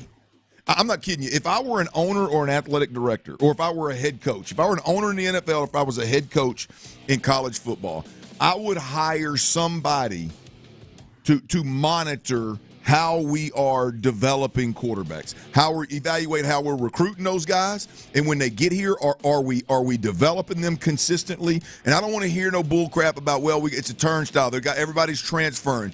No, You develop guys to where they can execute the very, very basic fundamentals, read coverages, and know your offense to where they can get you in and out of the huddle and at least execute your offense. I would have that in place. Like, to me, there is no excuse that Matt Eberflus could have for what's gone on in Chicago. Not the losing, not the poor offense, but how they've handled Justin Fields. I mean, it is a national narrative, and I think everybody's spot on in this particular occasion. A lot of the national narratives are wrong. I think this is spot on. They have neglected to develop the most important position as it pertains to winning football games, and you as a head coach, as it pertains to you keeping your job and getting paid. You're not developing that. How does that happen? Yeah. I mean, how in the hell does that happen? So, and it happens often. It's not just Matt Eberflus in Chicago. Yeah. It happens a lot. Yeah, it is. Mac Jones. All right, let's. I want to test and see how crazy people's fandom is. This will be a difficult one to see where you are on this. We'll discuss that coming up next on The Drive. Yeah, if you got that chronic joint pain.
610 hosts like never before on YouTube and Twitch.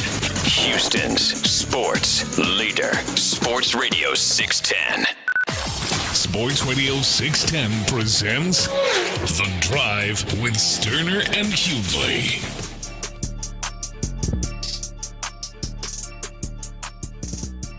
All right, welcome back in as we continue riding through on The Drive. As I said earlier, programming note, the McNairs, the owners of the team, the chairman, Cal McNair, his wife, Hannah McNair, they will be in studio with both In the Loop and us. They will come in at the back half of the show to In the Loop, and then they will hang on as we kick things off on The Drive tomorrow. So be tuned in around 1:40, 1:45, and they'll roll with us. I got a request.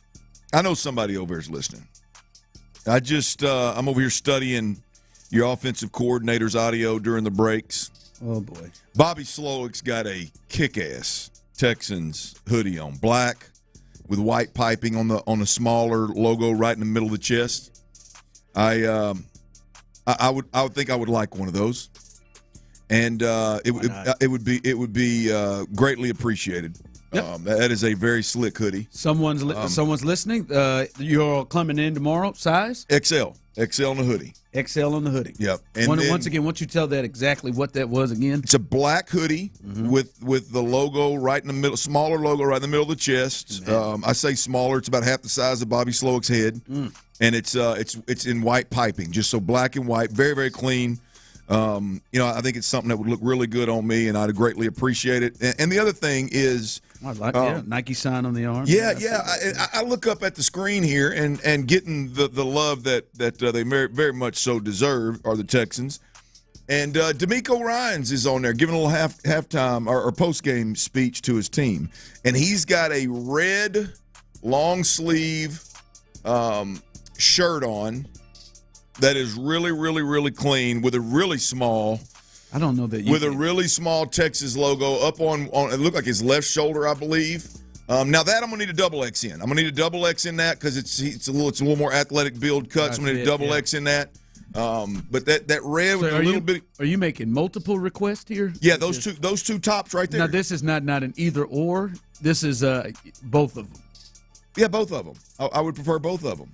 You do not think that is too much? No, I do not. It has nothing to do with you asking for 12 tickets in the suite. Look, I mean, I'll be honest with you. It's 10. I don't think I've ever asked for anything from the Texans.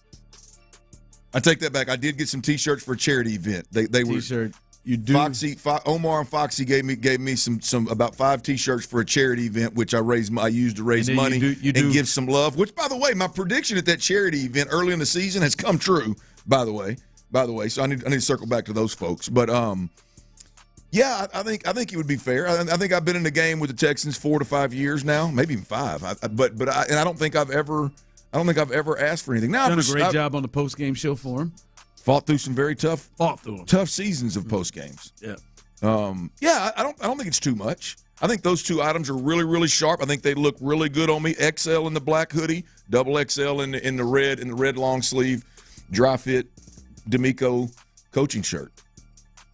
Tyler, did you want to chime in with anything? No. You guys don't get y'all don't get to pile on now. I'm just saying, Tyler. I was hoping Clint would just try to maybe get something for me too, but I'm good. This ain't the time for that. I'm good. Now. Did you want to get your sizes out? No, I'm good. I don't wear many hoodies, man. I got this armpit sweat. This is about me. This ain't about y'all. Got some T-shirts you'd like. Yeah, XL. If you have them, no need to go out of your way. Down there on the south side of NRG Stadium, there's a store right there. They got everything you could want in there, man. And all I ask for is I'd like a Nick Caserio vest. You'd like a vest? Yes. Almost wore a vest today, but I feel like we may have overdone it. No, you shouldn't have. I ordered another one. You ordered another one? Yeah, bubble one. Or the bubble. Yeah. I'm glad. I was going to give you one of my North Face bubbles. Glad I didn't do that. If you already ordered one, don't do that. Yeah, I don't want you. You keep that, man. As much as you. That. I saw one. It is one yesterday. $160. I said, get the hell out of here. Yeah, it was a little more expensive than I wanted to, but I've got too many, man. I got a double X. Could you wear a double X? I can wear an X. I want a Nick Caserio. I'm just saying. I only said that because I have it. Let's take a look at them. I want one of the vests Caserio has worn. I Game-worn vest. want one of the vests Caserio has worn. Hey, real quick, I want to see. Wait. Tyler, you got a chance of getting in one of Nick's vests. Ron? I mean, your ass ain't got a chance. You ain't getting one. Yeah. What do you think he is? A medium? I mean, that sucker. You couldn't get it within 5 inches of zipping. Oh no, I'm not gonna try to zip. What size do you think he is? Who, Nick? Yeah, he's probably rocking a medium. I bet. I'm not knocking Nick. He's just smaller build. I bet it's a medium at best. Yeah. On your vest, Nick, you can't wear Nick. A large vest would swallow Nick. Yeah, Nick would your put vest. himself in a small. You got to wear fitted. It's a medium. He wouldn't put himself in a small. Oh, Nick's the general manager of the damn Texans, making $5 million a year. He'd wear a damn extra small if he wanted to. I feel like his are tailored. I don't think his vests are. I think if that's what he's rocking, he's tailoring them bad boys. Nah. Let's take it in on the sides a little bit. And Nick ain't got to. Nick's still built like he's 18 years old, man. He ain't got to. That sucker's still built. I mean, he's in his prime. Hey, let me get y'all thoughts. And Texans fans out here, fans anywhere out here. Especially, and many of you who listen to us, who rock with us every day, you are a die-hard Texans fan. You're the craziest ones. Let's just say your team played in Kansas City, and your team was playing a playoff game, and it was supposed to be 0 degrees. 0 degrees by kickoff. Hell, I think that's where I wanted the Texans to play, wasn't it? Yeah, and 0 degrees at kickoff, and that's at 7. And in the second half, the thought it was going to be a real feel of -5. That's what's being talked about in Kansas City. Y'all going to that game? I would have. You got tickets. You had tickets. I got the post-game show. I have no choice. You got tickets. I mean, I'm saying, are you going to that game? Are you going to that stadium to sit outside? No. Absolutely now listen, not. I'm going to tell you. I'm going to tell you, Arrowhead is going to be packed, and it's not going to be Dolphin fans. They're going to that thing's going to be packed. But I'm saying you would do it where you're sitting there in the second half at -5. That wind is coming. It's supposed to be going about 10, 15 miles an hour. I'd do it, You would man. go to that game and you wouldn't watch it at home? No, I'd do it. That's an experience. You would go? That is a life experience right there. I would go. Yeah, a miserable one.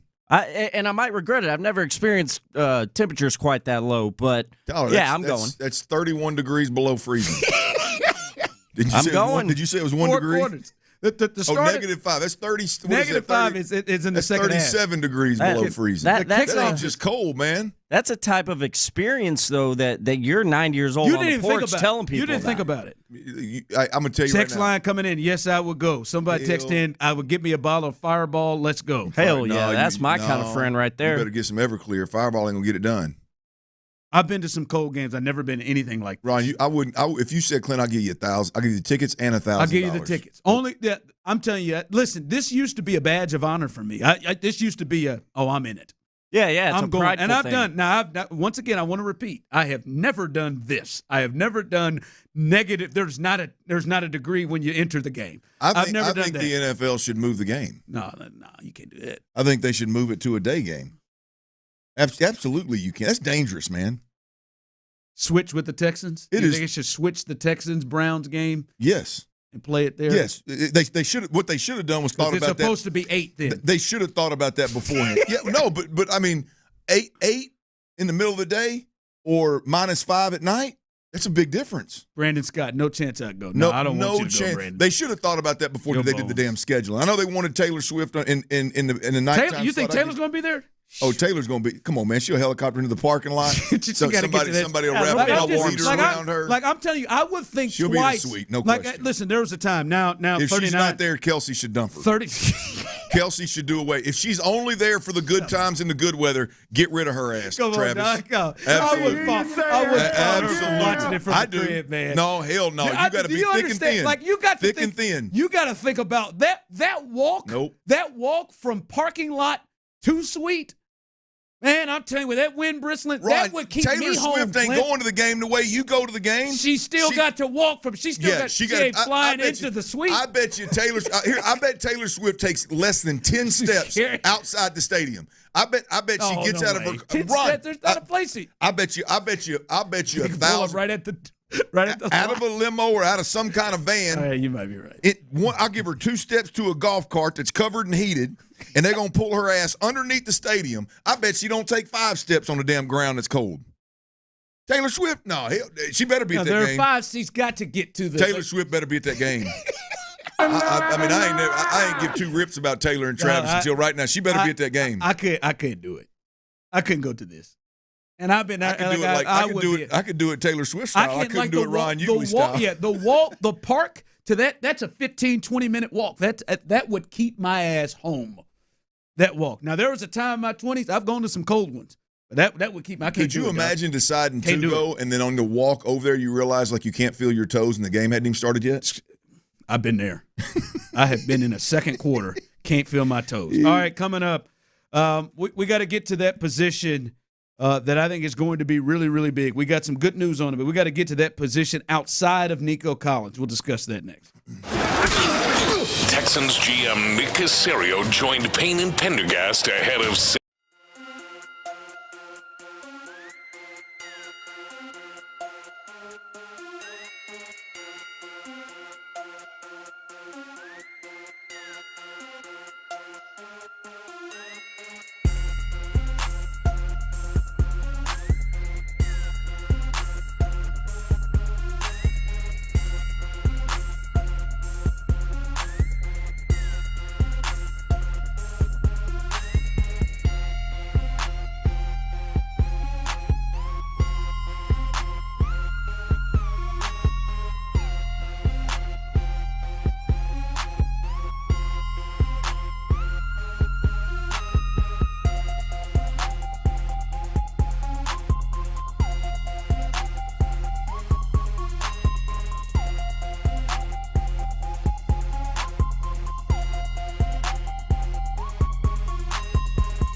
Peak Studios, Sports Radio 610 presents The Drive with Stoerner and Hughley.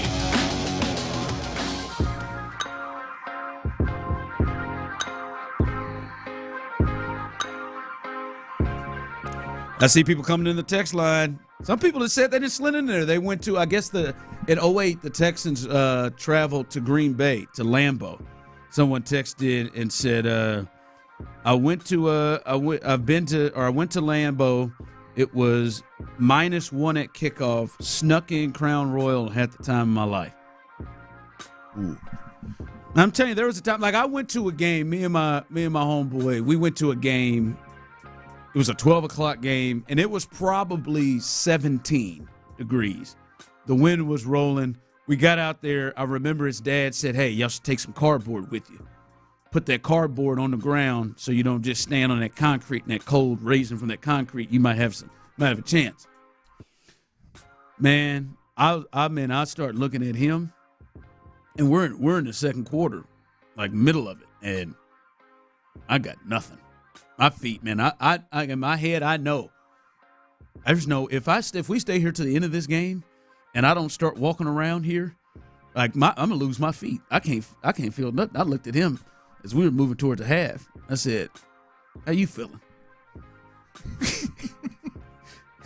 We didn't buy them tickets. We didn't pay for them tickets. Well, we got out there at the 2-minute warning, second quarter.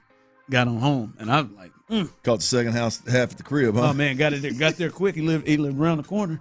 Got there quick, boy. I can't even think about this right now.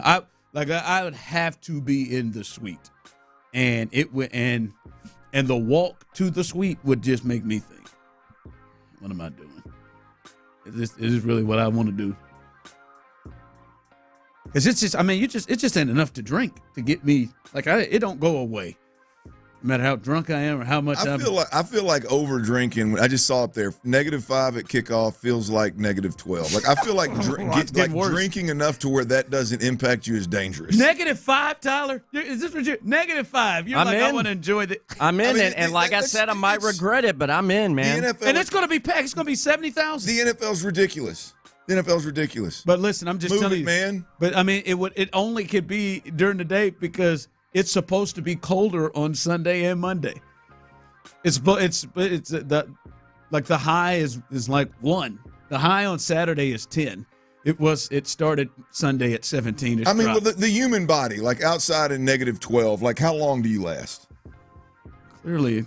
Obviously they got heaters and jackets. I get it. They got them on the sidelines. I don't know if they got them. That's got to be dangerous. Yeah, people in here talking about, yeah, man, just get you some heaters in your shoes and in your gloves. Oh, let me tell you who it's bad for: the third string quarterbacks. Because you like they're gonna be like, hey, what's the coldest you've been in? Hey, get your ass away from the heater, man. The guys that are playing need it. So then you got to go stand there in -12. Yeah, no, that ain't it. I told you the story before. Baltimore. I don't remember how cold it was, but it was cold and wet. And they were destroying us, and it was Ed Reed and Ray Lewis were still in the league, and it was their heyday when they were in the killing it, and we were getting destroyed. Randall Cunningham started the game, and coach looked at me with like 7 minutes left and go, "Hey Clint, get loose." I said, "For what?" For what? Because there was a shutout. Yeah, they had so Ed Reed and Ray Lewis and all of them. They stayed out there. They were still in the field. They wanted it, and he was fixing to throw me in there with a bunch of backups.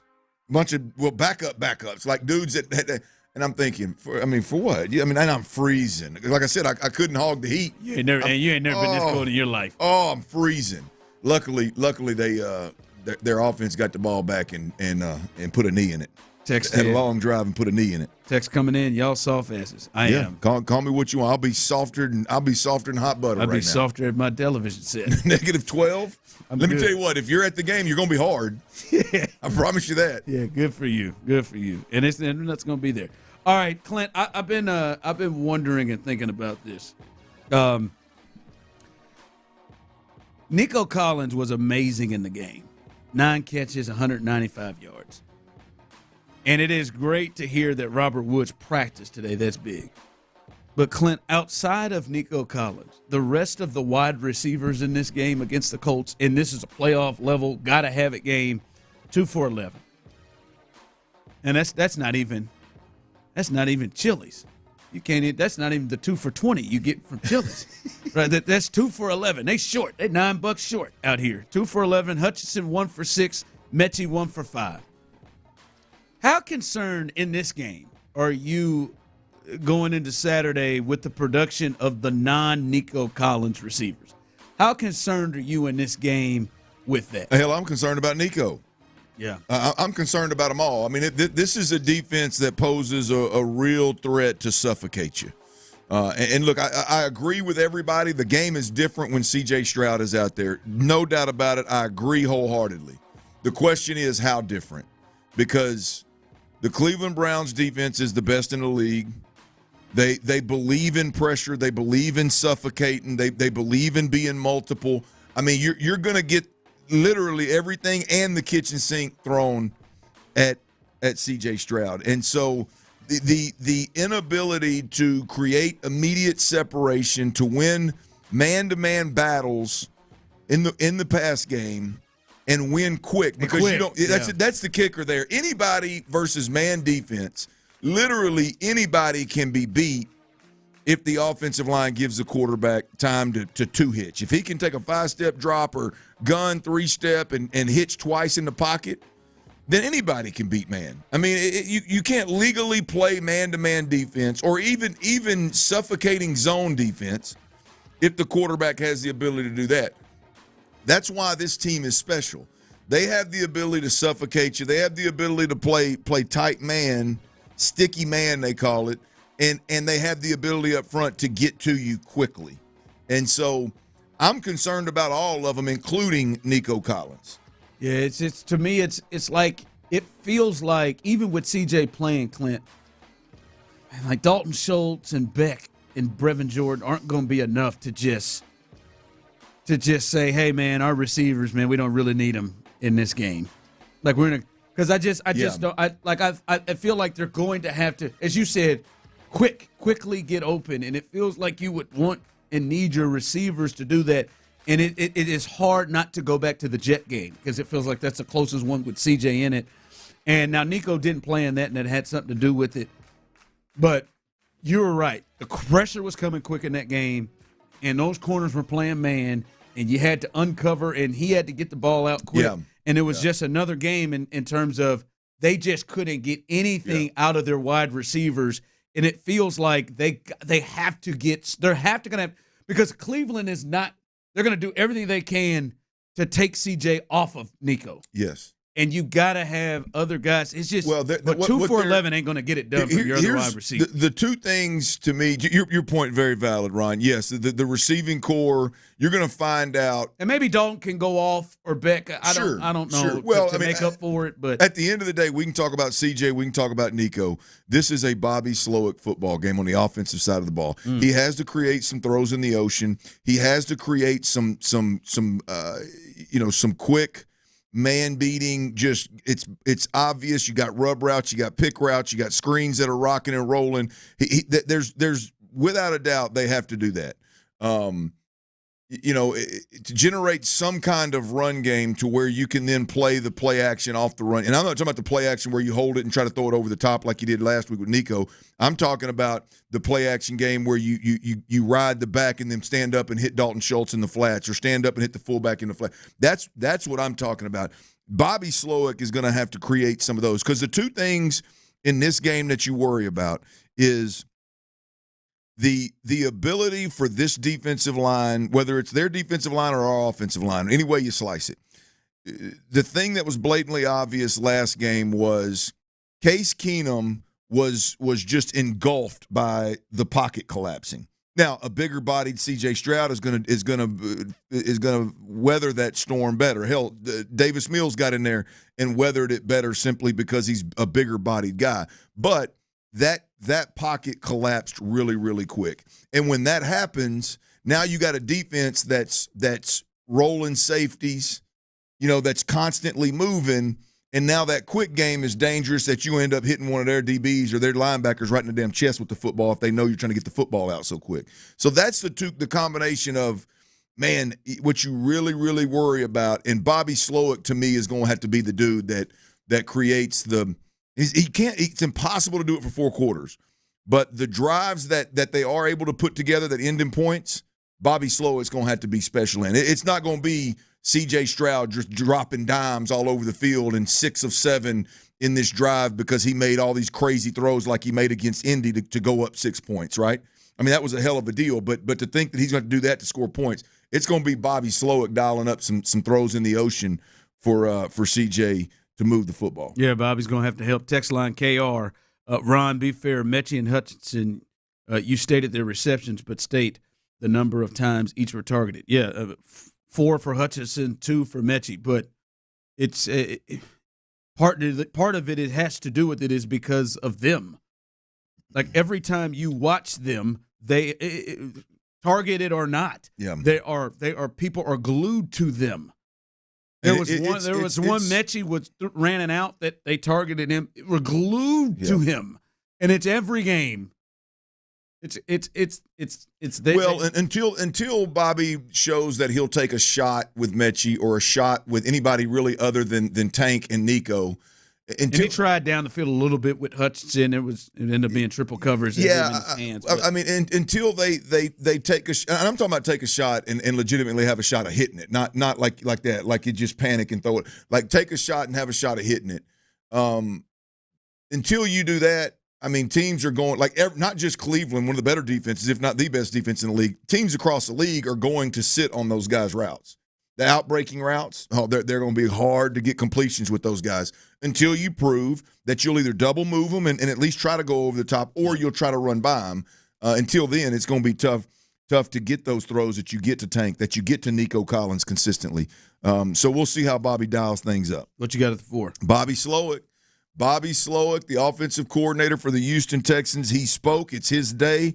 And, folks, he answered a couple of questions that are topic of conversation right now, man. Big time topic of conversations. We're talking about one of them, Nico Collins. How good is he? Wait till you hear who he compared him to. And is Bobby Slowick, how's he going to handle all these requests to interview for head coaches of other organizations, given the Texans are in a playoff game this week? We'll have all that audio for you. We'll cuss and discuss next.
Always live on the free Odyssey app.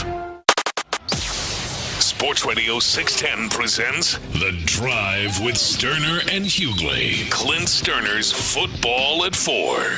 All right, Tyler, that's some bull crap, man. What, man? You know what you did. I really don't. What'd I do? This doesn't sound like he would do this. You know exactly what you did. What did I do? I was locked out and you screened my call. What? Oh, let me guess. Your phone just after 2 rings, you just decided. I answered it and got him. Did you leave me a voicemail? No, I didn't leave you a voicemail. I was locked outside the door in panic mode. I didn't have time to chat, Tyler. I don't have any. I have a voicemail, but I have no missed calls. I was locked outside that door after going to the restroom with you. I thought we had a good conversation in the restroom in there, and it sent me straight to voicemail. He said he had 2 rings, and then it went 2 rings straight to voicemail. My phone did not ring, bro. Don't worry though, my boy Ryan got me though. He picked up on 2 rings and then came out and got me. Right. My phone didn't ring, bruh. 2 rings into the voicemail. You know what the That's hell not you normal. did. I didn't get a call. But I believe you. I'm with you. He wouldn't have done that. That's not Tyler. Tyler wouldn't have done that. Oh, he does it to me often when I call. Not in this scenario. No, man. If I knew you were stranded and we're in a break, you're a host of this show. It's Football at 4. I got to get us into this thing, and at the 1 segment a day, and I'm locked outside the door to get. I don't think maybe Tyler remember your keys. But I could see from your vantage point 2 rings and it goes right to voicemail. Yeah, I didn't get a call. I'm a lot of things. I'm not a liar. Just remember your keys, dude. Yeah. Wow. Now you're good point. Grow up. Good point. It's on my wallet. Where the hell is my wallet at? That's a bigger concern. Bobby Slowick, the Texans offensive coordinator, he is the topic of conversation in NFL league-wide circles at this point in time. I don't know exactly, guys. Do y'all know? Do you have the list of who all's requested to interview Texans offensive coordinator Bobby Slowick as right now? I think it's just the Panthers. Head coach. I think it's just the Panthers and the Commanders. Panthers and Commanders. I would imagine. I think I heard the Titans had. I think I'd heard the Titans requested. Oh, the Titans.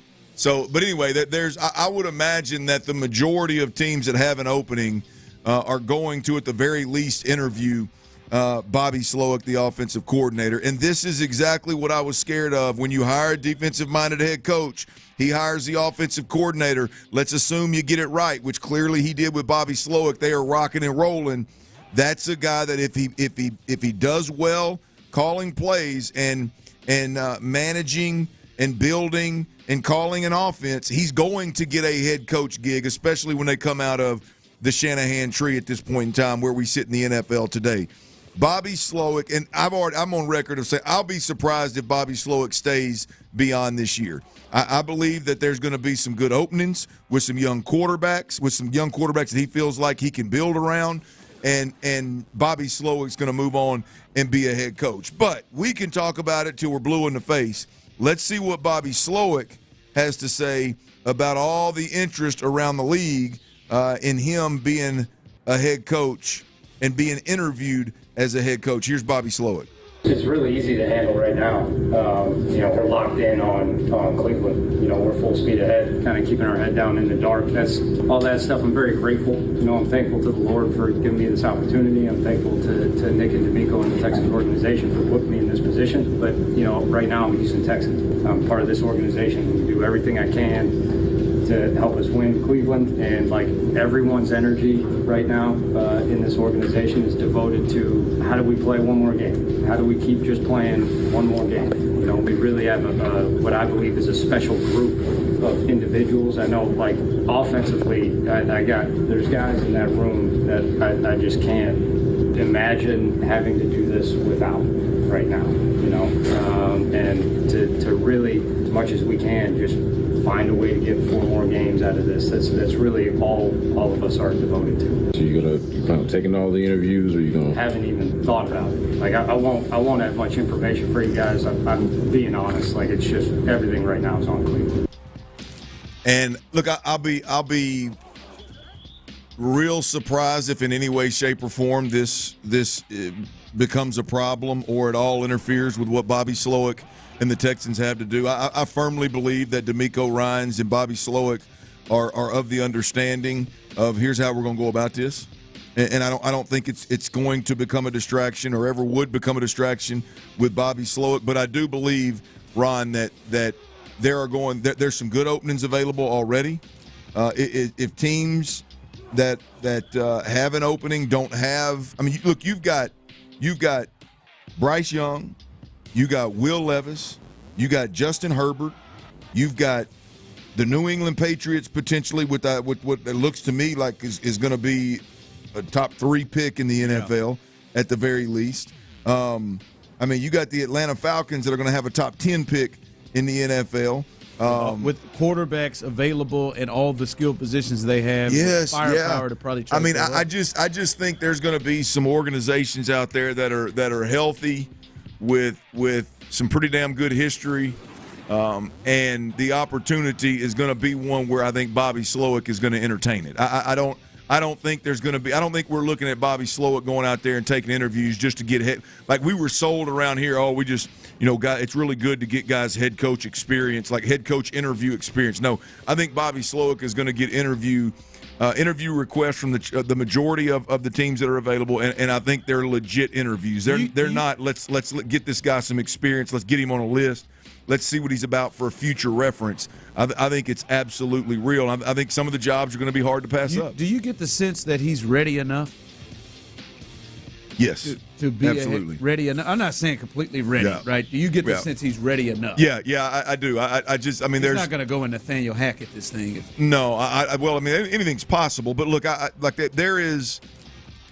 When I listen to Bobby Slowick in press conference settings, and then you stack that up with what his offense looks like, the way his quarterback plays the game, the way his all 11 and really 2 to 3 layers of depth on this offense have been ready to play and haven't missed a beat. The way that multiple guys, it's one thing to get up there and talk about, I just believe in wide receivers, guys that can do, guys that are interchangeable and guys that can do anything. It's one thing to get up there and say it, but when you back it up with Noah Brown having 2 games of $150 or more, with Nico Collins having a $150 multiple times, when you back it up with real tangible evidence of what you say, it's one thing to sound good saying it and be able to talk the game. It's another thing for the product that you put on the field to display those things. I firmly believe that Bobby Slowick is the real deal and will be a good head coach in this league. Yeah, you just look at guys. I don't think anybody's completely ready unless they've been in the role. But you look at guys that have kind of been young and gotten there.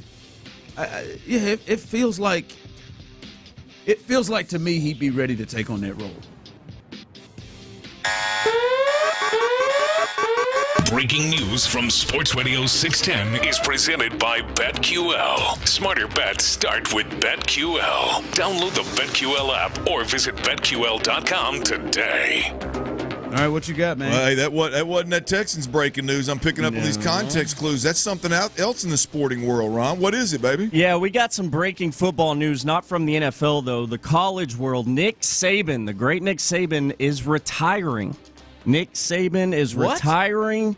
Chris Lowe, senior writer, ESPN, reports that Sabin is retiring, and he has just informed Alabama that he will do so. He won 6 national titles at Alabama. Nick Sabin calling it quits. Oh, my. Oh, wow. Nick Sabin. How about that? Nick's getting up there, too, isn't he? How old is Nick? That is – wow. Wow. Nick Sabin, Alabama is open. Wow. Alabama is open, and – Dabo Sweeney. I'm going to tell you – oh, you think? Ooh. Go home, Dabo. You think so? Oh, wow. That turned me on. Boy, it'd be a hell of a time for Dabo Sweeney to be struggling, isn't it? Hell of a time, right? I'm just saying, that's the first thing that came to my mind. Dabo Sweeney went to the University of Alabama, played safety or some sort of secondary position at Alabama, and now he's having to deal with, what was that guy's name? Jeff? Who was that guy that called him out that he got? It was Tyler. Yeah, it was Tyler. That's right. Damn, you're right. It was Tyler. Had that Tyler guy to deal with. The people in Clemson, South Carolina are scared to death. I don't think Kirby would leave to go back, but the people in Clemson, South Carolina are scared to death right now. The ACC is up in the air. Who knows what's going on? I understand Clemson. Dabo, go back home. I mean, that's where they're going. That's what they're going to talk to first. You think? Well, I would. Come on home, Dabo. The one thing is every university out there, your coach is up for grabs. Your coach is up for grabs. And like you said, Kirby Smart played at Georgia. He's got them suckers rocking and rolling. But I mean, boy. And what does this mean for Alabama? Because look, let's be honest. I mean, Nick Sabin is Alabama. He saved Alabama. Yes. Who was the coach before Nick? Well, I played against a couple of them. I remember. They tried to hire Mike Price. Mike Price is one of them. He had gotten himself in some trouble. What was the who? He said Bear Bryant. No, I remember Shula's son. Shula, there you go. That's Mike Shula. Yeah, Mike Shula. I think I played against both of them cats. Did Friccione? Was that? No. But I can see one old boy that I played against as well. But I think he was an interim coach. DeBose. Yeah, Mike DeBose was there a minute. Yeah. Wow. But Alabama had been struggling since Gene Stallings, really, like to being the Alabama, and then they ran through. I mean, they'll get this right. I mean, is this? Golly, that's the biggest opening. I mean, because LSU really wasn't open. They went and got. Kelly. I mean, they were open though, right? Because Orgeron news broke, and then yeah, man. Wow, it's Dabo, right? That's got to be the first call. I felt a quiver in my pants when you said that. I think that's what's going to happen. In your pants? Yeah. Why'd you quiver in your pants? Just because he hit the nail on the head. I think that's very, Dabo very, very doesn't like possible. you, Tyler. And Dabo, that's true. Not that. I think maybe it is all Tyler. And Dabo can keep that rolling. I can't think of now. Dan Lanning said he had some unfinished business at Oregon, but Dan Lanning might tell your ass, well, Jimbo. Dan Lanning may have said he had some unfinished business at Oregon and saying, I'm staying at Oregon, but Dan might be saying to himself, ooh, I might go to Alabama. That is wild, man. Because you're talking about a coach that literally is Alabama. I mean, he had his own offense that he would hire former head coaches in the NFL that had gotten fired, Bill O'Brien. Now Texans fans out here get nervous. To come in. DeMeco. I didn't think about that. DeMeco go home. DeMeco ain't going nowhere. Y'all can shut the. Well, I didn't even think about that. DeMeco ain't going nowhere. No, he ain't. But don't say that. No, he's not. But Alabama they'll call him. That's the one job that you would think he would even consider. They call him. I don't care. They right? better. Yeah, it's Dabo. Dion, no. It's Dabo. Oh, wow. What a I mean, Tyler, for us, I mean, really not for me with the way my team is. They got a ways to go before they worry about Alabama. But SEC fans everywhere better. I mean, but the West is going to be wide. Hell yeah. I think Urban Meyer just got on the treadmill. Ooh. I didn't think about his name. Urban got on the treadmill and said, I think I'm in better shape. Oh, I'm man. feeling good. What is Alabama going to do? It's that, like the top that's what I want you to do.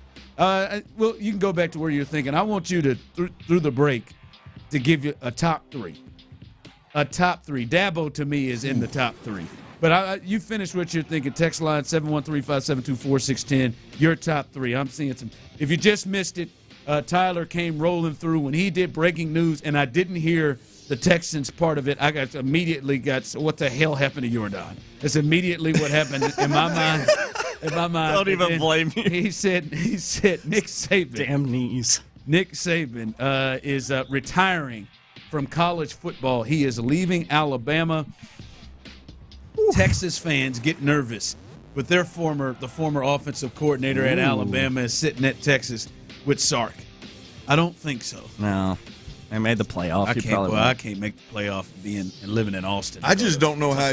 I don't know. Yeah, no, not a chance. I mean, you're going into the SEC West too. I mean, this is a chance for you at Texas to, or anybody, Mike Elko, Steve Sarkisian. This is an opportunity for you to have that the West. And look, I know LSU is been playing good football. I get it, but the monster that's been there for years consistently is Sabin in Alabama. I mean, it's an opportunity for everybody in the West to make a move, to establish a little dominance. Now, as I said, I think you got LSU right there at the top of this thing that is going to claim the crown. I would believe immediately. But man, is this the real quick? Hell, we can't get back.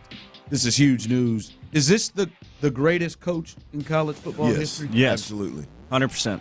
Absolutely. It's the Bear Bryants. It's the Bobby Bowden. Yeah. It's the Sabin. Are we at 7 national championships? To meet 7, 6 at Alabama. In the time that he did it in, too. Yeah, and I tell you, the swing of Sabin though, going from downhill run dominant, just don't turn it over, do your damn job, dominate the play clock, and play great defense, and the foresight to see, hey man, I got to change some things, I got to get to where I can score some points offensively, and switch gears the way that he did, and continue to dominate. I'm Sabin, and it's not even close for me. Yeah, the time he did, and now when I say, like I said, I got 5 topics on this. I could be in Birmingham and do this for the next 2 hours. That turns me on. I could. Honest to God, do you think, real quick, we got to go to break. You think Nick Sabin would leave, would be leaving right now, retiring right now, if college football didn't just completely turn into? No, I do not. I believe he's done. That is what he is. He can't do anything. He sat down after that college football playoff loss, and whoever, I don't think it was one of the ADs, I guess, was begging for more money immediately following the game for the NIL. I think he sat down and said, "What are we doing?"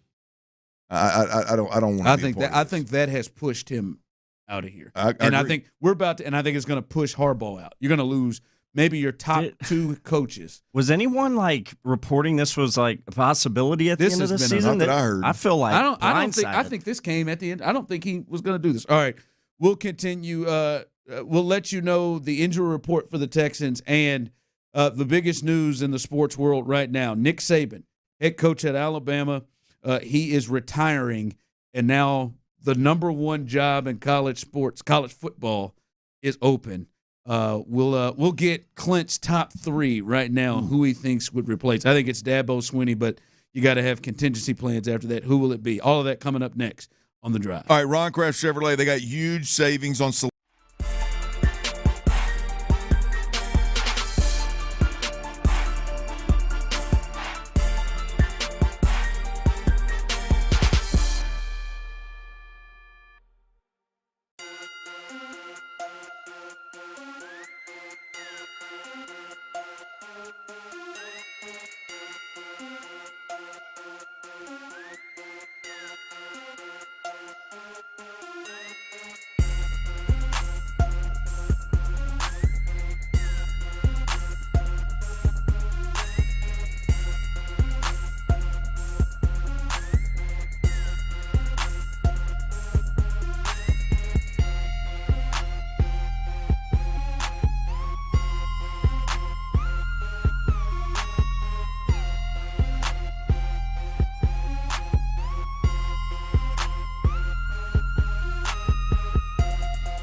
by Republic Bank. Offered to eligible clients. Money Today guarantee if approved for a loan on a prepaid card. Details at jacksonhewitt.com. The NBA season is in full swing.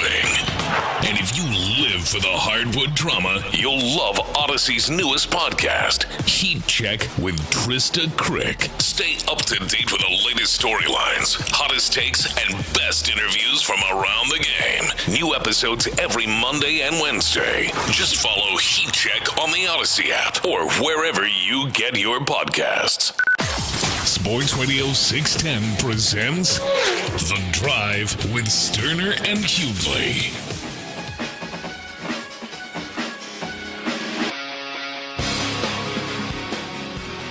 All right, back at it here. Breaking news. A lot happening. On the same day, two 72-year-old icons, Hall of Famers, have retired. First, Pete Carroll, and really surprising on both of them. First, Pete Carroll, he has stepped aside as being the head coach and will remain in the organization. But, yeah, you can say it, retiring from the Seattle Seahawks. He was there 14 years. Obviously, his work at USC before that and winning a championship with the Seahawks. He steps down. And then this just happened in the middle of Clint Stoerner's Football at 4. The great, and I think all three of us agreed, the best coach to ever step on the field in college football. He leaves. Nick Sabin. He is retiring after 17 years at Alabama. This last year, they had a chance. Man, who knew that was going to be his last snap? That quarterback sneak. Mm-hmm. Nobody knew it at that time, but he waited till the championship game was over, and he retires from Alabama and college football. Clint, I wanted you to do this, and people have been doing it on the text line and on our YouTube and Twitch feed. Who is your top three? Your top three right now, as you look at it, is Alabama. I'm sure Alabama is probably known a little bit, and they've already gotten this started. Who would be your top three at Alabama? Well, Dabo Sweeney is one, and I think there's a large gap between 1 and 2. But I really like my number 2, and that would be Ole Miss head coach Lane Kiffin. He's got a history there. Now I don't know that it ended real well, but there's no debating that what Lane Kiffin has been able to do year in, year out at Ole Miss. There's obviously, as I mentioned, there's some familiarity there. I would think that Lane Kiffin would be the call made immediately after Dabo Sweeney. In fact, I'll be honest with you, if it were me, I would call Lane Kiffin first. But I understand the ties of Dabo Sweeney and the recent history of a national championship. I understand why Dabo would be first. I'm having a really, really hard time coming up with the third one. Look, there's a lot of potential coaches because it's out there. anybody. It's anybody. It's Alabama. There's a lot of like I think there is, like Kalen DeBoer, the guy that just took Washington to a title game. He's done nothing but win his entire career, and his first shot at Washington, obviously built what was that, year 2 for him at Washington, built a national championship contender.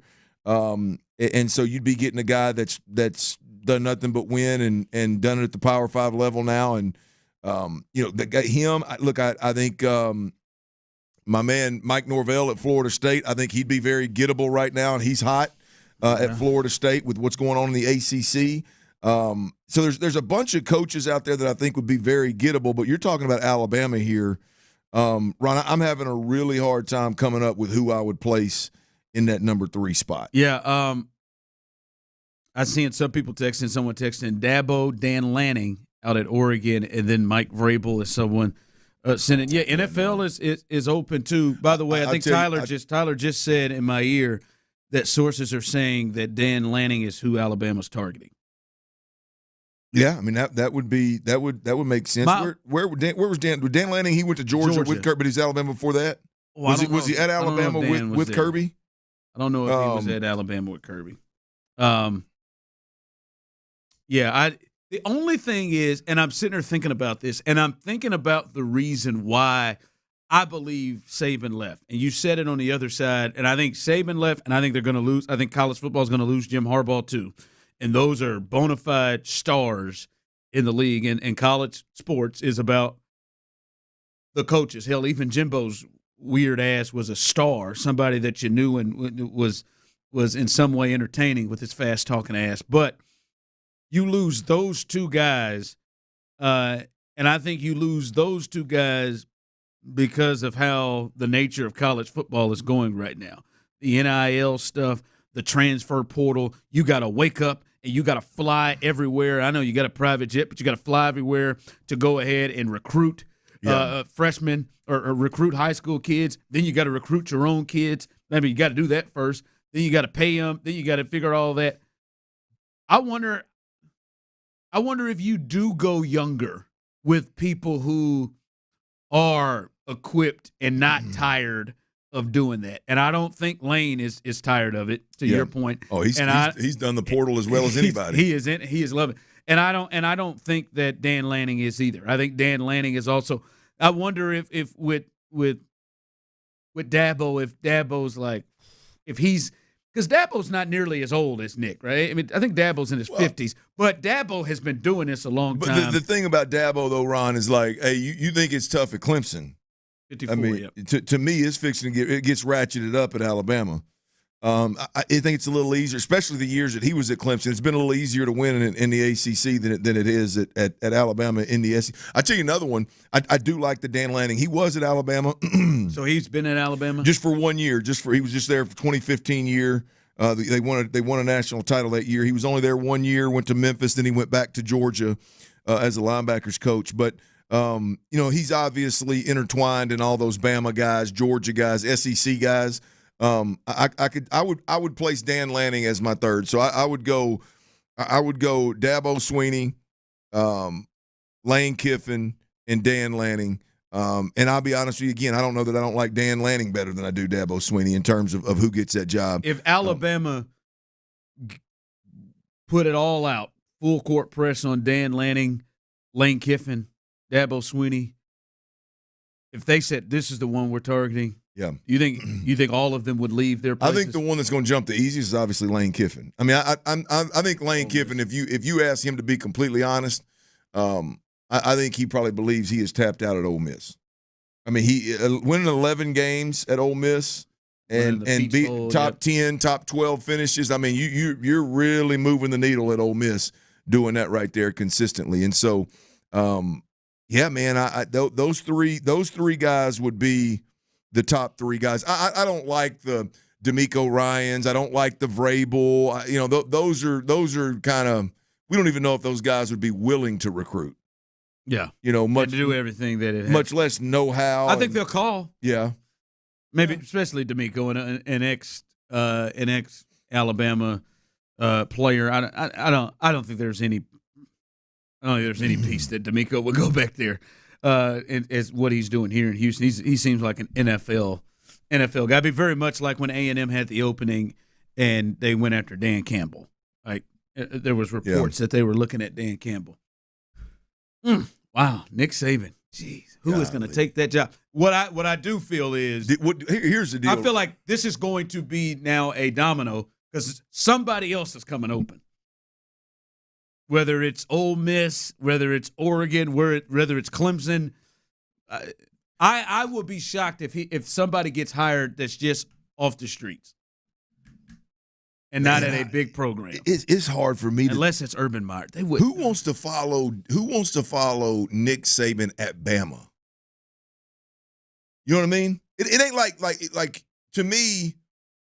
I think if I'm a coach in the league, I remember Bill Self said this. His dad said, he was talking to his dad. He said, "Man, I'm gonna follow Roy Williams at Kansas." His dad said, "Yeah, if your ass is soft, you won't." Like, I mean, and when now you're talking about you're talking about Kansas. This is one of the dream jobs. Alabama don't get no bigger than that. You're going to get paid well. And if you can't recruit to Bama, you got an issue. People sending in Deion to Bama, I just don't see that. I don't see that whatsoever. Yeah, I think I think the Deion hype train has died a bit, rightfully so. I think he's a good coach. I think he's got a good future in the college game. But I think the hype of he just gets any open job available. I think that's I think he's going. I think he's going to have an opportunity to leave Colorado. Yes. I don't think he's leaving Colorado not making a bowl game year one to Alabama. Wow. Yeah, that's caught you off. All right, Texans report, a very, very important one. Our guy, Brandon Scott, will join us. We'll get his thoughts about what he saw on the practice field, what he heard from the guys today and yesterday. Bobby Slowick spoke today. CJ and DeMeco spoke yesterday. Brandon Scott, Texans report, coming up next. I don't see no bitches nowhere around here. Nick Caserio on with Payne and Pendergast. Address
AmericanEagle.com, another example of the best businesses in the world, turning to the best in the business for websites. Go to AmericanEagle.com or call 877-WEB-NOW1. That's 877-WEB-NOW1.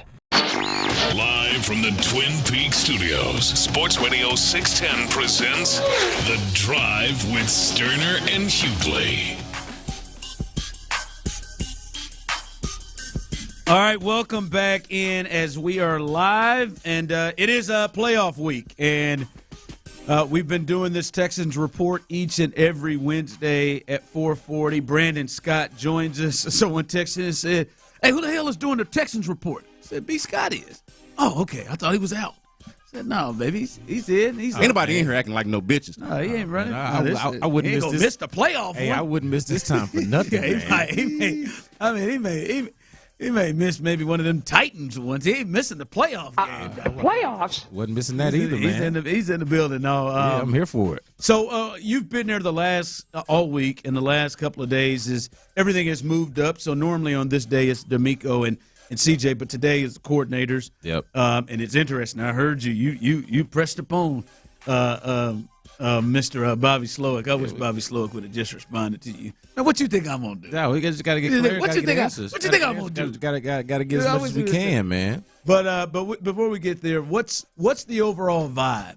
Do you get a sense that it feels different, like it's playoff?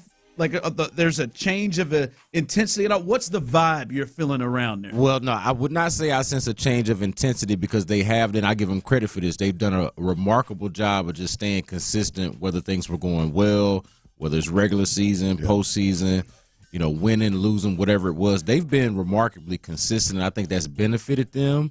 But I do get the sense of, like with this being the second time that they play Cleveland, they did this on Christmas Eve, but without C.J. Stroud, you do get that sense of confidence of, okay, we got CJ now. Like, I do sense that, and that's reasonable. I think that factors into a lot of the analysis and the way that we have conversations about this game. They didn't have CJ before. Insert CJ now, and now you're talking about a different ball game. And certainly you are offensively for the Texans. There's no question about it. But they still got to deal with Cleveland's defense and with CJ, but then also defensively what Cleveland was able to do to them from like the very first drive of the game, carving them up. Like, they got questions to answer on the other side of the ball as well. Yeah, well, what's your thoughts on let's start on the offensive side of the football on a couple of things. I mean, what's going to happen at right tackle? Who do you think's going to end up getting those snaps, and what does it look like? And then obviously Robert Woods getting back. That's a big get. Did George Fant jump in? Yeah, he jumped in the second half at some point. Yeah. So the George Fant, we have not talked about this aspect of it, but I'm gonna stop talking about it. Well, no, I think it's worth talking about because the George Fant situation is interesting, and we didn't get to talk to Nick Caserio about this, and I doubt he would talk about it or dive deep into it. But he had an incentivized contract for however much he played. Determine how percentage of snaps or how much money he got. And notice there toward the end, after he done played a whole bunch of ball, did he hit them percentages? All of a sudden, here comes Charlie Heck. So did he hit those percentages? I don't think he did. Oh, so to me, that's it. And I know that earlier today, Sean Bajani actually got to talk to George Fant. They didn't talk about this, talked more about the game and some other things. But I don't think it takes like rocket science to establish that George Fant is probably a better option at right tackle than Charlie Heck is. But they felt like they could get by with Heck, and for whatever reason, that's the direction that they went in. I would not be surprised if now that they are in the postseason. I'm not sure how that works if you have an incentivized contract for snaps. How it works once you get into the playoffs, you start getting playoff. That better not be. I'm not exactly sure how that works, but I wouldn't be surprised if I saw him play. Yeah, to me, I was shocked to see Charlie Heck out there. I think I thought clearly he had to be hurt. That's what I think. Well, the most interesting part of it is, Ron, and you brought this to light, I think initially was what you mean to tell me that Titus Howard, Fant was playing so good that Titus Howard moving back to right tackle wasn't an option, but yet Charlie Heck gets healthy and it is an option. So nonetheless, I think I'm not saying it's a conspiracy, but something was up there. Yeah, something seemed very strange there with the incentivized contract and then the guy that been performing for you for a long McClain time. coming on and said he just beat him out. Nah, that didn't seem right. I wouldn't even feel comfortable shaping my mouth to say that. What about Robert Woods? Robert Woods, and we talked about this before. Robert Woods pregnant. I actually did talk to Robert Woods briefly, not a deep conversation, but yesterday. Saw Robert Woods in the locker room and just asked him how he was feeling. He said, getting better, going in the right direction. So I felt good about Robert Woods even before I saw the practice report before we got to practice today, just based off of talking to him. Same thing with Jonathan Grenard, similar situation. I came on here last week and said that I thought he would play and he didn't. I'm a little bit more confident now because that was the vibe last week, but I actually talked to him this week, and it seems like he's going to give it a go. Now, how much he can go will be its own question, but guys like Robert Woods, Jonathan Grenard, starters for you on the offensive side of the ball, I cannot stress enough the importance of having, Noah Brown. That's a sketchy thing, right, with his injury situation. So the importance of having at least two of those reliable NFL caliber wide receivers, not to diss Xavier Hutchinson and John Mechie, but you're getting dicey once you get deep into the depth chart like that. You need at least Nico and some combination of Robert Woods and Noah Brown, since it does not look like, you can really rely on Noah Brown's health, availability, or whatever it is at this point. To see Robert Woods out there is a big plus. Yeah, Brandon Scott here with us as he joins us on and gives us a Texans practice report as the Texans move to Saturday to play the Cleveland Browns. Brandon has been out there all week as well. And look, we talked about the offensive side of the ball, and the injury parts are coming there as well. Your thoughts of what you're seeing? There are four guys that didn't, at least here on the injury report, that didn't go. The real important ones in terms of Will Anderson, Noah Brown, Jonathan Grenard, Jerry Hughes across on that defense, and then the receiver as well. Andrew Beck didn't practice as well. But of those guys, who are the ones that are the highest concern potentially to you that could miss this game? Yeah, see, I feel like this is overall a positive report, but when you talk about highest concern, last week it was Malik Collins. He ended up playing and having a big game, or having a big play at the very least, in that game against the Colts. This week for me, it's Jerry Hughes, and not because, obviously we know that Will Anderson and really Jonathan Grenard and Will Anderson are their starting ends, their best pass rushers. But what Jerry Hughes, and that's the concern for me to answer your question, is Jerry Hughes. And if he can't play, what the strain is that puts on Will Anderson and Jonathan Grenard, who I do believe are going to play, but will be most effective for you if you can limit their snap counts, kind of, load manage them a little bit because of the injury, right? So you get to feel both Will and Grenard will play? Yeah, I get to feel that they will both play, but the concern is if Jerry doesn't, and I don't have a good sense, I don't have a good sense for that one way or the other, but if he doesn't, I'm concerned about what that means for, like we saw Will out there once Jerry went down, right? It was like, okay, now you're having to use him a little bit more than you wanted to. Yeah, he went from 12 snaps to like 30 something. Yeah, and I can guarantee you they didn't want to do that. So, so that would be the only concern is if Jerry can't play, what the strain is there. And I know, Clint, you put it out there. Hey, maybe you put some of those inside guys outside and maybe have to get creative. I don't know. Maybe that might be a solution. Yeah, well, I liked that idea last week when you were really in a spot where, man, you got to stop the run and bringing down Jalen Petrie into the box and adding that eighth helmet to the box. Just wasn't 3 defensive tackles against Joe Flacco. Yeah, I don't know if the 3 defensive tackle thing is. It's got to be an option because they're just. They're just flat out shorthanded. I was going to ask you.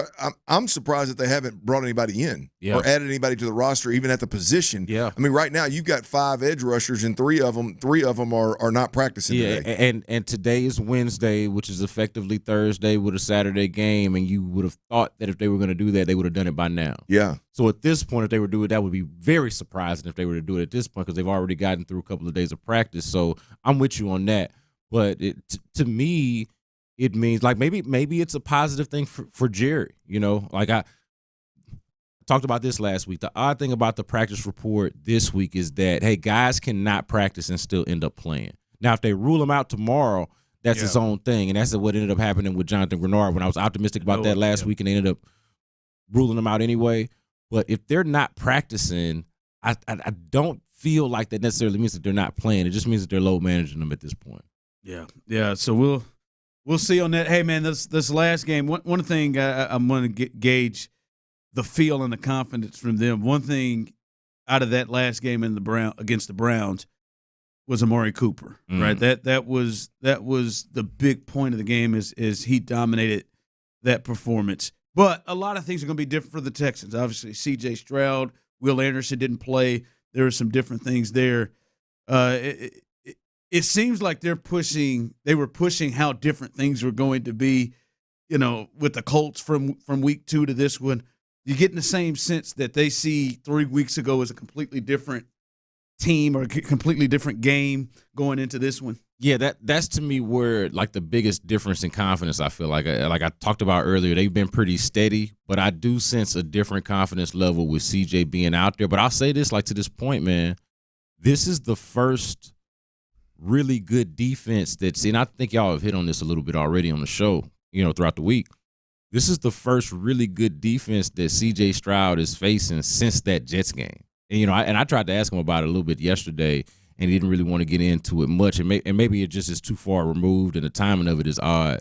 But the last time C.J. Stroud faced a defense of this caliber, it was against the Jets, and we remember how that went. You know what I mean? So, like, you were talking about this earlier. Hey, the way that Cleveland played against them in that last game on Christmas Eve, it felt like, hey, even with CJ out there, they might have some problems, right? And so I think that that's very real, even though I like the Texans' chances a lot more. I'm picking them to win this game, and I like their chances a lot more than I would if he wasn't out there. But they got a real problem out there because this is a legitimate defense, and, they have to have corrected some things against a defense that does not have as many weaknesses as they've faced against this is not the Titans and the Colts. This is a well-rounded defense that monsters up front, really good secondary. It's gonna be really tight up in there. It is big, Clinton. They got to see him 3 weeks ago. No question it is. I mean, here the big thing about the game to me is, one, you didn't have C.J. Stroud, and two, the way in which even though I think they put the brakes on midway through the third quarter, the way in which they went about skull dragging your ass is not how this game's going to go. I mean, maybe it is. Maybe I'm dead wrong, but like you, in some way, shape, or form, I feel like DeMeco probably feels pretty good about not giving Amari Cooper 250. You know what I mean? Now Flacco may go get 350 and spread it around the park and beat you. Maybe Njoku goes off. But right? Yeah. You look at it. It's easy as a coach and even a player to say, look, dude had a career day. And they beat the brakes off of us, and we were short several players on both sides of the football, including our biggest X factor, C.J. Stroud. We're getting those guys back. It's easy to get this squad ready and confident that they can go out there and compete. But as we break this thing down, to your point, their ability to squeeze the quarterback in the pocket and cause chaos around the quarterback, along with the ability to suffocate with their secondary and change the picture pre and post snap for the quarterback in the secondary is a real – that's a bear to deal with, and I don't know that C.J. Stroud has seen a whole hell of a lot of that. Yeah, all right. Yeah, for sure. Yeah, hopefully we're talking to you next week about the divisional round of the playoffs as they get it'd be nice, wouldn't it, boys? It would be fantastic. Coming up. Hey, good times around here, baby. This has been a crazy day when it comes to Hall of Fame level coaches. 2 Hall of Fame level coaches have hung them up. We'll discuss and let you know who they are and talk about who may be replacing them coming up next. Look, no.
The Texans play here. Always live on the free Odyssey app.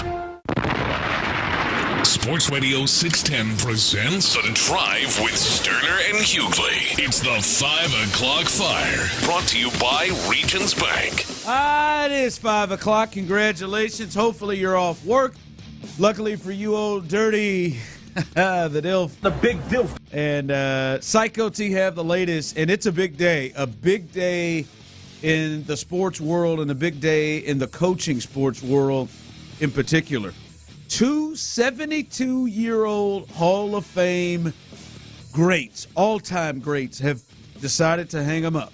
First, it was Pete Carroll. Pete Carroll, and a shocker for most, has I don't know if he's decided, but he is stepping aside and will no longer be the head coach of the Seattle Seahawks. So there's another opening there, and it has been also reported that he is going to remain in the organization and as an advisor. But this is from Pete Carroll.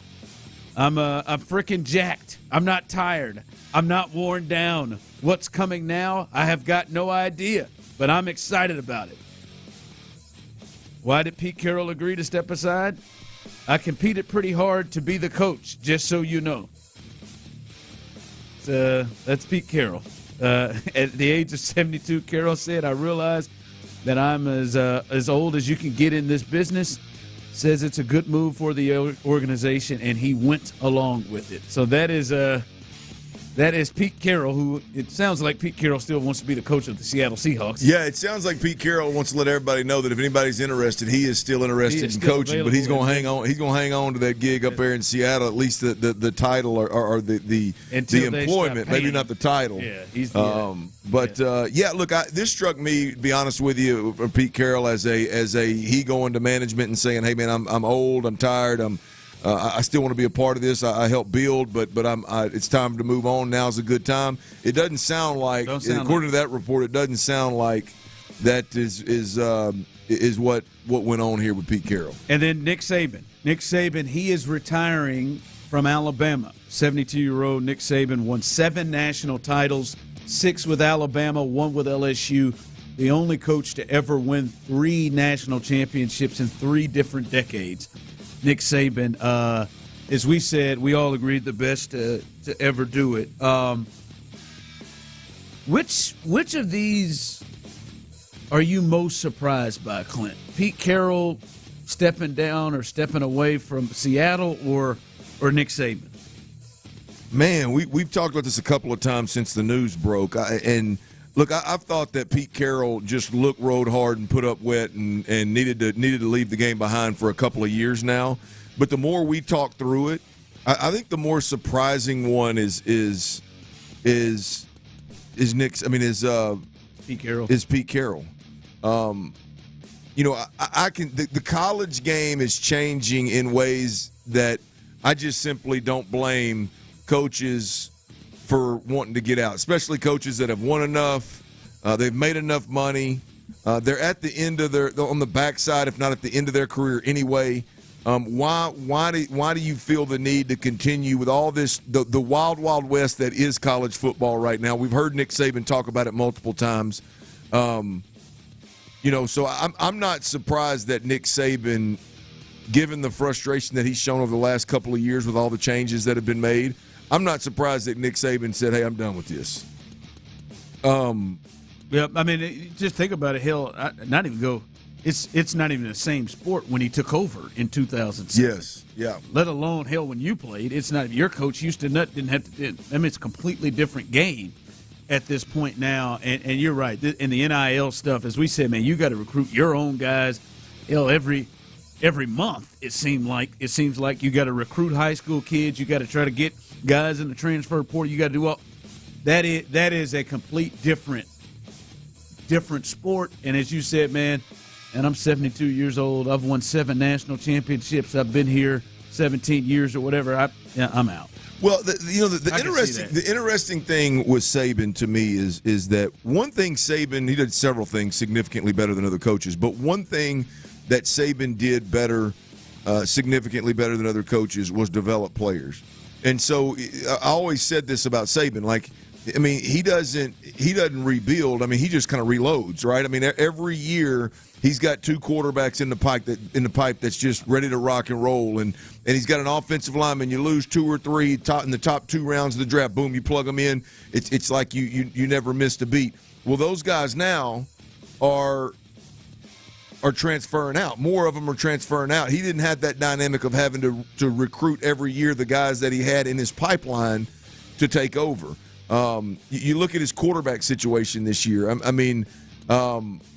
There's just – I don't think he was happy with the Milroe kid. They went on a run, and his athletic ability allowed them to win some games, but I don't think he was happy with ultimately where they were in the quarterback room top to bottom. And it's just a different game, and I could see where Nick Saban said, hey, I'm out. Pete Carroll, on the other hand, even though it looked to me, he looked like he was tired and needed to call it quits, to me this came out of nowhere. I thought things in Seattle were pretty healthy for him. Yeah. It's crazy. I tell you, and Tyler said this in my ear, and I was thinking the same thing. Nick Saban about to get a few people some raises. Facts. Like, what do you mean? Like, hey, if I'm Texas, well, Texas may be looking at, hey, Dark, hey, Lane might get a couple of extra zeros. Let's go to it. Because if you're, I think Ole Miss done bumped Lane every year for the last 3 years, I think. Yeah, they may have to do something else again. I'm just saying, if you are, because I think you said it when this first came out, Clint, there ain't a coach in America that Alabama can't take from your school. Not saying he'll go, but there's not a coach. There is not one. Even Dabo, who I think may be the number one candidate, potentially him or Dan Lanning. We're hearing that Dabo, who went to Alabama, who is many people believe for a while there before Kirby started to go off, was the second best coach in the league. And how sustainable is Alabama though? Oh, I mean, it's one of the ones that if you have anybody competent that can recruit there. Now, it's the coaching part of it. We have anybody that's competent. We know Dabo can coach. We know Dan Lanning can coach. We've seen them. Like, it's just you see the run. Like, Dabo did a Clemson-like run or an Alabama-like run at Clemson. Right? And those guys can do it. So, yeah, Kirby Smart may be the only person that if you're at Georgia, you're like, I'm good. Yeah, I don't know. I looked at Georgia before Kirby Smart took the job, and they were underachieving. I felt like Kirby could take it and take it to a whole nother level. Like, if you take the Bama job, all you're hoping to do is sustain it. Yeah, try to keep it. You can take the Clemson job right now and get them back to relevance. The last couple of years have been rough for Dabo. Obviously they haven't been rough for. It wouldn't have been a rough record for Arkansas to go win 8 or 9 games, but for Dabo it's been rough. Not up to what they've been doing. Bama is the one to me that, man, is that really sustainable? How much of that was Nick, and how much of that was Bama? Oh, I think a lot of it was Nick. Obviously, we saw what they did before it, but he's got this thing at such a height, though, and it is Alabama, right? It is like before Nick got there, they had the money and the resources to go get Nick and to get whatever was needed. So, it's Alabama. You get like if Dabo Sweeney was the head coach at Alabama, or Dan Lanning was a head coach at Alabama. We see what they're doing at Oregon and Clemson. I think it would even intensify what they could do in terms of recruits and everything. They could do the advantage there. So big day here in college and the NFL. 2 giants in the coaching industry will no longer be with Alabama and Seattle. 5 o'clock fire. All right, Clint, we talked a little bit about this with Brandon. I want to give the full injury report. The guys that were limited in practice, Robert Woods, Sheldon Rankins, Michael Dieter coming up again with that elbow. Malik Collins, he was limited. Guys that did not practice, Jerry Hughes, Jonathan Grenard, Noah Brown, Andrew Beck, Will Anderson Jr. I understand all these guys on here. In this particular game, is it as important that the Texans have a Robert Woods back as anybody on this list? Not for me, no. It's important. I mean, we're splitting hairs, but for me, Jonathan Grenard changes the game defensively. I mean, you're looking at a stationary quarterback that's dropped back that's going to be 7 or 9 yards directly behind the center every snap. A pass rusher should be licking his chops to go against Joe Flacco. And I think when you talk about the pass rushers that the Texans have the ability to roll out there, the one that has the game-changing ability and has had the game-changing ability all year long from a pass rush perspective is Jonathan Grenard. That guy being on the field, he could change the game at any point in time. You got a little bit of a lead late. You need a big play to put him in third and long, put him way behind the chains. Boom. Jonathan Grenard brings that to the table. Early in the game, there's sack fumbles and sacks that could swing this game, field position in a major way. So for me, it's Jonathan Grenard. But to your point, I mean, very close behind in second place is Robert Woods in terms of importance. And really, look, I don't know how the game's going to unfold, but ultimately we're looking forward to the game and kind of how you game plan and where do you have advantages and where do you have matchups and who's going to help CJ. And so, look, I think if you're looking at it leading up to the game, those two dudes right there are 1A and 1B, baby. Yeah. Robert Woods is really important, especially if Noah Brown can't go. I feel like we've been having the same conversation about these receivers and this edge rusher for 2-3 weeks now. 2 weeks now. It's 2 weeks, and now it's the playoffs, and now it's huge that he was practicing. I mean, he's limited in practice, but he practiced, and him being back on the field with this hip makes you feel a lot more confident he's out there. Look, I'm going to tell you, man, I'm concerned about several things, and the defensive front is my biggest concern with versus the Cleveland Browns. I mean, you're talking about a defensive front that gave up $188, I think it was, to Jonathan Taylor last week. And you're talking about a defensive front that if you're just looking at this injury report right here, right now, you got Malik Collins and Sheldon Rankins back today, but those are your two starting interior defensive linemen. Will Anderson and Jonathan Grenard are your two starting defensive end edge rushers. They're all on this list, right? In some degree, some fashion, they're all on this list. So your defensive front is beat up pretty good here. So it's a little bit of a concern, Ron, that all of your 3 of your 5 edge rushers on the roster right now did not practice today, and your entire defensive front is on this list in a did not practice role or limited role, one or the other. Yeah, because, I mean, when you see them all on this list, Clint, you know that, hell, man, none of these guys are anywhere close to 100%. Well, maybe not anywhere close. Will Anderson, he's not 100%, and we saw that in the game. And, Clint, you said it earlier, Jonathan Grenard, I mean, he's not going to be 100% regardless. And then, depending on how often he has to play, there is an issue there of what he'll look like as the game continues. And that is a rough go that all of these guys have something where they're injured. And then it was crazy. Brandon was on here, and he said to him that Jerry Hughes is the one that he's most concerned with, knowing if he's going to play or not. And that is an interesting watch there. All right, this is where I want to go with you. 713-572-4610. You can jump on this on YouTube and Twitch as well. What's your Wednesday concern level for this game right now? What's your Wednesday concern level? 10 being, I am freaking out. I am scared to death that the Cleveland Browns are going to work us over. Or at 1, oh, man, I'm feeling good. I'm feeling amazing. What is your concern level on Wednesday for this playoff game on Saturday? We'll discuss that.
Subscribe to Hootopia Football Podcast, available on the Odyssey app or wherever you get your podcast. Sports Radio 610 presents The Drive with Stoerner and Hughley.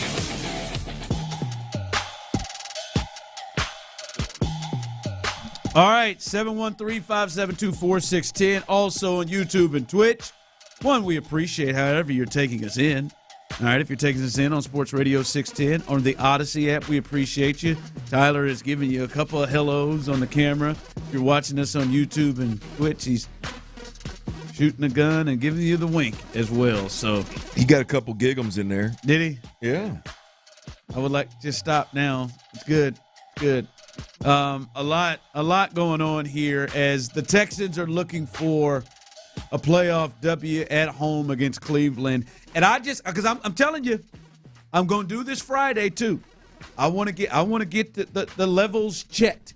I want to see where you are midweek here. It's Wednesday. The game is Saturday. I want to see right now, Wednesday, where is your concern level? 10 being you are freaking out and really, really concerned that the Texans aren't going to be able to pull this one out against the Browns. Or 1, I feel great. I feel like the Ravens feel this week that they won't lose, even though because they're sitting at home and not playing anybody, they don't have a chance to lose. But where are you 1 to 10? Where is your concern level midweek on Wednesday? And I see people coming in with their thoughts. Clint, where are you at right now? I'm at a 7.5. I'm at a 7.5. That's fairly high. Yeah, it's and there's so a your chance. Concerns are fairly high. There's a chance it could go higher. Look, pointed up. When I look at the number of players in this defensive front that are on the injury report as limited or did not practice, guys that we saw either did not play or limped around the field last week, and they gave up $188 to Jonathan Taylor. And now you got Cleveland coming to town, which I understand Cleveland has not ran the ball as effectively or as dominantly as they did with Nick Chubb, and maybe everybody expected them to, but I believe they're licking their chops when they watch that Indianapolis film. And then offensively, this is going to be a hell of a challenge. This is going to be one of, if not the biggest challenge that C.J. Stroud has seen to date. We all know things get real in the playoffs, but the Texans are banged up, and my concern level is up there. I'm not concerned because of what I watched Joe Flacco and Amari Cooper do. I mean, the way in which they skull-drugged the Texans last time, I'm not concerned about. I think it'll be a very different game. But, boy, as we start just comparing the matchups here, it's hard for me to get to a spot where I feel real good about what the Texans are going to be able to do on Sunday. Yeah, so you're at a Saturday, I'm sorry. 7.5. 7.5. 7 and a hook, baby. Text line coming in at 2, 3. I'm 50% concerned and 100% excited. Dieter at center is a liability. Damn, how Deet's getting a drive-by, man. What'd he do? He played well. Liability, I am at a 3.5. D-line health is a concern, but I trust DeMeco to make adjustments necessary from last time. At a 4 on concern level, getting some guys back this week. Texans take care of the ball and they win. Someone else texting in, I'm not concerned as I was about the Colts game. After all, it's at home. I think I'm in a space kind of where you are. My concerns level is not as high as yours. I'm at a 5.5, but that has grown from when I saw Sunday who they were going to play. And I am a believer in one, like you said, man, if they allow Amari Cooper to do that again, or any like Amari Cooper to just go off, to me in general, if they allow the Browns passing game to just go off insane, then we would really have some problems in this game. And so I don't sense that that's going to happen. I do think that things are going to be different. I do think there are advantages for the Texans, that the Texans saw the Browns at their absolute best and all of their players, and that the Browns saw the Texans as depleted as they could be this year and not having their best player on the field. So I do think there's some advantages there. But the place that has made me nervous and has made me even more nervous, Clint, has been the one thing that will not be different, and that is the 5 guys up front and the 4 to 7 guys in their front 7. Those guys aren't changing. And listen, Smith on one end was giving them hell. They were switching, flip-flopping them, having to go where he was giving them hell. And obviously Myles Garrett didn't get a sack, but he was in the backfield the entire time, and we know how great he can be. He's in running for the Defensive Player of the Year award. That front 7 and the amount of pressure that they can get that can completely change the game around. And the game where we see the Texans play their worst offensively with CJ there is the Jets game. And that was a lot to do with pressure and the combination, as you've talked about, Clint, of pressure and being able to uncover quick enough to have him to be able to go somewhere with the ball. And that is not going anywhere. And I don't know if Charlie Heck's going to start again. Charlie Heck and Myles Garrett, even with a chip, scares the hell out of me in any way. Hill Smith on the other side facing him. That is something that will not be different from the game and could be worse. Yeah, I mean, I think, from the last time the Browns played the Texans, Ron, I mean, they pulled everybody out of the game in the third quarter.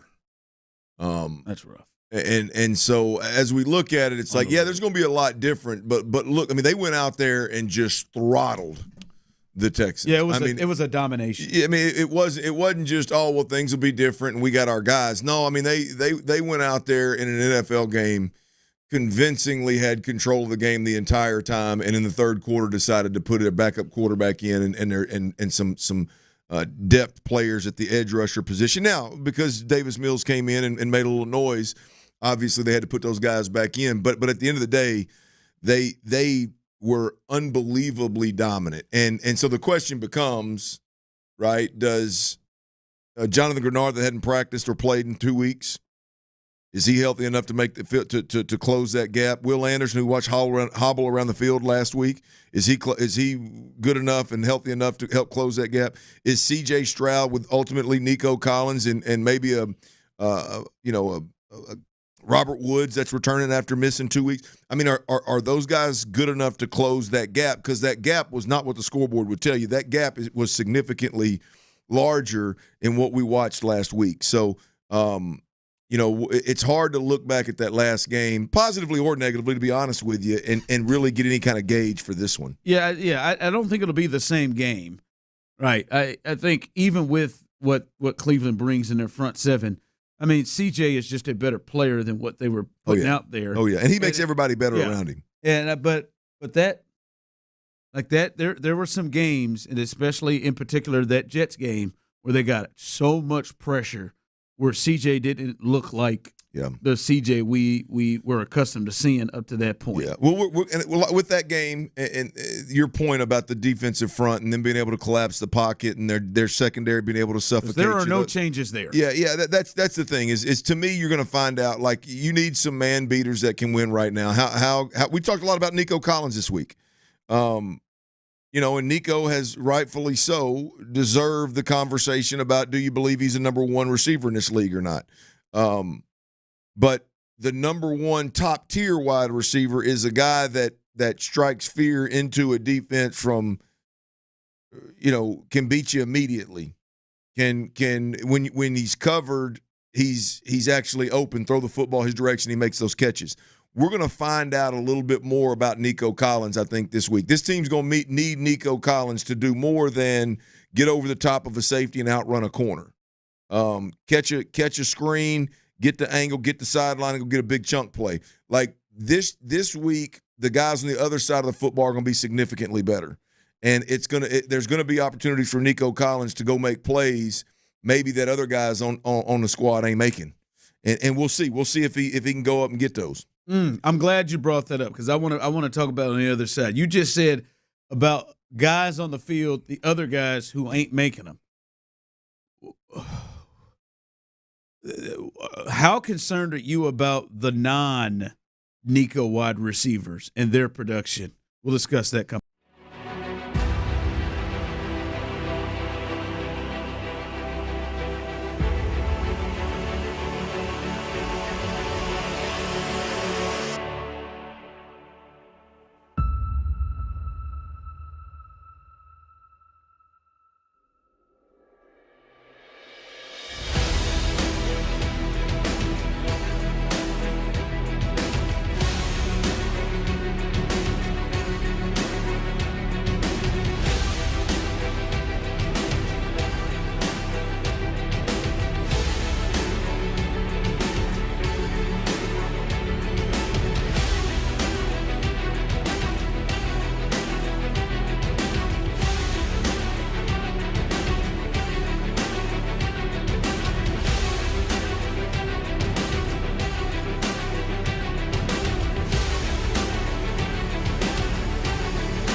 Daytime coughing, aching, stuffy head, fever, Honeylicious, power through your day, medicine. Use as directed. Keep out of reach of children. Live from the Twin Peaks studios, Sports Radio 610 presents The Drive with Stoerner and Hughley.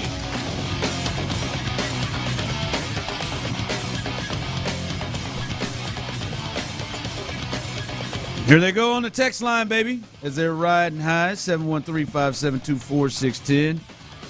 Dirty, I'm glad y'all not on the field because y'all talking scared. They got to come to us. Scary ass hoes. Yeah, it's not. Maybe it's talking scared to you. I'm just saying, man, yes, I'm with you. The Browns do have to come to NRG. But I'm telling you, you're still the number one defense. I think every point y'all are bringing up is right. I'll tell you right now, Charlie Heck ain't over there saying, hell yeah, man, I ain't scared. Miles, you got to come to me. Bring it on, Miles. Come on, 9-5, bring your ass in here. Come on, Miles, I got you, bro. Right? Hey, Brevin, you chipping, right? Slight work. You chipping, right? I mean, my man, Maury Cooper. Hey, Steve Nuts, you got to come to us. Oh, man, it ain't scary. Like I told you, I said I'm at a 5.5 right now, and I still, I'm not sure I'm picking in this game yet. I think at this moment on Wednesday, I'm still leaning towards the Texans. But look, I mean, there's some like it ain't scared when you're looking at valid concerns and real things that you know is going on. Whatever. I mean, call it what you want. Scary ass. It's fine. If me being concerned about the Cleveland Browns, all things considered, couches me firmly in the scary ass category, I will own the scary ass label. That's fine. I'm at a 7.5. I'm concerned. We were at Bombshells 3 weeks ago, and your scary ass was talking about what you thought the Browns were going to do. Yeah, I mean, it was 35 to. I mean, look, to 3 or to 10 or something at one point. They didn't have a kicker. If JG is full go, right. Robert Woods, Noah Brown, full go, might swing a little bit. But right now I'm at 7.5. Call it scary ass, soft ass. You brought Call it whatever you want. I'm good with it. You brought up this on the as we were talking there about the concern level. You brought up Nico, and I'm looking at Nico in that game clearly, man. If Nico. If he's able to have that level of production, 9 for 195 and a touchdown, like, hey, you could survive. You know, maybe other guys around him not picking it up because that's big time production. That's enough production for two players, multiple players, and have a great game. He was big. He almost goes for 200 himself. In this game, Clint, do you think that it is a need? It is a need for the Texans to get more production out of their other wide receivers because in this Colts game, they got 2 for 11 yards. They got a reception from Hutchinson, 1 for 6 on 4 targets, and they got 1 reception for 5 yards on John Mechie with 2 targets. That was it, and then Nico's 195. That was the production from the wide receiving corps. Do you think in this game it is a must that they have more production out of the wide receiving corps than that? Absolutely. Outside of Nico. Absolutely. 100% yes. Whether that comes in the form of Devin Singletary running the football effectively or that comes in the form of Noah Brown being healthy and Robert Woods and Noah Brown, creating some opportunities in the pass game for C.J. Stroud, or that's Dalton Schultz and Brevin Jordan creating some opportunities some way, some shape or form. Yeah, look, I just – Nico Collins is not going to be enough to win this game. They're going to have to get production from other players. Jim Schwartz, I think he just won the. I don't know what publication awarded it, but the Frank Broyles Award for best that's college though. Assistant. Yeah, I don't care. But it's the NFL. You're correct. It's the NFL. It's the NFL so assistant. I'm gonna call it the Frank. I like Broyles it. Award. Frank's an Arkansas guy. I'll take that. We'll take that one and own any assistant at any level of football, an assistant coach's award is called the Frank Broyles. Right. Yeah, I mean he's not gonna let he's not going to let Nico Collins get over the top on the first play of the game. Just like I don't think DeMeco's going to allow Amari Cooper to go nuts again. I agree. Like, I think they're going to have production, more production. But the Tech, 2 for 11. 2 for 11. Like that is, and hopefully Robert Woods plays. It'd be great if Noah Brown could get himself that back together to play. But if Robert Woods plays, hopefully you get it. But for that, man, he's going to have to be able to go somewhere else, because I just don't think you can just, all right, we're going to have Nico, and then it's going to be Dalton Schultz, and we're going to ride, Brevin as well. We're going to. I think they got to have more. I'm not saying that Mechie or Hutchinson or Woods have to go for, 100. But man, can we get 4 for 30 from somebody? Can you get 4 for 40 from somebody? Something where, hey, third and 7, or second down, you turn it in, to 3rd and 1, or like some kind of production that they're a threat. Bobby Slowick we've talked a lot about him. He's getting a lot of love right now. He's getting a lot of requests to interview for head coach jobs that are head coach vacancies around the NFL. Bobby Slowick has to be special this week. We've talked a lot about Xavier Hutchinson and John Mechie. I'll be honest with you. Neither one of those guys are bringing anything to the table that give you, hey, man, we're going to go there. Like, we're not 4th and 1, the game's on the line. We're not putting them in a position and throwing the football. Like, that's not going to be our target the way Shane Steichen did with some guy named Goodson last week. But I am surprised. I am surprised, Ron, that given the success that Nico had throughout last week's game, I am surprised that they didn't get some – I'm surprised that John Mechie hadn't got a catch in space. Like, just in space, and turn around and be like, all right, now can you make somebody miss and go make a play? He didn't get a screen, does he? Nothing. He's more of the lead blocker. He's but I'm talking about ever. I understand that you – like, I like the thought that, hey, if he's the better blocker, hell, let's have him block. Let's have him catch. But I'm talking about the smoke screen. Hey, the corner's soft.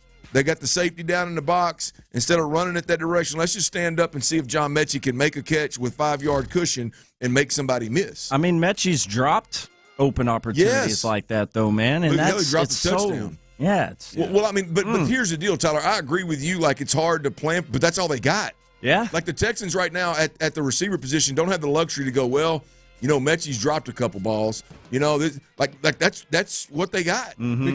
Because right now, with the other receiving weapons on this field, and even if Robert Woods plays, like, Robert Woods don't scare the hell out of you or nothing, but I think it's big for the Texans. But with everybody else, Jim Shorts could say, I'm going to pressure with my guys, create one-on-ones with my guys, and I'll have Denzel Ward play Nico Collins with help and have confidence that my other corners, Newsome and all the other, that they can stay with the Mechies, the Hutchinsons long enough before the pressure gets there. And I'll just put Denzel Ward, a Pro Bowl corner, and help on Nico Collins and just take him away and say, hey, John Mechie, Xavier Hutchinson, Robert Woods, you're gonna have to prove to me for a half that you can beat me. And I think they're going to have to do that because of the point you made. He's not going to have time like he has been, because I don't think they're going to run the ball well. That will stop to slow down the pass rush. Yeah. And I think these guys they're going to be able to create matchups where you'll see there'll be blitzes or fear of blitzes, and guys like Myles Garrett will get one-on-ones and get back there quick. And I don't know that Dalton Schultz or Beck are going to be able to uncover quick enough. And like you said, Bobby, however it has to happen, like the receivers are going to have to be guys that uncover quick enough to where they can't just try to take Nico out the game, and they create a threat. It's crazy to me, and it's crazy to me and I'm just thinking scheme, football mind, just thinking through it. Like, we sit here and talk about how well Bobby Slowick and C.J. Stroud have gotten Nico touches to where he can run after catch. And he's done a tremendous job of breaking tackles too. But But there's like you look at last week. I mean, like there were several touches for Nico that were just. I mean, there's just cushion, right? And you would think that would be the guy that's getting more of the attention and more rolled to and more safety help, and that's where the focus is. I'm just surprised that he hadn't been able to get the other guys the same, and not the same amount, obviously, because you're going to go to in man situations, you're going to go to Nico 99.9% of the time. But boy, you would think that there's a real opportunity opposite Nico to get leverage on somebody with John Mechie. Dang it, Bobby. Let's not run a 10-yard route where he steps on the toes of a DB that never comes out of his pedal and then be shocked again that he's covered like a blanket, right? I mean, at the end of the day, like Bobby Slowick's got to get some, to your point, coming into the segment, Bobby Slowick has to get somebody, absolutely has to get somebody else touches, and you can't rely on them flat out running the route tree. I'll even say that with Robert Woods.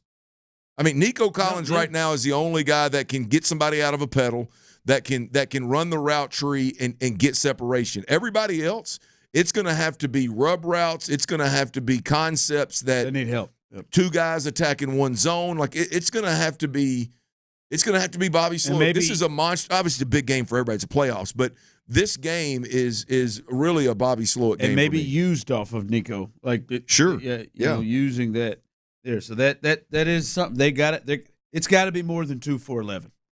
Like in the last game, you can't. Dalton gets you 40 plus against the Colts to go along with the crazy game that Nico had. You just can't expect that to happen again. And these guys got to step up and just give some sort of production. All right, coming up behind us, don't forget, Nick Caserio. It's Wednesday.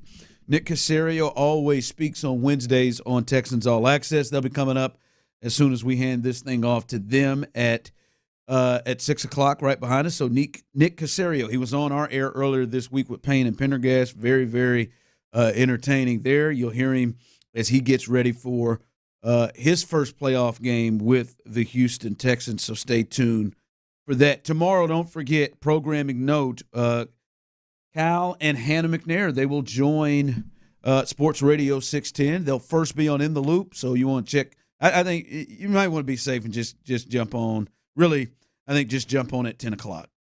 You might want to be just safe and just jump on at 10 o'clock and just jump extra on. Safe. Start listening at 6. Yeah, why not? You're right. Yeah, start listening at 6 and just let that thing roll right on through. Hell with it, man. Just set your radio right now to Sports Radio 610, and when you get out of the truck, leave it there. Actually, just start listening now and roll through. But they'll be on in the final segment within the loop, and then they'll join us as well as they'll stay on as we start the show. Does this count as us being on your show? And not until you get here, Hannah. And we'll kick it off with the McNairs tomorrow. And